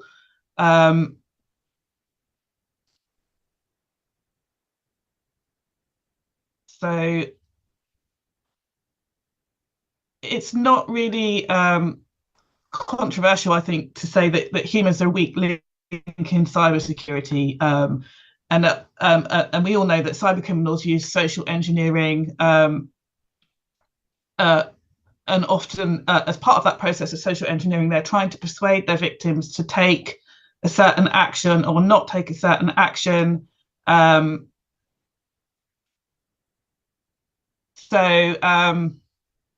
It's really, really essential that cybercrime awareness education supports users to build resilience to these kinds of persuasive attempts by cybercriminals. Some examples, and the kind of thing we've already heard about today, might be like a phishing email. It is trying to persuade you to click on a link. Somebody who's conducting a romance fraud is going to maybe try and persuade you to enter into a romantic relationship, and then maybe further down the line send them some money, that kind of thing. So it's absolutely crucial and important that we support users to be able to not only recognize those kinds of persuasive attempts, but also to resist them. And one of the things that I'll talk about on one of the later slides is Cialdini's 6 principles of influence. But to keep that really simple, for example, a phishing email, one of these principles of influence is liking. So a phishing email, for example, might employ a combination of liking by imitating a trusted brand or a friend or a relative. It might also then present as or an authority figure or something like that. It might also implement another of the principles, which is scarcity. That might be imposing a really short deadline, reply within 24 hours or we'll delete your account, that kind of thing. We also have the principle of reciprocity. So this is the idea that we have a social obligation to reciprocate kindnesses and favors. So for example, there's research to show that people might disclose sensitive information such as their password in exchange for a gift or a favor, that kind of thing, those kinds of cognitive shortcuts, which we've already heard a little bit about today. I've covered some of those here. Commitment and consistency is the idea that people tend to behave in a way that's consistent with their previous actions. So that enables romance fraudsters or people who are trying to groom young people into sexual relationships. It enables them to kind of rely on that tendency for a victim to continue to behave within the kind of previous actions that they've taken, and to carry on doing the same thing. So these are all kinds of cognitive shortcuts that different types of cyber criminals will exploit in online spaces. So the Cybercrime Awareness Clinic has been ongoing since about 2017, and it's a combination. We go out and we give cybercrime awareness education to local community groups in schools and colleges, to local businesses. We also conduct research and take part in project work as well. So this framework that we've developed has come about as like an experiential result of all of those different experiences and the work that we've done over that period of time. So we've learned a lot, but the things that I wanted to highlight today is just the importance, as I've already said, of building resilience to persuasive techniques, supporting online users to develop critical literacy, to develop emotional intelligence and digital citizenship, and to encourage self-reflection and personal vulnerability scanning. So I think I've already covered persuasive techniques. Critical literacy, what we're really referring to is the application of critical thinking to evaluate information encountered online, and in particular to critically evaluate online discourse. So that might be the persuasive messaging used by cyber criminals again. Emotional intelligence, we're really talking about the ability to identify and understand one's own emotions, but also other people's emotions, to regulate one's own emotions and support other people to regulate theirs in a digital environment, to sort of become part of a digital community and to behave ethically and supportively online. And it's also a key part of being able to resist the emotional elements of persuasion attacks as well, because persuasion attacks often try to play on our emotions. So that's a really important thing that we want to develop in users. And this all kind of ties into digital citizenship and behaving responsibly and ethically and with empathy online. And it helps us understand how both ourselves and other people can become victims, or how we might even become a perpetrator, perhaps of online bullying or something like that. And it helps also to destigmatize victimization as users become kind of better aware of how people become victims to these kind of persuasive attacks and how we might become victims ourselves. So we want to really destigmatize victimization and make it easier for people to seek help and to report what's happened to them. So this is the little model that we've come up with, and I'm going to break it down and go through these layers in order. Again, it's going to be a bit of a whistle-stop tour. Basically, we'll start with a kind of level 0. So level 0 is what we call risk-based safeguarding. And the reason it's level 0 and not level 1 is because we think we need to have some of this in cybercrime awareness education, but it doesn't do very much to build resilience to persuasive techniques. So when we talk about risk-based safeguarding, we're talking about the kind of approach where we're telling people not to do something, not to engage in a particular behavior. So online banking is too risky, you shouldn't do it at all, or you should never click on links in emails. Something we might tell young people actually is not to share sexually explicit images, you should stay off the internet. So this is kind of like a fear-based approach, and it promotes avoidant behaviors rather than empowering users to manage their own risks while embracing the positive aspects of being online. So sometimes we do need to have this. It can form a core part of cybercrime awareness education. You know, if you're giving cybercrime awareness education to a group of 15-year-olds, you probably are going to have to talk to them about the legal and ethical implications of sharing sexually explicit images, for example. But what we're saying is that this should be just one very small part of an overall approach. So it's in there, but it's kind of our level 0. It doesn't really help us build resilience in a more general sense. So, you know, we could talk to a young person about not sharing sexually explicit images, but in and of itself, that may not be an effective approach. So kind of in order to kind of really instill that, what we want is all those other elements like critical literacy and emotional intelligence and digital citizenship as well. So I'm going to talk a little bit through those other layers. So the next layer is threat-focused training, and this is kind of level 1. And you can see here that we call this level 1 because this is the beginning of starting to build resilience to persuasion. The original inputs that we used to do in the cybercrime awareness clinic mainly fell into this category. So we might go to a community event and give a talk highlighting the different kinds of threats, phishing, hacking, romance fraud, etc. Give some examples of those, and then maybe some suggestions about how you can protect yourself, so don't click on links or have strong passwords. So it's all really good advice. It's information that people need to know.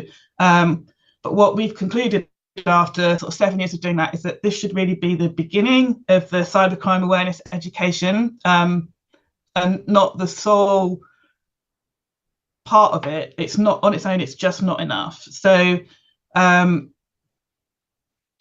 we think it's really necessary, but we think it's just the first stage. But to kind of get a good grounding in this, because it's really, really important, one thing that we can use to help us deliver this is what's known as inoculation theory. So something that we do in this model is that we use proven techniques at resisting persuasion, and we've kind of developed this framework so that we can apply those techniques optimally. So inoculation theory, you may have heard of it before. It was developed in the 1960s by Maguire. And it's analogous to medical inoculation, you can introduce somebody to an idea, and then in a controlled environment, and then when they come across that idea again in the future, they're likely to be more able to defend themselves against that damaging idea. So, for example, you expose someone to an example phishing email, for example, in a controlled environment. It strengthens their ability to resist that same threat in the future. I'll skip over that because we don't really have a lot of time to do it, but we can break that down to kind of 4 easy steps that you can see on the screen there. But it does have its limitations. The effects begin to wane quite quickly, and it may not be transferable between different topics. So again, we have the additional layers of the model that can kind of help us move on from this. So we've kind of inoculated people against some of these threats and some of these persuasion threats that they might come across. And then we can kind of start to move on to the next level of the model. So what we want to do next is to start building up people's critical literacy and other digital skills. So I've already talked about those. That's the critical literacy, the emotional intelligence, and the digital citizenship. I won't go over those again, as I've already mentioned them, but one way in which we can apply this in an education setting is to use something called persuasion knowledge model. So this was developed in the 1990s by Freistadt and Wright. It's also known as advertising literacy. So the concept that we're using here is that we all resist persuasion every day because we're bombarded with advertising all the time, and sometimes we might buy the thing that's advertised to us, but most of the time we don't. So we're actually really quite skilled and adept at resisting persuasion. So what the persuasion knowledge model does is to take the skills that we already have in resisting persuasion and apply them in an online space to resisting the persuasive messages of cyber criminals. It overlaps a little bit. You can see that there's overlap between the different layers of the model. It overlaps a little bit with inoculation theory, but it focuses more on the behaviors of the people exchanging the message rather than the topic. It would be, we would encourage people to think, for example, about who is giving them the message, who is that message coming from? So if you think about advertising and why advertisers might choose certain people to kind of deliver an advert, somebody that mirrors you, someone that's similar to you, someone that you respect, that has authority, a celebrity, for example. And we can think about that in the same way when we think about how we engage with a persuasive message that may or may not be from a cyber criminal. And we're starting to now build up long-term critical thinking and emotional awareness, and we call it thinking like a criminal, thinking more about how the criminal is thinking when they're developing the message that they're going to give you. So to give an example, we can divide this into 3 stages. So this is our general persuasion knowledge. This is what we already know about resisting persuasion. We do it all the time. We might choose this point to introduce Cialdini's principles, reflect on our own experiences of either resisting cyber crime persuasion attacks or advertising or political campaigning or whatever kind of message it is that we've had experience of resisting. It would also be a good point to think and introduce some specific phishing messages and have a look and start to break them down and understand a little bit more about how they're constructed. And that also overlaps with inoculation. So with inoculation, for example, you might tell somebody, you can warn somebody that even though it's a really good idea not to click on phishing messages, they're going to encounter people online that are going to try and persuade them to do just that, to click on that link. And this is exactly how they're going to do it, and give them an example. And this is how you're going to defend. This is how you're going to defend yourself. So that would be inoculation. And then in a persuasion knowledge module, we just take that a little bit further to think also about the communicator, the agent of the model, the agent of the message. how will this influence how you respond to the message, and how will it influence you if the user turns out not to be who you thought they were, or all kinds of things like that. So and Samuel's already discussed authority bias, for example, and that would be an example of thinking about the agent of the message and how that might influence the way in which you respond to that communication and that persuasion attempt. So the next stage of the model is personal vulnerability scanning, and this is the part that's new. So risk-based and threat-focused and critical literacy and digital skills, we've incorporated already proven frameworks for resisting persuasion and tried to structure them in a way that's really useful to use in a cybercrime awareness setting. When it comes to personal vulnerability scanning, this is something a bit new, and what we're thinking about here is all of these models seem to assume that our vulnerabilities to persuasive messages are quite static and that they're the same all the time. But actually, we're human beings, and our personal vulnerabilities to persuasion attempts fluctuate very much in all of us. So when we talk about personal vulnerability scanning, we're not talking about victim blaming, but really about the process of understanding our own vulnerabilities and how they might change from day to day, and what we can do about that, and how we can protect ourselves from those changing vulnerabilities. So a really good example that happened just recently, Troy Hunt, you may be familiar with the name. He's a cyber awareness, famous cyber awareness speaker. He runs the website Have I Been Pawned, which lets people search their emails to see if they've been subject to data breaches. He recently clicked on a link in an email that he thought was from his MailChimp provider, telling him that his account had been suspended because he'd been reported for spam. But it was a phishing attack. And he clicked on it, and within seconds, all the details of his mailing list had been stolen. And that's, he is, he fights cybercrime for a living. That's what he does. But on that particular day, he was vulnerable, he was busy, he was tired, he'd just got off a flight. He was sending out a newsletter the following day, so it was really important to him that his MailChimp list wasn't suspended. So he had that specific vulnerability on that day. And other reasons why we might be more or less vulnerable could be illness, tiredness, being bereaved, just being busy, having an interest in a particular topic. We might be waiting for a parcel. So if we get an email telling us we need to click on the link to be able to pay the extra fee for our parcel or something like that, we're more vulnerable. So our vulnerabilities change.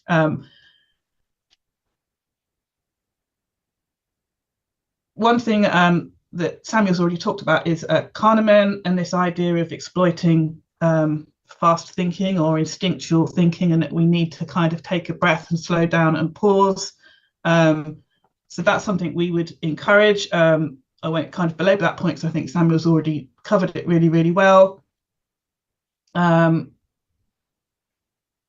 So finally, we're starting to think like a victim, but it's not about victim blaming. It's about understanding how any one of us, no matter how knowledgeable or confident we are in being online, can become a victim. So finally, what we do is to kind of encompass that whole model into an experiential learning cycle. So this is Gibbs's reflective cycle. It allows us to learn from experience by evaluating what's happened and considering how we might take something might reach a different outcome if we did it differently. So we're thinking about what happened. What we want is for people to take this away from their cybercrime awareness education training and to use it between trainings, because we already know that what we learn in training sessions fades within weeks or months. And if we have training at work, it's probably only once a year or once every 6 months. So what we want is for people to continue to reinforce their training and to take themselves around this experiential cycle. What happened? What did you feel before, during, and after? In what ways were you vulnerable to persuasion on this particular day that might have been different on another day? How did you evaluate the persuasive message? What could you have done differently? All those kinds of things, making an action plan for future use. So this is our model. I'm sorry it's been a bit of a whistle-stop tour and I've had to kind of whiz through it. Feel free to send me an email if you have any questions, and my details are there. And thank you very much for having me.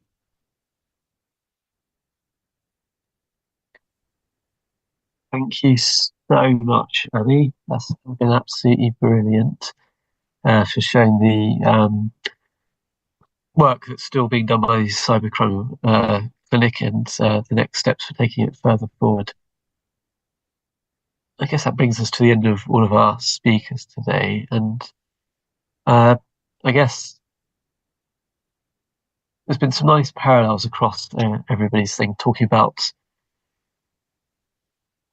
how we can use new technologies to explore cybercrimes, but also how to enhance thinking in security environments. We've considered the challenges posed and how we are engaging with our adversaries in cyberspace in terms of cyber conflict.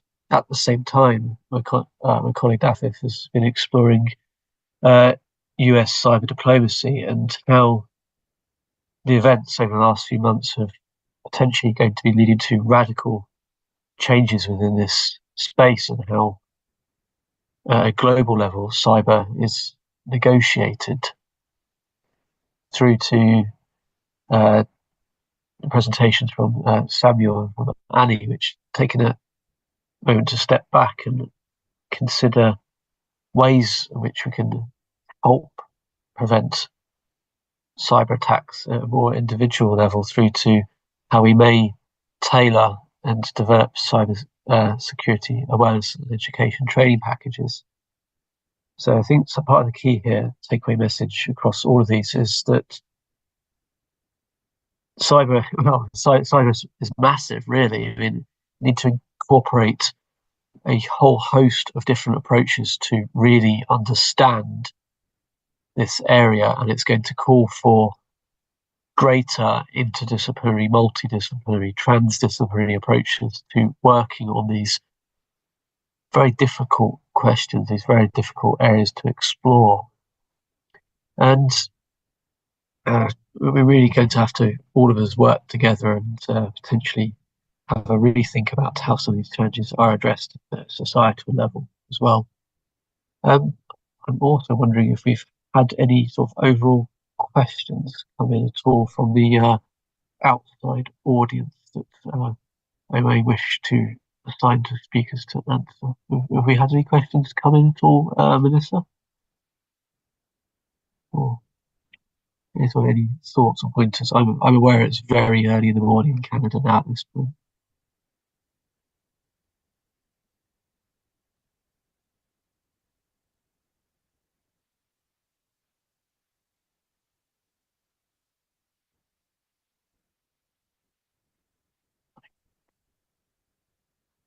Sorry, we're just holding on a second for any questions which have come in. Yeah, no, it's been great to take part in SECREV for another year. I'm definitely looking forward to the next one. Already it's giving you some further ideas for topics for next year as well. Again, I wish to thank our speakers today, whilst we've had talks from a number of our PhD students, from Martin, from Joe, from Alice and Samuel, through to some of my colleagues, Annie and Dafith as well. So thank you all very much for agreeing to present this year.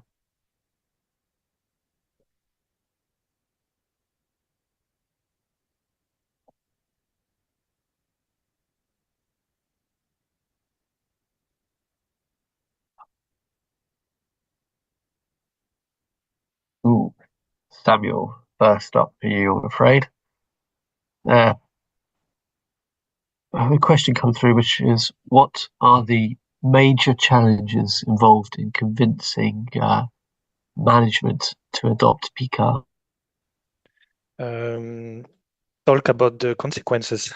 When if the company is victim of a CEO scam, I think that is something that happens very often in human psychology. If I understand the question correctly, is that sometimes what we see often, we all have seen that, is that when people become victim, then they realize how important it is to prepare ourselves. So that's not only on the individual aspect, but also for a whole company to understand that there are risks.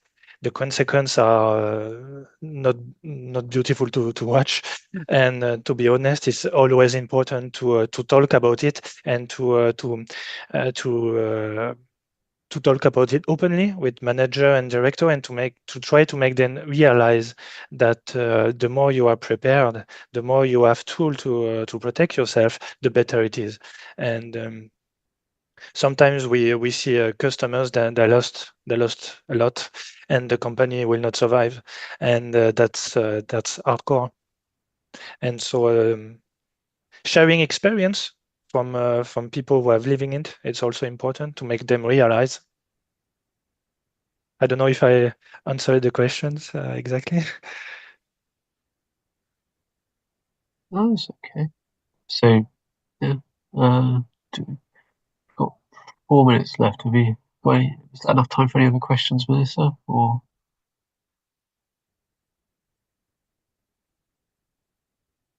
okay.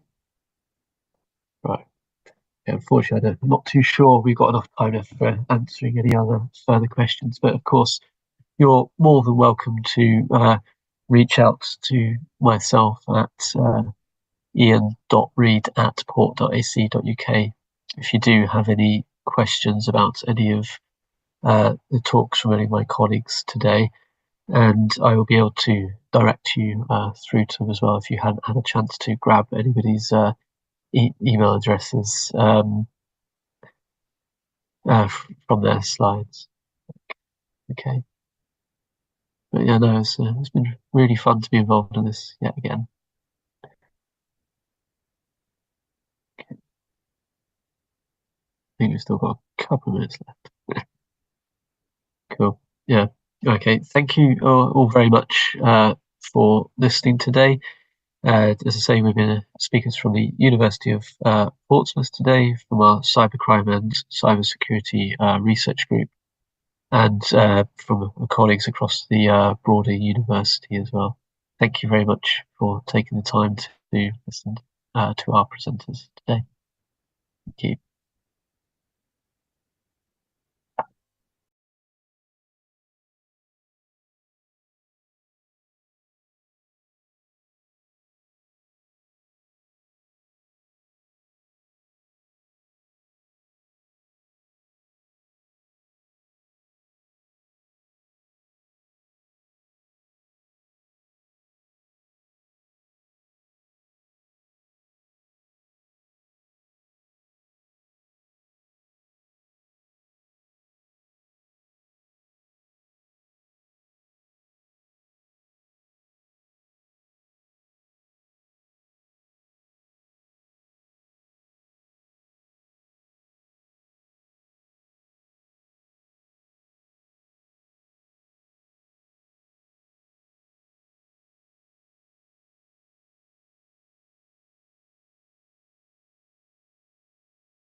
apple tree.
Oh, hello, Kay. This is Nick Baxter. Oh, hello, Nick. How are you? Fine, thanks. Say, Kay, next Friday, would you like to see Wagon Train at the movies? Oh, I'm sorry, Nick. I suppose you've got your mind made up to see it? You've seen it? We are live. We are live. In 15 seconds.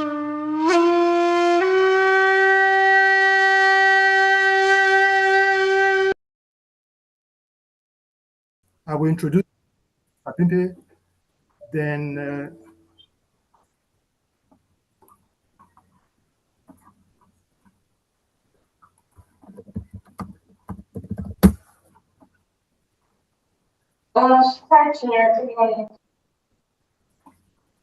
good morning, good afternoon, or good evening to everyone joining us from across Africa and beyond.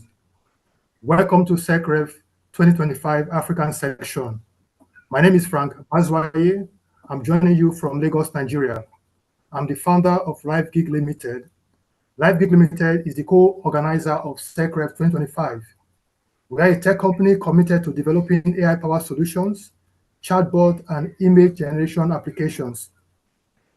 Today's theme is especially timely and critical. Aftermath of a cyber best practices, incident and digital evidence collection. We are seeing cyber attacks grow more frequent and sophisticated, and how we respond makes all the difference. I'm honored to co-host this section with an accomplished cybersecurity professional, Olabimpe Adeloro, who is also a speaker today. She brings deep insight into cybersecurity. She is the CEO and lead trainer, Mobile Cyber Safety Nexus, cybersecurity and data protection specialist, CompTIA and Cisco certified instructor, a cyber workforce developer, author of Encrypted Hearts. Alabipe, please, over to you. Wow, thank you very much for the introduction. Thank you so much, Frank. It's a pleasure to do this with you. It's nice to know that this program has been ongoing for like 8 years now, and doing it with you for the first time is amazing. Thank you very much for the invite. Thanks to the organizers. We need to do this round the earth. We need to do this globally, you know. So thank you very much for having me. So like you said, yes, my name is Olabimpe Adeloro, you know, popularly known as Cyber Police. So it's good to co-host this event with you for Africa. You know, for me, it's an honor, Frank, to be picked as Africans to represent this great continent on this program. So thank you very much for having me.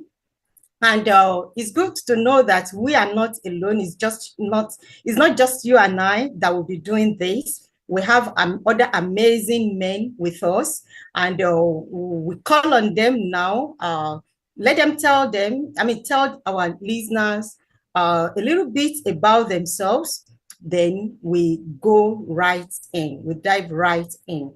So to the right, I don't know how you are seeing the screen, but to my right of the screen, I have Mauko Pata, and to the left, I have Adewale Mustafa. So Mauko, do you mind telling our listeners a little bit about you? Thank you so much, viewers from all over the world. My name again is Mauko Pata, a cyber security professional and co-founder of Makatop IT Securities. Yeah, I'm very passionate about education and in cybersecurity, precisely, awareness training and skill development. So in Ghana here, I champion a course of training Ghanaians and beyond the borders of Ghana, which is now in a full force extending to the world. It's great to meet you all. Thank you so much. Amazing, amazing. Thank you very much for coming, and thank you for joining us. Just like me, Mauko is joining this live event and being a speaker on this event for the first time. And I hope it won't be the last. I hope when we call on you again, you will answer us, right? Mauko, will you? Yeah, sure.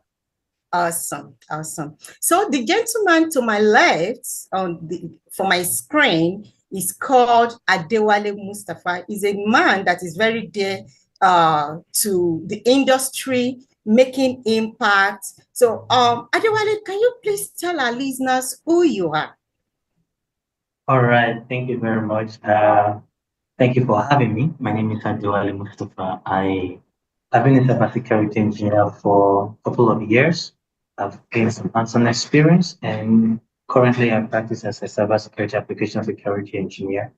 I have been able to also train students across USA, Canada, UK, and I've also been a co-founder. My passion is because I mentor. I love to add knowledge, because I believe in turning ideas into solutions. So yeah, it's really a privilege to join you here this morning, or whatever time frame it is, wherever you are. So thank you for having me. It's been a pleasure. Thank you. Awesome. Thank you. Thank you. It's good to have you.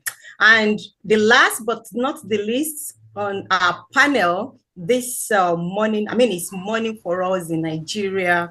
I know it might not be so for some of you outside Africa, but in Africa, it's morning for us. Is another gentleman doing amazingly well, doing so great in the industry. Ato Samson, do you mind telling our listeners who you are? Just a little bit about, I know if you begin to tell us everything about yourself, the time will not be enough for us. So can you just tell us briefly about yourself? Yes. As you mentioned, my name is Ato Samson Nimfa.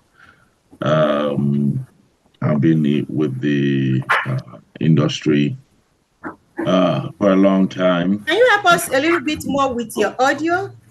If you want to move closer to do you hear me device. now? Yes, we can hear you. Thank you. Okay. All right. So I've been with the industry for a long time. I started with a little bit of IT long time ago, 2002 or something like that. You know, when Windows 7 came out. So I've been around, shifted to cybersecurity, and I met Frank, on a journey, helping another African based website, ADDI. We build a lot of policies and regulations for them together. And I've been doing in and out of some consultations. Soon I will be registering my cybersecurity consultancy agency. I'm currently with the forest fire control and still doing access control in the forest fire. So I'm bringing my cybersecurity into the into other aspect of the world. So I'm very honored to be invited here. Amazing. Yeah. Amazing. It's a pleasure to meet you. It's a pleasure to have you. And you see, that's one beautiful thing about Africans. It does not matter whether we are home or abroad, because at the moment, Samson is not on the shore of Africa, you know. He's one of our sons outside Africa, but doing great for Africa. Thank you, Samson, for representing us well out there. Please keep doing what you are doing, and we can't wait to see the gem you guys have for us today. I mean, I need to take some water. Frank, let me give you the mic now while I grab some water. All right, so I would like to can we call author for the first presentation? That's okay. Nice. Atta, I mean, I'm sure you are very ready. I mean, everything is set. So I know you are one of our first presenter for this event. And so over to you now. Let's have you. All right. I'm gonna go straight to sharing my screen. If let me see. Please do that. Yeah, and then we'll take it from there.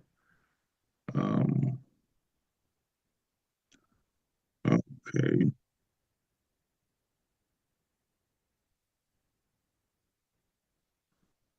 So as you are sharing your screen, I would like to let our listeners around the world, please, as these presenters, the speakers are speaking, please keep your questions popping in, your contribution, your comment. We want to make this event conversational, okay? So please, let's have your comments, let's have your questions. I mean, these are experts you're seeing on your screen. So please feel free to ask us your questions. Just put it in the chats and we will relay it to each of these speakers, okay? All right, I can see your screen now, Atta. Do you want to put it in presentation mode, or is this okay for you? Yeah, there was the template that was given to me was a little stubborn here, but let's see. If you're comfortable with this, that's fine. I'm only saying that if you want to put it in presentation mode, that would be nice. Okay, all right. So since we have a little time, let's jump into a few things here. Yeah. So I'm hearing some background.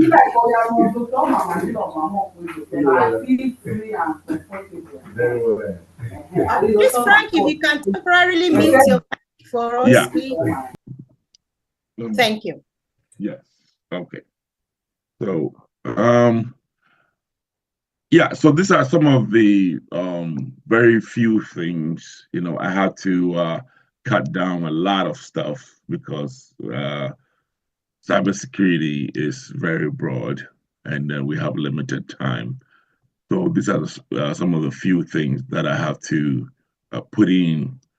And then my topic was, you know, impacts of, you know, cybersecurity attack, the aftermath.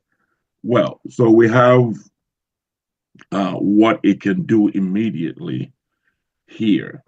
As we can see, it's, you know, it goes with the operational disruption, which is probably the first thing that will happen. When we say operational disruptions, what does it mean? I put a little meaning here, a little bit here. You know, the systems may be locked by the ransomware, because the ransomware, we understand, what a ransomware is. They have already gotten hold of your system. Although that you own the system, they have found out a loophole, and then they are using it against you. It could be, hey, we have information, we have this, we're going to stop your services if you don't give us $2 million by Friday. They are in control. So what are you going to do about it? Okay. After they have done whatever, maybe you give them money, you don't give them money, you're going to call the police, you're going to call here, FBI, all the agencies that are involved. What is going to happen? Data interruptions. Now, it's also with the ransomware, they also have access to intentionally corrupt your data. They can take you offline. It happened on one of the airports recently. So these are some of the things that can happen. We have the data breach, sensitive information, customer data, intellectual property, financial records, which is still under HIPAA. I did not put HIPAA here because of the time, but the HIPAA is also a very broad topic that we can have for hours. Now, people's information, financial records. If I have 3 million in my account or in your stocks, whatever, I don't want anybody to see. I may have enemies somewhere that can use it against me. But when we have this kind of cyber attacks, this information could be sold into the black market. I could be blackmailed just because of this kind of breach.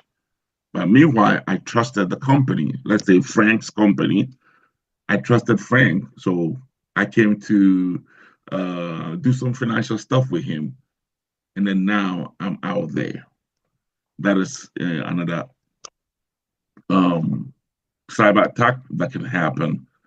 And then after that, you will have big problems. And these are some of the problems that is coming up. Financial losses. Costs include the ransom payment that I mentioned earlier. Recovery effort. It's one of the biggest financial inputs that you could ever have. You have to call in experts. You have to call in your IT group. You have to call in your cybersecurity group, third party, and you might probably have to call the media too. So, and all these will cost you money. The overtime alone with the IT guys, the overtime alone with the detectives, the investigations, it's enormous. You can run into millions. Like I mentioned also with the HIPAA and other government agencies that regulate cyber businesses, they can also fine you. Oh, this is the loophole. You didn't do this. You didn't do that. $5,000 for just not even updating your system, or $200,000 for not doing continuous education with your staff. It's not a joke. It's something that you don't need to play around. That I believe that's why cybersecurity guys are being paid more than $80,000 now here just because of all these. You could also affect your reputation because you might be maybe one of the biggest financial groups, financial this, agency that, and this has happened to you. You are already popular. People are already coming into you, knocking on your door. They've heard about you. They know about you. They've seen you on TV. So when you have a cyber breach, when you have a cyber attack, after they've put you offline, they've corrupted your data, you know, everybody's going to hear about it. You need to tell somebody. Somebody will tell somebody. You need, if all the board of directors, third party vendors, you need to find a way to tell them. The media is going to come, you know, all type of TVs. Now we have news, TikTok. They are going to rush into the area. They want to talk to you, and news spread like wildfire. And this is where your reputation goes down. And then immediately you will see FBI knocking on your door because they have people's financial records that has been exposed. You need to answer to all those. You need to find your lawyers, pay them extra, let them stay at the office, going through the logs, finding out what happened, finding out what could have been done, prevented in the future. What will you do to stop this issue? On and on and on. So by doing all these, your reputation will be in the mud. But how you're going to come back is going to be based on, you know, how you're going to present yourself. Okay. Are you going to lie about it? Are you going to hide some information? Or you're going to come out and say, hey, yes, we've been breached, but this and that and this is what we're going to do. This is what we're going to do to protect ourselves. So coming back, you should come back on your feet with a serious grand style, better packages, you know, like how are you going to scan your systems? If you were doing it maybe every 12 months, now you're going to bring it like, you know, every night. It depends on how the regulations can allow, or the company policies can also allow you. We're going to go to the legal regulations. You know, I've already mentioned that, you know, with the reputation damage, you know, with a non-compliance with the GDPR and the CCPA or other law that can result in a hefty fines. You're going to go through board of directors here. The phone calls. You might get some insult. So these are all some of the aftermath of the cyber attack. You know, you will get like good people or big men, if I should say, can say, oh no, I'm not going to deal with you again. I'm going to tell all my friends. You know, maybe they are all billionaires. They are using your services, you know, for data privacy. They are all out there. You've lost serious clients. So you have to find out how you're going to come back. This is another, going on a second short-term response. I call it, you know, short-term. So you're going to have to contain the attack, you know, isolate the affected system to prevent further spread. There's something called a honeypot, you know, honeypot. I want everybody to go look for it. I'm not going to spread the news here. Or standalone system. The standalone system is usually kind of offline. It's very hard to get into and then attack it. People usually use these kind of systems, the standalone system, for recovery. It's kind of like your backup system rebooting, like the cloud management, but it's not online. It's offline cloud management. Or it could be a whole server with the biggest hard drive ever. You put everything you do, you put it in there, you update it, you put it there, but it's offline, standalone system. You're going to assess the damage. This is where your heart will pump. If, let's say, you have 3 million clients or customers, and 2 million out of the 3 have been affected, you're going to have to answer to the 2 million. So you assess the damage. What is it going to do? What has it done to your system? Do you have to buy a new system? Do you have to upgrade? Do you have to get a resilient system upgrading? Do you have to make 3 authentications to each person now instead of 1 or 2? You're going to have to boot up at least your passwords. It's a long list. Assessing the damage alone can take a month or 2, depending. Some can take 3 days, 4 days, 1 week. Doesn't matter. You've been breached. You need to assess the damage.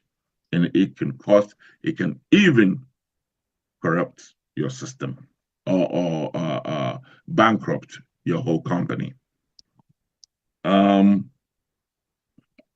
Engage in incident response team. I mentioned it already. You're going to call the IT. You're going to call the cyber security expert. Then they will help with the investigation. There could be, and then there must be or will be, a different group of investigators that can come in that is not even from your company. Then you start your mitigation, assess the mitigation damage, and then take it from there. You notify the authorities, the stakeholders. That is where the whole world will hear about you and your weaknesses. You have to report to the regulators. Some companies know. I've come across some company, if it doesn't affect over 500 customers, you don't need to. Things change. Some will say I have to. Some will say no. It all depends, on the state, on the area, the company, the regulations, what even HIPAA says. You got to go through all that to be able to do that. So you have to stand on if you're going to report it or you're not going to report it, depending on the policies or regulations. You're also going to inform the customers, mentioned it already, and partners if their data was compromised. That's why I mentioned that some might be affected, some will be affected. What is the policy? Do you tell the people that it was not even affected, or you don't? You got to talk about it, that one too. This is where you will be sweating. Restoring of systems. Usually, I mentioned this earlier on, use clean backups to recover data. So the clean backups is the standalone system that I was saying, the honeypot. It's somewhere else. Nobody has touched it unless It's internal. The only person that can leak that information is going to come from internal, or the people that worked on the system. So pardon my interruption, Samson. Yes. Yes. Some questions are popping up. Let me just ask you these questions so that you can incorporate them in your presentation. Okay, is that okay by you? Yes. Awesome. Yes. Awesome. I was just rushing because of the time. Yes, I know, right? I know we can be here for 24. These 2 hours, we have to tell these guys, these 2 hours is not enough, right? I know. Now, yes. a listener asked this question, saying from a technical perspective, what are the critical first steps an organization should take post-cyber attack to secure their system and prevent further damage, while also addressing financial and legal repercussions? I don't know if you get that. Talking about. Could you repeat that? So from technical perspective, now, as as a cybersecurity specialist, so talking about technical perspective, what are the critical first steps, not just steps, but critical first steps that an organization should take after an attack? That's post-incident, right? So what are those steps they should take so that they can secure their system so as to prevent further damage, while also addressing financial and legal repercussions?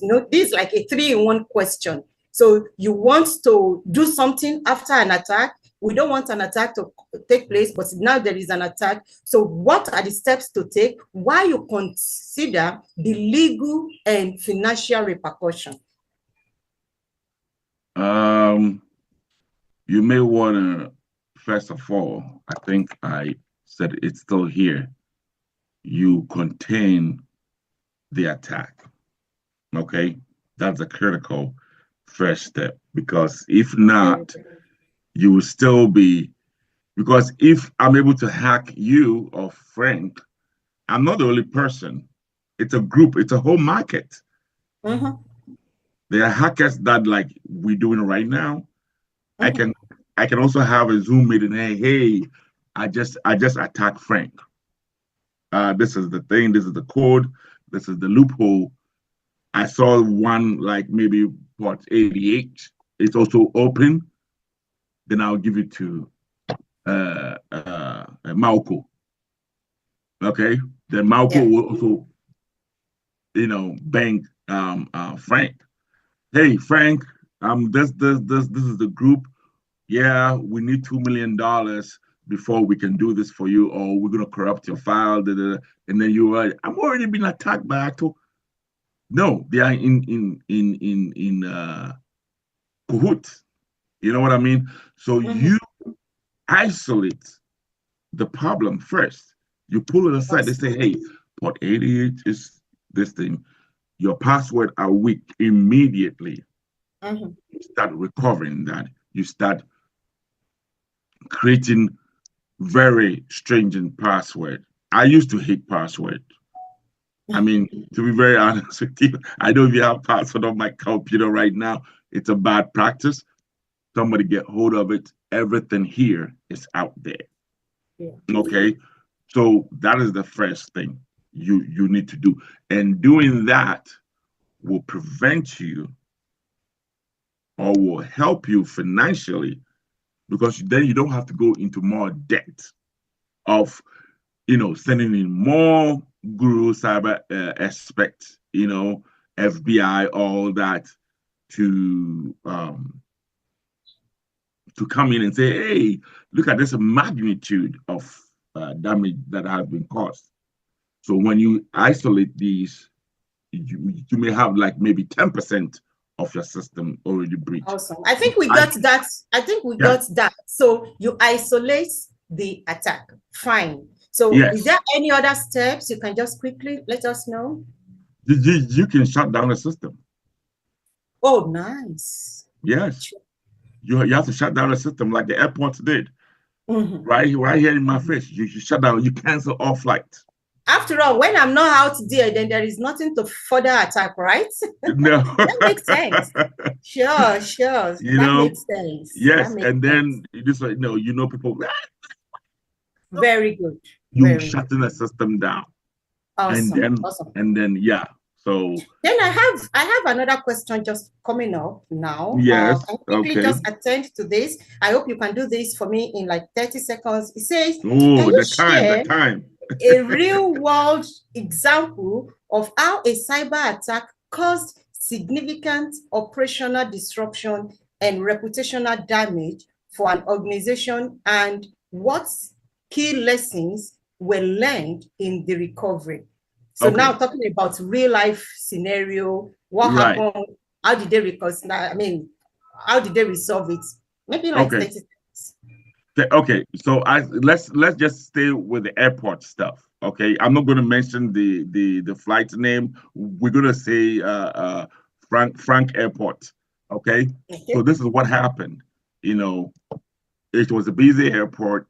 Everybody was going there. People had business. People have weddings. People have funerals. People have this. This happened. So flights were delayed. But inside, behind the scenes, they were canceled. But on the screen, it's delayed. Why? Because there was this ransomware going on. On my screen, I don't know if my screen is still sharing. On my screen, you can see the monies here that has been happening here. But this is not even the airport issue. But because of my 30 seconds, that's why I'm putting it in there. As you listen, you can also read. There are billions that are going on here. The government scrutiny alone could cost you $5 million. So to avoid all these things, there's something called patching. When you patch in your system, you need to do it properly. When you want to test your system, you don't do the live testing whilst people are over there. You isolate it and test it. There's going to be a loophole. Maybe I'll come to Malco, and then we can create a system and try to test the system. Then we can find the loopholes, fix it. That's called a patching, and then bring it back to the airport. Bring it with a resilience of quality security system. That yes, that may not cause that a lot of problems like that. So continuous education is part of the how to come back. You know what I mean? So I don't know if my time is up, but yeah. So in general, when these things happens, you isolate, you fix it immediately by all cost. By all costs, put the people back online. 24 hours, you back online, planes are flying. Very good. Because I mean, the business, there must be business continuity, right? Yes. Thank you so much. Thank you so much. So we can't wait to do this again with you. Thank you very much for your insights. We've seen what we should do with the aftermath of a cyber attack. We know there will always be an attack. We don't want it to happen, but we know that it will always happen again and again. Thank you very much for your time. Thank you for walking us through what we should do when it comes to business, technical or legal impacts, how this impacts us and what measures we should take so that we go back to business while we don't, flout the laws. Thank you so much. It's a pleasure having you. Thank you for your presentation. Thank you. Thank you. Well, that was great. That was great. Thanks a lot, Samson. Okay, because I'm going to give you back the yes, screen. Yes, please. You're also co-hosting, also presenting. Okay. And your topic. I like to listen to her. She's nice. Your topic is understanding. Frank likes adding work to my work. I don't know how I will be co-hosting and I will be speaking. Come on. Frank is like that. Excuse me. Okay. All right. We have a lot of stuff to want to hear. Your topic is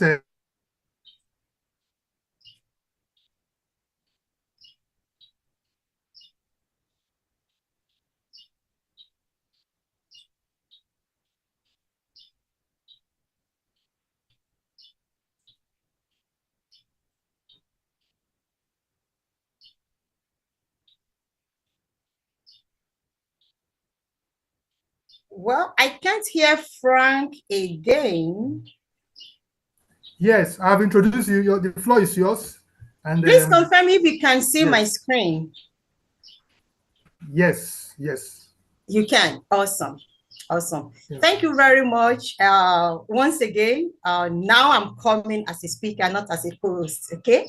I hope I will not disappoint you guys. I will try my best. Okay. You know, just like Frank had earlier said, and thank you very much, Frank, for the earlier warm introduction. My name remains the same, no change, Olabimpe Adeloron, and it's a pleasure to be part of this unique event. You know, talking about aftermath of cyber attack, best practices for incident response and digital evidence. I mean, we cannot overemphasize this. Today, guys, I will be walking you through the evolving nature of cyber attack, how they are changing, what tools and tactics attackers are using, and what means of response we should take, and how this can affect digital forensic. Because, I mean, we just need to know how to defend ourselves. If you don't know how somebody is attacking you, there's no way you can know how to defend yourself. And that's why I'm in love with the topic that these organizers gave to me, understanding modern cyber attack, trend, tools, and techniques. But before we go into that, let me tell you why I am in this business. Why am I in cybersecurity? What is my mission? It is simple. The focus of us in mobile, because like Frank said, I'm a founder, and in mobile, I'm a founder of Mobile Cyber Safety Nexus Academy. In this academy and in our organization at large, our mission is to reduce the success rate of criminals. We know we cannot eliminate it, but we want to reduce their success rate. And how do we accomplish this? Well, we approach it through multiple angles. And as you can see on the screen, all we do is consulting services, education, presentation, social media awareness, research, and public speaking. I'm a born public speaker. I love to talk to people about how they can protect themselves. And that is what my organization is focused on. Now, you may wonder, so why do we need to understand attack? Let me just protect myself and go. What is my strength about understanding attack? Well, it will interest you to know that to respond to an incident effectively, we must first understand how modern attacks work, because you cannot protect against what you don't know. Why are people so much attacked today? Because they don't even know somebody is behind them. They don't know how they are looking for them. So because of that, they fall vulnerable. So hence, we are saying that please know the attacks. You must have that understanding of the attack. Because guys, we are no longer dealing with lone hackers just in a basement. No. These days, we are dealing with highly organized groups. They are using advanced tools. And when they are striking, they are not striking lackadaisically. No, they are striking like very quickly and quietly. You might not even be aware of it. I'm glad Samson mentioned a little bit about this in his presentation. An attacker can be there in your organization and you are not even aware that is there. So when you have an understanding that somebody might be attacking you, might be in your organization without your awareness, then you want to be proactive. So the better we understand the measures, the techniques, the tools that these guys use, the better we can respond to attacks. We've seen the rise of ransomware as a service where criminals lease attack kits to others. I mean, those days, it might be a challenge for an individual to launch a ransomware attack. But not anymore, guys. No, no, no, no, no. You have already made kits that you can just get to the market, you buy, and you launch a ransomware attack. And unfortunately, AI is being weaponized to craft better phishing and evade detection. I mean, that is like a minus to us in the industry, but it's good to be aware of this. So instead of targeting companies directly, nowadays, what attackers will do is to go through trusted third parties. So you can be thinking about your vulnerability via your software suppliers, via your cloud vendors. So you will agree with me that we need to stay ahead of this curve. There is nothing we can do. So that is why you must pay attention to the landscape that attackers are employing. Now, who are your attackers? In cybersecurity, I'm trying to be as plain as possible because I know it's not everybody in cybersecurity that will be watching us this morning. So we have what we call attack vectors. Attack vectors are just those mediums in which you are attacked from. So you have your phishing and all other forms of phishing. Spear phishing is one of them. You have your DDoS attack, which is distributed denial of service attack. You have your credential stuffing. You have zero-day exploits. It will interest you guys to know that phishing remains #1 way attackers get you. But it is not just limited to phishing. So beyond email, we are seeing credential stuffing. That is, these attackers use your leaked credentials, maybe from past breaches or from exploits, from vulnerabilities that are exploited, and they launch an attack against you.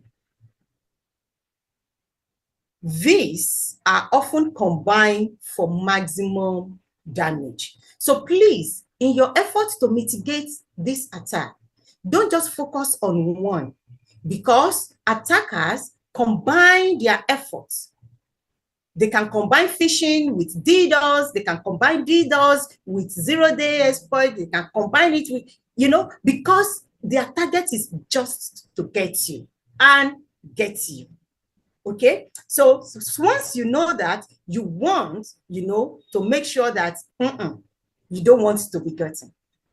Now I've been talking for past minutes. Some that are not in cybersecurity industry might be wondering, what is she talking about? What is she saying? Is it up to that? Is it that serious? Well, it will interest you to know that we have case studies. We have real-world examples. The Colonial Pipeline attack was due to a single leaked password. Just one leaked password. You can check that out. Due to time, we may not be able to take much on this explanation. But just check it out online. Colonial Pipeline attack. This attack came up in 2021. How about the SolarWind? It was a sophisticated supply chain compromise. it was massive. It was massive. And the compromise came just because of their supply chain. That attack happened in 2020. And unfortunately, just 2023, we had another attack called the MGM result. The MGM result came as a result of a LinkedIn chat with an IT support that tricked them into giving access. So guys, you can see from these three cases that breaches can come from both humans and technical flaws. So that is why we are saying, please don't just focus on one. It can be this or that. Hence, it's good for you to be aware. We call it cyber awareness. Now, have you ever wondered why somebody would be interested in just destroying your data or ruining your data or grabbing your data or making your data immobile? Why would somebody on earth ever be doing that? Well, it's because of some basic motives of cyber attackers. A financially driven attacker might just want to encrypt your file. All he needs is just that money. He's not after anything. Not that he knows you, not that he is after you. All he wants is money. And the only way he can get money is by grabbing your data, unfortunately. In some cases, it may not be for financial gain. A nation state wants your secrets and might stay hidden for months, rather. So, can you imagine that? You mean a government can be an attacker? Oh, yes. Check the news. For the sake of time, I will not mention example at this moment, but you can check. We call it espionage. So, a nation can be attacking another nation in the cyber world just to paralyze the system. And some might not be financial gain, it might not be for espionage. Then we have who we call activists. So their attack is called activism. Just the way you have activists on ground that are just bothered about political or social disturbances around, and they just want to make their grievance known. Yes, some attackers are like that too. They can go online, it could be for political reason, it could be for social reform, and they just disrupt the activity. You can have this political party doing it against this other political party. Some activists can be attacking even an entire government. They go to a government website and they just want to shut it down just to make their grievance known. And don't forget, one of the worst kind of threat actors we have are insider threat actors. They already have access to everything that the organization owns. Okay? So that makes it harder for you to detect them. So from inside, this one can be damaging your organization, your business, your enterprise. So those are a few reasons. Time will permit me to mention why somebody will be after your data or that of your company or that of your government. Now, what is the impact? What is the implication when it comes to incident response? If we know the attack vector and the likely motive of these attack vectors, then we can respond fast and smart. For example, if it is a ransomware attack, you can isolate the system very fast. You can remove the system from the network. If it is espionage, then you can preserve the digital evidence before alerting the attacker. You will believe, you will agree with me that knowledge truly is power when it comes to incident response.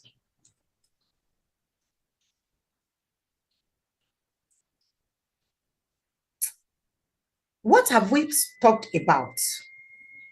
Don't forget, I've walked you through what happens, why we have attack, and how attacks take place. We mentioned some examples of cyber attacks. And please, I will implore you to research more about these attacks and others.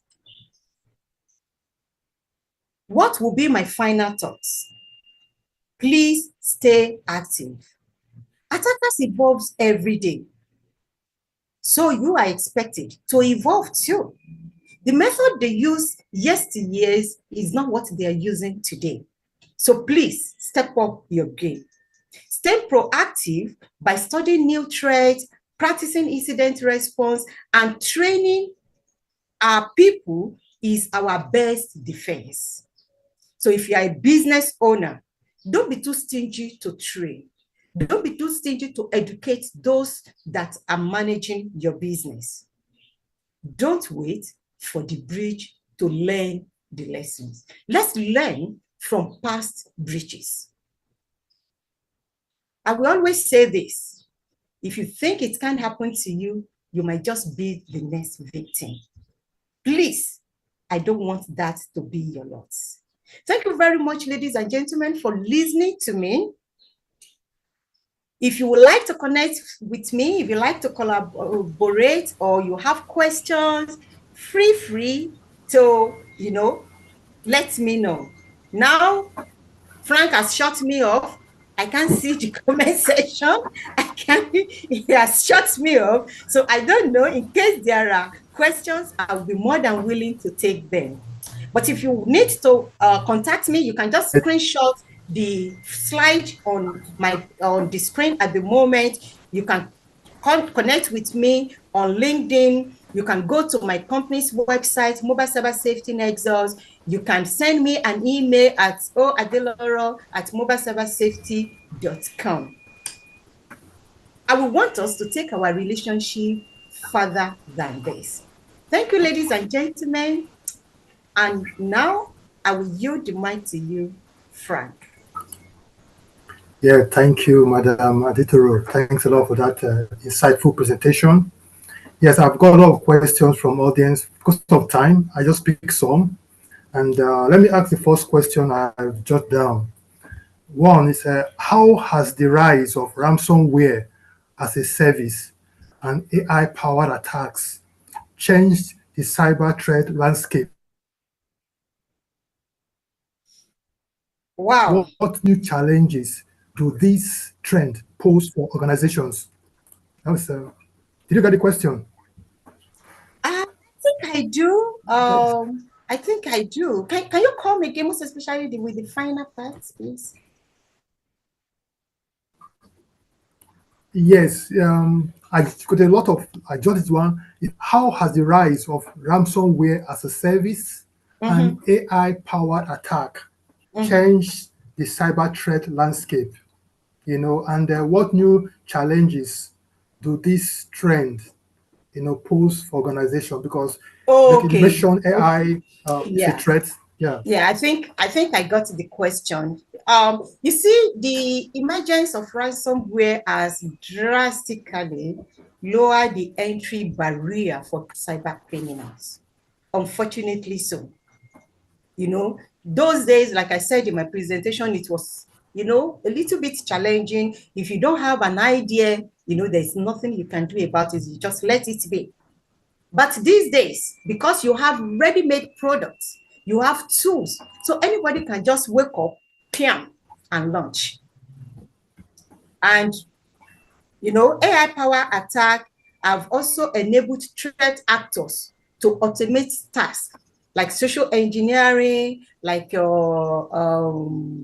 what's this one called? Malware evasion, like vulnerability discovery. So, you know, because you have ransomware as a service, it makes some of these things that used to be very difficult now very easy, making people and organizations and governments more vulnerable. And, you know, talking about the challenges, you're talking about increased volume and velocity of attack. You know, now we have more attack than before. Now you have more targeted and convincing phishing campaigns that are AI generated in nature. Now it is even harder. It's harder now to trace ransomware attack as a service actors. So then need for AI-powered defense tools to match attackers is also on the rise now, because you want to live up, you know, when somebody that is pursuing you is this close to you, you know, you want to run farther and farther from that person. So now it has put more stress on us in the industry, because since they are using AI in most cases to generate this attack, we also want to defend using AI-powered tools. I hope that answers the question. Wow. Yeah, that is fantastic. We have a lot, like I said, I have a lot of questions because your presentation was very insightful and so many questions came. I have one more question to ask you from the audience, and we'll be glad to hear your response. Among common attack vectors like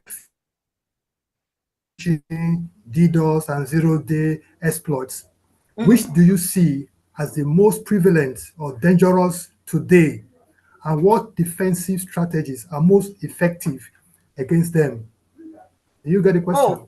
Oh, it's simple. Phishing. Everybody, please just, if you don't take anything from my presentation, just take it. That phishing remains the most prevalent, the most successful attack vector. And I mean, research shows, or data, statistics shows that it is responsible for over 90% of breaches we have today. And I mean, this makes sense.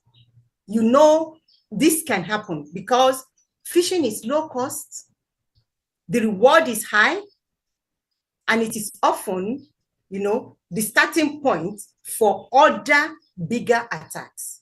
Like take, for instance, if you have a phish email, somebody, and your email is compromised, you know, it exposes the content of that email to your attacker. So if the email has financial transaction and all, boom, that person is just there, you know, wrecking havoc. Now, talking about defensive, effective defenses that we can employ, we cannot overemphasize awareness. I'm glad that Samson mentioned this in his presentation. The number one thing an organization, an individual, a government can do to help themselves is security awareness training. And when you do security awareness training, gone are the days we tell people, see, you can be phished, be careful, so that you don't click on unsolicited attachment, you don't click on unsolicited link. That's okay, but please, let's add phishing simulations to it. Because when you simulate things, it helps users to know, oh, these are possibilities, this is how it can happen, rather than just stories, and, you know, just like that. So it's good to do phishing simulation. Secondly, I want to mention your multi-factor authentication. Yes, I can fall victim of a phishing attack, but if the platform or the account my attacker is targeting as multi-factor authentication enabled, then that person needs my consent to make the phishing work. You see what we are talking about here? So we say, yes, an attack can be launched and it can be successful. So, but you make it work by whatever you do. And what you want to do now is when you activate multi-factor authentication, you know, on those accounts, then you make it more difficult because that person needs another form of authentication other than what he already has. And if he does not have that, then you just, you know, truncate that attack.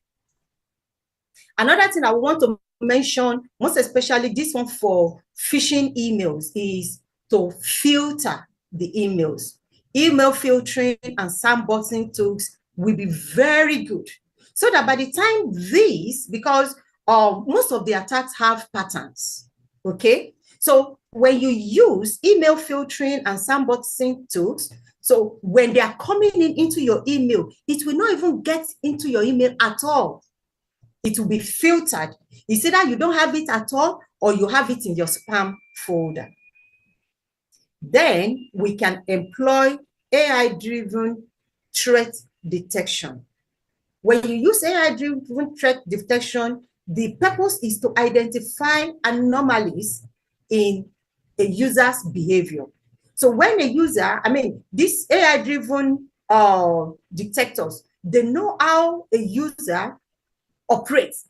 Probably they know, oh, when I come to work, I work Mondays to Friday, I resume 8 a.m., I go on lunch, I go for lunch by 12 noon, I resume back 1 p.m., and I close work at 5, and I don't do anything again. And all of a sudden, the AI tool notices that there is somebody that is attempting to access my account by 8 p.m. That becomes an anomaly. So the AI will be like, no, this is not normal. Then it can trigger an alarm or even outright block the access to that account or to that resource. So these are measures that can be taken. Of course, we cannot exhaust them at this just one event. So, but like I said earlier, security awareness training, multi-factor authentication, activation, email filtering and sandboxing tools usage, AI-driven tools detection, usage. So we don't want to be stingy. And that's what happens to us sometimes for organizations. We know this thing is good for us, but we feel, oh, it's too expensive. Well, which one is better, to prevent or to rectify? Often prevention, they say, is better than cure. I don't know if that answers the question satisfactorily.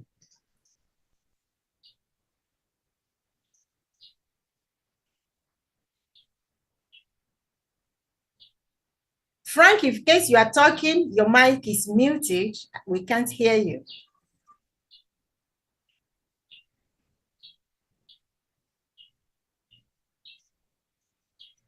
Okay, if we cannot have Frank, we have to move on because our time is like ticking. I told you that 2 hours is not enough for us. I don't know, Frank, in case there are other questions, maybe we will bring them up after. And so, okay, are you there now? Yes, yeah, because of time. So, like I said, you're also the co-host. For time purpose, would you like to go? Okay, yeah. Yes, we will move on now to our next speaker, Mr. Adewale Mustafa. It's good. Mr. Adewale has told us about who he is. If you want to tell us again, that's fine. So, but he will be talking with us on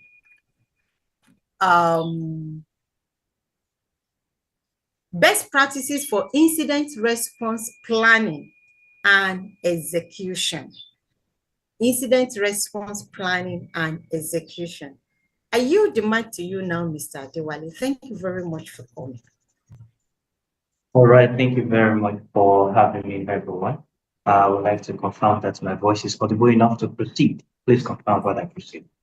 All right, thank you very much. So today I will be taking you through best practices for incident response planning and execution. The major focus is planning and execution. And this, I will try my best to make it as illustrative as possible from experience. I'm working towards how we can master incident response and execution from the concept of the beginning. You know, the target today is the aftermath of cyber attack. While the aftermath is very important, but we cannot overemphasize the why, the reason, what we should have done before the time so that we can proactively protect the system. We are not interested in the incident as much as we are interested in averting them. So I am focusing on preparation, acting, responding, and learning. In the industry, it can never be emphasized that we have to keep learning. So why cybersecurity? Why cybersecurity? Okay, so who am I? First, you've met me already, so I won't be speaking much about who I am. I believe on securing the digital world through hands-on training, cybersecurity mentoring, and innovation involving emerging technology. You can see me today talking about blockchain, you can see me today talking about AI, you can see me today talking about extended reality.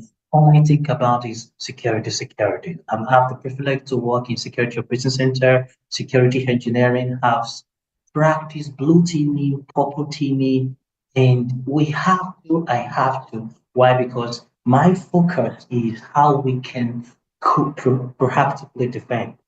I love turning ideas into global solutions. So I go to events, think with friends, try to bring up solutions, especially as it surrounds cybersecurity. So currently I'm working on DevSecOps, integrating security into the development lifecycle. And you can tell, rest assured, I will do much more. Provided we are going to secure the world through cybersecurity. I am here. That's what I live for. And of course, so before we go into what cyber incident rescue, why incident response? If we are able to effectively define our why, we may be able to address the core, right? So why incident response? We want to prevent the attack. It doesn't matter how many times we want to meet the compliance, which is very effective. It doesn't matter how many times we want to maintain the operation to continue to work. It's very effective. We want to reduce the impact, very effective. We want to make sure we do not want the incident to take effect. Unfortunately, in the industry from experience, I have seen that cyber attackers are usually 2 steps ahead. 2 steps ahead. In my experience in Security Operations Center, we have a code at the entry of the SOC. You have to read it every time you are entering the SOC. It reads, attackers are never asleep. So you are meant to fill in the blank. Attackers are never asleep. Neither are we. We are not sleeping. And to not sleep means we have to keep learning. We have to understand the tactics, the techniques, the procedure. We have to learn the tool. We have to go as far as the dark web. We have to see the open web. We have to relate with the developers, and we have to make sure that the 24/7 shift does not break. We have to make sure we prevent the attack. So this is why we are integrating incident. This is why there is incident response, to respond to the attack, not just to respond late, but to contain it immediately responded. Unfortunately, incident has never stopped. And in as much as we have the adoption of AI, the adoption of blockchain, the adoption of this emerging threat, security will continue to be needed. This is why you and I comes in, and that's why we are discussing the aftermath of security incident. What it is. What is an incident? What is incident response? Is it a methodological approach to handling security incident? Yes, that's right. Is it about threat management, addressing ransomware, all form of ware? You see a Trojan, you see a bot, you see a hardware, whatever the ware, as long as it's malware, how do we mitigate it? How do we prevent it? What intelligence do we have in place to address this thing whenever it's taking effect? Or is it swift recovery that you believe it is? Is it the method You aim to minimize the impact when it happens. Whatever you believe it is, it is. It is. You are very right. What if we combine the structural approach, the threat management approach, the swift recovery approach into a form of preparation to make ourselves ready? Ready. That is one thing I don't want to forget about this very conversation. The readiness. The readiness is the core. Is the core. Is the core. So I'm going to proceed. Where do we perform incident response? A lot of areas we perform incident response. From experience, whenever incident happen, quickly alert the forensic investigator, pick up with the incident responder. We started doing isolation. We started containing the threat. We started finding the incident manager, the communicating manager. We started finding a way to curb it. We want to know how long the threat has been able to leverage in the system. We want to know who is responsible, what weakling, what exploit was taken. We want to do everything possible, but yet there are instances where we must practice this effectively. So before incident, we usually leverage on simulation environment, the boxes, we call them the boxes. So these are monitoring platforms, right? We can isolate a particular environment for forensic investigation, but not just so. The platform that you can do incident response, you can do it on your same security information and event management system, Splunk, Sentinel, and the like, right? ArcSight, QRadar, and the like. Or you can do it on your management detection response, like EDR, XDR, NDR, CrowdStrike, as many as you like, Carbon Black, Networkness, and half a decade ago, we've been leveraging on making use of AI to detect attack, right? So that we can aid us in incident response. Eventually, we realized that the noises that we got from the AI tool was so much more than the threat itself. So we had to continually refine the use cases in the scene, in the EDR, in the XDR, just so we can reduce the level of the noise to the point that we can spot what exactly we had missed that escalated to the incident, which is usually a weakling effect, vision effect. So you can also monitor incident response through the network architecture, the infrastructure. It depends on how you set up your environment, whether you make use of network detection response tools, your firewalls, or even if you have to make use of your routers, your switches, provided you are able to contain them in an environment where you can test and simulate in a very secluded environment to be able to detect when an attack is taking effect. And also in cloud environments. So yes, cloud is never immune to attack. If it's not DDoS, it is that. And we currently have the adoption of AI, right? We have been looking towards some teams working on using AI to detect DDoS attack. We call it anti-DDoS. So yes, we have security solutions that are monitoring this. Nevertheless, in the industry, we still need to work more in this area. So this is also area where we can practice incident response. And another area is the analysis environment. This is where I love it. I love it in this environment. I love the sandboxes. Oh my, if you have been with me, Madam Blavik, can tell you for a fact, I can simulate up to different environment, Windows, Linux, MacOS. I just want to have an environment where we can practice because we just don't know when the incident is going to hit us. So you have to design a secluded environment. I completely isolate the network where you do your forensic investigation. You can now make use of any tools of your interest, provided you have access to them. Most tools that we have are open sources, but yes, some are proprietary. If you have capacity for obtaining any of them, they will aid you very well and they will be effective for your forensic investigation. So yeah, you can make it of any tool of your interest. I will not be mentioning, right? And next thing I want to talk about is when should we perform incident response? I like addressing things as to why, what, where, how, who, and when should we. You see, when is a question of what many industry practitioners, professionals have seen as open detection. You see, it's very effective that we should perform incident response upon detection. And it's also effective that we should perform incident response after system alert, because that's exactly when it is called incidents. or when the report hits us that we got the report, whether it's through social media or whether it's through the official intelligence or even our subscribe intelligence platform, or in any way you call it, or just to be proactive exercise. There is one part in the industry that is not as emphasized as I want, which is the part I'm going to touch. This is the part. This part is where we have preparation, the measure of readiness. Look, as much as we want to proactively respond to the attack when it hit us, we want to be prepared enough to proactively hold it by its hand and have it isolated immediately when it hit us. Preparation is learning. Preparation is simulation. Whether we have our red team and the blue team, testing and testing. I've been able to practice the blue team and the red team, so I practice purple team when it gives me. So in testing the network access control systems and the segmentation, eventually what my blue teamers will say is secured will only need me to go there without pre-information. Yes, I'm authorized to test the system. And before I go for my testing, I will have to inform, hello guys, are you there? Let's begin the simulation. In the period that I intentionally decided to choose a spot without saying that is where I'm going to do my test after obtaining authority, that is the day we expect to see something that we haven't really addressed. We haven't prepared enough.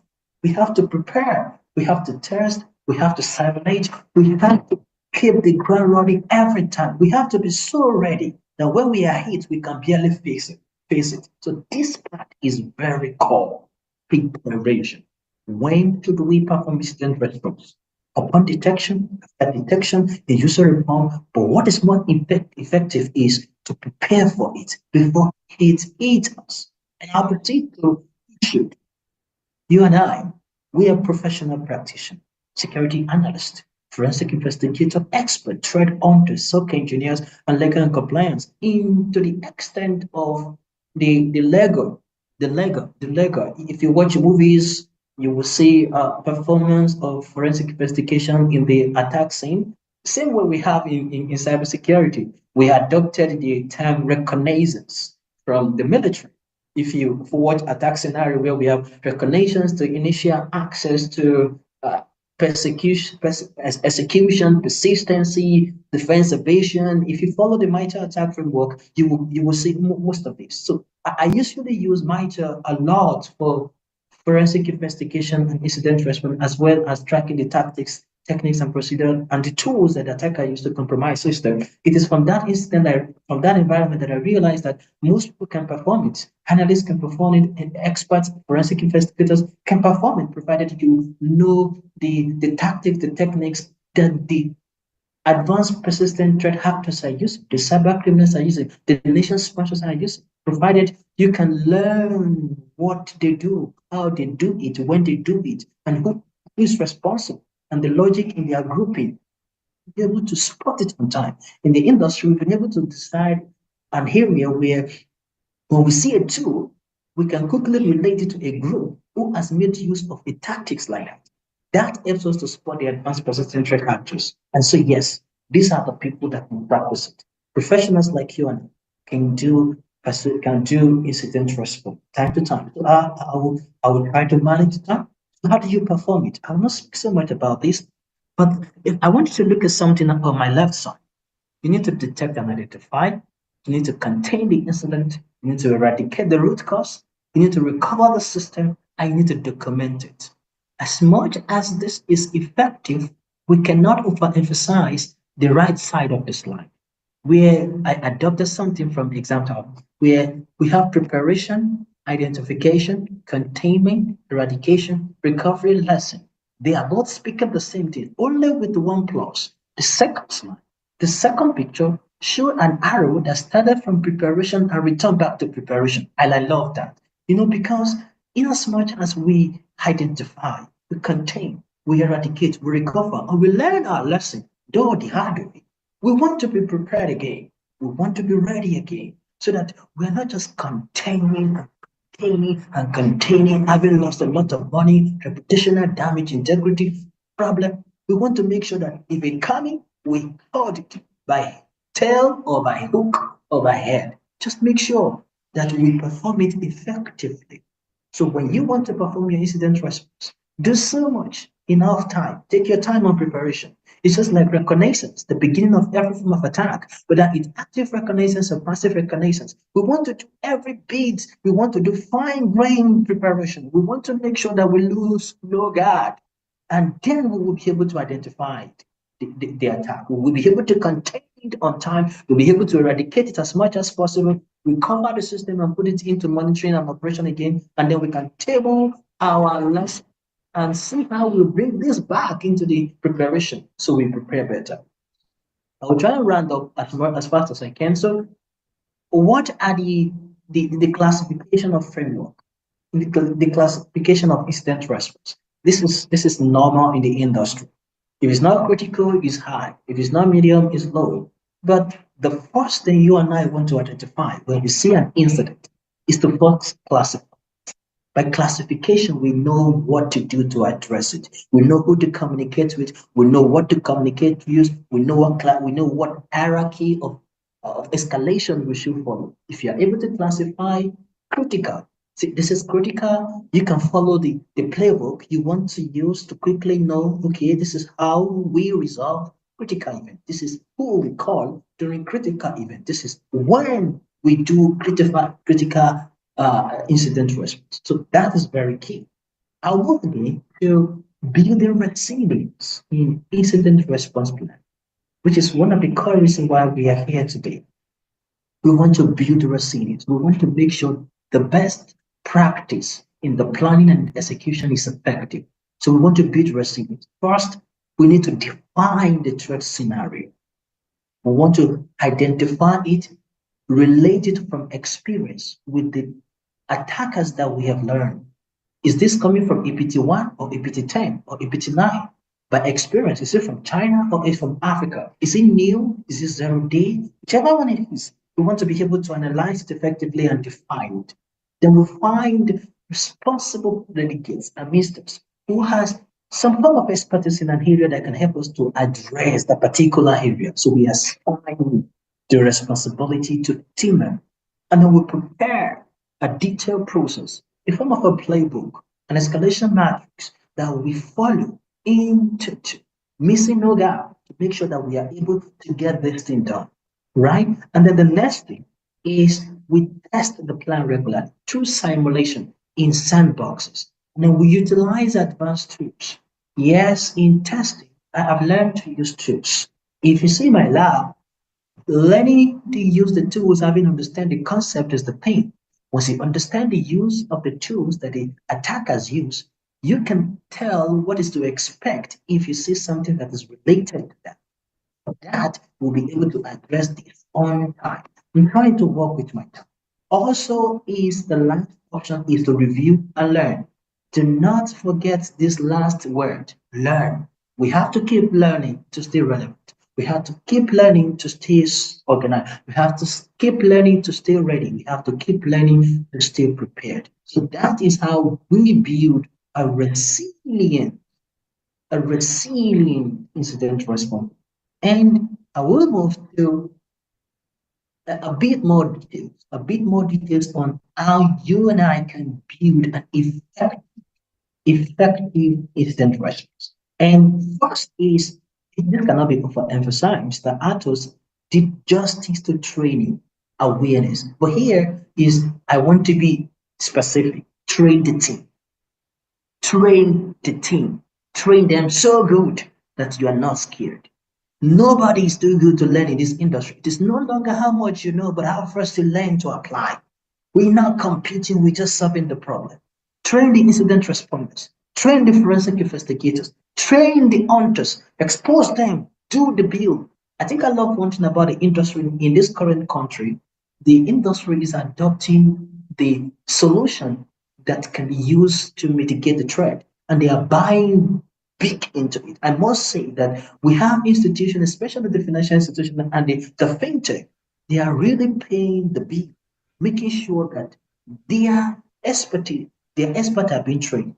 And goodness, I must give that comment to the regulators who always look into their advantages, trying to make sure that even the managers are learning. Everyone is learning.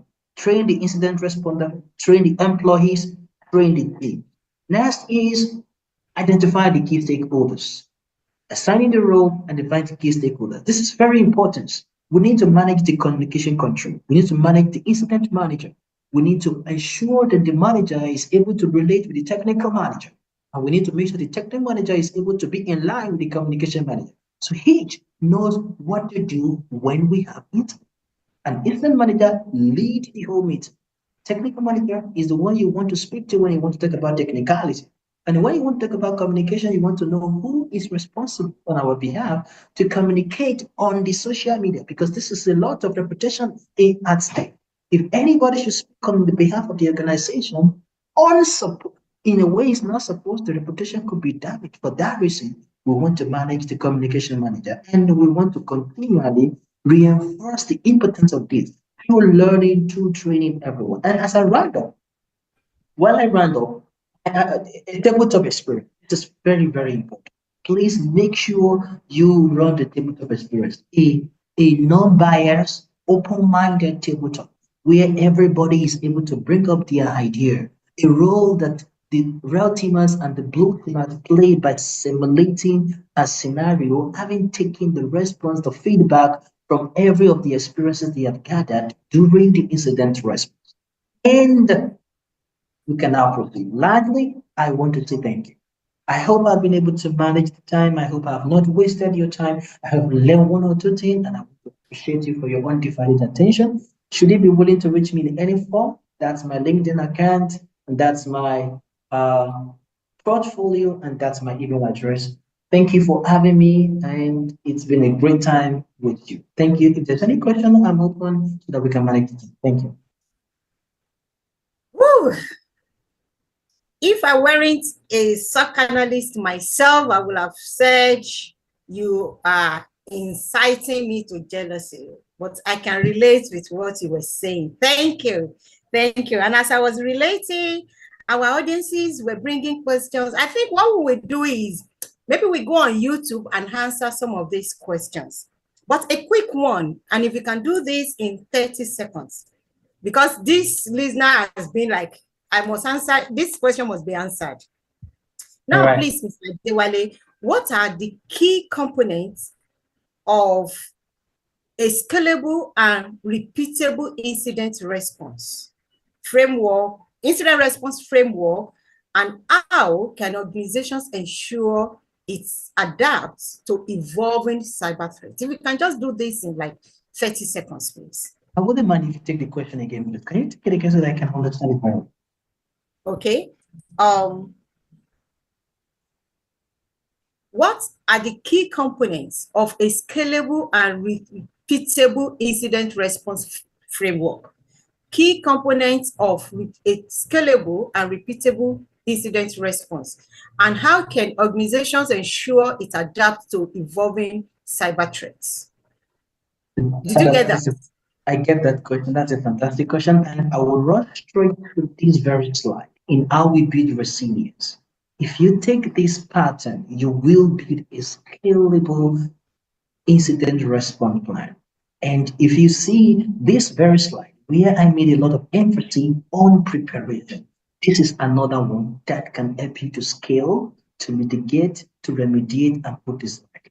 Thank you very much. I hope I'll be able to answer. Awesome. So I just hope the person that asked that question, please just go ahead, make a screenshot of what you have on the screen. It's good to still have that slide. Make a screenshot of it, and please try and investigate more, try and research more much later. Thank you very much. It's been a pleasure having you, Mr. Dewale. The last but not the least of our speakers will be introduced by Frank. Frank, can you still hear me?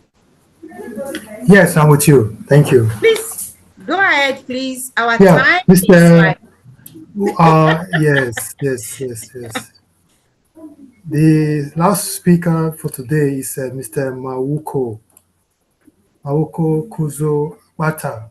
He'll be speaking on the digital evidence collection and chain of custody, looking at a legal standard for collecting and preserving digital evidence, prioritizing source of evidence, memory logs, network traffic, endpoints, avoiding contamination of forensic evidence, etc. Mr. Makuko, the floor is yours. Thank you. Thank you very much. And it's a pleasure to be here this morning. It's morning in Ghana. So good morning, good afternoon, good evening to all our listeners and those that are watching us live. Yeah, so because of time, let me just quickly zoom into digital evidence and collection and chain of custody. I believe my screen is very visible. Yeah, fantastic. Now, so digital evidence collection and chain of custody, they are very important activities in the forensic examination. And these are very important and very critical to document these evidences that are found during examination in a chain of custody document. So we'll get into it. But first of all, I would like to talk briefly about digital evidence. Now, the use of computer systems and digital technology is rapidly expanding. So we have devices, mobile phone, tablets, smartwatches, computers, and the likes are used to process digital data. Now we need to understand that computer doesn't really forget things that it's some things that are processed. It can keep it in memory for a very long time if they are not those temporal information. So assuming a crime has been committed, a cyber crime, of course, or a computer crime. These are crimes that are not real world crimes like murder, but crimes that are mostly carried on the internet, or that they use digital devices to perpetrate these crimes. Now we need to get into those devices and networks to look for evidence. Now, evidence, they are specific information that are leading to a crime that can give us a clue on a crime. When the attack happened, probably it lays a trace to whoever that committed or perpetrated that crime. So evidence is very important, where we can say that it is a testimony, but it has some kind of rules guarding it, how it should be very admissible in court, and the tools that we need to use in the in carrying out of forensic investigations, and also the team of professionals that are involved. They need to document their findings with timestamp, so that because forensic evidence gathering is not done by one person, so whoever that is involved has to document whatever, what, when, and why of the evidence found. So quickly, let me just get into it. Because of time, this is my missing statement. I've said it already. I'm a cybersecurity professional, very passionate about cybersecurity education, awareness training, and skill development. And currently, we are doing that in Ghana, training the youth, even beyond the borders of Ghana, extending to the whole world. And we are very passionate about that. So as I say, digital evidence, let's bring this so that we can all understand it in the real world.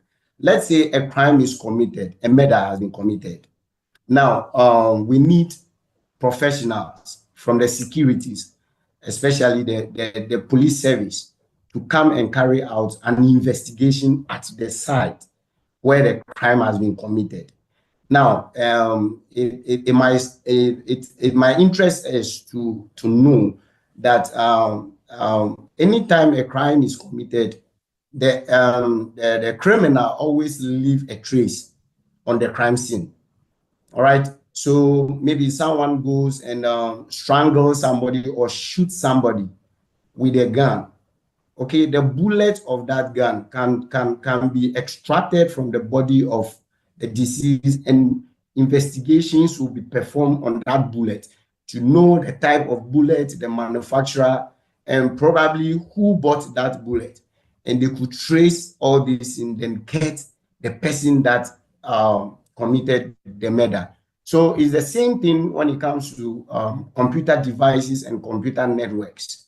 All right, we can trace crimes using artifacts to get evidences that are admissible in court to prove to the court that this is what happened. And these are very critical things to do. So there are legal frameworks and court admissible tools that we need to use. If you don't do it right, a crime is truly committed. The criminal will go to the court of law, but this person will not be charged guilty because the evidence has not proved enough that this crime has been carried out. All right, so let's look at some of the legal standards for collecting and preserving digital evidence.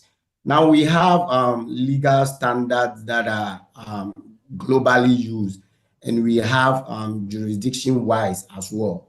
All right, so when we have Computer Fraud and Abuse Act, okay, it's one of these computer crime acts from the US that can be used globally and or used within the borders of the United States. Then we have the GDRP, which is General Data Protection Regulation Act, that is confining to EU. So if, let's say, a crime has been committed in any country in the EU, they can use this GDRP framework to actually investigate and prosecute. Then when we can look at local privacy laws. So the local privacy laws stated here, they are those from Ghana. We have the Cybersecurity Act, Article 1038, and we have Data Protection Act 2012, and so on. So all this one ensure that we go according to the frameworks and the policies in carrying out digital evidence examination. Then we also have the Federal Rules of Evidence, also from the US, which is global, and this defines the authenticity, reliability, and integrity requirement of an evidence that should or must be admissible in court. All right, so we have also forensic sound tools. We have a lot of tools, but some are not approved by the court of law. There are some tools when you use it, it will render your forensic report inadmissible. So a tool like FTK Imager from Access Data, NCASE, Autopsy, and Celebrite, I will say they are court recommended ones that we could use during forensic examination. All right. So now let's talk about prioritizing sources of evidence.